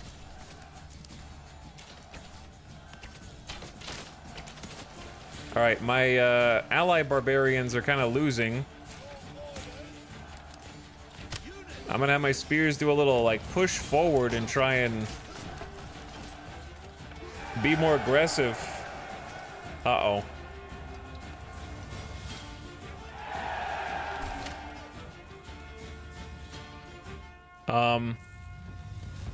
Did they just, what?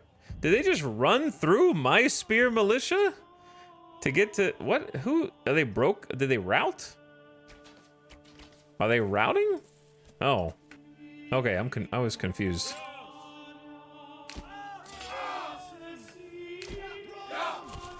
Guys? Are these my guys? Okay, these are my guys. My guys are winning. I get confused because my guys are all in red.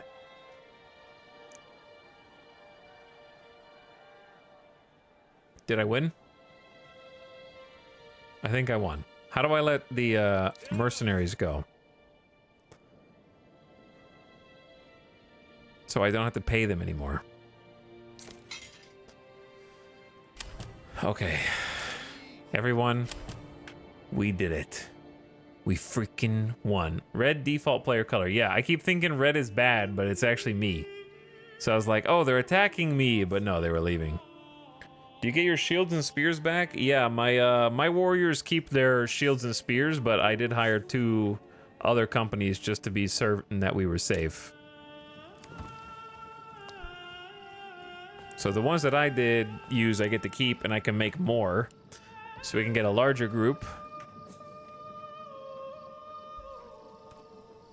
Can you rename units or any characters? Not that I've seen, but maybe.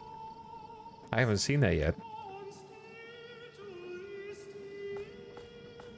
Why it seems super dark. Nobody has a fire on in the whole city.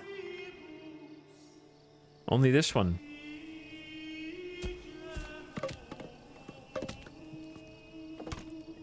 You can rename every character. That sounds like too much work. But chat says you can. There you go.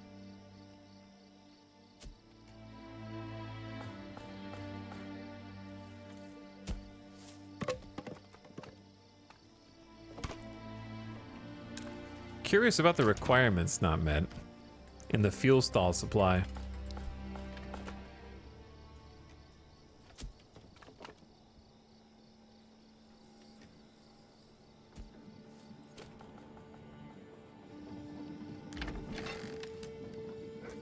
Probably need a 3rd family on the farm.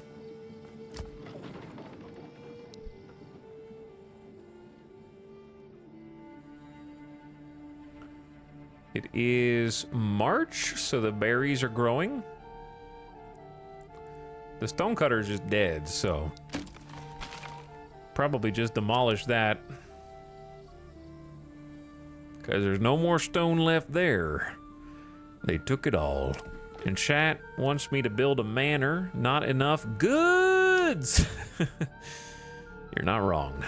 You're not wrong. Did we make the logging camp? We did. I kind of need 2 groups of people to be on it, and I don't know who to take off anything else.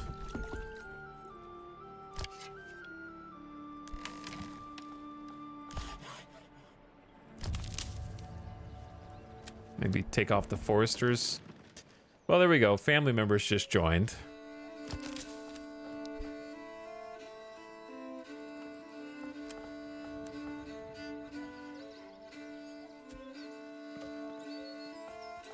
A surprising number of people keep asking if this game is multiplayer. And honestly, I don't know where all these little gremlins come from. Helldiver brand.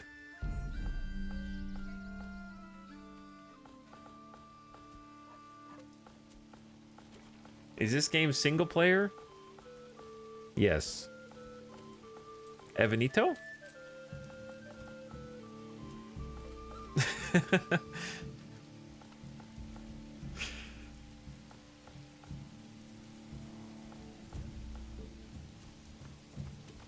I heard Helldivers. Yeah, people have just been playing so much Helldivers, they think every game needs to be multiplayer now. I guess.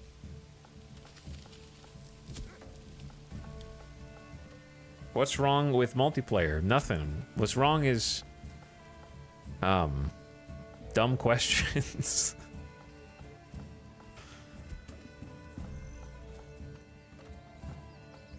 Is there a multiplayer city builder besides SimCity 2013? Is there? Has there ever been?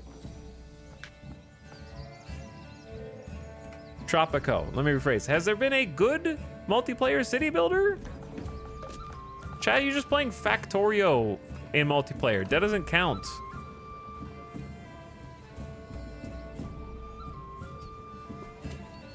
Listen, Tropico and Anno are just baby Factorio games. That's why they're multiplayer, because your brain is too small. You need someone else to build for you. Because you don't know how the logistics lines work.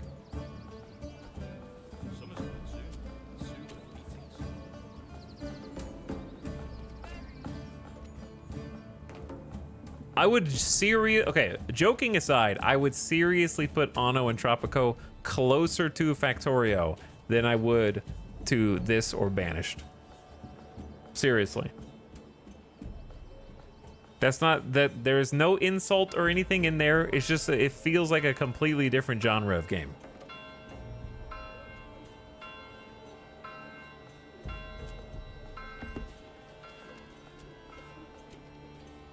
"35 bodies need burial." Wait, what? Villagers required to be buried on hallowed ground of the church. That's like more than our whole village. We only have 67 people in the whole village. Well, raiders may be dumped in the corpse pit. Oh, we have to dump the raiders' bodies? Oh, they're actually like dead guys. Okay, that's not us.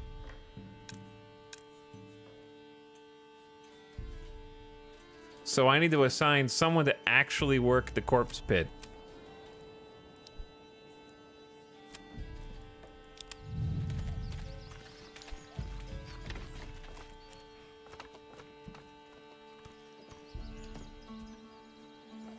I was like, damn, everybody in the village. I do remember everybody in the village dying and banished, and it was the most annoying thing. They'd all get born at the same time, and then like there would just be a mass wave of death. And they'd all just suddenly keel over simultaneously.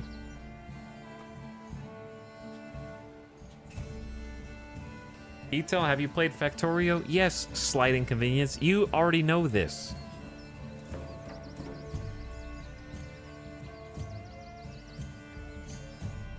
You already know.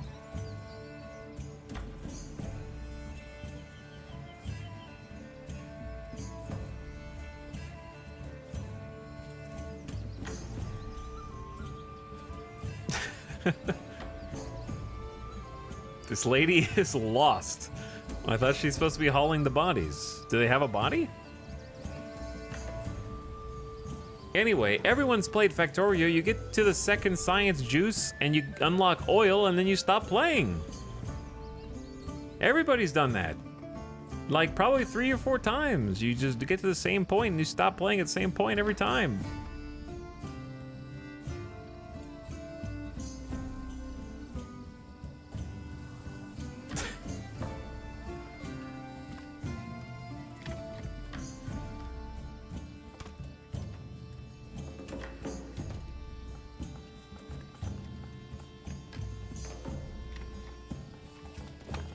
Are these actual graves, or is this an aesthetic?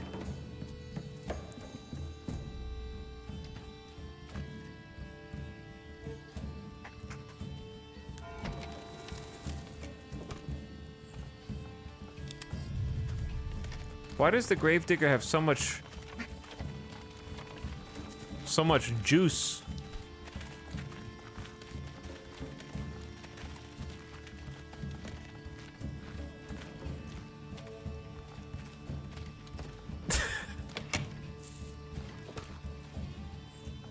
Let me in.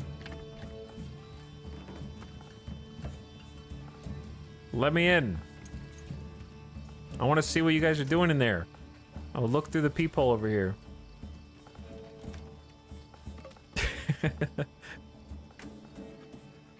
Bro hauls bodies all day. You know he's built. True. All right, we're back to having a little bit of timber. So you kind of just have to, like, know that you need the house extensions early, which I did not know. And then you just got to, like, mass build the house extensions on every single one, because it's kind of stupid not to. Right?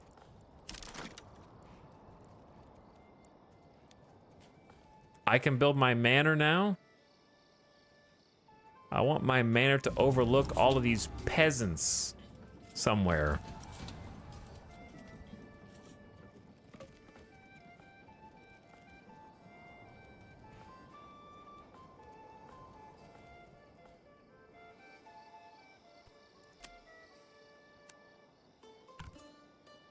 Is this a road? It kind of looks like it's supposed to be, but nothing latches onto it. We can make it look like it is.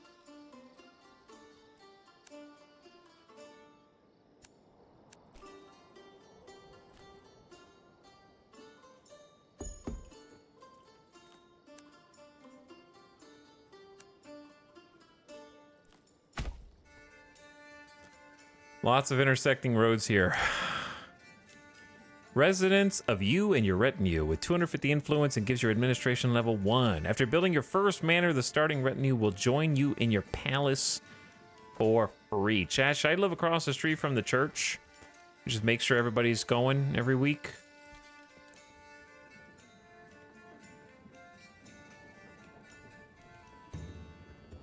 I can overlook the farm.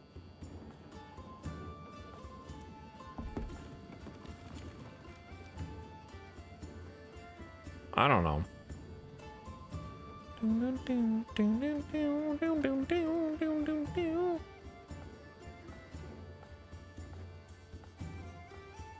Or maybe like closer to the main street. I don't really want to be on the main street. I don't want to be near the working class over here either, so I don't know. Maybe just, but I don't want to be with the peasants across from the market stalls.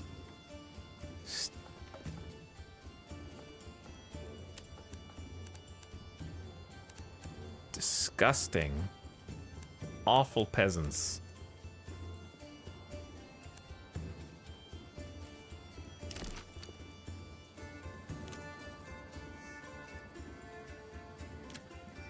Okay, let's first do some more plots across from the church.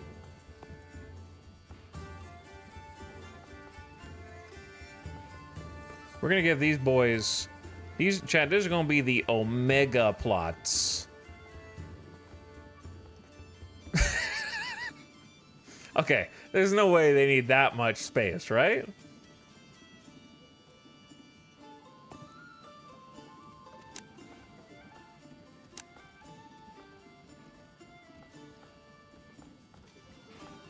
Can you actually use this much room in the back? Or is this completely...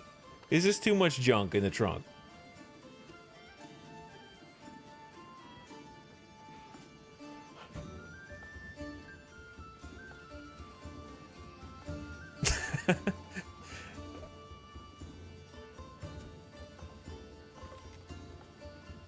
If you make a garden, more space is better. Meh.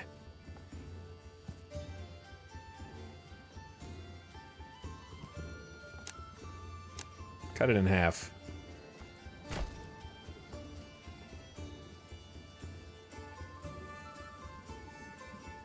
Alright, that's probably too many.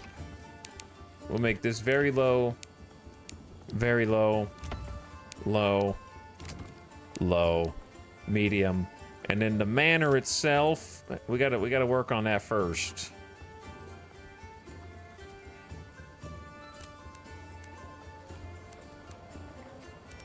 I can't see. Put a road back there. And then my manor can go like right there. Bam. Welcome to the Castle Planner. This is a work in progress. Here you can edit the layout of your castle and plan the construction of wings and towers. When you press commit, the old layout will disappear and the new one will be constructed. For now, the cost is also fixed. I can't see because there's a bunch of trees. Walls and gate, outer tower, garrison tower, and a tax office, cosmetic only. Increase retinue size. Provide 10 garrison space. Okay, this is all a little... I don't know what I'm doing. I'm just gonna say yes. That one. Just lock it in. I assume you can edit it later? Check, can you edit it? Yeah, okay. That's what I thought. 5 timber, 20 plank, 15 stone. Should be very doable.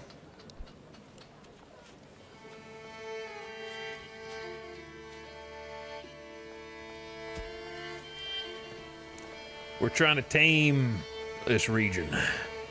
Bring nature to heal.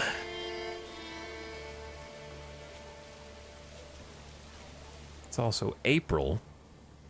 How you guys doing? I got 3 families in charge of the farm.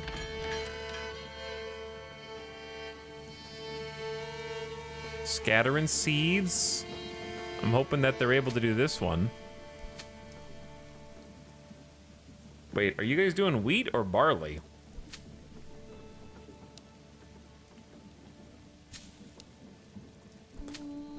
I thought you were supposed to do barley.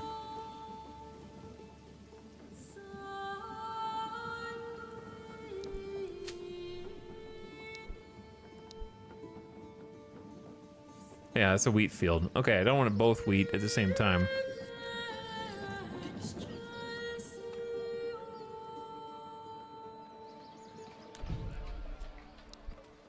I'm shrouded in the bushes. I can't see my manor. We're breaking new ground out here. Yeah, it seems like they do one field at a time. Because they have the field priority up. Is what I would guess.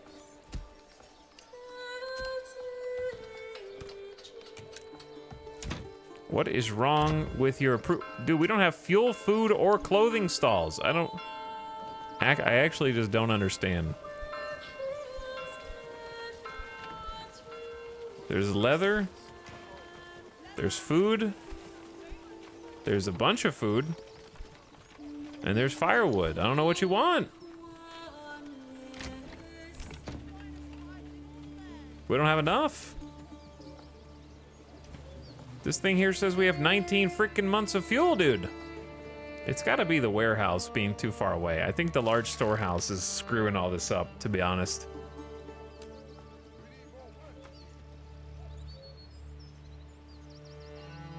So, I'm just gonna cram another family into this. And then probably a 4th family.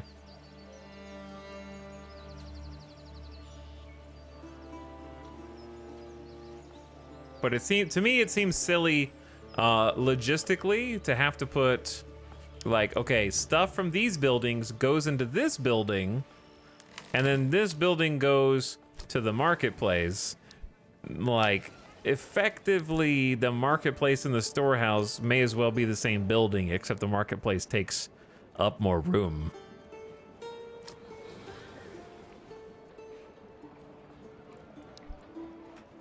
Like, the marketplace being a free building that just gets populated to me feels disconnected from everything else so far. In other games in this genre, you create a marketplace that is populated by people who do distribution, and then stuff is taken to and distributed from by the people that you assign to it, instead of sort of amorphously filled by people if they have a stockpile in their place of business.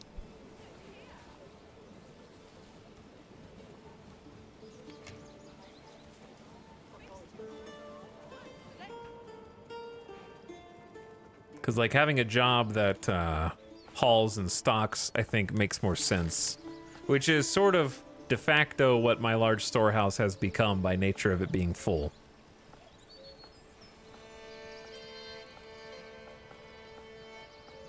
So, like, when you assign another family to it, I mean, the stuff is all the way over there. Yeah, no shit. Because all the stuff's over here. Do you see what I'm saying? Like, this thing is holding all this stuff. So it's all over here, regardless of whether it's here or here. But this collects it in one place, and I've had to assign 3 families just to move it over down the road, by the way, not that far to the marketplace. This is not very far at all. The people walk here from their homes to work, and it is not far to say that they can move the resources back similarly. If it's not too far to work at, then it's not too hard to haul. Chat's just being picky.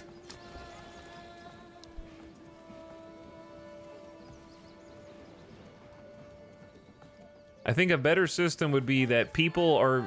I think that there are other games in which the houses go get stuff and stock their home, but then the market acts as a superior version of that, which allows the people to keep working more often and therefore be more productive because they don't have to be responsible for gathering those things themselves.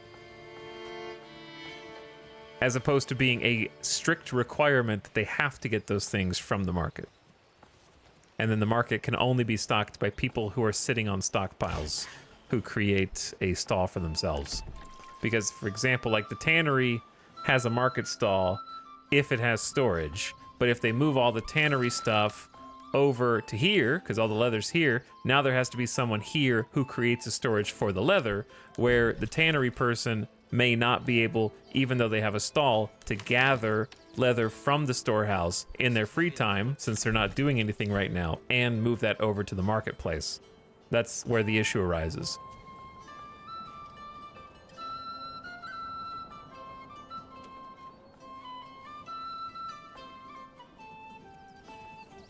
Which is something I'm sure will be ironed out in early access, because it seems like a very obvious thing. So I wouldn't say I'm worried about it, but I would point out how that works. It's a little confusing how that works, and now I understand kind of what's going on. I don't think that there's a definitive answer to fix it, because if you move the storehouse to the market, then the people in the storehouse have to go all the way over here to get the raw materials to put in the storehouse, and then from the storehouse to the market. So they have to travel that distance regardless.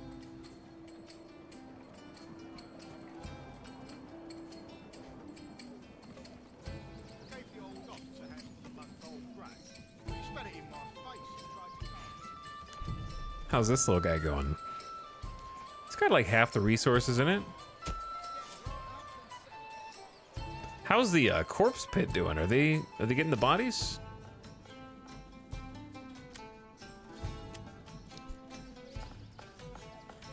I don't know how to tell if we actually got the bodies.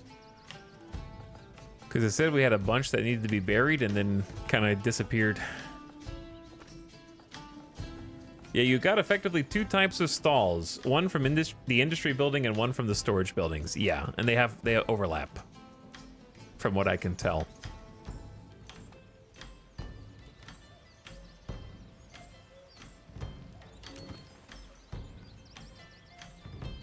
I see him doing the hauling.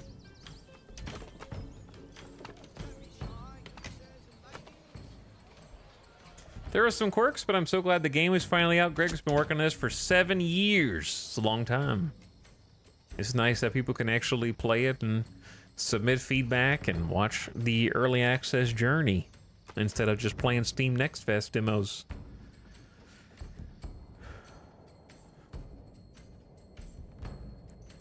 Meanwhile, the AI is just going to win the game because I am not contesting anything.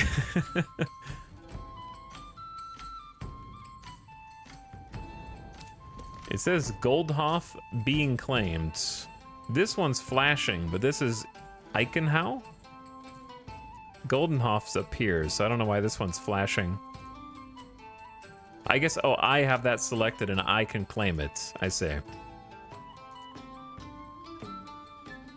Dude, I have no gear to contest with. AI is marching 120 unit bands across the map. Yeah, get wrecked.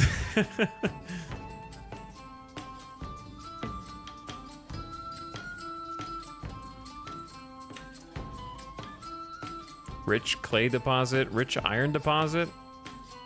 Rich iron, regular stone, regular clay, regular berry, rich animals.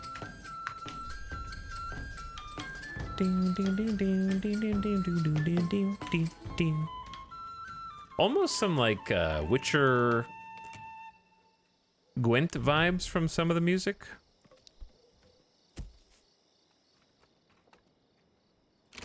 It seems like even though I have these at a very low priority, they're prioritizing delivering wood to them and not delivering stone and planks to this.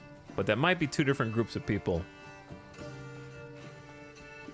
The problem is I just don't have space for more families. So perhaps I should make the house first. Did we level up? I'm gonna try sheep breeding since we actually have a sheep pasture. However, one of the sheep got lost because of a bug. Maybe. I only see 3. Oh, I see 4. They did not get lost. They're here. How many game-breaking bugs have been encountered so far? I've had to reload twice, I guess? I wouldn't say I've seen anything game-breaking, per se. I've just had to reload a couple times.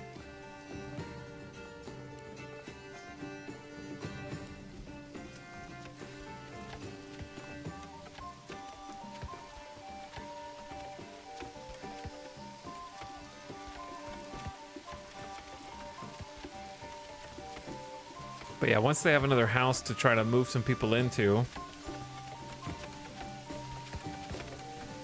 we can maybe get another family to move in. It's prime real estate right across the street from the marketplace. Okay, now there's room for somebody. They got 19 out of 20 planks, 2 out of 15 stone, and we've got 140 stone, 180 planks, and we've actually got 37 timber now. The woodcutter's lodge is a little too, well, actually that one's good, but the logging camp is just chopping down a lot of trees. You can see I was like carving a path. Are these, is this just what the map looks like, or is the Forester's Lodge replanting these? I can't tell what the Forester's, is this what the Forester's Lodge has done? I don't really know what they're doing. Looking for a planting spot, it says.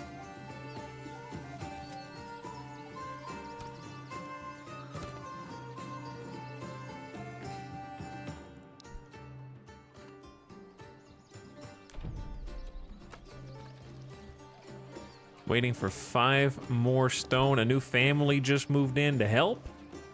Oh, yeah.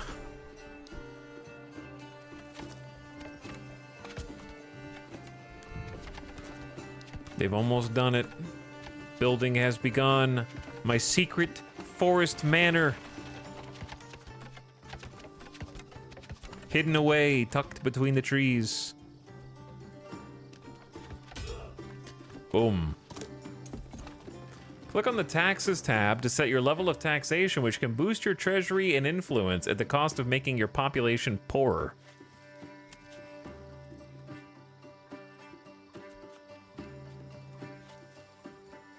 Okay. Policies. Wild animals on rich deposits breed twice as fast, but you lose 50% reduced yields from crops. Citizens skip every 5th meal, reduces food, decreases approval.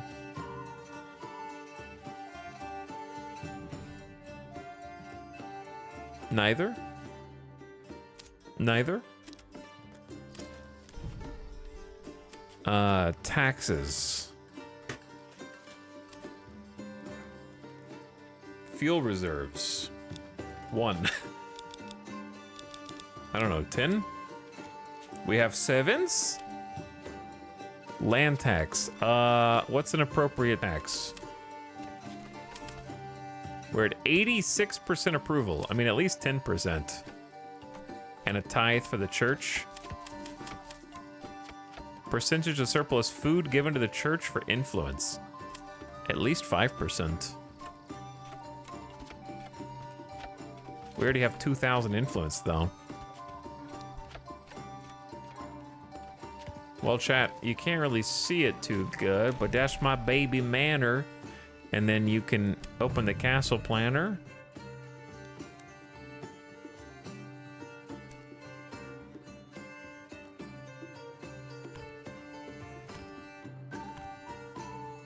And make, there's some walls.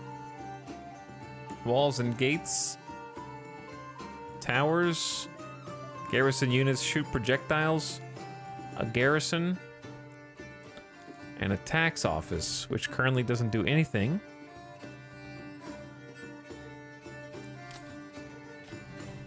And then the building itself.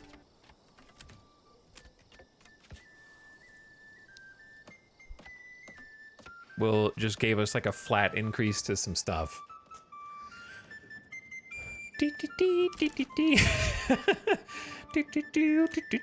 Okay, so the things we haven't built yet. This is the part where I would say it feels early, like early access. The things that we have not built yet are a pack station to connect multiple regions. The 2 carts, which is an unlock. The tavern.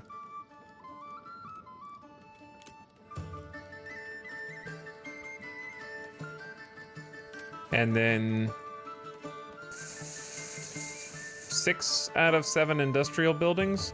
So I would say that there's about 10 buildings that we haven't built.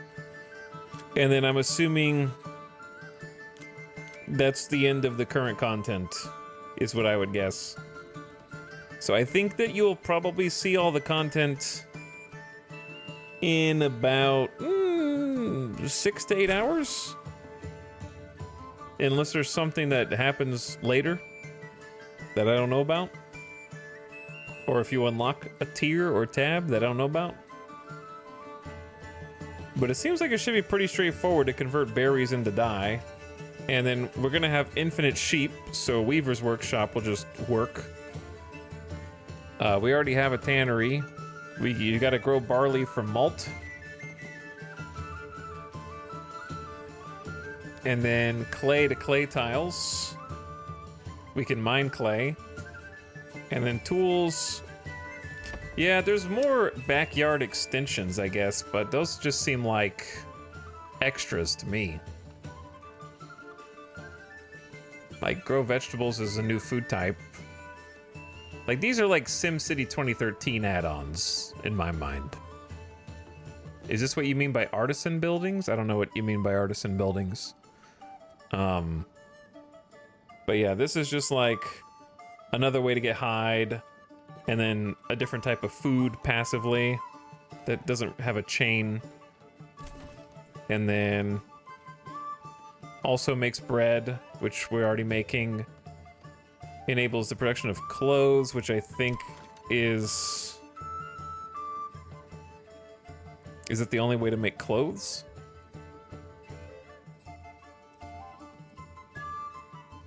I think that some of these would just be better as having additional buildings and structures than additions to like their house. But you can buy clothes, cloaks, and gambesons also. You can buy pretty much anything. Making shoes, make shields, make war bows, and make armor. But they're just like attachments to a house. They're not like a new building you need to place. Because I think the problem with okay, this song is so loud. The problem with these backyard extensions is that they don't add anything to the gameplay.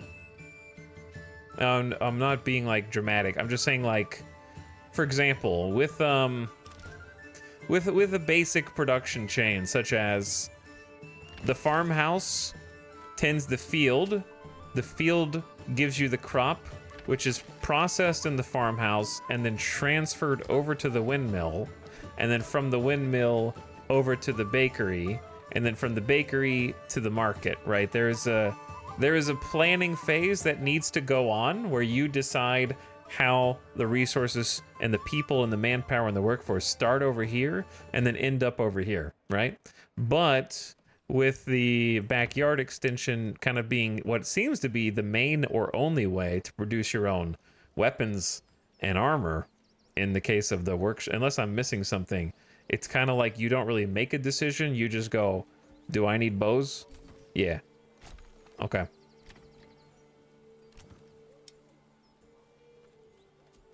Do I need shoes? Sure. Okay. Do I need clothes? Yes. And you're not really making any gameplay decisions. You're just seeing how many backyards do I have open and what resources do I not have yet. So there isn't like a supply chain or a decision for proximity. The only decision you seemingly have to make is make a really long backyard for a vegetable garden. Otherwise, it doesn't matter, right? I might be oversimplifying, but also it seems like once you start construction on a thing, you cannot pause construction or cancel construction, and it is locked in.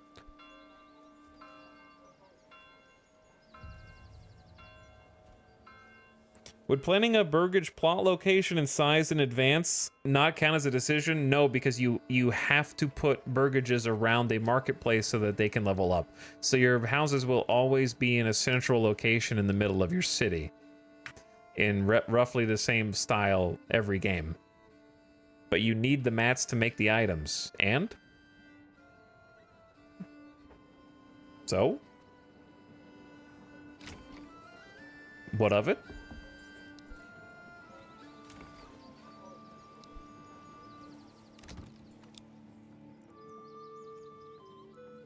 I actually just misclicked there, and that is permanently under I actually did just misclick. And you can't stop it once it's started. All right, next example, this one. But yeah, like, I don't have to do anything else to make bows. I already had been making planks for 5 hours. Kinch. Or, like something like helmets, yeah, I would need probably iron in order to produce, but it also doesn't specify what I resource-wise need to make a thing. So it's clearly still very early on, if not evidenced by the dev text burgage plot level too low. But like, don't you think that it'd be more fun to make a armor smith workshop than have it be in somebody's backyard? Because what's that's gonna translate to is you're just gonna be primarily building burgages. Overwhelmingly the number, like, I think that housing is already weighted in this genre of game where you're constantly having to just make more houses to get more people to make more houses to get more people. but this makes it more realistic. It's more realistic that there's a specific building for all this other stuff, but everyone just makes everything else in their backyard. There's an armor smith in everyone's backyard. Is that, I don't know. Are we arguing for realism in this game now?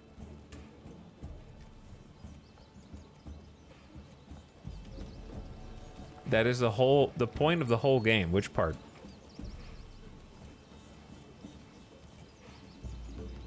For the artisan ones, it says it converts the families. Yeah, because their house is now a production place instead. So they're the only ones who can work there.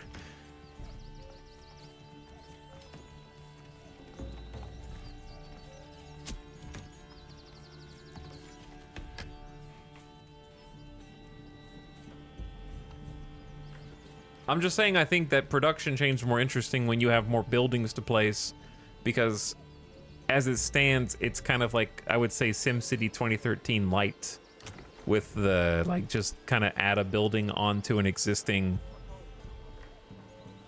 house.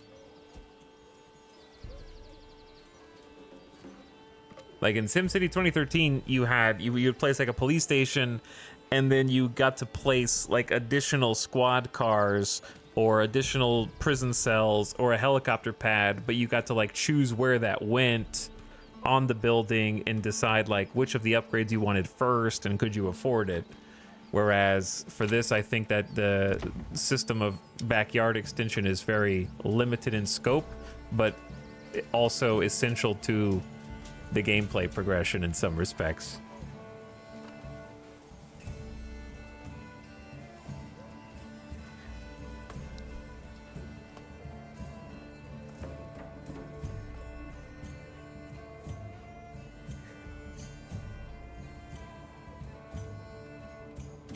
Because you want, like, it would be like you kind of make a decision of where a house goes, and then you build it, and then you never need to, like, worry about that again, because it's covering 8, 9, 10, 11, 12 different jobs.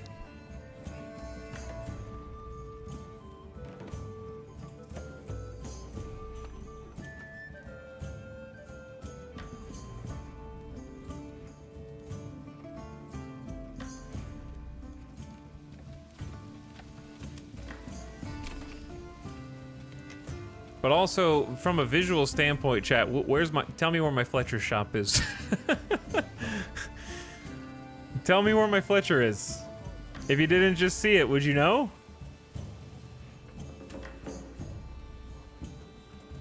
I just built 3 artisans. Can you tell me which one's which and where they are? That's kind of my point.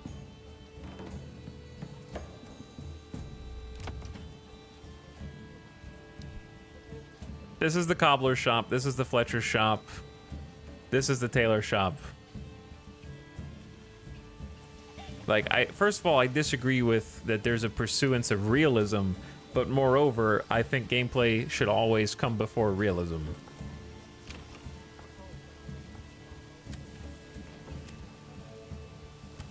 You want Age of Empires or Anno? False. Chat, just because I don't like a backyard building mechanic doesn't mean that there's not plenty of other good things in the game that I do like. Some of you are just unwilling to concede that the identicalness of each of these plots fulfilling the exact same, like overlapping people live there and their different jobs diminishes the replayability and value of a city building game where you want to build buildings in your city.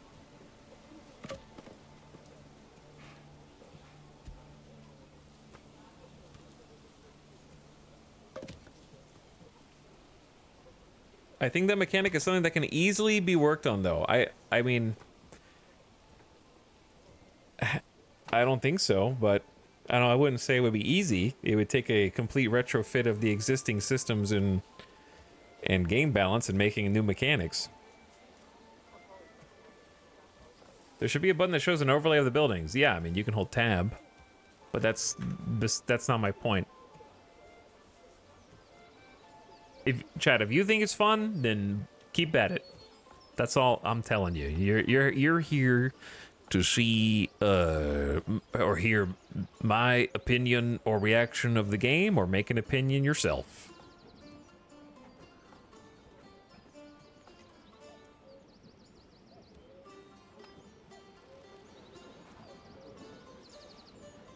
Because city building as a genre already has an issue where once you've built all the buildings and the goal is to build them again, you're getting diminishing returns each time you need to go to a different region and build those again, right? See City Skylines. It's not specific to this game, it's every game in the genre. So when you take that and narrow it down to you don't even place a building anymore, now they're just like a backyard upgrade that doesn't look visually distinct from any of the other buildings around it, which means you're building less and everything takes up less space because it's congested, but you have this much space to fill, it's going to get repetitious that much faster. Because you're not actually doing anything like that is clicking this, and clicking that, and then that's not a rewarding gameplay loop. Without, like, think about it. The fun part of making the houses in the first place is that you get to go, ooh, where should my plot go? I want the line to go here, and then here, and then here, and no, I don't want the buildings to look like that. Maybe I want this much space. Okay, I want fewer, I want more. You've got so much control over how everything is built from the ground up, right? So the whole game is like opposed to the backyard buildings, in my opinion, because it's predicated on this like landscaping style of building everything else.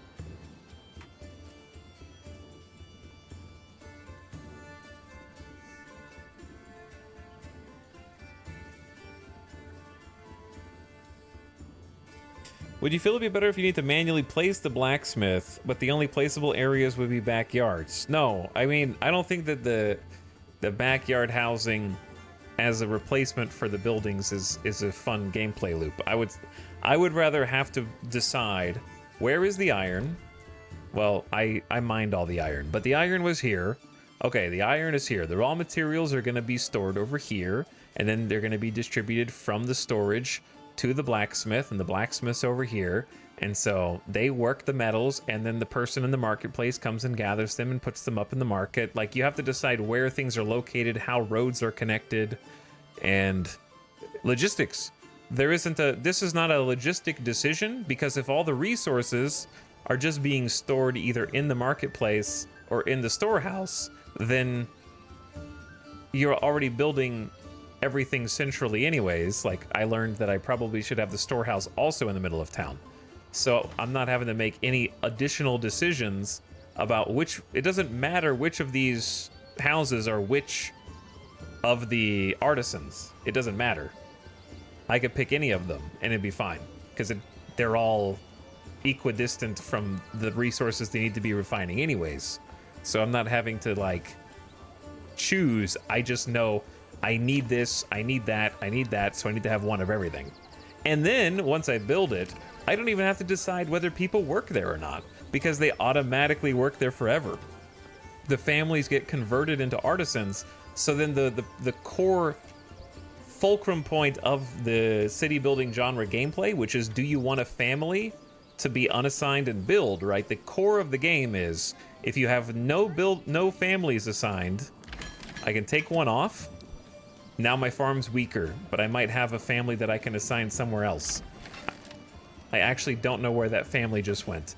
But having to choose where everyone's assigned to work becomes a streamlined entity, because I can't take them off of Fletcher because they are always Fletchers. Right? So it also kneecaps the allocation of family gameplay mechanic. You'll never be able to pick that again.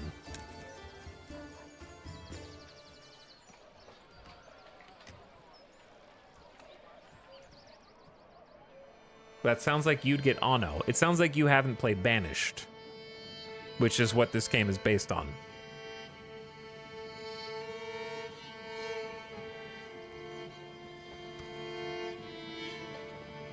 Chat is Anno-brained and Anno-pilled.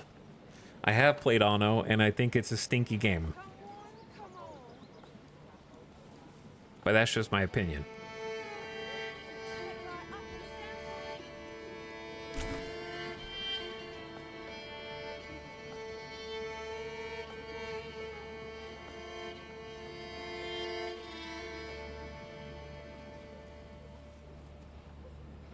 I have a problem with food.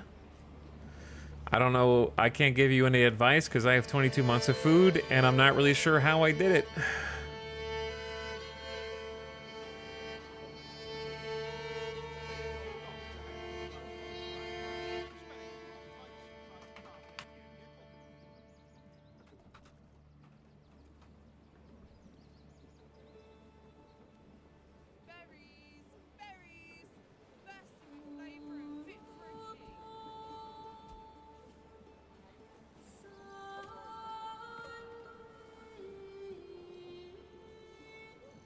What do you think of Pharaoh, Alex? Old. That's what I think. I think old.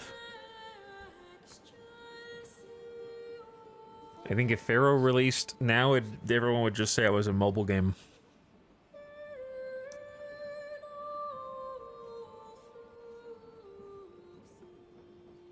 Which has probably happened. They probably remade it and had that criticism. Have you tried Songs of Six? I have.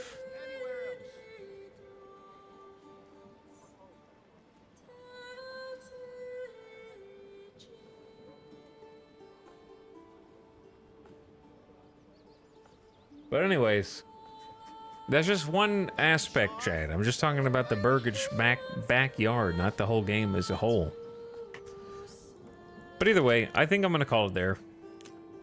I'm going to call it there. I don't feel like I need to make all of the things. I made my manor. I got my fill. It's also been a long week. I'm not gonna do. I said I wasn't gonna do a 13-hour stream today, and it's already been 9.5 hours. I was shooting for 8.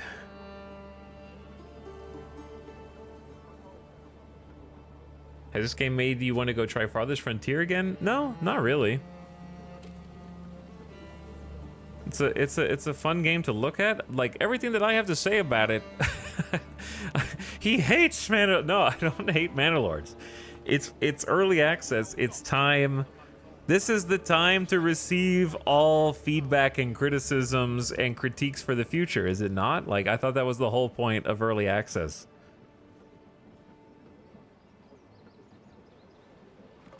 Is Manorlords that bad? No, it's not bad at all.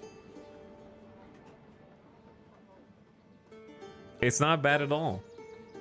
It's a very beautiful game with a nice aesthetic and a pleasant, stress-free... Chat seems to be starving, but I don't know if they've ever played a game in this genre before, because everyone keeps coming in like, I don't have food, I don't know what to do.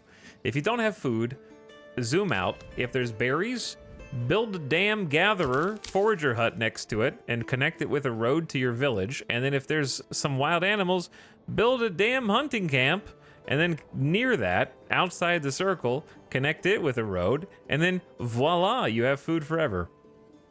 Until you grow big enough that you need farms, by which point you should be making bread.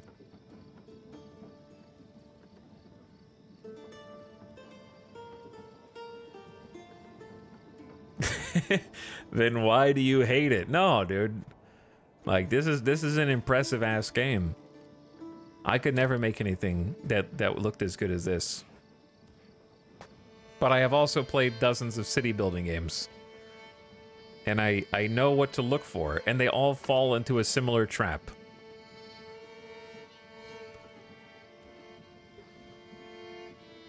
How do we get food? Just get it. I don't know what, like, I'm not even trying to get food or fuel. The hardest part for me has been getting it to the market. Like, I got all the food. I just, if you got to get it to the market. So maybe your problem is, I would actually check your storehouses and your granaries, right? Well, your storehouse won't have food. Check your granary. If your granary is full of food, then you need more families to, like, distribute it or something. But I don't know what's going on with my families. They're all somewhere else. Where are all these first-time chatters coming from? What can you say about Tropico 6? Not for me. It isn't for me. Is this game out of early access? No, it just got into early access today. Where did you guys come from? This is day 1 of early access. It's on Game Pass. Full release here.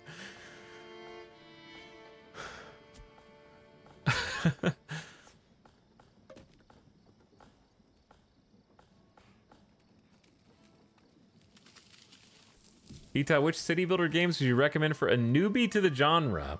That's a big question. I really just don't think that there are a lot of city builder games that I would play more than 20 hours of. It depends on what you want. I know that's not a good answer. I'll give you a better answer. I would highly recommend checking out Clanfolk. You won't like the graphics, but Clanfolk on Steam, it's on sale right now too. It's an ugly game. I'm gonna be real with you, but it is extremely fun and addictive. It's updated a lot. I haven't played it since it first came out. It was really fun. I don't know. I would skip Frostpunk and City Skylines too, personally.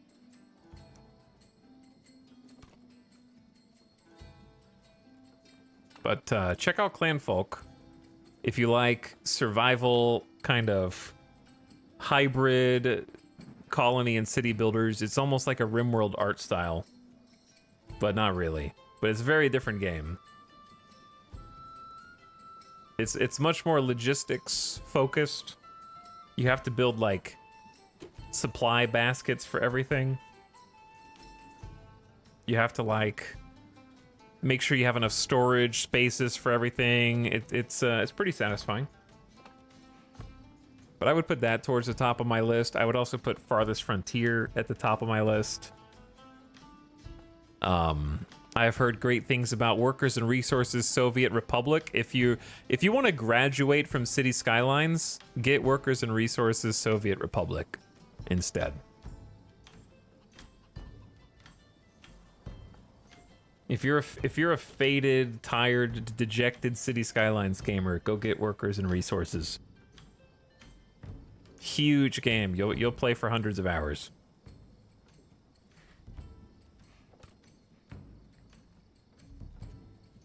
It's a complex game. You'll need to watch some tutorials. So out of 10 in current early access state, what's the score? I don't want to give it a score. I think it's a cool foundation for a game that I think that the strongest features of the game are the ability to watch people go A to B and actually do things in real time, like this dude right here. Firewood cutter is transporting a physical log that lands right here, and he's gonna do bop and split it into firewood, and then he's gonna pick up the firewood, and it's actually one-to-one items. And then he's gonna take that firewood and put it over there into storage, and you can actually see the storage go up and down when they have more stuff, I think. And then someone will come over there and grab it and take it where it needs to go. Like, and then the stalls are the exact same way, where when they take meat to the stall, they actually take the meat to the stall and they put it up there, the berries and the bread, and you can actually see all the items. I think that's fantastic. I think that visually, it's not just like, oh, graphics good. It's all the work seems like it's happening in real times. They're actually transporting stuff, hauling it around, and you can watch the little ox carry the log and the wood. Good, yeah, really good attention to detail.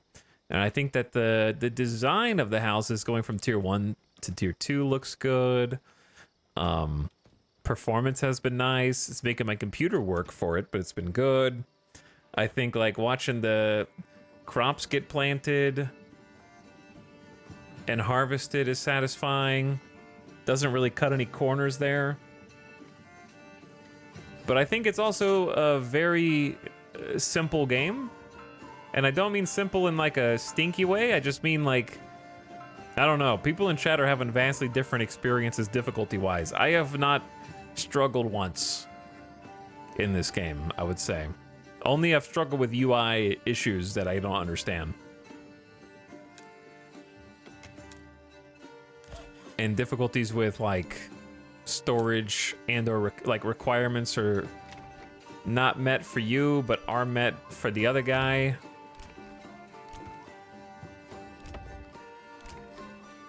Because of proximity and not enough people taking stuff to the stall.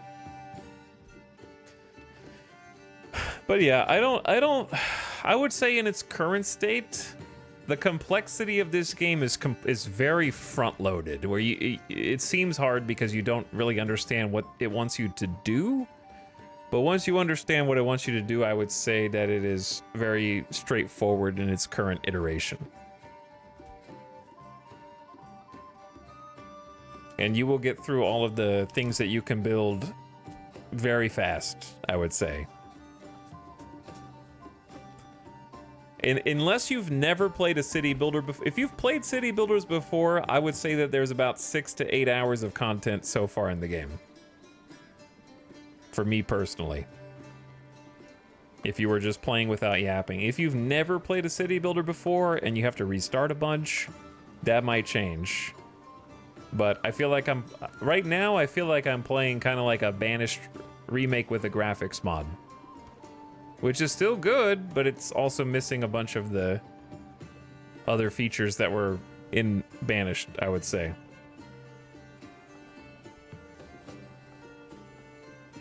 I also think that that combat... Someone in chat said that combat is the savior of the city building genre. I'm of the opposite opinion. I think combat is feature creep. And I haven't particularly enjoyed the combat so far. But I like all of the actual organic city designs. I think that for me, not having planned any of this city, it is more beautiful like than any of the other grid-based city builder games that I've played, where like your town or city will actually feel very organic and interesting, even if you don't like plan all of it out ahead of time.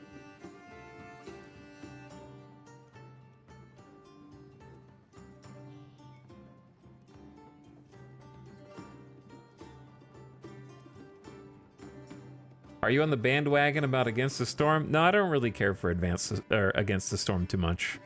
I don't think it's a bad game. It's just not for me. Not my scene, not my crowd. But yeah, I mean, it's a good platform. I think that my general opinion of the better the graphics, the more work is needed on gameplay is still true. I think that this is a good emphasis on that.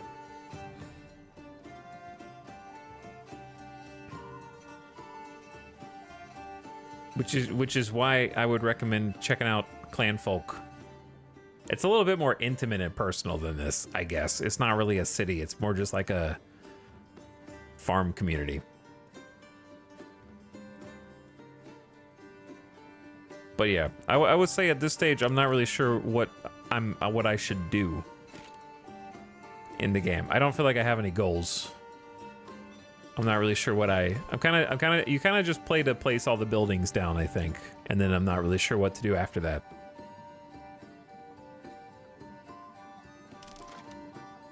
Which, to be fair, would be quite easy for me to do, because all of the buildings so far only take lumber or stone or a combination of the two. So, like, if I really wanted to not give any care in the world, I could just do this, that,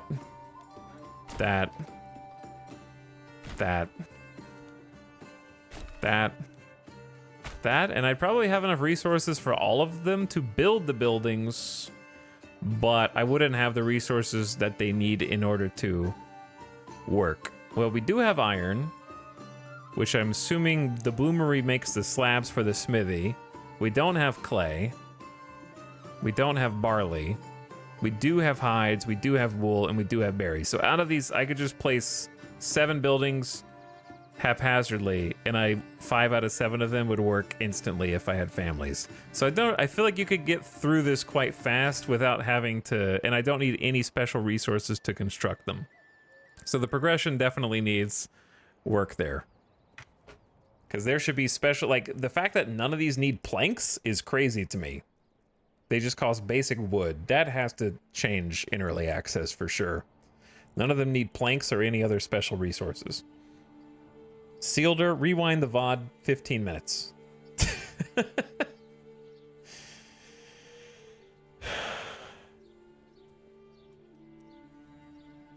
But yeah, I would say most of the gameplay time will come from you trying to make your city or village look the way that you want it to visually, and it reminds me of City Skylines in that way. It's closer to City Skylines than any of the logistic city builders. Hey, just tuned in. Shut up, Tyler.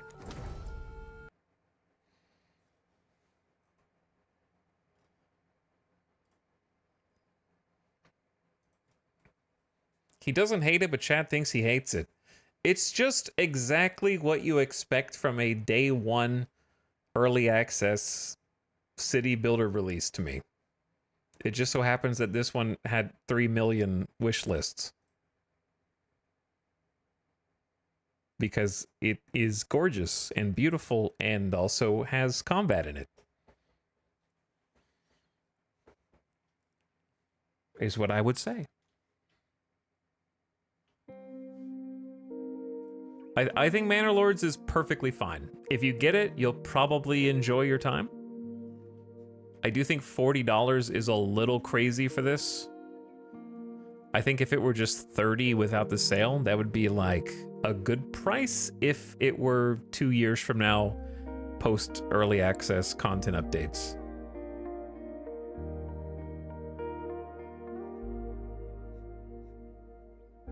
But it's crazy to me that Hooded Horse is like, yo, don't worry about it. If you can't afford it, don't get it. We're gonna do 25% off sales all the time. Like they wrote that in the newsletter, in the release news.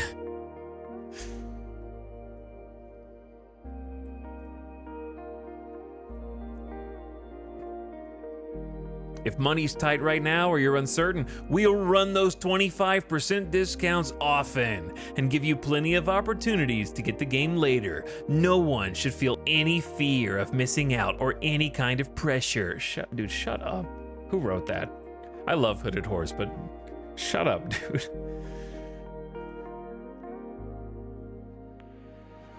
Hooded Horse makes some fantastic ass games. They publish some fantastic games. But like that hurt me inside. Just lower the price.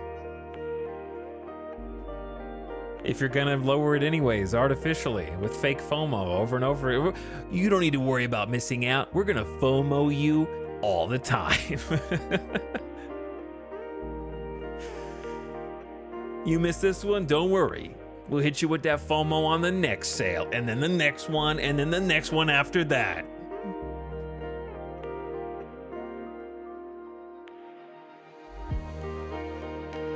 That's just insanity to me that you would write that. But yeah, Hooded Horse is a great publisher. They got a lot of good ones. In fact, Hooded Horse is the publisher of Clanfolk. Xenonauts 2 was a miss, but Terra Invicta was fun. Nebulous Fleet Command was fun. Workers and Resources Soviet Republic. I haven't played it, but I heard that is fun from reputable sources.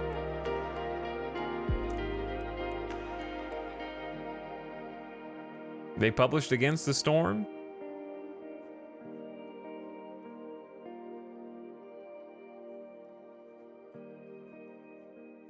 But yeah, they got a lot of good ones, and I'm sure Manorlords will get there. I just think it's going to take another few years. I think it's going to take another few years.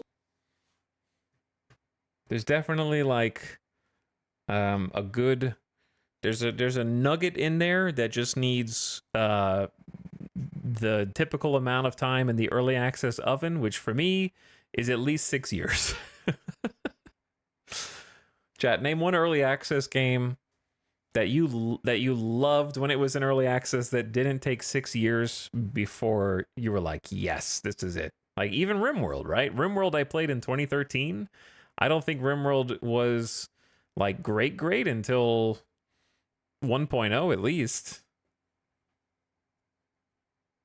Probably post royalty. And that was like 6-7 years. So I'm not trying to apply a standard that I'm not adhering to for other games that I like. Factorio took a long ass time. Hades took a long time. They all take forever. But that's why I don't get excited about early access releases anymore. But I'm also not like people who are like, early access is a scam designed to strip you of your money and your dignity.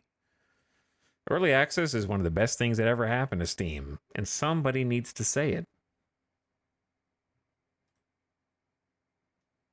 Somebody needs to stand up for it.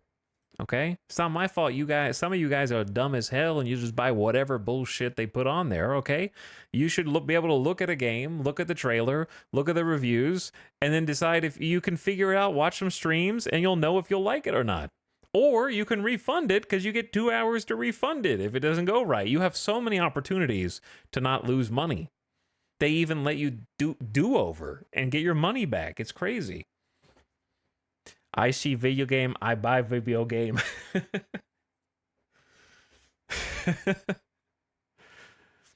I'm always salty about EA because I bought Starforge. I thought Starforge was going to be like the greatest game ever. That wasn't early access, though. That was Kickstarter, bro.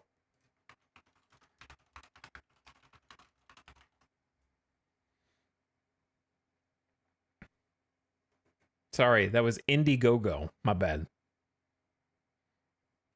That was an Indiegogo campaign. And I remember playing the game. I forgot about Indiegogo, dude. But yeah, Kickstarter doesn't count. That's different. All right, good night, chat. I'll see you guys again on Sunday. No stream tomorrow. I'm taking a day off. You can be VOD gremlins for an entire day. I need a break. I need a break. And then I'll hit you again probably on Sunday.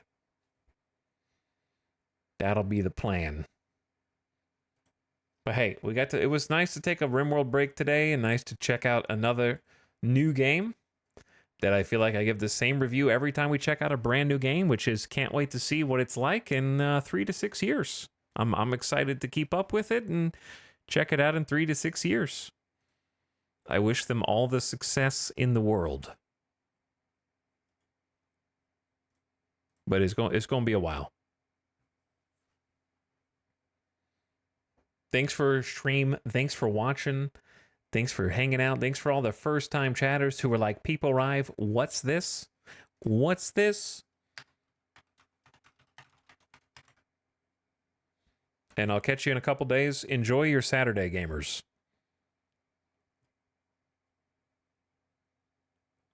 Okay, it's quiet now. I go. Tristan,